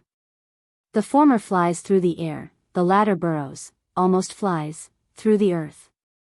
The great anteater has a curved head which is drawn out into a slender snout, no teeth, a long, slender tongue, a great bushy tail, and claws that neither allow the creature to burrow in the earth nor climb into trees, but which are admirably adapted to tear an anthill into fragments. Its close relatives, the apar and armadillo, have a round body covered with bony plates, and a short, horny, curved tail, while another relative, the long-tailed pangolin, has a great alligator-like tail which, together with its body, is covered with horny, overlapping scales. The Greenland whale has an enormous head occupying more than one-third its length, no teeth, and a throat scarcely larger than that of a sucker fish. The golden mole has a body so nearly symmetrical that, were it not for the snout, it would be difficult to determine the location of the head without close inspection, and it has legs so short that, were it not for the powerful claws, they would not be observed at all. The narwhal has a straight, twisted tusk. Hold, I interrupted. Do you think that I am concerned in these well-known contrasts in animal structure? Did you not question the possibility of the description I gave of my grotesque drunkards, and of the form of my subterranean guide? My guest retorted. Yes, but I spoke of men, you describe animals. Man is an animal, and between the various species of animals that you say are well known, greater distinctions can be drawn than between my guide and surface earth man. Besides, had you allowed me to proceed to a description of animal life beneath the surface of the earth, I would have shown you that my guide partook of their attributes. Of the creatures described, one only was of the intra-earth origin, the mole, and like my guide, it is practically eyeless. Go on, I said, 'tis useless for me to resist. And yet what? And yet I have other subjects to discuss. Proceed. I do not like the way in which you constantly criticize science, especially in referring thereto the responsibilities of the crazed anatomist. It seems to me that he was a monomaniac, gifted, but crazed, and that science was unfortunate in being burdened with such an incubus. This section, C, was excised, being too painful. J.U.L. True, and yet science advances largely by the work of such apparently heartless creatures. Were it not for investigators who overstep the bounds of established methods, and thus criticize their predecessors, science would rust and disintegrate. Besides, why should not science be judged by the rule she applies to others? What do you mean? Who is more free to criticize religion than the materialistic man of science? But a religious man is not cruel. Have you not read history? Have you not shuddered at the crimes recorded in the name of the religions of man? Yes, but these cruelties were committed by misguided men under the cloak of the church, or of false religions, during the Dark Ages. Do not blame religion, but the men who abused the cause. Yes, he added, you are right, they were fanatics, crazed beings, men, yes, even communities, raving mad. Crazed leaders can infuse the minds of the people with their fallacies, and thus become leaders of crazed nations. Not, as I have depicted in my Scientific Enthusiast, one man alone in the privacy of his home torturing a single child, but whole nations pillaging, burning, torturing, and destroying. But this is foreign to our subject. Beware, I reiterate, of the science of human biology.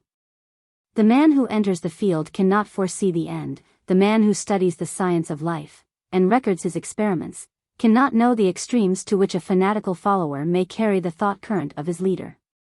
I have not overdrawn the lesson.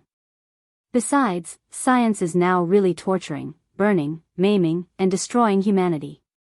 The act of destruction has been transferred from barbarians and the fanatic in religion to the follower of the devotees of science. No, I say, no. Who created the steam engine? Who evolves improved machinery? Who creates improved artillery and explosives? Scientific men. He hesitated. Go on.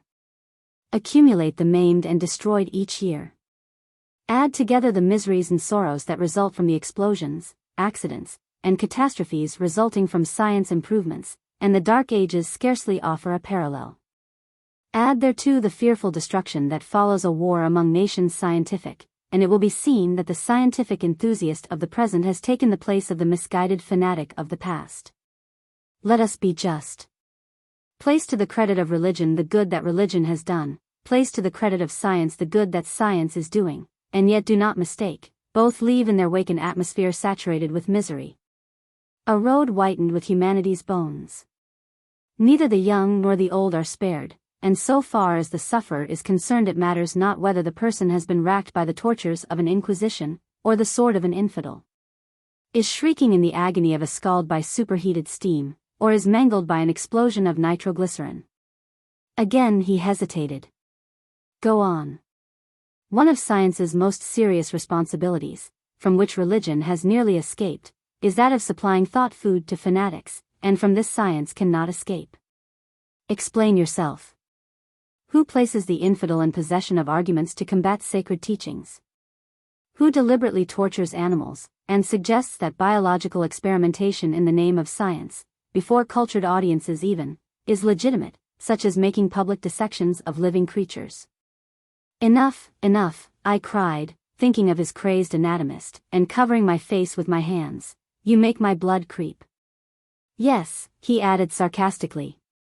You shudder now and criticize my truthful study, and tomorrow you will forget the lesson, and perhaps for dinner you will relish your dish of veal, the favorite food of mothers, the nearest approach to the flesh of babies.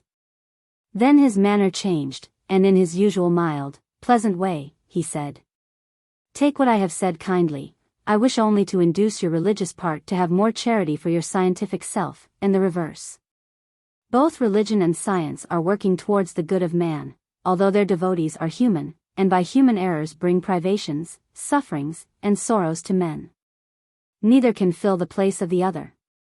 Each should extend a helping hand, and have charity for the shortcomings of the other. They are not antagonists, but workers in one field. Both must stand the criticisms of mutual antagonists, and both have cause to fear the evils of fanaticism within their own ranks more than the attacks of opponents from without. Let the religious enthusiast exercise care. His burning, earnest words may lead a weak-minded father to murder an innocent family, and yet 'tis not religion that commits the crime. Let the zealous scientific man hesitate. He piles up fuel by which minds unbalanced, or dispositions perverted, seek to burn and destroy hopes that have long served the yearnings of humanity's soul. Neither pure religion nor true science is to blame for the acts of its devotees, and yet each must share the responsibility of its human agents. We will discuss the subject no further, I said, it is not agreeable. Then I continued.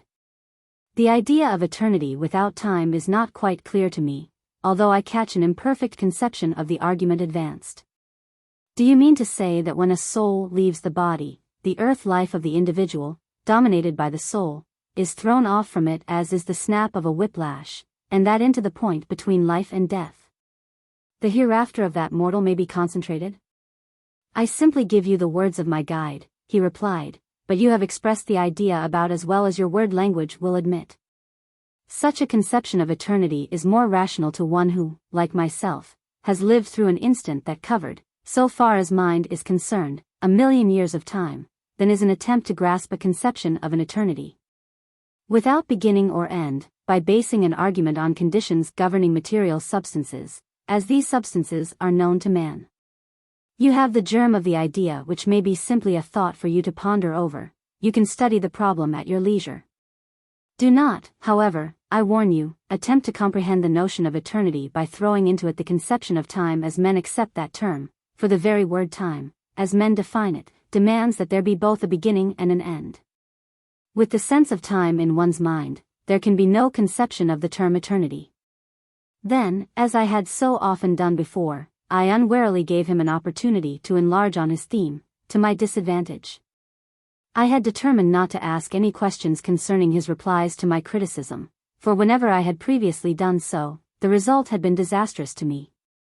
In this case I unwittingly said, Why do you say that our language will not permit of clearer conceptions than you give? Because your education does not permit you to think outside of words, you are word-bound.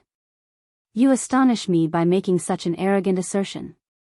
Do you mean to assert that I cannot think without using words? Yes.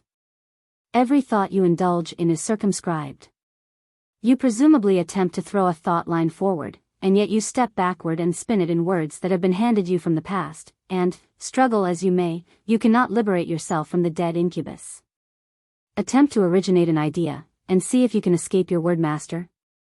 Go on, I am listening. Men scientific think in language scientific. Men poetical think in language poetic. All educated men use words in thinking of their subjects, words that came to them from the past, and enslave their intellect. Thus it is that the novelist cannot make fiction less real than is fact. That scientists cannot commence at the outside, and build a theory back to phenomena understood. In each case the foundation of a thought is a word that in the very beginning carries to the mind a meaning, a something from the past. Each thought ramification is an offshoot from words that express ideas and govern ideas, yes, create ideas, even dominating the mind. Men speak of ideas when they intend to refer to an image in the mind, but in reality they have no ideas outside of the word sentences they unconsciously reformulate. Define the term idea correctly, and it will be shown that an idea is a sentence, and if a sentence is made of words already created, there can be no new idea, for every word has a fixed meaning. Hence, when men think, they only rearrange words that carry with themselves networks of ideas, and thus play upon their several established meanings. How can men so circumscribed construct a new idea or teach a new science? New words are being created. Language is slowly progressing, but no new word adds itself to a language, it is linked to thought chains that precede. In order to create a word, as a rule, roots are used that are as established in philology as are building materials in architecture. When a new sound is thrust into a language, its intent must be introduced by words already known, after which it conveys a meaning derived from the past, and becomes a part of mind sentences already constructed, as it does of spoken language. Language has thus been painfully and slowly evolved and is still being enlarged, but while new impressions may be felt by an educated person, the formulated feeling is inseparable from well-known surviving words. Some men are dumb. Yes. And yet they frame mind impressions into unspoken words of their own, otherwise they would be scarcely more than animals. Place an uneducated dumb person in a room with a complicated instrument, and although he may comprehend its uses, he cannot do so unless he frames sense impressions into, what is to him, a formulated mind-word sequence. But he can think about it. No, unless he has already constructed previous impressions into word meanings of his own, he cannot think about it at all. Words, whether spoken or unspoken, underlie all ideas. Try, if you believe I am mistaken, try to think of any subject outside of words. I sat a moment, and mentally attempted the task, and shook my head. Then, said the old man, how can I use words with established meanings to convey to your senses an entirely new idea?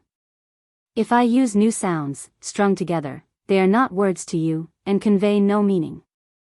If I use words familiar, they reach backward as well as forward. Thus it is possible to instruct you, by a laborious course of reasoning, concerning a phenomenon that is connected with phenomena already understood by you, for your word language can be thrust out from the parent stock, and can thus follow the outreaching branches. However, in the case of phenomena that exist on other planes, or are separated from any known material, or force, as is the true conception that envelopes the word eternity, there being neither connecting materials, forces, nor words to unite the outside with the inside, the known with the unknown, how can I tell you more than I have done? You are word-bound. Nevertheless, I still believe that I can think outside of words. Well, perhaps after you attempt to do so, and fail again and again, you will appreciate that a truth is a truth, humiliating as it may be to acknowledge the fact. A digger Indian has scarcely a word language, I asserted, loath to relinquish the argument. You can go farther back if you desire, back to primitive man. Man without language at all, and with ideas as circumscribed as those of the brutes, and still you have not strengthened your argument concerning civilized man. But you are tired, I see. Yes, tired of endeavoring to combat your assertions. You invariably lead me into the realms of speculation, and then throw me upon the defensive by asking me to prove my own theories, or with apparent sincerity, you advance an unreasonable hypothesis, and then, before I am aware of your purpose, force me to acquiesce because I cannot find facts to confute you. You very artfully throw the burden of proof on me in all cases, for either by physical comparisons that I cannot make, I must demonstrate the falsity of your metaphysical assertions, or by abstract reasonings disprove statements you assert to be facts. You are peevish and exhausted, or you would perceive that I have generally allowed you to make the issue, and more than once have endeavored to dissuade you from doing so. Besides, did I not several times in the past bring experimental proof to dispel your incredulity? Have I not been courteous? Yes, I petulantly admitted, yes. Then I determined to imitate his artful methods, and throw him upon the defensive as often as he had done with me. I had finally become familiar with his process of arguing a question, for, instead of coming immediately to his subject, he invariably led by circuitous route to the matter under discussion. Before reaching the point, he would manage to commit me to his own side of the subject, or place me in a defenseless position. So with covert aim I began. I believe that friction is one method of producing heat. Yes. I have been told that the North American Indians make fires by rubbing together two pieces of dry wood. True. I have understood that the light of a shooting star results from the heat of friction, producing combustion of its particles. Partly, he answered. That when the meteoric fragment of space dust strikes the air, the friction resulting from its velocity heats it to redness, fuses its surface, or even burns its very substance into ashes. Yes. I have seen the spindle of a wheel charred by friction. Yes. I have drawn a wire rapidly through a handkerchief tightly grasped in my hands, and have warmed the wire considerably in doing so. Yes.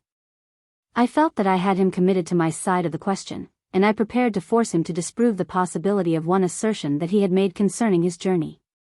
You stated that you rowed in a boat on the underground lake. Yes. With great rapidity? Yes. Rapid motion produces friction, I believe. Yes. And heat? Yes. Why did not your boat become heated even to redness? You rode at the rate of 900 miles an hour, I cried exultingly. For 2 reasons, he calmly replied. 2 natural causes prevented such a catastrophe. And again he warned me, as he had done before, by saying, well, you should not seek for supernatural agencies to account for any phenomena in life, for all that is natural. Neither should you fail to study the differences that varying conditions produce in results already known. A miracle ceases to be a miracle when we understand the scientific cause underlying the wonder. Occultism is natural, for if there be occult phenomena, they must be governed by natural law. Mystery is not mysterious if the veil of ignorance that envelopes the investigator is lifted. What you have said is true concerning the heat that results from friction, but first, the attraction of gravitation was inconsiderable where the boat, to which you refer, rested on the water. Second, the changing water carried away the heat as fast as it was produced. While it is true that a cannonball becomes heated in its motion through the air, its surface is cooled when it strikes a body of water, notwithstanding that its great velocity is altogether overcome by the water. The friction between the water and the iron does not result in heated iron, but the contrary. The water above the rapids of a river has practically the temperature of the water below the rapids, regardless of the friction that ensues between these points. Admit, however, that heat is liberated as the result of the friction of solids with water, and still it does not follow that this heat will perceptibly affect the solid. With a boat, each particle of water carries the heat away, each succeeding portion of water takes up the heat liberated by that preceding it. Thus the great body of water, over which our boat sped, in obedience to the ordinary law, became slightly warmed, but its effect upon the boat was scarcely perceptible. Your comparison of the motion of a meteor, with that of our boat, was unhappy. We moved rapidly, it is true, in comparison with the motion of vessels such as you know, but comparison cannot be easily drawn between the velocity of a boat and that of a meteor. While we moved at the rate of many miles a minute, a meteor moves many times faster, perhaps as many miles in a second. Then you must remember that the force of gravitation was so slight in our position that... Enough, I interrupted. We will pass the subject. It seems that you draw upon science for knowledge to support your arguments, however irrational they may be, and then you sneer at this same method of argument when I employ it. He replied to my peevish complaint with the utmost respect by calling to my attention the fact that my own forced argument had led to the answer, and that he had simply replied to my attacks. Said he, if I am wrong in my philosophy, based on your science thought, I am right in my facts, and science thought is thus in the wrong, for facts overbalance theory. I ask you only to give me the attention that my statements merit. I am sincere, and aim to serve your interests. Should investigation lead you hereafter to infer that I am in error, at our final interview you can have my considered attention. Be more charitable, please. Then he added. Is there any other subject you wish to argue? Yes, I answered, and again my combativeness arose, yes. One of the truly edifying features of your narrative is that of the intelligent guide, and I emphasized the word intelligent, and curled up my lip in a sarcastic manner. Proceed. He was verily a wonderful being. An eyeless creature, and yet possessed of sight and perception beyond that of mortal man, a creature who had been locked in the earth, and yet was more familiar with its surface than a philosopher. A cavern-bred monstrosity, and yet possessed of the mind of a sage, he was a scientific expert, a naturalist, a metaphysical reasoner, a critic of religion, and a prophet. He could see in absolute darkness as well as in daylight. Without a compass he could guide a boat over a trackless sea, and could accomplish feats that throw Gulliver and Munchausen into disrepute. In perfect composure my aged guest listened to my cynical, and almost insulting tirade. He made no effort to restrain my impetuous sentences, and when I had finished replied in the polished language of a scholarly gentleman. You state truly, construe my words properly, as well as understand correctly. Then he continued musingly, as though speaking to himself. I would be at fault and deserve censure did I permit doubts to be thrown upon so clear a subject, or discredit on so magnanimous a person. Turning to me he continued. Certainly I did not intend to mislead or to be misunderstood, and am pleased to find you so earnest a scholar. And then in his soft, mild manner, he commenced his detailed reply, pouring oil upon the waters of my troubled soul, his sweet, melodious voice being so in contrast to my rash harangue. He began with his expressive and often repeated word, listen. We passed through caverns filled with creeping reptiles. Listen. You are right, my guide was a being wonderful to mortals. He was eyeless, but as I have shown you before, and now swear to the fact, was not sightless. Surely, he said, surely you have not forgotten that long ago I considered the phenomenal instinct at length. He predicted the future by means of his knowledge of the past. There is nothing wonderful in that. Cannot a civil engineer continue a line into the beyond, and predict where the projection of that line will strike? Can he not also calculate the effect that a curve will have on his line's destiny? Why should a being conversant with the lines and curves of humanity's journey for ages past not be able to indicate the lines that men must follow in the future? Of course he could guide the boat, in what was to me a trackless waste of water, but you err in asserting that I had said he did not have a guide, even if it were not a compass. Many details concerning this journey have not been explained to you. Indeed, I have acquainted you with but little that I experienced. Near surface earth we passed through caverns filled with creeping reptiles, through others we were surrounded by flying creatures, neither beast nor bird. We passed through passages of ooze and labyrinths of apparently interminable intra-earth structures. To have disported on such features of my journey would have been impracticable.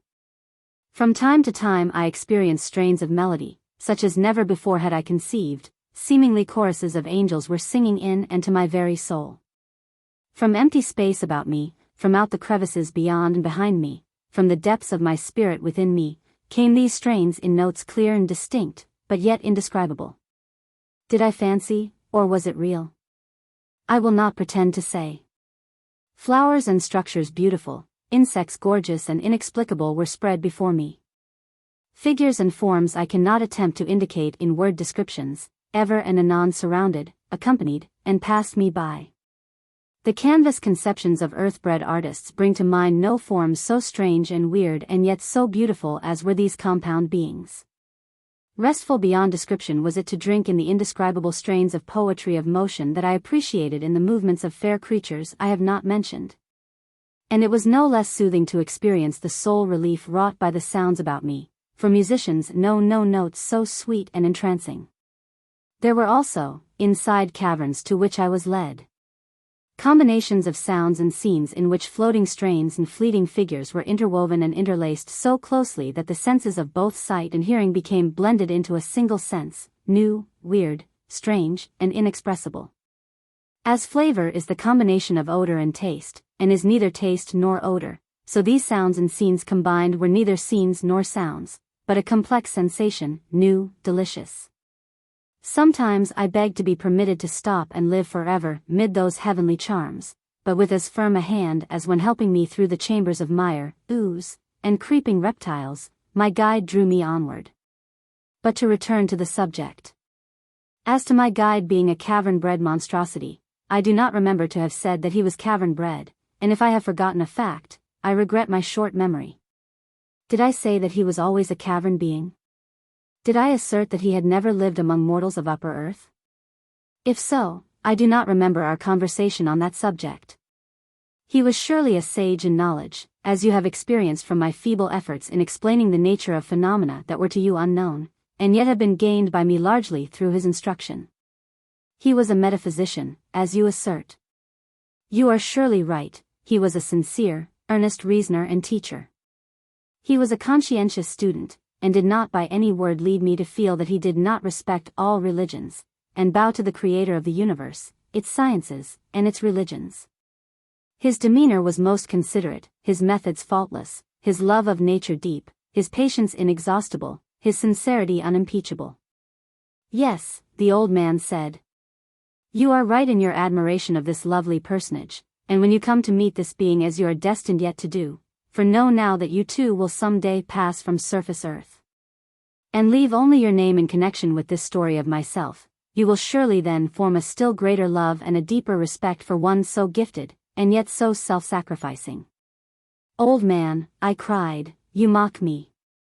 I spoke facetiously, and you answer literally. Know that I have no confidence in your sailor-like tales, your Marco Polo history. Ah! You discredit Marco Polo? And why do you doubt?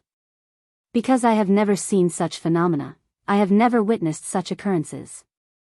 I must see a thing to believe it. And so you believe only what you see? He queried. Yes.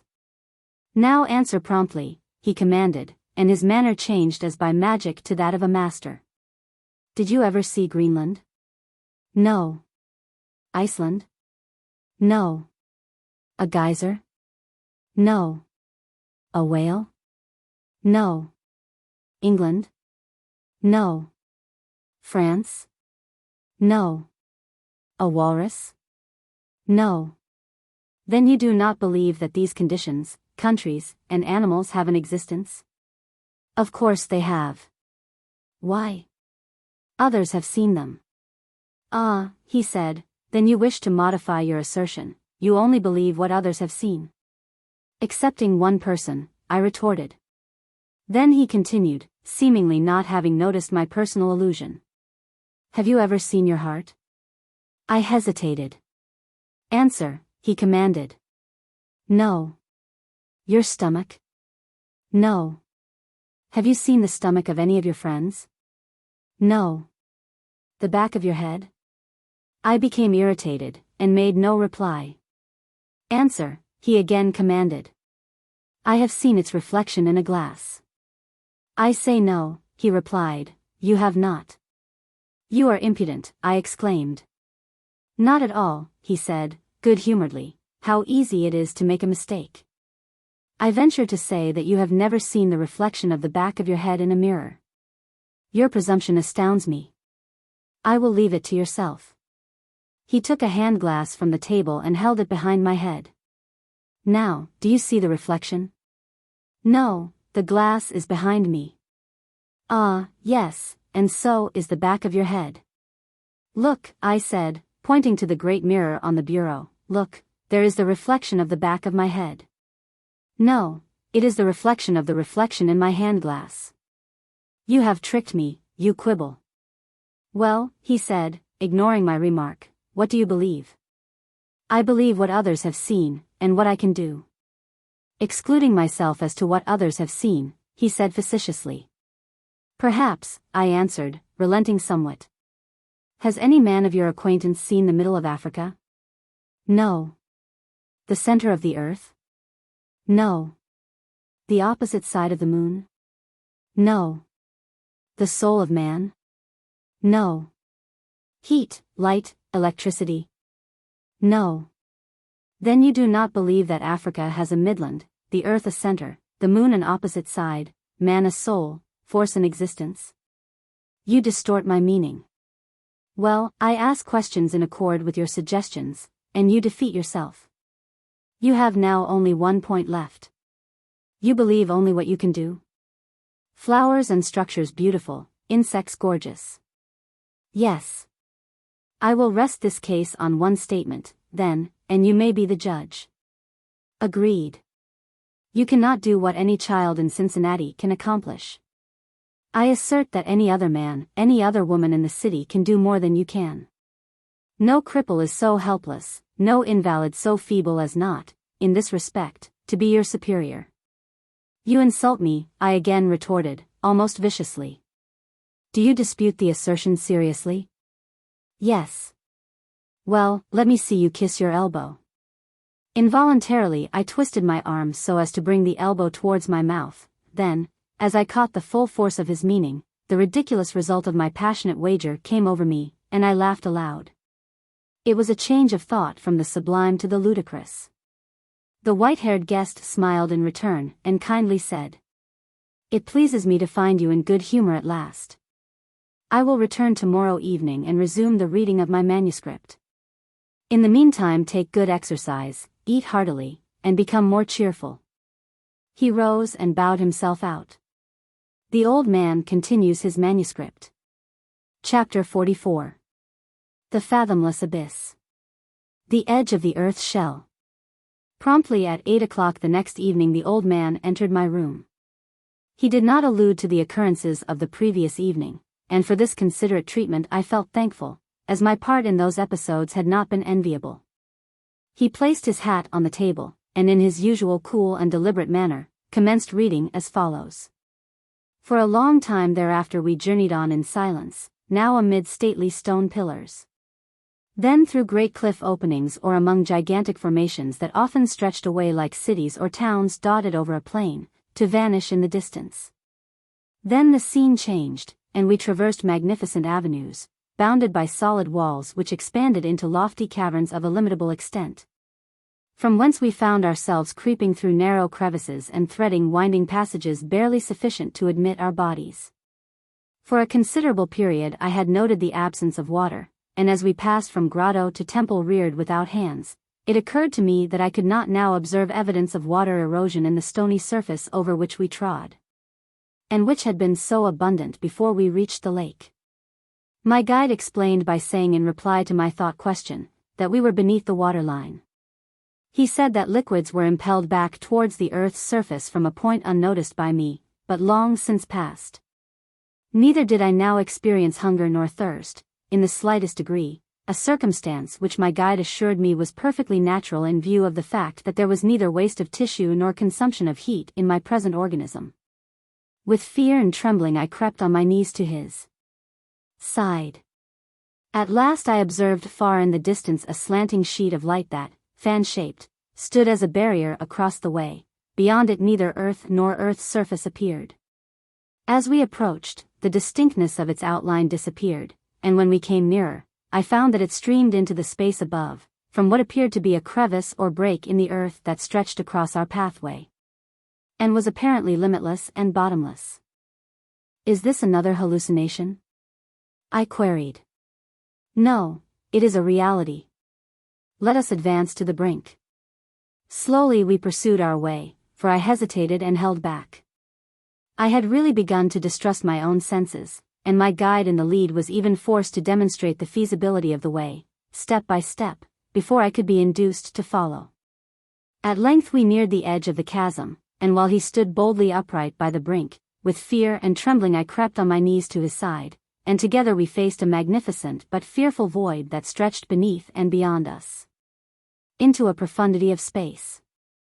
I peered into the chamber of light, that indescribable gulf of brilliancy, but vainly sought for an opposite wall. There was none. As far as the eye could reach, vacancy, illuminated vacancy, greeted my vision.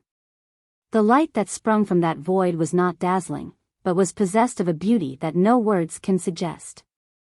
I peered downward, and found that we stood upon the edge of a shelving ledge of stone that receded rapidly beneath us, so that we seemed to rest upon the upper side of its wedge-like edge. I strained my vision to catch a glimpse of the bottom of this chasm, but although I realized that my eyes were glancing into miles and miles of space, there was no evidence of earthly material other than the brink upon which we stood. The limit of vision seemed to be bounded by a silvery blending of light with light, light alone, only light. The dead silence about, and the new light before me, combined to produce a weird sensation, inexplicable, overpowering. A speck of dust on the edge of immensity, I clung to the stone cliff, gazing into the depths of that immeasurable void. Chapter 45. My heart throb is stilled, and yet I live. It now becomes my duty to inform you that this is one of the stages in our journey that can only be passed by the exercise of the greatest will force. Owing to our former surroundings upon the surface of the earth, and to your inheritance of a so-called instinctive education, you would naturally suppose that we are now on the brink of an impassable chasm. This sphere of material vacuity extends beneath us to a depth that I am sure you will be astonished to learn is over 6,000 miles. We may now look straight into the earth cavity, and this streaming light is the reflected purity of the space below. The opposite side of this crevice, out of sight by reason of its distance, but horizontally across from where we stand, is precipitous and comparatively solid, extending upward to the material that forms the earth's surface. We have, during our journey, traversed an oblique, tortuous natural passage, that extends from the spot at which you entered the cave in Kentucky, diagonally down into the crust of the globe, terminating in this shelving bluff. I would recall to your mind that your journey up to this time has been of your own free will and accord. At each period of vacillation, and you could not help but waver occasionally, you have been at liberty to return to surface earth again, but each time you decided wisely to continue your course. You can now return if your courage is not sufficient to overcome your fear, but this is the last opportunity you will have to reconsider, while in my company. Have others overcome the instinctive terrors to which you allude? Yes. But usually the dread of death, or an unbearable uncertainty, compels the traveler to give up in despair before reaching this spot, and the opportunity of a lifetime is lost. Yes. An opportunity that occurs only in the lifetime of one person out of millions, of but few in our brotherhood. Then I can return if I so elect? Certainly. Will you inform me concerning the nature of the obstacle I have to overcome, that you indicate by your vague references? We must descend from this cliff. You cannot be in earnest. Why? Do you not see that the stone recedes from beneath us, that we stand on the edge of a wedge overhanging bottomless space? That I understand. There is no ladder, and then the foolish remark abashed me as I thought of a ladder 6,000 miles in length. Go on. He made no reference to my confusion. There is practically no bottom, I asserted, if I can believe your words. You told me so. And that I reiterate. The feat is impracticable, impossible, and only a madman would think of trying to descend into such a depth of space. Then an idea came over me. Perhaps there existed a route at some other point of the earth's crevice by which we could reach the underside of the stone shelf, and I intimated as much to the guide. No. We must descend from this point, for it is the only entrance to the hollow beneath. We withdrew from the brink, and I meditated in silence. Then I crept again to the edge of the bluff, and lying flat on my chest, craned my head over, and peered down into the luminous gulf. The texture of the receding mineral was distinctly visible for a considerable distance, and then far, far beneath all semblance to material form disappeared, as the hull of a vessel fades in deep, clear water. As I gazed into the gulf it seemed evident that, as a board floating in water is bounded by water, this rock really ended. I turned to my guide and questioned him. Stone in this situation is as cork, he replied, it is nearly devoid of weight. Your surmise is correct. We stand on the shelving edge of a cliff of earthly matter, that in this spot slants upward from beneath like the bow of a boat. We have reached the bottom of the film of space dust on the bubble of energy that forms the skeleton of Earth. I clutched the edge of the cliff with both hands. Be not frightened, have I not told you that if you wish to return you can do so? Now hearken to me. A short time ago you endeavored to convince me that we could not descend from this precipice, and you are aware that your arguments were without foundation. You drew upon your knowledge of earth materials, as you once learned them, and realized at the time that you deluded yourself in doing so, for you know that present conditions are not such as exist above ground. You are now influenced by surroundings that are entirely different from those that govern the lives of men upon the earth's surface. You are almost without weight. You have nearly ceased to breathe, as long since you discovered, and soon I hope will agree entirely to suspend that harsh and wearying movement. Your heart scarcely pulsates, and if you go with me farther in this journey, will soon cease to beat. I started up and turned to flee, but he grasped and held me firmly. Would you murder me? Do you think I will mutely acquiesce, while you coolly inform me of your inhuman intent, and gloat over the fact that my heart will soon be as stone, and that I will be a corpse? He attempted to break in, but I proceeded in frenzy. I will return to upper earth, to sunshine and humanity. I will retreat while yet in health and strength, and although I have an apparent willingness accompanied you to this point, learn now that at all times I have been possessed of the means to defend myself from personal violence. I drew from my pocket the bar of iron. See, this I secreted about my person in the fresh air of upper earth, the sweet sunshine of heaven, fearing that I might fall into the hands of men with whom I must combat. Back, back, I cried. He released his hold of my person, and folded his arms upon his breast, then quietly faced me, standing directly between myself and the passage we had trod, while I stood on the brink, my back to that fearful chasm. By a single push he could thrust me into the fathomless gulf below, and with the realization of that fact, I felt that it was now a life and death struggle. With every muscle strained to its utmost tension, with my soul on fire, my brain frenzied, I drew back the bar of iron to smite the apparently defenseless being in the forehead, but he moved not, and as I made the motion, he calmly remarked, "Do you remember the history of Hiram Abiff?" I drew back the bar of iron to smite the apparently defenseless being in the forehead. The hand that held the weapon dropped as if stricken by paralysis, and a flood of recollections concerning my lost home overcame me. I had raised my hand against a brother, the only being of my kind who could aid me, or assist me either to advance or recede. How could I, unaided, recross that glassy lake, and pass through the grotesque forests of fungi and the labyrinth of crystal grottos of the salt bed? How could I find my way in the utter darkness that existed in the damp, soppy, dripping upper caverns that I must retrace before I could hope to reach the surface of the earth? "Forgive me," I sobbed, and sunk at his feet. "Forgive me, my friend, my brother, I have been wild, mad, am crazed." He made no reply, but pointed over my shoulder into the space beyond.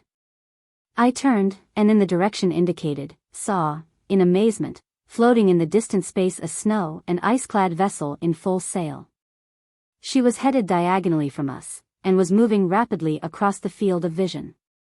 Every spar and sail was clearly defined, and on her deck, and in the rigging I beheld sailors clad in winter garments pursuing their various duties. As I gazed, enraptured, she disappeared in the distance. "A phantom vessel," I murmured. "No," he replied, "the abstraction of a vessel sailing on the ocean above us.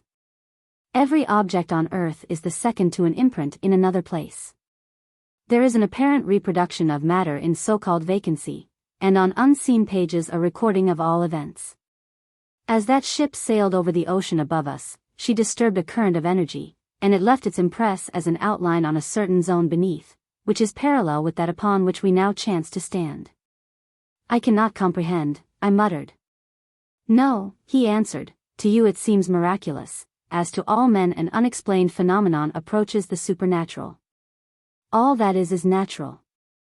Have men not been told in sacred writings that their every movement is being recorded in the book of life, and do they not often doubt because they cannot grasp the problem? May not the greatest scientist be the most apt skeptic?" "Yes," I replied. "You have just seen," he said, "the record of an act on earth, and in detail it is being printed elsewhere in the book of eternity.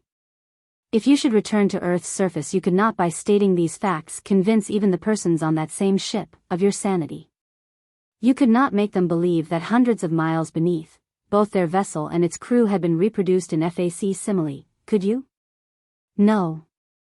Sprung from the edge of the cliff into the abyss below, carrying me with him into its depths.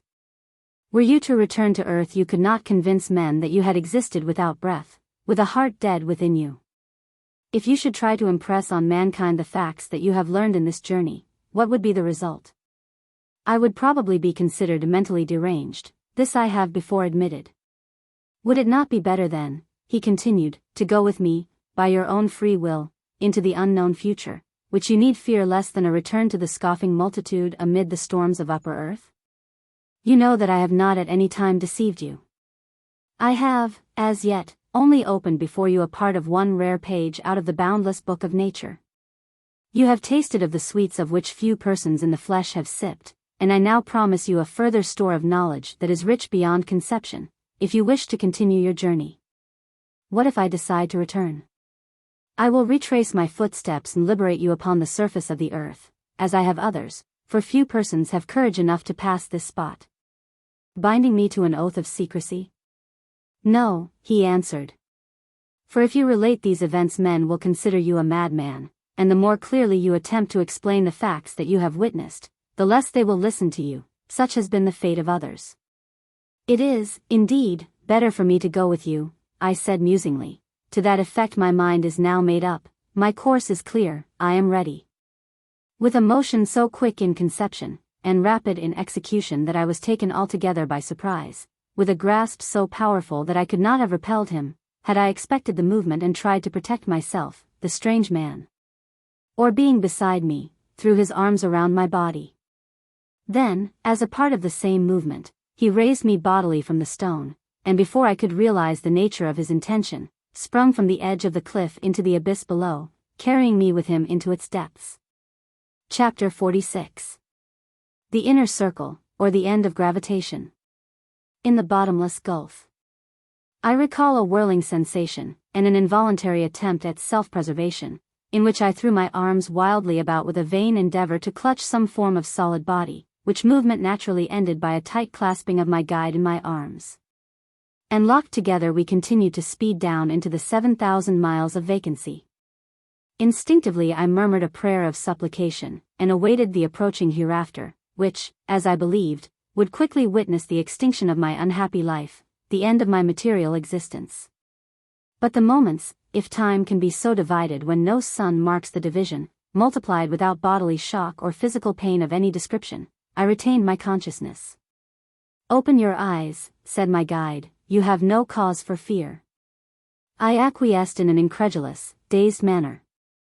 This unusual experience is sufficient to unnerve you, but you need have no fear, for you are not in corporal danger, and can relax your grasp on my person. I cautiously obeyed him, misgivingly, and slowly loosened my hold, then gazed about to find that we were in a sea of light, and that only light was visible, that form of light which I have before said is an entity without source of radiation.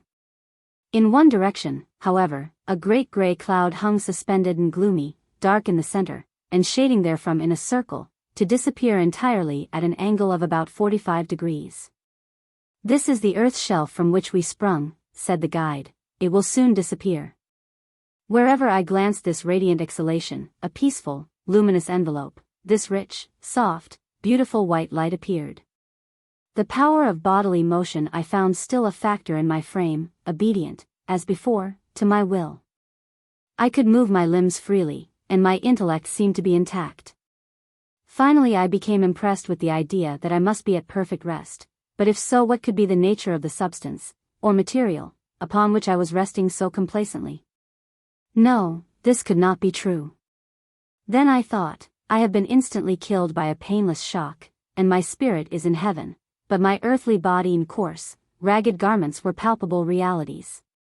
The sense of touch, sight, and hearing surely were normal, and the consideration of these facts dispelled my first conception. Where are we now? Moving into Earth's central space. I comprehend that a rushing wind surrounds us which is not uncomfortable, but otherwise I experience no unusual sensation, and cannot realize but that I am at rest. The sensation, as of a blowing wind, is in consequence of our rapid motion, and results from the friction between our bodies and the quiescent, attenuated atmosphere which exists even here. But this atmosphere becomes less and less in amount until it will disappear altogether at a short distance below us. Soon we will be in a perfect calm, and although moving rapidly, to all appearances will be at absolute rest.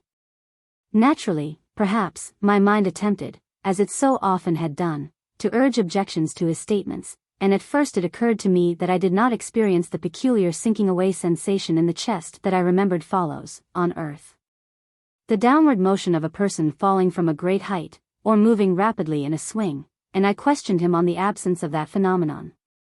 The explanation is simple, he said. On the surface of the earth a sudden motion, either upward or downward, disturbs the equilibrium of the organs of respiration, and of the heart, and interferes with the circulation of the blood. This produces a change in blood pressure within the brain, and the sinking sensation in the chest, or the dizziness of the head of a person moving rapidly, or it may even result in unconsciousness, and complete suspension of respiration. Effects which sometimes follow rapid movements, as in a person falling from a considerable height. Here circumstances are entirely different. The heart is quiet, the lungs in a comatose condition, and the blood stagnant.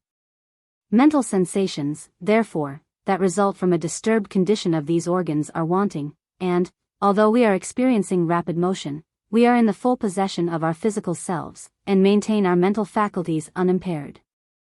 Again I interposed an objection.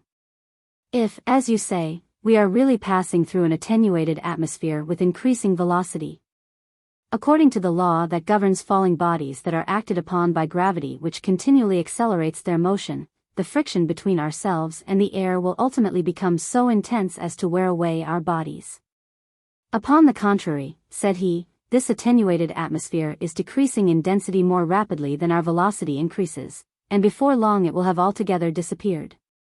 You can perceive that the wind, as you call it, is blowing less violently than formerly. Soon it will entirely cease, as I have already predicted, and at that period, regardless of our motion, we will appear to be stationary.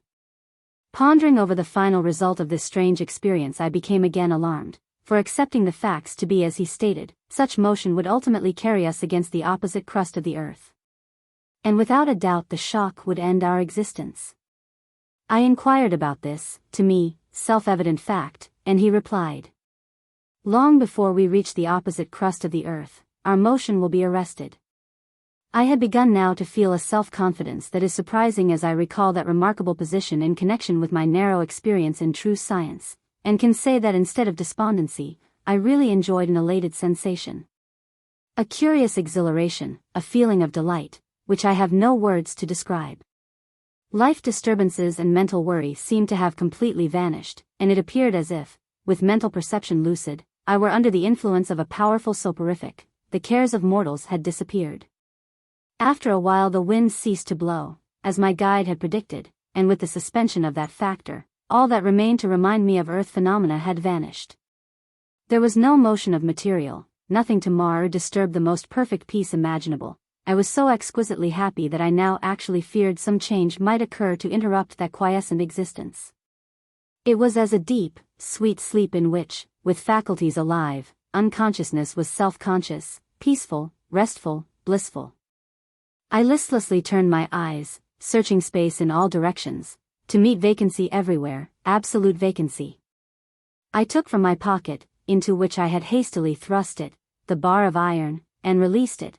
The metal remained motionless beside me. Traveling through this expanse with the rapidity of ourselves, said my guide. I closed my eyes and endeavored to convince myself that I was dreaming, vainly, however. I opened my eyes, and endeavored to convince myself that I was moving, equally in vain. I became oblivious to everything save the delicious sensation of absolute rest that enveloped and pervaded my being. I am neither alive nor dead, I murmured, neither asleep nor awake. Neither moving nor at rest, and neither standing, reclining, nor sitting. If I exist I cannot bring evidence to prove that fact, neither can I prove that I am dead. Can any man prove either of these premises? Said the guide. I have never questioned the matter, said I, it is a self-evident fact. Know then, said he, that existence is a theory, and that man is incapable of demonstrating that he has a being. All evidences of mortal life are only as the phantasms of hallucination. As a moment in dreamland may span a life of time, the dreamer altogether unconscious that it is a dream, so may life itself be a shadow, the vision of a distempered fancy, the illusion of a floating thought. Are pain, pleasure, and living imaginary creations? I asked facetiously. Is there a madman who does not imagine, as facts, what others agree upon as hallucinations peculiar to himself? Is it not impossible to distinguish between different gradations of illusions, and is it not, therefore, possible that even self-existence is an illusion? What evidence can any man produce to prove that his idea of life is not a madman's dream? Proceed, I said. At another time, perhaps, he remarked, we have reached the inner circle, the sphere of rest, the line of gravity, and now our bodies have no weight. At this point we begin to move with decreased speed, we will soon come to a quiescent condition, a state of rest, and then start back on our rebound. Chapter 47. Hearing without ears. What will be the end? A flood of recollections came over me, a vivid remembrance of my earth-learned school philosophy. I rebel again, I said, I deny your statements. We can neither be moving, nor can we be out of the atmosphere. Fool that I have been not to have sooner and better used my reasoning faculties, not to have at once rejected your statements concerning the disappearance of the atmosphere. I await your argument. Am I not speaking? Is other argument necessary? Have I not heard your voice, and that, too, since you asserted that we had left the atmosphere? Continue. Have not men demonstrated, and is it not accepted beyond the shadow of a doubt, that sound is produced by vibrations of the air? You speak truly, as men converse on surface earth. This medium, the air, in wave vibrations, strikes upon the drum of the ear, and thus impresses the brain, I continued. I agree that such is the teachings of your philosophy, go on. It is unnecessary, you admit the facts, and the facts refute you, there must be an atmosphere to convey sound. Cannot you understand that you are not now on the surface of the earth? Will you never learn that the philosophy of your former life is not philosophy here? That earthbound science is science only with surface earth men? Here science is a fallacy. All that you have said is true of surface earth, but your argument is invalid where every condition is different from the conditions that prevail thereon. You use the organs of speech in addressing me as you once learned to use them, but such physical efforts are unnecessary to convey sense impressions in this condition of rest and complacency, and you waste energy in employing them. You assert and believe that the air conveys sound, you have been taught such theories in support of a restricted philosophy. But may I ask you if a bar of iron, a stick of wood, a stream of water, indeed any substance known to you placed against the ear will not do the same, and many substances even better than the atmosphere? This I admit. Will you tell me how the vibration of any of these bodies impresses the seat of hearing? It moves the atmosphere which strikes upon the tympanum of the ear. You have not explained the phenomenon. How does that tympanic membrane communicate with the brain? By vibrations, I understand, I answered, and then I began to feel that this assertion was a simple statement, and not sufficient to explain how matter acts upon mind, whatever mind may be, and I hesitated. Pray do not stop, he said. How is it that a delicate vibrating film of animal membrane can receive and convey sound to a pulpy organic mass that is destitute of elasticity, and which consists mostly of water, for the brain is such in structure? And vibrations like those you mention, cannot, by your own theory, pass through it as vibrations through a sonorous material, or even reach from the tympanum of the ear to the nearest convolution of the brain. I cannot explain this, I admit, was my reply. Pass that feature, then, and concede that this tympanic membrane is capable of materially affecting brain tissue by its tiny vibrations. How can that slimy, pulpy formation mostly made up of water, communicate with the soul of man? For you do not claim, I hope, that brain material is either mind, conscience, or soul? I confessed my inability to answer or even to theorize on the subject, and recognizing my humiliation, I begged him to open the door to such knowledge. The vibration of the atmosphere is necessary to man, as earthy man is situated, he said.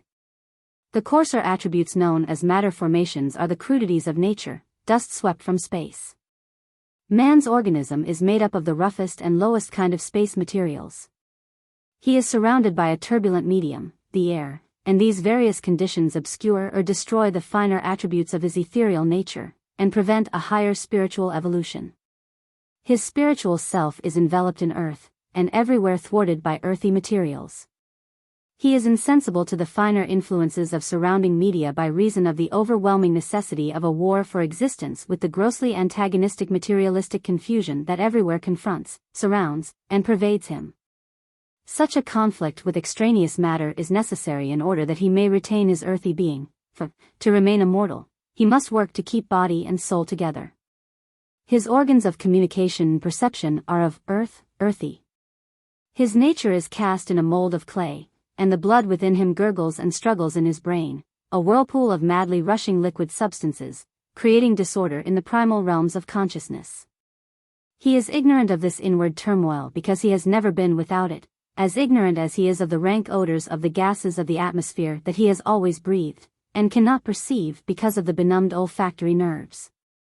Thus it is that all his subtler senses are inevitably blunted and perverted, and his vulgar nature preponderates. The rich essential part of his own self is unknown, even to himself. The possibility of delight and pleasure in an acquaintance with the finer attributes of his own soul is clouded by this shrouding materialistic presence that has, through countless generations, become a part of man. And he even derives most of his mental pleasures from such acts as tend to encourage the animal passions. Thus it follows that the sensitive, highly developed, extremely attenuated part of his inner being has become subservient to the grosser elements. The baser part of his nature has become dominant. He remains insensible to impressions from the highly developed surrounding media which, being incapable of reaching his inner organism other than through mechanical agencies, are powerless to impress.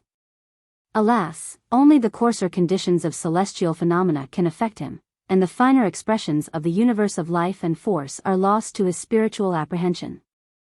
Would you have me view the soul of man as I would a material being? Surely, he answered, it exists practically as does the more gross forms of matter, and in exact accord with natural laws. Associated with lower forms of matter, the soul of man is a temporary slave to the enveloping substance. The ear of man as now constituted can hear only by means of vibrations of such media as conduct vibrations in matter, for example, the air. But were man to be deprived of the organs of hearing, and then exist for generations subject to evolutions from within, whereby the acuteness of the spirit would become intensified, or permitted to perform its true function, he would learn to communicate soul to soul, not only with mankind, but with beings celestial that surround, and are now unknown to him. This he would accomplish through a medium of communication that requires neither ear nor tongue.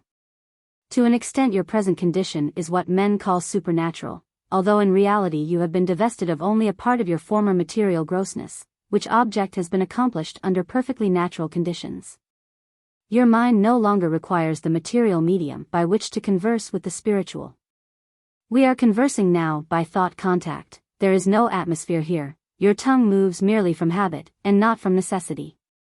I am reading your mind as you in turn are mine, neither of us is speaking as you were accustomed to speak.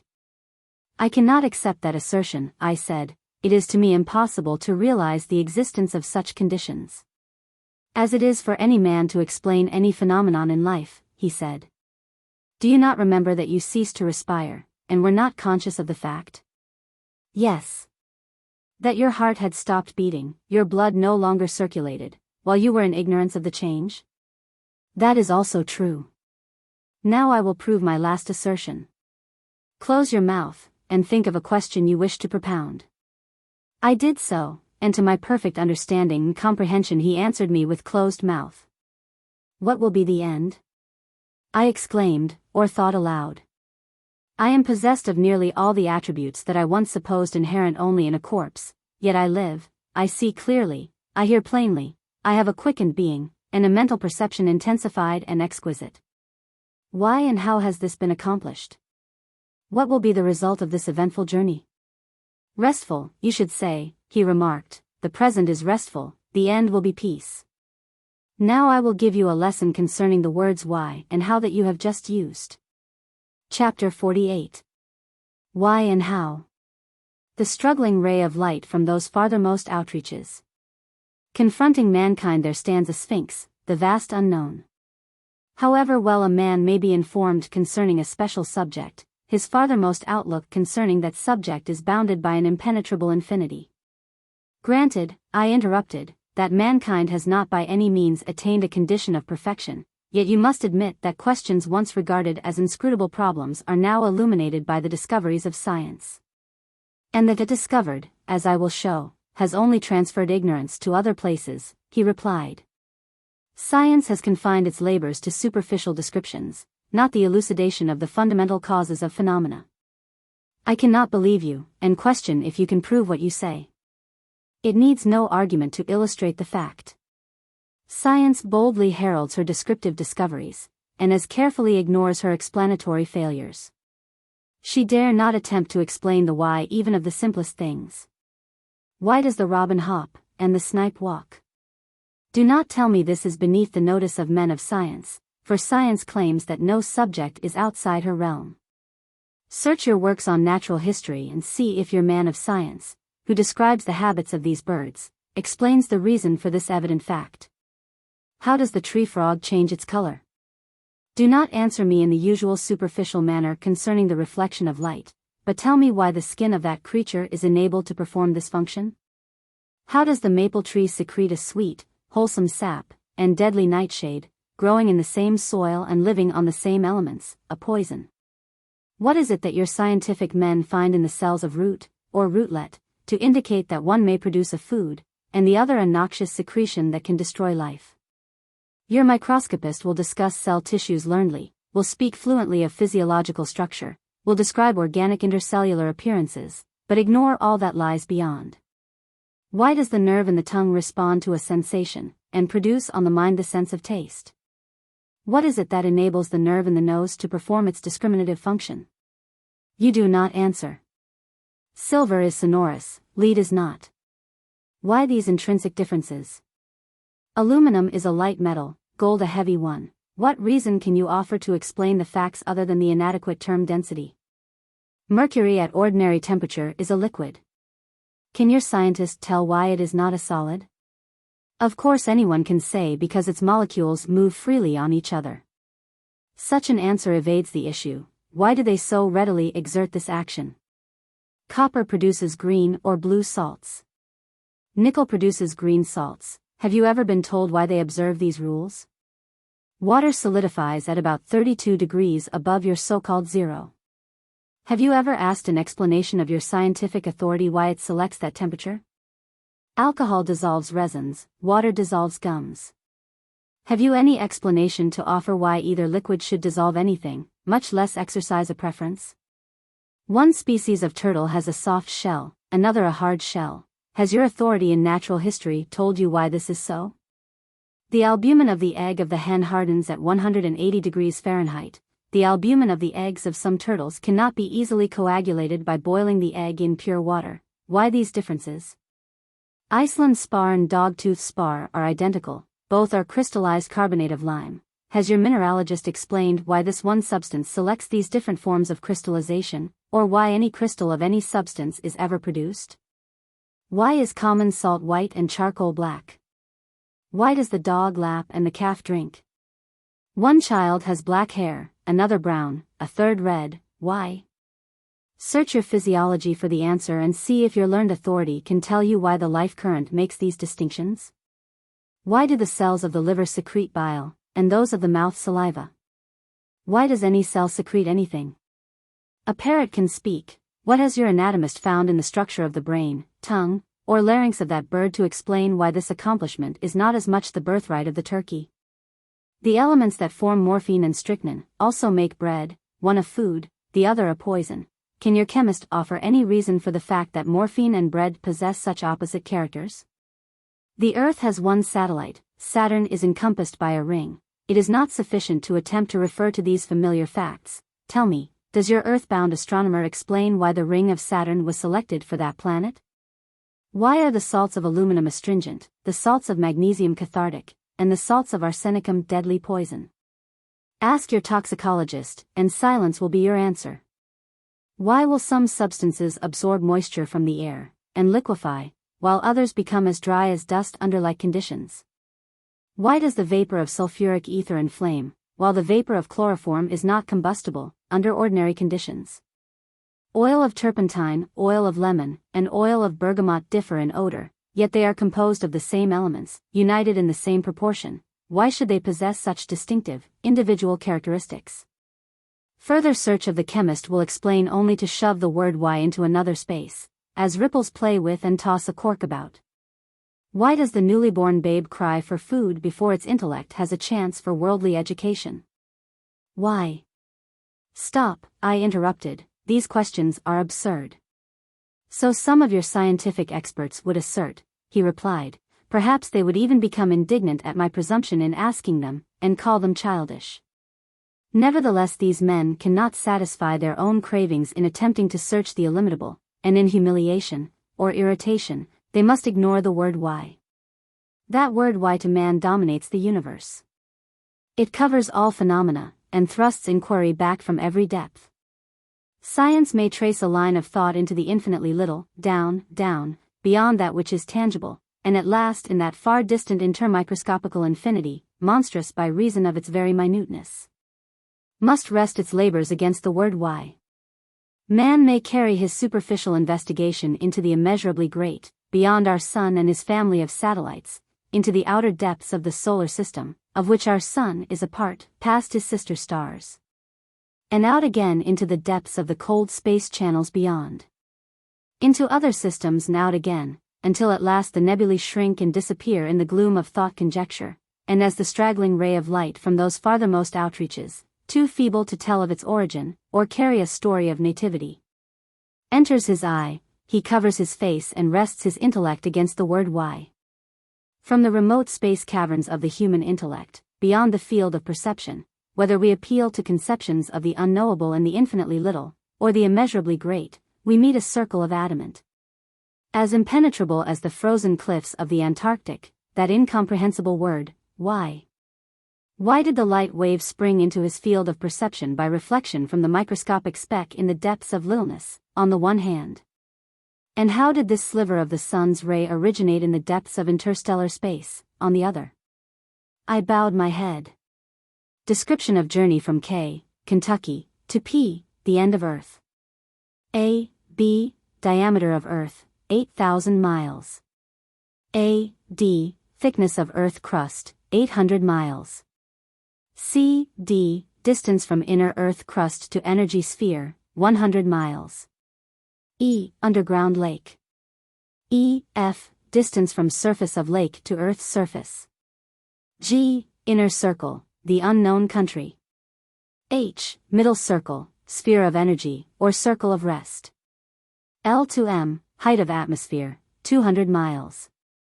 K, entrance to cavern in Kentucky. L, outer circle, Earth's surface. M to E, Mount Apomeo in Italy. N, North Pole. O, rock shelf from which the leap was made into the intra-Earth space. P, junction of Earth crust with circle of rest. Point where I am the man stepped onward and upward in the unknown country. S, South Pole. Chapter 49. Oscillating through space. Earth's shell above me. For detailed illustration of the Earth's shell, as explained in this chapter, see the plate. Continued my companion. We have just now crossed the line of gravitation. We were drawn downward until at a certain point, to which I called your attention at the time, we recently crossed the curved plane of perfect rest, where gravity ceases, and by our momentum are now passing beyond that plane, and are now pressing against the bond of gravitation again. This shell in which gravity centers is concentric with that of the Earth's exterior, and is about 700 miles below its surface.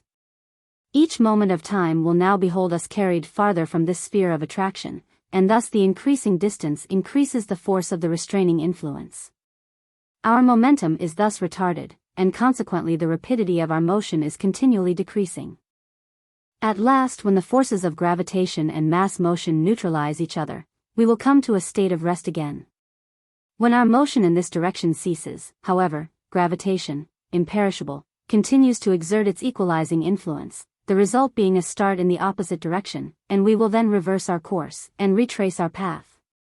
Crossing again the central band of attraction, to retreat and fly to the opposite side of the power of greater attraction, into the expanse from which we came, and that is now above us.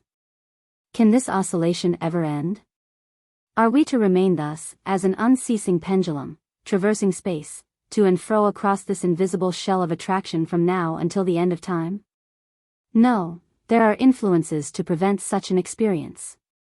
One being the friction of the attenuated atmosphere into which we plunge each time that we cross the point of greater gravity, and approach the crust of the earth. Thus each succeeding vibration is in shorter lines, and at last we will come to a state of perfect rest at the center of gravity. I can only acquiesce in meek submission, powerless even to argue, for I perceive that the foundations for my arguments must be based on those observed conditions of natural laws formerly known to me, and that do not encompass us here. I accept, therefore, your statements as I have several times heretofore, because I cannot refute them. I must close my eyes to the future, and accept it on faith. I cease to mourn the past, I cannot presage the end. Well spoken, he replied.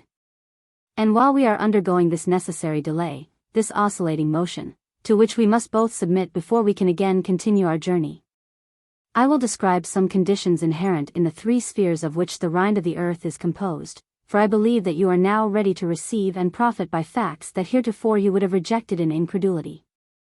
The outer circle, coat, or contour, of which you have heard others besides myself speak, is the surface crust of our globe, the great sphere of land and water on which man is at present an inhabitant. This is the exposed part of the earth, and is least desirable as a residence. It is affected by grievous atmospheric changes, and restless physical conditions, such as men, in order to exist in, must fortify against at the expense of much bodily and mental energy, which leads them, necessarily, to encourage the animal at the expense of the ethereal. The unmodified rays of the sun produce aerial convulsions that are marked by thermal contrasts, and other meteorological variations, during which the heat of summer and the cold of winter follow each other periodically and unceasingly. These successive solar pulsations generate winds, calms, and storms, and in order to protect himself against such exposures and changes in material surroundings, man toils, suffers, and comes to believe that the doom, if not the object, of life on earth is the preservation of the earthy body. All conditions and phases of nature on this outer crust are in an angry struggle, and this commotion envelopes the wretched home, and governs the life of man. The surrounding cyclones of force and matter have distorted the peaceful side of what human nature might be until the shortened life of man has become a passionate, deplorable, sorrowful struggle for physical existence, from the cradle to the grave. Of these facts man is practically ignorant, although each individual is aware he is not satisfied with his condition. If his afflictions were obvious to himself, his existence would be typical of a life of desolation and anguish.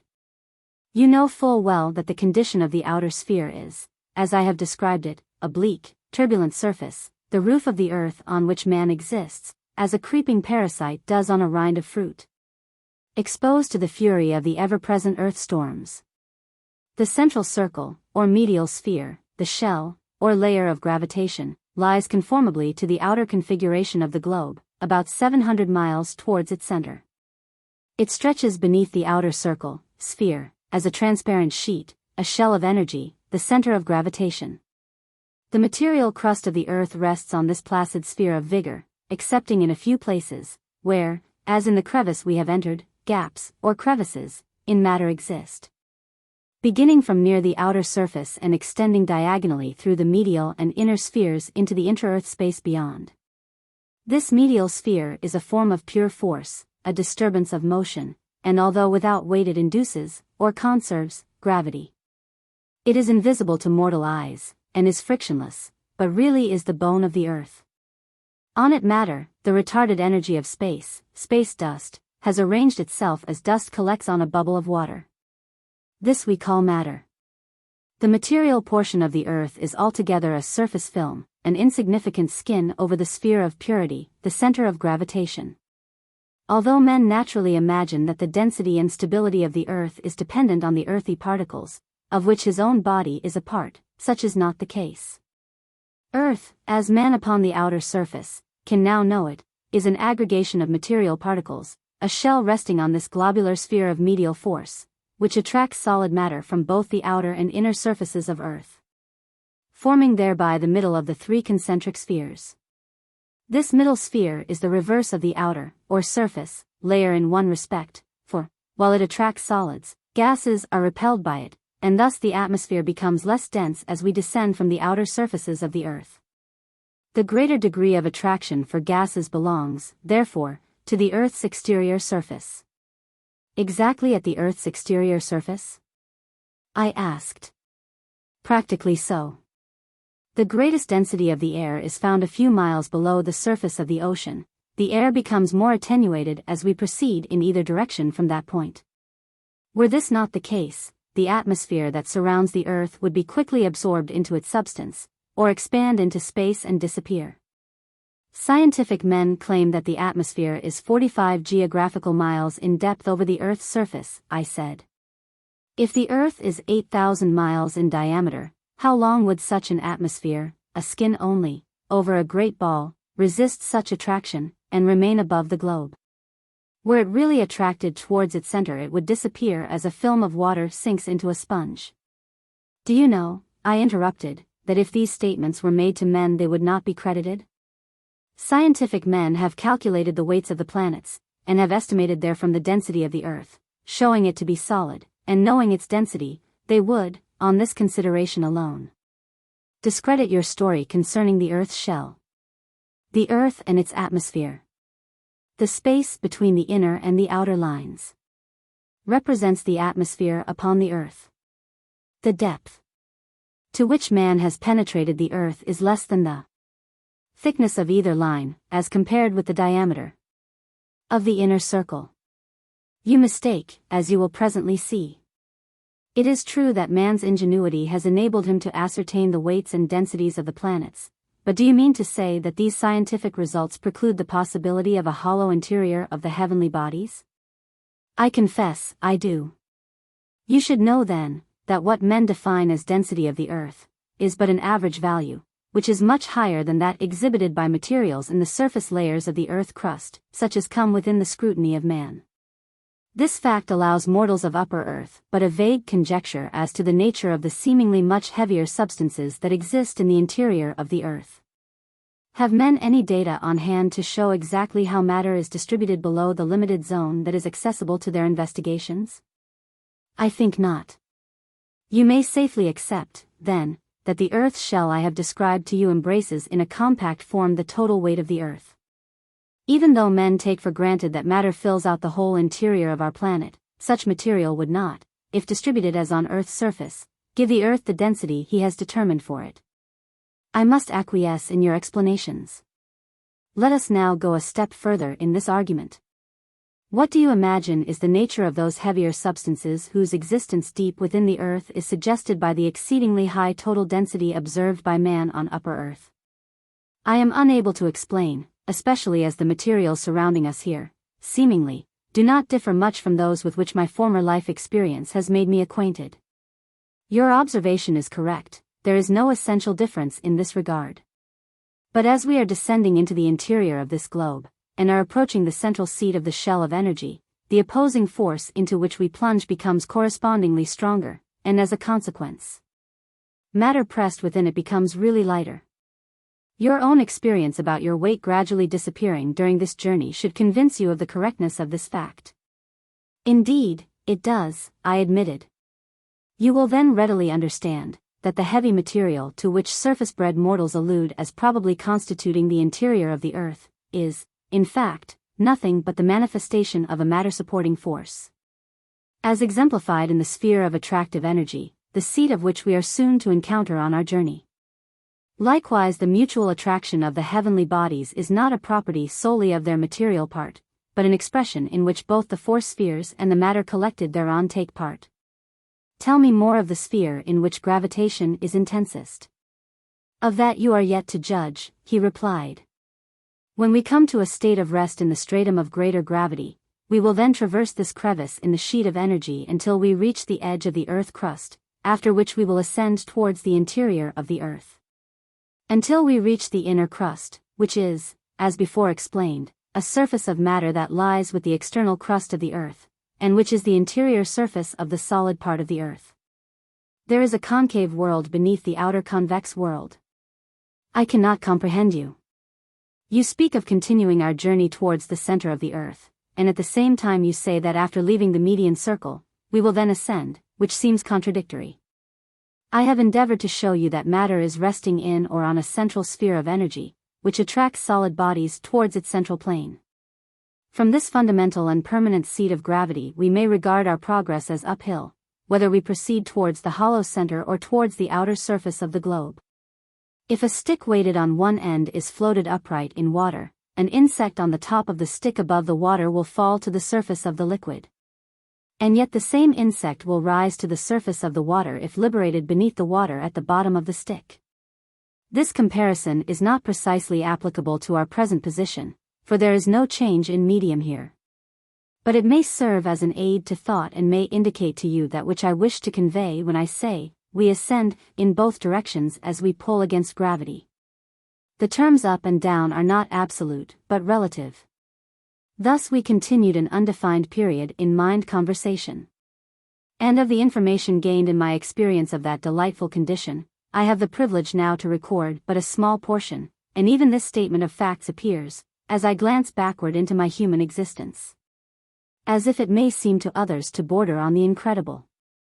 During all that time, I know not how long the period may have been, we were alternately passing and repassing through the partition of division, the sphere of gravity, that separated the inner from the outer substantial crust of earth.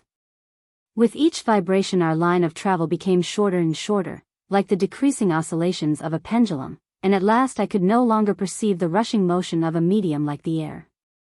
Finally my guide said that we were at perfect rest at a point in that mysterious medial sphere which, at a distance of about 700 miles below the level of the sea, concentrates in its encompassing curvature, the mighty power of gravitation. We were fixed 700 miles from the outer surface of the globe, but more than 3,000 from the center. Chapter 50. My weight annihilated. Tell me, I cried in alarm, is this to be a living tomb? If you will reflect upon the condition we are now in, you will perceive that it must be one of unusual scientific interest. If you imagine a body at rest, in an intangible medium, and not in contact with a gas or any substance capable of creating friction, that body by the prevailing theory of matter and motion, unless disturbed by an impulse from without, would remain forever at absolute rest. We now occupy such a position. In whatever direction we may now be situated, it seems to us that we are upright. We are absolutely without weight, and in a perfectly frictionless medium. Should an inanimate body begin to revolve here, it would continue that motion forever. If our equilibrium should now be disturbed, and we should begin to move in a direction coinciding with the plane in which we are at rest, we would continue moving with the same rapidity in that direction until our course was arrested by some opposing object. We are not subject to attraction of matter, for at this place gravitation robs matter of its gravity, and has no influence on extraneous substances. We are now in the center of gravitation, the sphere of rest. Let me think it out, I replied, and reasoning from his remarks, I mentally followed the chain to its sequence. And was startled as suddenly it dawned upon me that if his argument was true we must remain motionless in this spot until death. Could beings in conditions like ourselves die beyond the death we had already achieved, or the end of time? We were at perfect rest, in absolute vacancy, there being, as I now accepted without reserve, neither gas, liquid, nor solid, that we could employ as a lever to start us into motion. Tell me, I cried in alarm, is this to be a living tomb?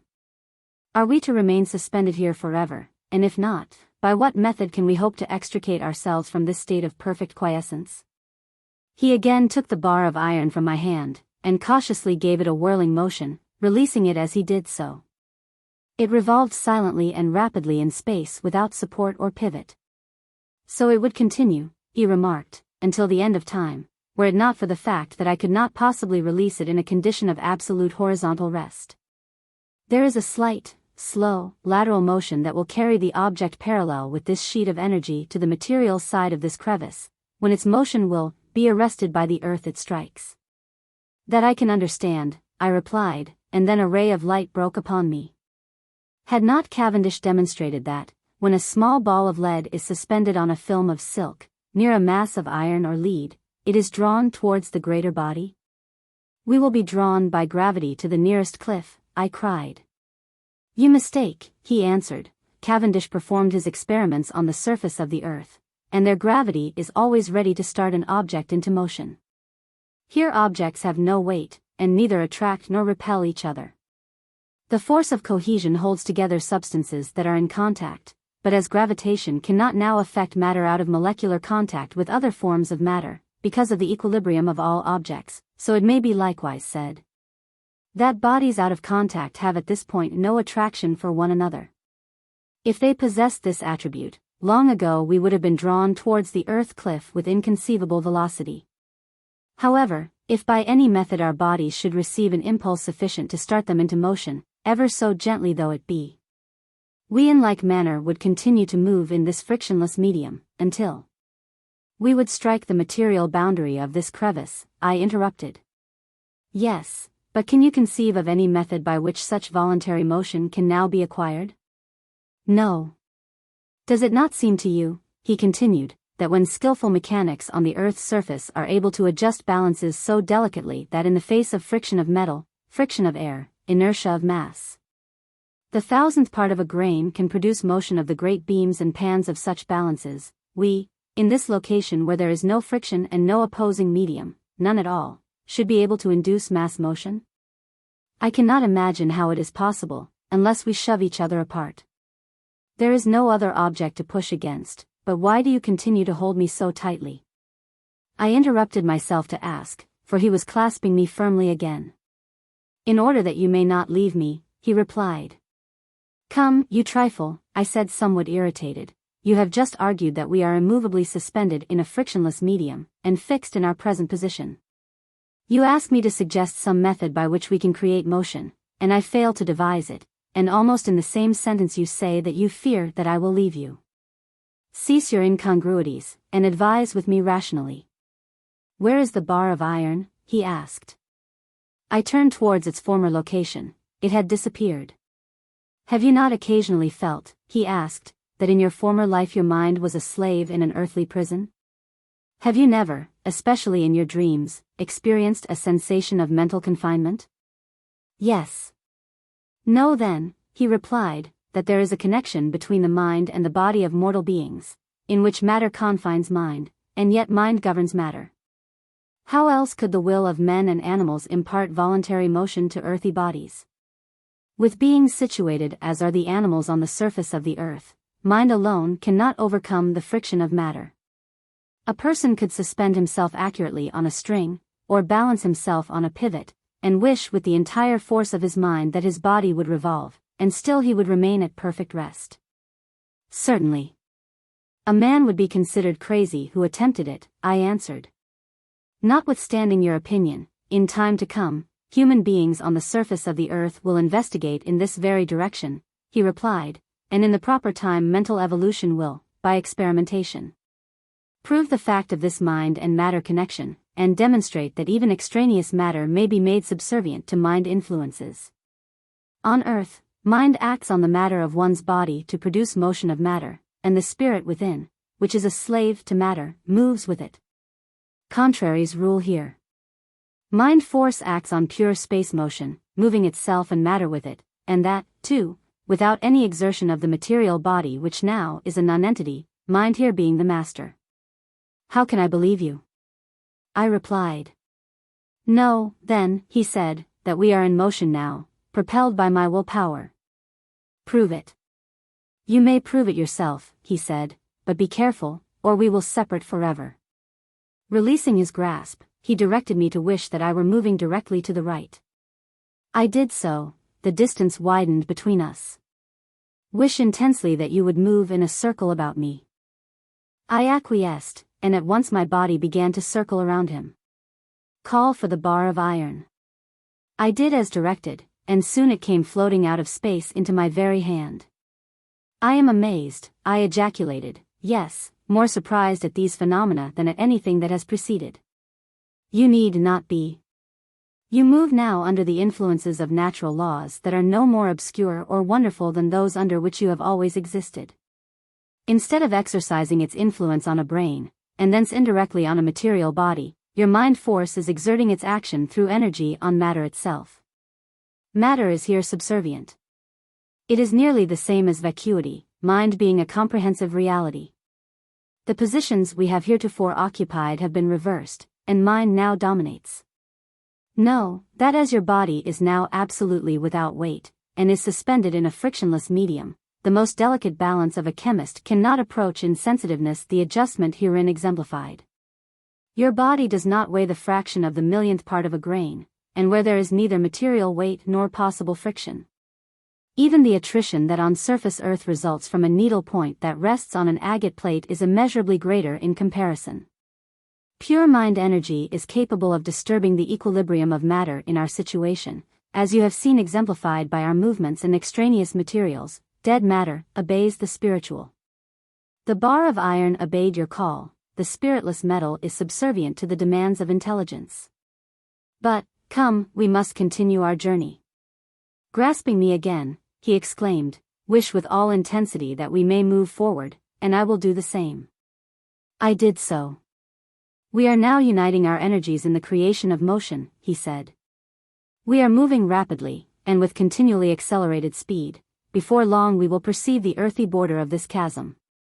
And yet it seemed to me that we were at perfect rest. Chapter 51. Is that immortal, the end of earth? At length I perceived, in the distance, a crescent-shaped ring of silver luster. It grew broader, expanding beneath my gaze, and appeared to approach rapidly.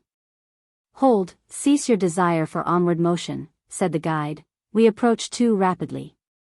Quick, wish with all your mind that you were motionless.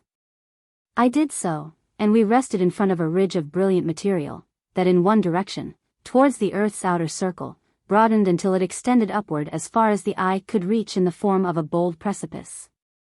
And in the other towards the inner world, shelved gradually away as an ocean beach might do. Tell me, what is this barrier? I asked. It is the bisected edge of the earth crevice, he said. That overhanging upright bluff reaches towards the external surface of the earth, the land of your former home. That shelving approach beneath is the entrance to the inner circle, the concavity of our world. Again we approached the visible substance, moving gently under the will of my guide. The shore became more distinctly outlined as we advanced, inequalities that were before unnoticed became perceptible, and the silver-like material resolved itself into ordinary earth. Then I observed, upright and motionless, on the edge of the shore that reached toward the inner shell of earth, towards that unknown country beyond, a figure in human form. Is that immortal? I asked. Are we nearing humanity again? It is a being of mortal build, a messenger who awaits our coming, and who is to take charge of your person and conduct you farther, he replied. It has been my duty to crush, to overcome by successive lessons your obedience to your dogmatic, materialistic earth philosophy, and bring your mind to comprehend that life on earth's surface is only a step towards a brighter existence, which may, when selfishness is conquered, in a time to come, be gained by mortal man, and while he is in the flesh. The vicissitudes through which you have recently passed should be to you an impressive lesson, but the future holds for you a lesson far more important, the knowledge of spiritual, or mental evolution which men may yet approach. But that I would not presume to indicate now, even to you. Your earthly body has become a useless shell, and when you lay it aside, as you soon can do, as I may say you are destined to do, you will feel a relief as if an abnormal excrescence had been removed, but you cannot now comprehend such a condition. That change will not occur until you have been further educated in the purely occult secrets for which I have partly prepared you, and the material part of your organism will at any time thereafter come and go at command of your will. On that adjacent shore, the person you have observed, your next teacher, awaits you. Am I to leave you? I cried in despair, for suddenly the remembrance of home came into my mind, and the thought, as by a flash, that this being alone could guide me back to earth. Recall your words, do not desert me now after leading me beyond even alchemistic imaginings into this subterranean existence, the result of what you call your natural or pure, ethereal lessons. He shook his head. I beg of you, I implore of you, not to abandon me now. Have you no compassion, no feeling? You are the one tie that binds me to earth proper, the only intelligence that I know to be related to a human in all this great, bright blank. Again he shook his head. Suspended in vacancy, he seemed to float. Hearken to my pleadings. Listen to my allegation. You stood on the edge of the brook spring in Kentucky, your back to the darkness of that gloomy cavern, and I voluntarily gave you my hand as to a guide. I turned from the verdure of the earth, the sunshine of the past, and accompanied you into as dismal a cavern as man ever entered. I have since alternately rebelled at your methods, and again have trusted you implicitly as we passed through scenes that rational imagination scarce could conjure. I have successively lost my voice, my weight, my breath, my heart throb, and my soul for aught I know. Now an unknown future awaits me on the one hand, in which you say my body is to disappear, and on the other you are standing, the only link between earth and my self-existence, a semi-mortal it may be, to speak mildly. For God only knows your true rank in life's scale. Be you man or not, you brought me here, and are responsible for my future safety. I plead and beg of you either to go on with me into the forthcoming uncertainty, within the unknown country, to which you allude, or carry me back to upper earth. He shook his head again, and motioned me onward, and his powerful will overcoming my feeble resistance, impelled me towards that mysterious shore. I floated helpless, as a fragment of camphor whirls and spins on a surface of clear, warm water, spinning and whirling aimlessly about, but moving onward. My feet rested on solid earth, and I awkwardly struggled a short distance onward and upward, and then stepped upon the slope that reached, as he had said, inward and upward towards the unrevealed, inner circle. I had entered now that mysterious third circle or sphere, and I stood on the very edge of the wonderful land I was destined to explore, the unknown country. The strange, peaceful being whom I had observed on the shore, stepped to my side, and clasped both my hands, and the guide of former days waved me an adieu. I sank upon my knees and imploringly raised my arms in supplication, but the comrade of my journey turned about, and began to retrace his course. Suspended in vacancy, he seemed to float as a spirit would if it were wafted diagonally into the heavens, and acquiring momentum rapidly, became quickly a bright speck, seemingly a silver mote in the occult earth shine of that central sphere. And soon vanished from view. In all my past eventful history there was nothing similar to or approaching in keenness the agony that I suffered at this moment. And I question if shipwrecked sailor or entombed miner ever experienced the sense of utter desolation that now possessed and overcame me. Light everywhere about me, ever-present light, but darkness within, darkness indescribable, and mental distress unutterable. I fell upon my face in agony, and thought of other times, and those remembrances of my once happy upper earth life became excruciatingly painful, for when a person is in misery, pleasant recollections, by contrast, increase the pain. Let my soul die now as my body has done, I moaned, for even mental life, all I now possess, is a burden. The past to me is a painful, melancholy recollection, the future is. I shuddered, for who could foretell my future? I glanced at the immovable being with the sweet, mild countenance, who stood silent on the strand beside me, and whom I shall not now attempt to describe. He replied, "The future is operative and speculative. It leads the contemplative to view with reverence and admiration the glorious works of the Creator, and inspires him with the most exalted ideas of the perfections of his divine Creator." Then he added, "Have you accepted that whatever seems to be is not, and that that which seems not to be, is? Have you learned that facts are fallacies, and physical existence a delusion? Do you accept that material bliss is impossible, and that while humanity is working towards the undiscovered land, man is not, cannot be satisfied?" "Yes," I said, "I admit anything, everything. I do not know that I am here or that you are there. I do not know that I have ever been, or that any form of matter has ever had an existence. Perhaps material things are not, perhaps vacuity only is tangible. Are you willing to relinquish your former associations, to cease to concern yourself in the affairs of men? Do you?" He hesitated, seemed to consider a point that I could not grasp. Then, without completing his sentence, or waiting for me to answer, added, "Come, my friend, let us enter the expanses of the unknown country. You will soon behold the original of your vision, the hope of humanity, and will rest in the land of Etidorhpa. Come, my friend, let us hasten. Arm in arm we passed into that domain of peace and tranquility, and as I stepped onward and upward perfect rest came over my troubled spirit. All thoughts of former times vanished. The cares of life faded. Misery, distress, hatred, envy, jealousy, and unholy passions were blotted from existence. Excepting my love for dear ones still earth enthralled, and the strand of sorrow that, stretching from soul to soul, linked us together, the past became a blank. I had reached the land of Etidorhpa. The end of earth. Interlude. Chapter 52. The last farewell.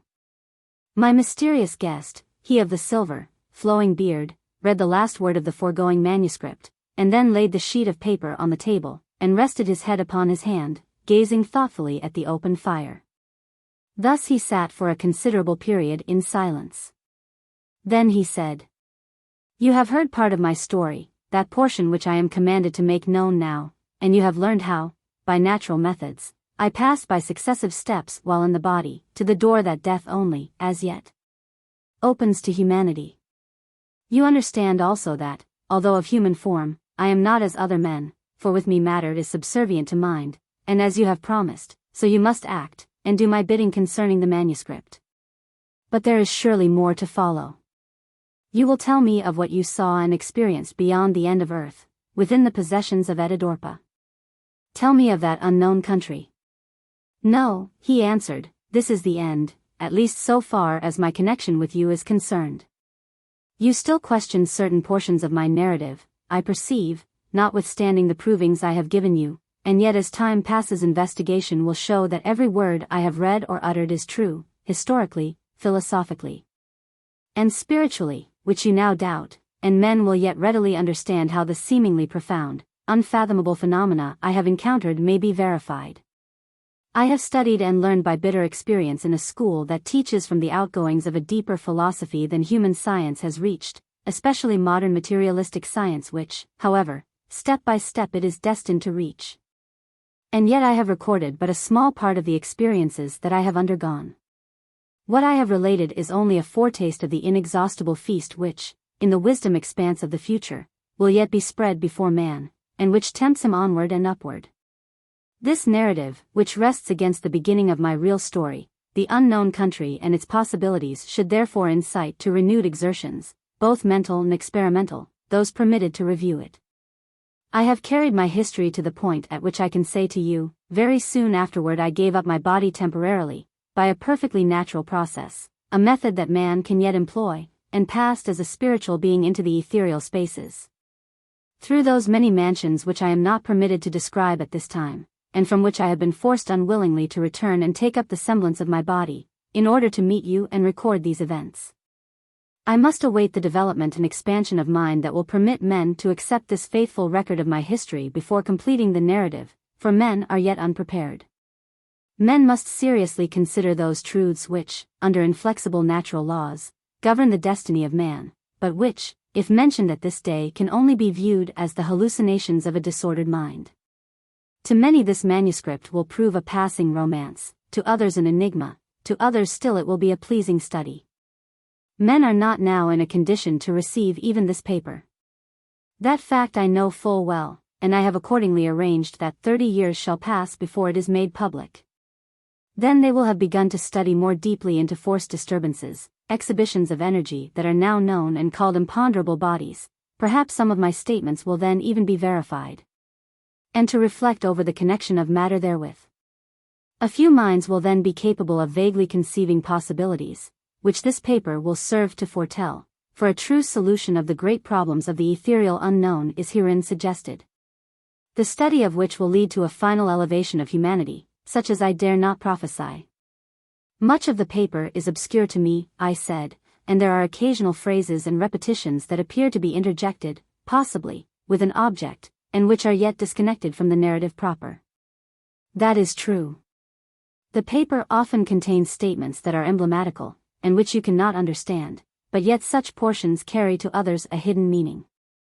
I am directed to speak to many persons besides yourself, and I cannot meet those whom I address more directly than I do through this communication. These pages will serve to instruct many people, people whom you will never know, to whom I have brought messages that will in secret be read between the lines. Why not give it to such persons? Because I am directed to bring it to you, he replied, and you are required. First, to seal the manuscript, and place it in the inner vault of your safe. Second, to draw up a will, and provide in case of your death, that after the expiration of 30 years from this date, the seals are to be broken, and a limited edition published in book form, by one you select. Third, an artist capable of grasping the conceptions will at the proper time be found, to whom the responsibility of illustrating the volume is to be entrusted, he receiving credit therefor. Only himself and yourself, or your selected agent, are to presume to select the subjects for illustration. Fourth, in case you are in this city, upon the expiration of 30 years, you are to open the package and follow the directions given in the envelope therein. And he then placed on the manuscript a sealed envelope addressed to myself. This I have promised already, I said. Very well, he remarked, I will bid you farewell. Wait a moment, it is unjust to leave the narrative thus uncompleted. You have been promised a future in comparison with which the experiences you have undergone, and have related to me, were tame. You had just met on the edge of the inner circle that mysterious being concerning whom I am deeply interested, as I am in the continuation of your personal narrative, and you have evidently more to relate. For you must have passed into that unknown country. You claim to have done so, but you break the thread in the most attractive part by leaving the future to conjecture. It must be so. This is a history of man on earth, the continuation will be a history of man within the unknown country. And I am not to receive the remainder of your story? I reiterated, still loath to give it up. No, I shall not appear directly to you again. Your part in this work will have ended when, after 30 years, you carry out the directions given in the sealed letter which, with this manuscript, I entrust to your care. I must return now to the shore that separated me from my former guide, and having again laid down the semblance of a body, go once more into. He buried his face in his hands and sobbed. Yes. This strange, cynical being whom I had at first considered an impertinent fanatic, and then, more than once afterward, had been induced to view as a cunning impostor, or to fear as a cold, semi-mortal, sobbed like a child. It is too much, he said, seemingly speaking to himself, too much to require of one not yet immortal, for the good of his race. I am again with men, merely a human, and I long to go back once more to my old home, my wife, my children. Why am I forbidden? The sweets of paradise cannot comfort the mortal who must give up his home and family, and yet carry his earth thought beyond. Man cannot possess unalloyed joys, and blessings spiritual, and retain one backward longing for mundane subjects, and I now yearn again for my earth love, my material family. Having tasted of semi-celestial pleasures in one of the mansions of that complacent, pure, and restful sphere, I now exist in the borderland, but my earth home is not relinquished, I cling as a mortal to former scenes. And crave to meet my lost loved ones. All of earth must be left behind if paradise is ever wholly gained, yet I have still my sublunary thoughts. Etidorhpa. Etidorhpa, he pleaded, turning his eyes as if towards one I could not see, Etidorhpa, my old home calls. Thou knowest that the beginning of man on earth is a cry born of love, and the end of man on earth is a cry for love. Love is a gift of Etidorhpa, and thou, Etidorhpa, the soul of love, should have compassion on a pleading mortal. He raised his hands in supplication. Have mercy on me, Etidorhpa, as I would on you if you were I and I were Etidorhpa. Then with upturned face he stood long and silent, listening.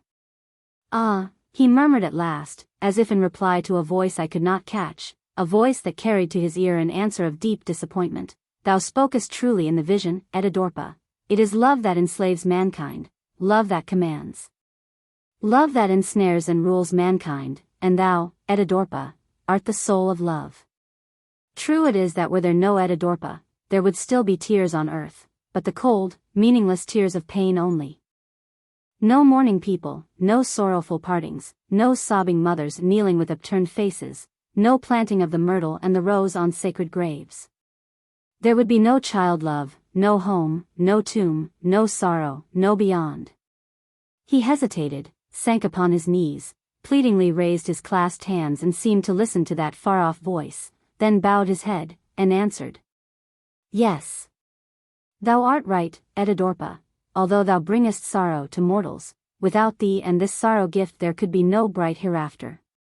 Thou art just, Etidorhpa, and always wise. Love is the seed, and sorrow is the harvest, but this harvest of sadness is to man the richest gift of love, the golden link that joins the spirit form that has fled to the spirit that is still enthralled on earth. Were there no earth love, there could be no heart sorrow. Were there no craving for loved ones gone, the soul of man would rest forever a brother of the clod. He who has sorrowed and not profited by his sorrow lesson, is unfitted for life. He who heeds best his sorrow teacher is in closest touch with humanity, and nearest to Etidorhpa. She who has drank most deeply of sorrow's cup has best fitted herself for woman's sphere in life, and a final home of immortal bliss.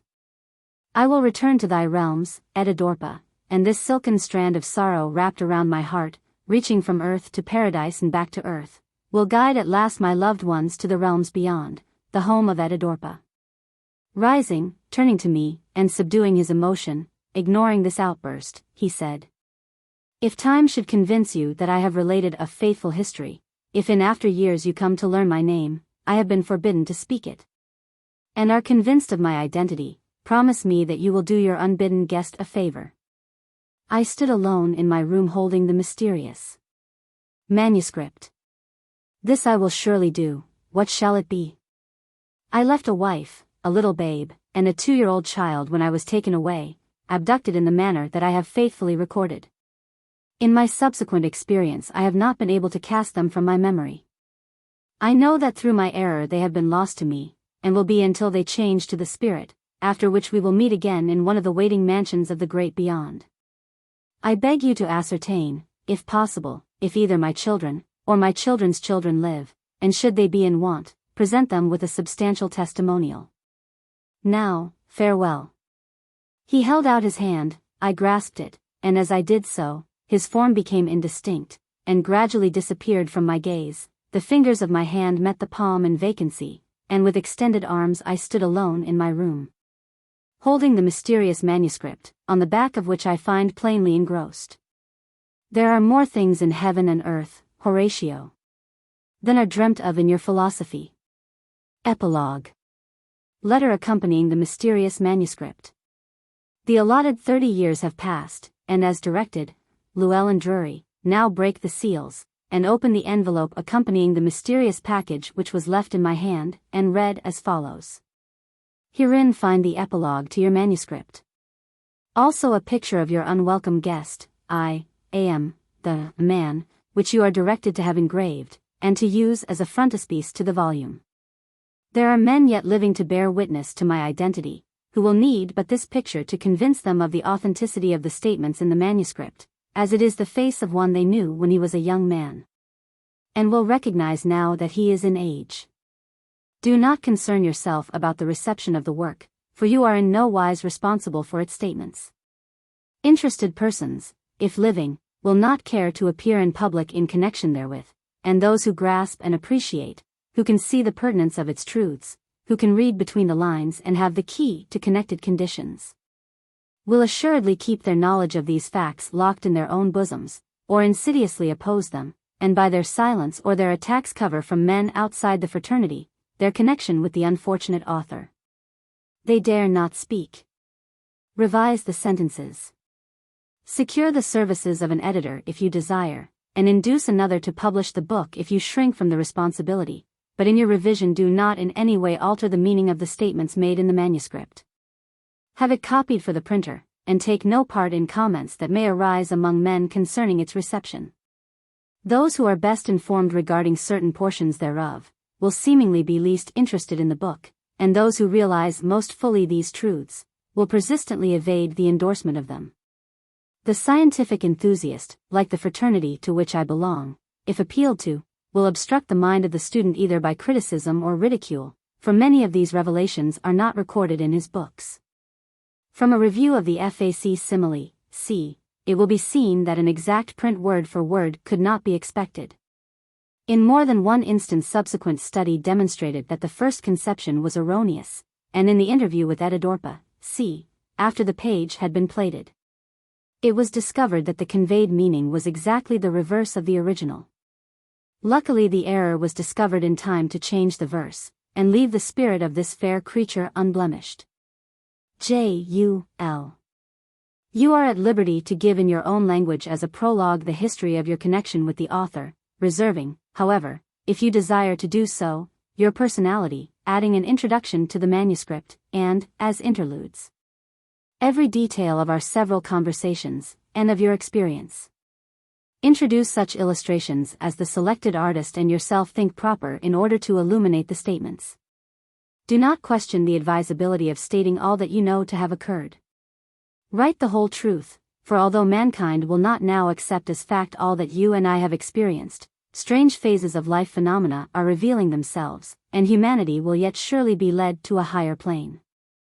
As men investigate the points of historical interest, and the ultra-scientific phenomena broached in this narrative, the curtain of obscurity will be drawn aside, and evidence of the truths contained in these details will be disclosed. Finally, you must mutilate a page of the manuscript that you may select, and preserve the fragment intact and in secret. Do not print another edition unless you are presented with the words of the part that is missing. I have excised a portion, c. J.U.L. Signed. I am the man. Note by Mr. Drury. Thus the letter ended. After mature consideration it has been decided to give verbatim most of the letter, and all of the manuscript, and to append, as a prologue, an introduction to the manuscript, detailing exactly the record of my connection therewith, including my arguments with Professors Chickering and Vaughan, whom I consulted concerning the statements made to me directly by its author. I will admit that perhaps the opening chapter in my introduction may be such as to raise in the minds of some persons a question concerning my mental responsibility. For as the principal personage in this drama remarks, mankind cannot now accept as facts what I have seen. Yet I walk the streets of my native city, a businessman of recognized thoughtfulness and sobriety, and I only relate on my own responsibility what has to my knowledge occurred. It has never been intimated that I am mentally irresponsible, or speculative, and even were this the case, the material proof that I hold, and have not mentioned as yet, and may not, concerning my relations with this remarkable being, effectually disproves the idea of mental aberration, or spectral delusion. Besides, many of the statements are of such a nature as to be verified easily, or disproved by any person who may be inclined to repeat the experiments suggested, or visit the localities mentioned. The part of the whole production that will seem the most improbable to the majority of persons, is that to which I can testify from my own knowledge, as related in the first portion and the closing chapter.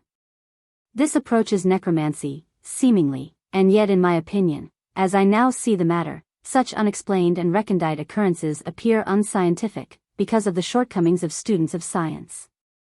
Occult phenomena, at some future day, will be proved to be based on ordinary physical conditions to be disclosed by scientific investigations, for all that is natural, and science embraces all things.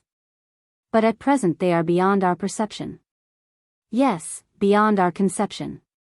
Whether I have been mesmerized, or have written in a trance, whether I have been the subject of mental aberration, or have faithfully given a life history to the world, whether this book is altogether romance, or carries a vein of prophecy, whether it sets in motion a train of wild speculations, or combines playful arguments, science problems, and metaphysical reasonings, useful as well as entertaining, remains for the reader to determine. So far as I, Llewellyn Drury, am concerned, this is the end. Had the above communication and the missing fragment of manuscript been withheld, it is needless to say that this second edition of Etidorhpa would not have appeared. On behalf of the undersigned, who is being most liberally scolded by friends and acquaintances who cannot get a copy of the first edition, and on behalf of these same scolding mortals, the undersigned extends to I am the man the collective thanks of those who scold and the scolded.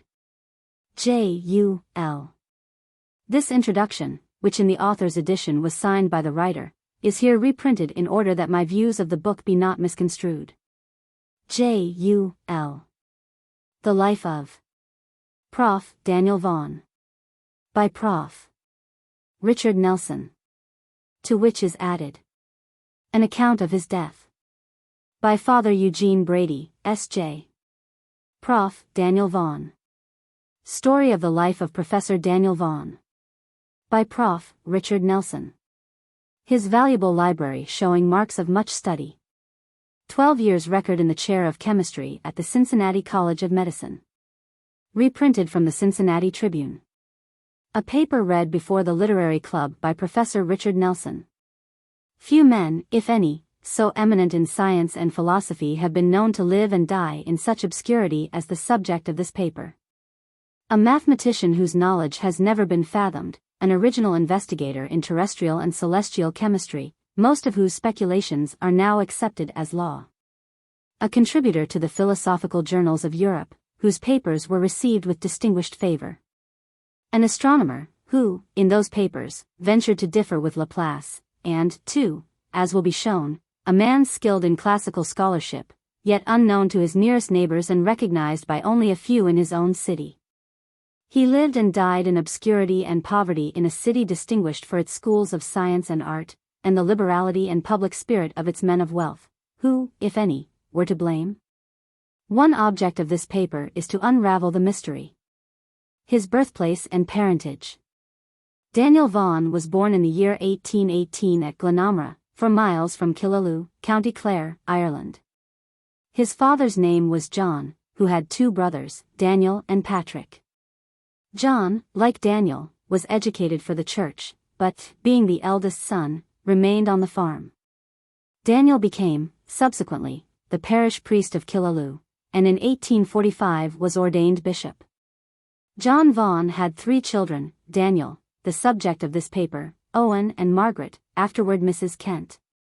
The distance to the nearest school being 4 Irish miles, John had his sons educated by a tutor till they were prepared to enter a classical academy. At the age of about 16 Dan, as he was familiarly called, was placed under the care of his uncle and namesake at Killaloe, where he entered the academy. There the young student pursued the study of Greek, Latin and mathematics, giving some attention to certain branches of physics, for which he evinced peculiar aptitude. He emigrates and finds a home. About the year 1840 his uncle, desirous of having the young man enter the church, advanced him a sum of money to defray his expenses at a theological school in Cork, but on seeing the American liners when he reached Queenstown, the temptation to take the voyage to the land of promise was too great for the young adventurer to resist, so he secured a passage to New York. When at school he made wonderful advancement in study, especially in higher mathematics, and felt he ought to go to a country where he could be free to pursue his favorite line of thought and where attainments in science would not be circumscribed, as in the church. Of his voyage and subsequent wanderings little is known until he reached Kentucky. That he visited many schools and paid his way in part by teaching there is no question. The college of the late Dr. Campbell, in Virginia, was one of the institutions visited, but he felt he must push on to Kentucky. About 1842 he had reached the Blue Grass region, near the home of the late Colonel Stamps, in Bourbon County. The colonel saw him engaged at work and was quick to observe that the stranger was no common man.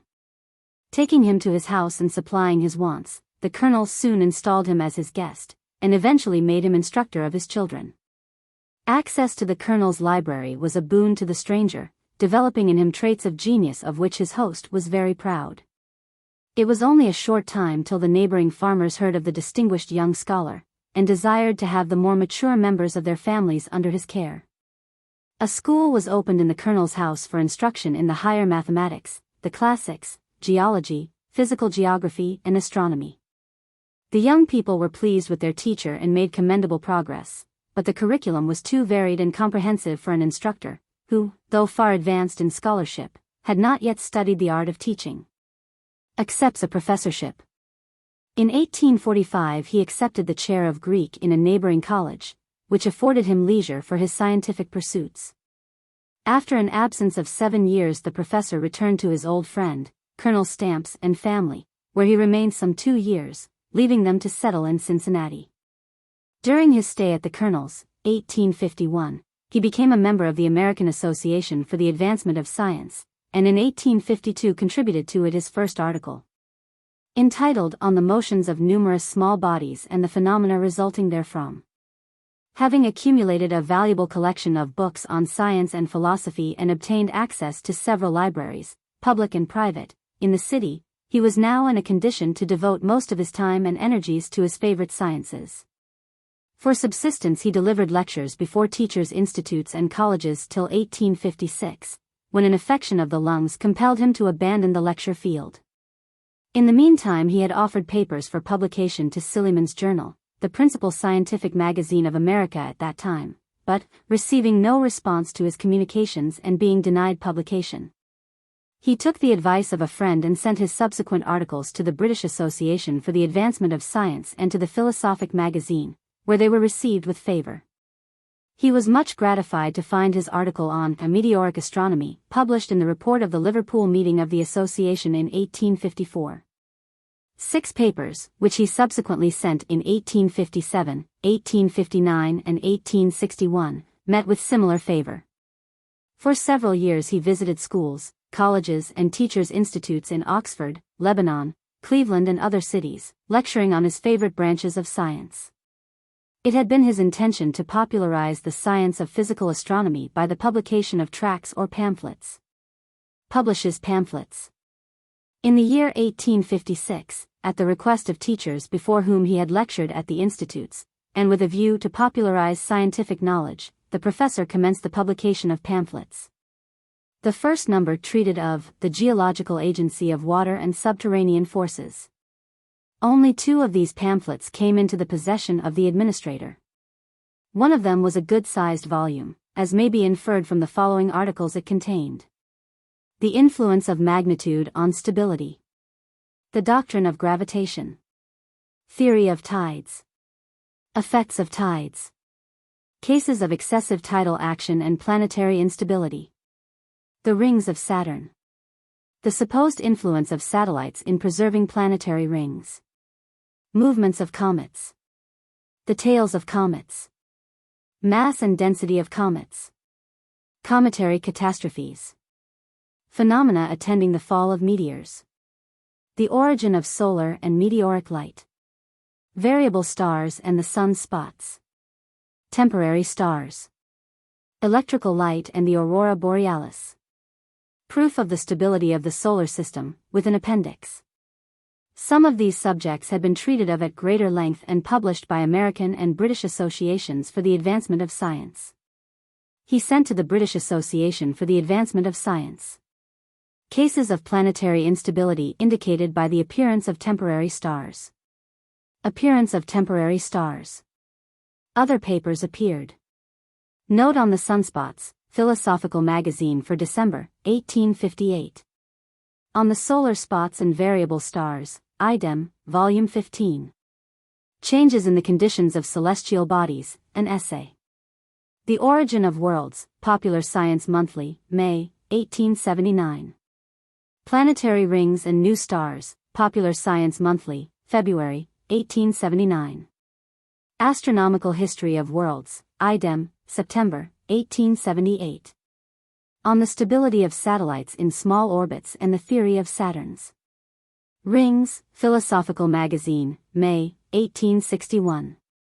On the Origin of the Asteroids. Contributed to the American Association for the Advancement of Science. Static and Dynamic Stability in the Secondary Systems, Philosophical Magazine. December, 1861. On phenomena which may be traced to the presence of a medium pervading all space, Edom, May 11, 1861. The professor contributed to other publications on both sides of the Atlantic, but as he failed to retain copies of the articles or of the magazines in which they were published, doubtless many papers of interest are among the number. The year 1860 found the professor possessed of a valuable collection of books, the accumulation of 10 or 15 years, all showing the marks of wear, some of them besmeared with the drippings from his candle. Among them were works of some of the most prominent authors in branches of theoretical and practical science. Those of Laplace, Kepler, Tycho Brahe, Leibniz, Herschel, Newton and others, together with many pamphlets and periodicals, composed his library. He possessed a familiar knowledge of the German, French, Italian and Spanish languages, and of ancient Greek and Latin. Many of his papers appeared in the continental languages. It may be here stated that for the eminent astronomer, Laplace, as a scientist and writer, Prof.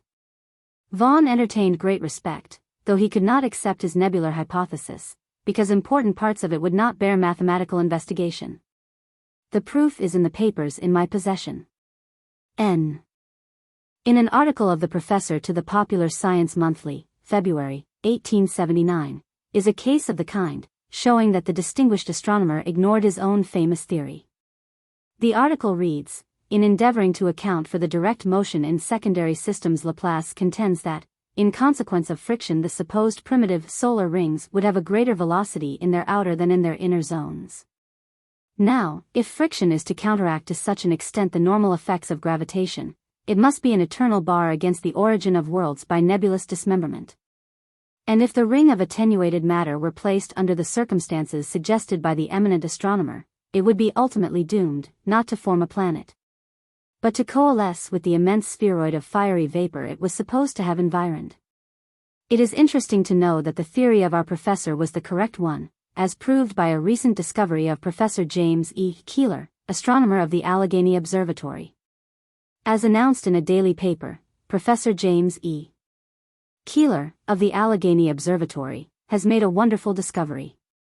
It is a scientific and positive demonstration of the fact that the rings of Saturn are made up of many small bodies and that the satellites of the inner edge of the rings move faster than the outer.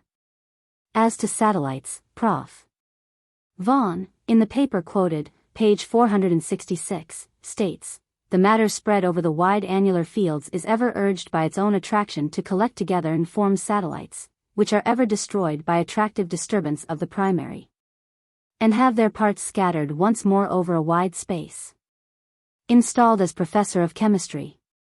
The professor was elected to the chair of chemistry in the Cincinnati College of Medicine and Surgery in 1860, where he served with distinction for 12 years. His scholarly valedictory at that institution is one of the papers reserved for publication in his memoirs.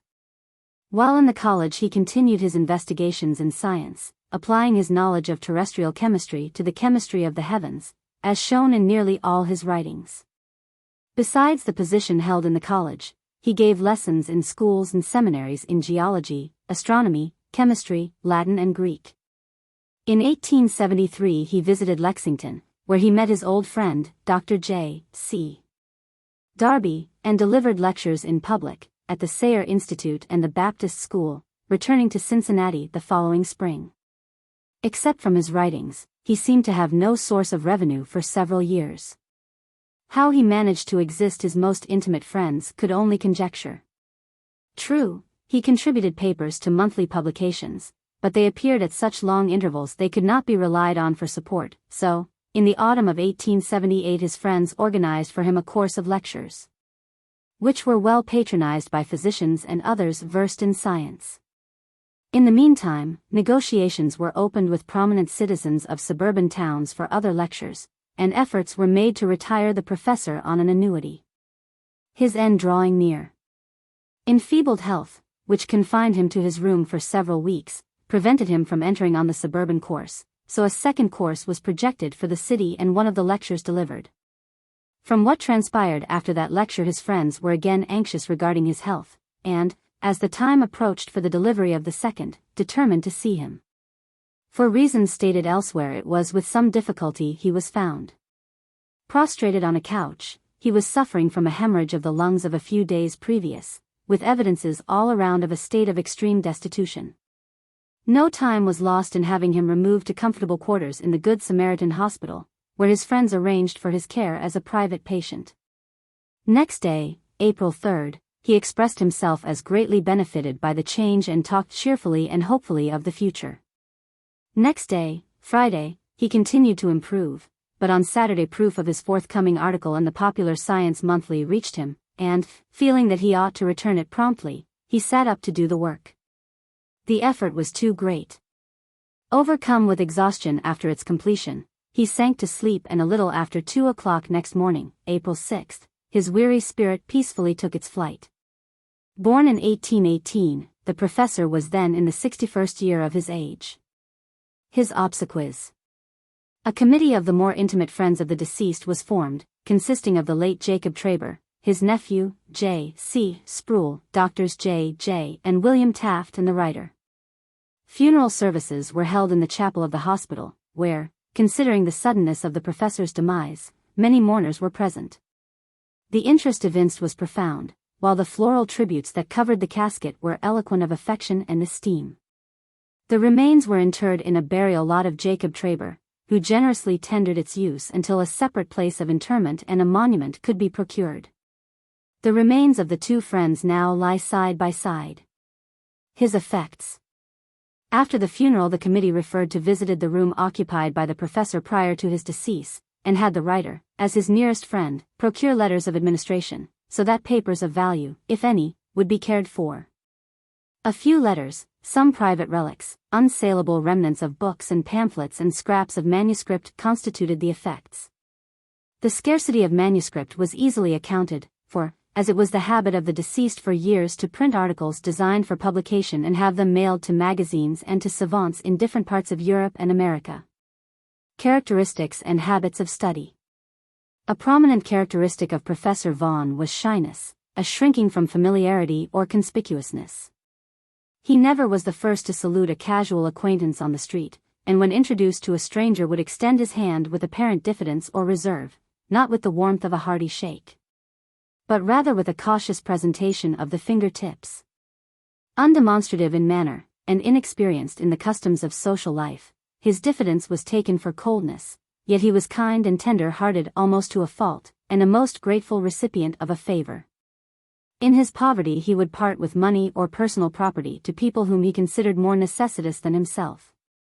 Of the proceeds of his last course of lectures he gave to one such a sum so large as to almost discourage his friends from helping him. Then, too, he was glad to render service to professional and public men. He made translations for writers and wrote lectures for others and made chemical analyses for the city when payment was not expected. As to his placing a commercial value upon his services, he never learned to do it, though they often cost him both time and money that he could not well spare. His waking hours were always fully occupied in writing or study, either in his laboratory, the libraries, or in open-air observations. He was thoroughly familiar with the geology of the neighborhood and the physical geography of the entire continent, as may be seen by his articles on volcanoes, the origin of lakes and mountains, the absence of trees on prairies, malaria, etc. His ingenuity in the construction of apparatus for his illustrations in chemistry was remarkable. Given a few tubes of glass and rubber, a piece of tin, some acid and alkali, a blowpipe, soldering iron and a pair of pincers, he could construct at will enough apparatus for a lesson, a lecture, or an analysis. Considering his poverty, it may be questioned how he was able to maintain a laboratory. For 12 years he found a room at the medical college. At other times he extemporized quarters at his humble lodgings, where the same apartment was to him laboratory, study and living room. Such a room he could not find in a private house, so he sought it elsewhere, as in the tenement in which he was found in his last illness. That life necessarily isolated him from society, its pleasures and advantages before he became familiar with the laws by which it was governed. Having acquired a mastery of Greek and Latin in his youth, he had a good preparation for the acquisition of the modern languages. Besides, to prosecute his studies and investigations, he found it necessary to understand most of the languages of Europe. Exception has been taken to the professor's manner as a lecturer. When we consider his natural diffidence in the presence of strangers, we are surprised that he attempted to lecture at all. Take his case when he last lectured, his lecture hall, the operating room of the dental college, and his platform that of the operator with his audience around but elevated a few feet above him. The position was an exceedingly trying one, and some time elapsed before he was able to make a good start. While hesitating, on such occasions, his eyes would wander around the audience till they rested on those of a familiar friend. Immediately he addressed himself to that person, and confidence was restored. Like other public speakers we know of, he continued to address himself chiefly to the one selected, however embarrassing it might be to that individual. His religious life. The professor was a Bible student, if we judge from fragments found among his effects and a well-worn Bible, now a relic in possession of a former student. The book is a curiosity, worn as is the cover with marks of his fingers as he held it, often with a candle in his hand, as shown by occasional drippings on the page and cover. He was not a member of any church. At least, had not been up to a month before his decease, though he visited churches of all denominations and was familiar with their doctrines and polity. His religion consisted in his living up to his highest ideas of right and truth. Hence he was charitable almost to a fault. When he had not money to give, he parted with his books. An eloquent public speaker, referring to his private life, has said, he was social, kind and humane. He took pleasure in instructing the children and communing with friends, good men and women, who loved and admired him, and his humanity was gratified in bestowing what he valued most, knowledge. To him nothing seemed more precious than truth, and to shed the light of it abroad. His heart was in his work, and without a glance to the right or left, he pursued his arduous quest. Of the works of creation which occupied so much of his thoughts, the professor's views may be had by reading the following concluding remarks found in his Physical Astronomy. Whatever doubts may hang over all speculations respecting distant events, either of past or future time, we have reason to believe that our universe will ever exhibit great and useful operations throughout its extensive domains. From the ruins of some celestial bodies others will rise to act a part in the drama of the physical creation in future ages. Though nature's work may all decay, her laws remain the same, and numerous agencies, obedient to their control and aided by occasional interventions of creative power, must maintain the heavens forever in a harmonious condition and transform innumerable spheres into seats of light and intelligence. While the laws of nature have been thus widely ordained for such great ends, their simplicity renders them intelligible to the limited powers of the human mind, and the immense universe thus becomes a vast field of intellectual enjoyment for man. Testimony of the late Dr. John Hancock. The late Dr. Hancock, in writing to Mrs. J. W. McLaughlin, stated that he attended Institute lectures of Professor Vaughan, making his acquaintance at a meeting of the Southwestern Ohio Normal Institute. The professor was engaged to lecture on his favorite specialties, physical geography and astronomy. It is my recollection, says the doctor, that Professor Vaughan was a graduate of Trinity College, Dublin. However that may be, there can be no doubt as to his wide and profound scholarship.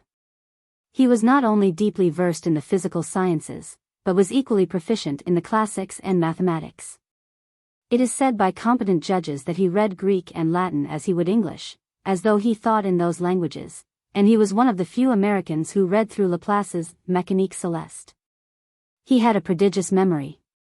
At the Oxford Institute, to which I have referred, some dozen of the leading members, Professor Vaughan among them, got up some literary games requiring wide reading and retentive memories for successful rivalry. In these games the professor showed a wealth of reading and an ability to use it on the instant that I have never seen approached by any other scholar. It is needless to say that he was first in the game and the rest nowhere. Some 10 years afterward, when connected with Nelson's Commercial College, I edited a little educational paper, The News and Educator, of which Mr. Nelson was proprietor. In this relation I came much more frequently in contact with Prof. Vaughan than I ever did before. To this paper he contributed a number of articles on scientific subjects, but, being printed in an obscure local paper, they attracted little attention. Reminiscences of Mrs. Stamps. Mrs. Eliza Stamps, widow of the late Colonel Stamps, in giving her experience with the professor, said, he was a very industrious student, in his profound researches pursuing them to the exclusion of everything else. He would frequently forget the demands of hunger and disregard the summons to his meals. As to his engaging in innocent amusements, he considered it a sacrifice of valuable time. Yet, lest he should be accused of selfishness or wanting in social etiquette, he sometimes left his books to unite with the children in their games, and, diffident though he was, would occasionally take part in the dance. He enjoyed the Colonel's library, but soon exhausted its resources and those of the neighbors, so, to obtain a supply, he would go on foot to Cincinnati, 100 miles distant, and return in the same manner, loaded with new books. Throughout his afterlife he gave evidence of his great respect and affection for Colonel Stamps, his benefactor, and his family, and the young ladies and gentlemen who had been his pupils, who never ceased to venerate him for his learning. or to love and cherish his memory. Some such were among the mourners at his funeral. Reputation in England. The late Jacob Traber, one of the most intimate friends of the professor, has written, "In the year 1858 I was in the office of John Sayer, bookseller, High Holborn, where I made the purchase of books that were yet in the hands of the printer. I gave my address and directions for shipping. When in the act of leaving the office I was accosted by an elderly gentleman who, with the apology, "Beg pardon, I overheard you when you gave your address, Cincinnati, and desire to make inquiry about one of your distinguished citizens. Daniel Vaughan. Assuming that you know him, may I ask how long it is since you have seen him?" I replied that I had known the professor some 4 years, and had met him but a few months ago. At that time I regarded the professor as a mechanical genius of the speculative type, and so expressed myself. A quick rejoinder came in that broad and forcible accent of an Englishman: "If you Cincinnati people vote Vaughan as a speculative mechanic, the ripest and profoundest mathematical scholar in England may be marked as his apprentice. You have a treasure in that man. Why, sir, we send him problems that fail to be mastered here, and speedily have them back not only with a solution, but with the demonstration." The speaker proved to be one of the ablest scholars and scientists in Europe. Fixing the responsibility for his condition. The subject of this paper, it will be inferred, did not inherit a patrimony, yet he contributed his valuable services to many worthy objects without pecuniary compensation. As has been stated, his great pleasure, next to the investigation of truth, was to impart useful knowledge and help the needy. When in the medical college he was paid with shares of stock on which a dividend was never declared, and when engaged in lecturing and teaching his diffidence prevented him from placing a sufficient value on his services. Living the life of a recluse, he concealed his poverty from his nearest friends, who were ignorant even of his address. Then, he never sought a gratuity, and his friends could only learn by conjecture when he was in need. When asked if his privations did not cause him much anxiety, he said they gave him no concern. On more than one occasion the writer, at the request of men of wealth and influence, proposed to retire him on an annuity, but he modestly but firmly declined to accept. And it was not until after the announcement of his last course that he consented. Then the proposition was to pay his expenses at a hotel of his choice and advance him money for his personal expenses, for which he was to lecture when and where he might choose. The gentlemen most active in this project were the following, now deceased: Henry Peachey, William F. Corey, Jacob Traber, Colonel Jeffrey, and others. Favorably known to the public were Doctors J. and William Taft, Dr. Thad Remy, J.C. Sproul, etc. The project had so far matured that the writer and another had arranged with Mr. Peachey to make the Lafayette National Bank the custodian of the funds. Had the professor survived, he would have enjoyed a life of leisure and comfort, at one of the most prominent hotels in the city. The people of Cincinnati were, therefore, not responsible for the poverty of our friend, nor for the state of destitution in which he was found prior to his removal to the hospital. Account of the death of Prof. Vaughan, by Rev. Eugene Brady, S.J. Concerning the last days of Professor Vaughan, the following from the pen of Father Brady, pastor of St. Xavier's Church, is of special interest. This is peculiarly appropriate by reason of the fact that Father Brady, while a boy, attended the college during the time Professor Vaughan taught in Bardstown, Kentucky, and finally comforted him in his last moments. J.U.L. My dear Mr. Lloyd. Concerning the footnote on of Etidorhpa. The description of Daniel Vaughan is correct. The story of his privations is quite true. He was so absorbed in science as to be self-neglectful. Moreover, he was grossly neglected by those who made use of his labors. A servant girl told the venerable Sister Anthony that a poor lodger was dying in destitution in the west end of the city. The lodger was Professor Vaughan. The sister had the good man conveyed to the Good Samaritan Hospital on April 1, 1879. She made him comfortable, as he repeatedly declared. He died on April 6, 1879. Thoroughly conscious up to the last moment, it was at his request that the undersigned had the melancholy pleasure of administering to him the last rites of the Catholic Church. It was neither delirium nor senility that revived his faith. He was but 61 years of age, and as rational as ever in life. Eugene Brady, S.J. Etidorhpa. To the recipients of the author's edition of Etidorhpa. That so large an edition as 1,299 copies of an expensive book, previously unseen by any subscriber, should have been taken in advance by reason of a mere announcement, is complimentary to the undersigned. And yet this very confidence occasioned him not a little anxiety.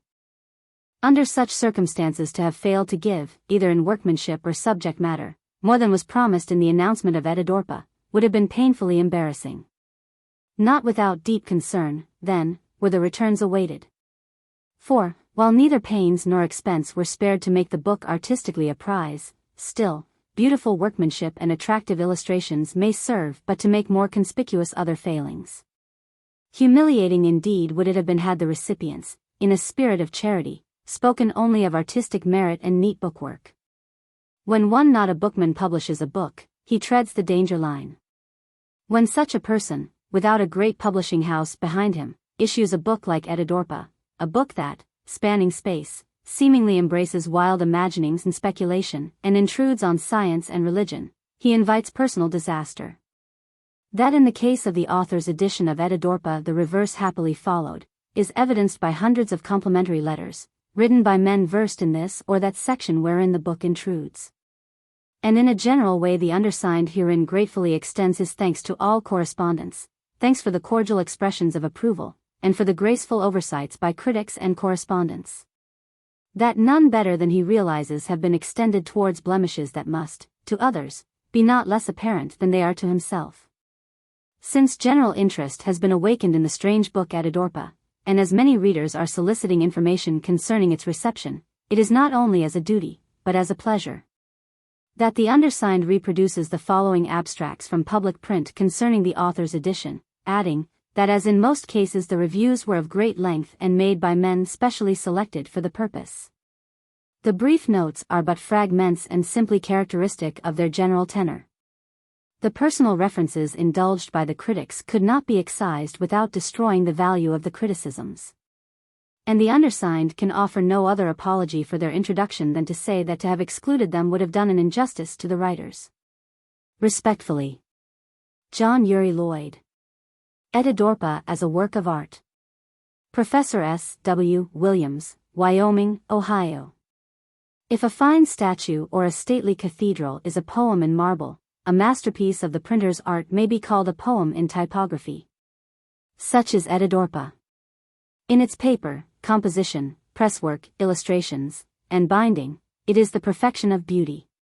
While there is nothing gaudy in its outward appearance, there is throughout a display of good taste. The simplicity of its neatness, like that of a handsome woman, is its great charm. Elegance does not consist in show nor wealth in glitter, so the richest as well as the costliest garb may be rich in its very plainness. The illustrations were drawn and engraved expressly for this work, and consist of 21 full-page, half-tone cuts, and over 30 half-page and text cuts, besides 2 photogravures. The best artistic skill was employed to produce them, and the printing was carefully attended to, so as to secure the finest effect. Only enameled book paper is used. And this, with the wide margins, gilt top, trimmed edges, and clear impressions of the type, makes the pages restful to the eyes in reading or looking at them. The jacket, or cover, which protects the binding, is of heavy paper, and bears the same imprint as the book itself. Altogether, as an elegant specimen of the bookmaker's art it is a credit to the trade. All honor to the compositors who set the type, the artists who drew and engraved the illustrations, the electrotyper who put the forms into plate, the pressman who worked off the sheets, and the binder who gathered and bound them in this volume. Reviews of Etidorhpa.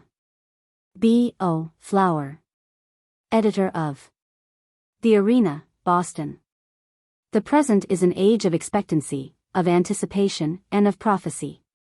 And the invention or discovery or production that occupies the attention of the busy world, as it rushes on its self-observed way, for more than the passing 9 days' wonder, must needs be something great indeed. Such a production has now appeared in the literary world in the form of the volume entitled Etidorhpa, or The End of Earth, the very title of which is so striking as to arrest the attention at once. A most remarkable book. Surpasses, in my judgment, anything that has been written by the elder Dumas or Jules Verne, while in moral purpose it is equal to Hugo at his best. It appeals to the thoughtful scientist no less than to the lover of fascinating romance. Mr. Herbert Bates. In the Commercial Gazette, Cincinnati. In summing, I would say that I have found the book distinctly stimulating. It is odd, but with the oddity of force. It has passages of uncanny imagination, but they excellently evade the enormous and extravagant. It is a book that, by its title and by such features as strike one at a hurried glance, might easily repel. Yet it is a book that, studied carefully, calls for rereading and deep meditation. Its theories are capable of scientific demonstration, its imaginings, while they may not be fact, are always consistent with it. The reader who lets the outside repel him errs sadly. Let him read it, and he will be as changed in his position toward it, as ready to convert others, as is the reviewer, who picked it up with foreboding and laid it down with the sense of having read great thoughts. Drive W. H. Venable. The End of Earth is not like any other book. The charm of adventure, the excitement of romance, the stimulating heat of controversy, the keen pursuit of scientific truth, the glow of moral enthusiasm, are all found in its pages. The book may be described as a sort of philosophical fiction, containing much exact scientific truth, many bold theories, and much ingenious speculation on the nature and destiny of man. The occult and esoteric character of the discussions adds a strange fascination to them. We can hardly classify, by ordinary rules, a work so unusual in form and purpose, so discursive in subject matter, so unconventional in its appeals to reason, religion, and morality. The direct teaching of the book, in so far as it aims to influence conduct, is always lofty and pure. Letter from Sir Henry Irving. To the author. My dear Sir, let me thank you most heartily for sending me the special copy of your wonderful book Etidorhpa, which I shall ever value. I may say that when by chance I found it in Cincinnati, I read it with the greatest interest and pleasure, and was so struck by it that I have sent copies to several friends of mine here and at home. I hope I may have the pleasure of meeting you some day either here or in London. I remain, sincerely yours. Henry Irving. March 20, 1896. Etidorhpa. As a work of art. Professor S. W. Williams. If a fine statue or a stately cathedral is a poem in marble, a masterpiece of the printer's art may be called a poem in typography. Such is Etidorhpa. In its paper, composition, presswork, illustrations, and binding, it is the perfection of beauty. While there is nothing gaudy in its outward appearance, there is throughout a display of good taste.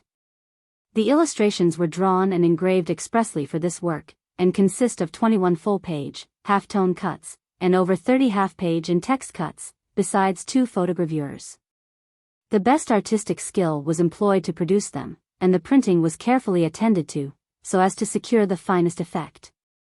Eclectic Medical Journal, Cincinnati. No one could have written the chapter on the food of man, but Professor Lloyd. No one else knows and thinks of these subjects in a similar way. The old man's description of the spirit of stone, the spirit of plants, and finally, the spirit of man, is very fine, but those who hear Professor Lloyd lecture catch Lloyd's impulses throughout. The only regret one has in reading this entrancing work is that it ends unexpectedly, for the end of Earth comes without a catastrophe. It should have been 100 pages longer, the reader yearns for more, and closes the book wistfully. New Idea, Detroit.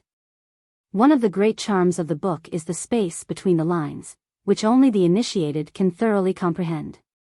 Don't fail to read and reread Etidorhpa. Be sure and read it in the light of contemporaneous literature, for without doing so, its true beauty will not appear.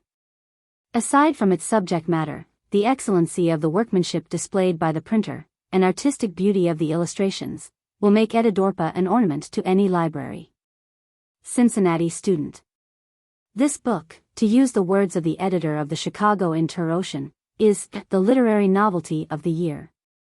In a literary sense, according to all reviewers, it abounds with word paintings of the highest order, in some chapters being terrible in its vividness, several critics asserting that Dante's Inferno has nothing more realistic. The British and Colonial Druggist. London, England. We have read it with absorbed interest, the vividly depicted scenes of each stage in the miraculous journey forming a theme which enthralls the reader till the last page is turned. Many new views of natural laws are given by the communicator, and argued between him and Drury, into which, and into the ultimate intent of Etidorhpa, we will not attempt to enter, but will leave it for each reader to peruse and draw his own conclusions. Professor Lloyd's style is quaint and polished, and perfectly clear. The printing and paper are all that can be desired, and an abundance of artistic and striking illustrations are admirably reproduced. New York World. Etidorhpa, The End of the Earth, is in all respects the worthiest presentation of occult teachings under the attractive guise of fiction that has yet been written. Its author, Mr. John Uri Lloyd, of Cincinnati, as a scientist and writer on pharmaceutical topics, has already a more than national reputation, but only his most intimate friends have been aware that he was an advanced student of occultism. His book is charmingly written, some of its passages being really eloquent, as, for instance, the apostrophe to Aphrodite, whose name is reversed to make the title of the story. It has as thrilling situations and startling phenomena as imagination has ever conceived. There is no confusion between experiences and illusions, such as are common in the works of less instructed and conscientious writers treating of such matters. He knows where to draw the line and how to impress perception of it, as in the 4 awful nightmare chapters illustrating the curse of drink.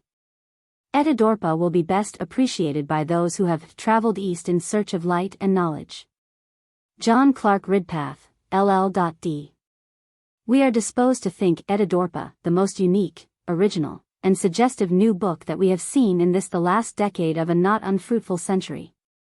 Time Star, Cincinnati. It is as fascinating as the richest romance by Dumas, and mysterious and awe-inspiring as the wild flights of Verne. Hugo wrote nothing more impassioned than those terrible chapters where the man who did it drinks liquor from the mushroom cup. There never was a book like it. It falls partly in many classes, yet lies outside of all. It will interest all sorts and conditions of men, and it has that in it which may make it popular as the most sensational novel of the day. Intricate plotting, marvelous mysteries, clear-cut science without empiricism, speculative reasoning, sermonizing, historical facts, and bold theorizing make up the tissue of the story, while the spirit of Etidorhpa, the spirit of love, pervades it all. Happy is the scientist who can present science in a form so inviting as to charm not only the scholars of his own profession, but the layman besides. This, Professor John Uri Lloyd has done in his Etidorhpa. The Interocean, Chicago. For 18 years the writer has been seated at his desk, and all kinds of books have been passed in review, but has never before met with such a stumper as Etidorhpa. Its name is a stunner, and its title page, headlines, and artistic pictures send you such a ghastly welcome as to make goblins on the walls, and fill the close room with spooks and mystery. The writer has only known of Professor Lloyd as a scientist and an expert in the most occult art of the pharmacist, and can scarcely conceive him in the role of the mystic and romancer in the region heretofore sacred to the tread of the supernatural. The book is the literary novelty of the year, but those interested in such lines of thought will forget its novelties in a profound interest in the themes discussed. The Chicago Medical Times.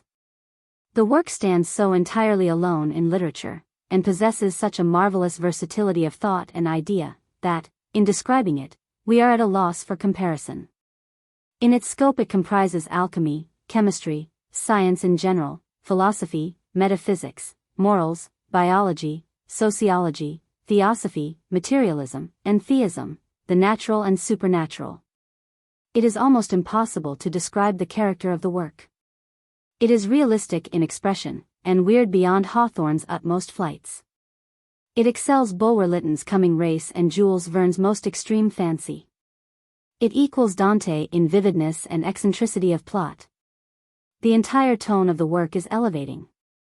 It encourages thought of all that is ennobling and pure.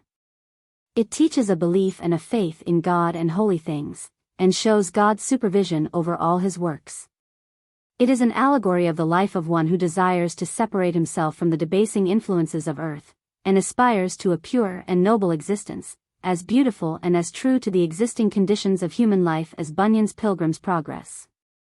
The sorrow, the struggle with self, the physical burdens, the indescribable temptations with the presence and assistance of those who would assist in overcoming them, the dark hours, Vanity Fair, and the Beulah, are all there. Indianapolis Journal. In every respect the volume bearing the title Etidorhpa, or The End of the Earth, is a most remarkable book. Typographically, it is both unique and artistic, as near perfection in conception and execution as can be conceived. The author is John Uri Lloyd, of Cincinnati, a scientific writer whose pharmaceutical treatises are widely known and highly valued. That a man whose mind and time have been engrossed with the affairs of a specialist and man of affairs could have found time to enter the field of speculation, and there display not only the most extensive knowledge of the exact natural sciences, and refute what is held to be scientific truth with bold theories and ingenious speculations on the nature and destiny of man is marvelous. The addenda is as original as the book itself, consisting, as it does, of a list of names, some of whom are not subscribers, but to whom the author is deeply obliged, or whom he regards as very dear friends, and those of a few whom he personally admires. If each of them has a copy of Etidorhpa, or The End of the Earth, he possesses a book which is not like any other book in the world. Cleveland Leader. It relates to a journey made by the old man under the guidance of a peculiar being into the interior of the earth. The incidents of this journey overshadow anything that Verne ever wrote in his palmiest days. But perhaps the most singular part of it is that they are all based on scientific grounds. Dr. Lloyd, the author of the volume, is one of the deepest students, and is well known as a profound writer on subjects pertaining to his profession, as well as one who has taken much pains in studying the occult sciences. The book is a very pleasant one to read, a little redundant at times, but full of information. Readers who succeed in securing it will be very lucky indeed. Transcriber notes. Punctuation has been normalized. Page 47, no illustration is found in the original book for this reference. Page 228, seized changed to seized, the guide seized me by the hand. Page 284, begun changed to began a narcotic hallucination. Page 338, conformably changed to conformably, that lies conformably with the external crust. Page 385, weird changed to weird, and weird, artistic pictures.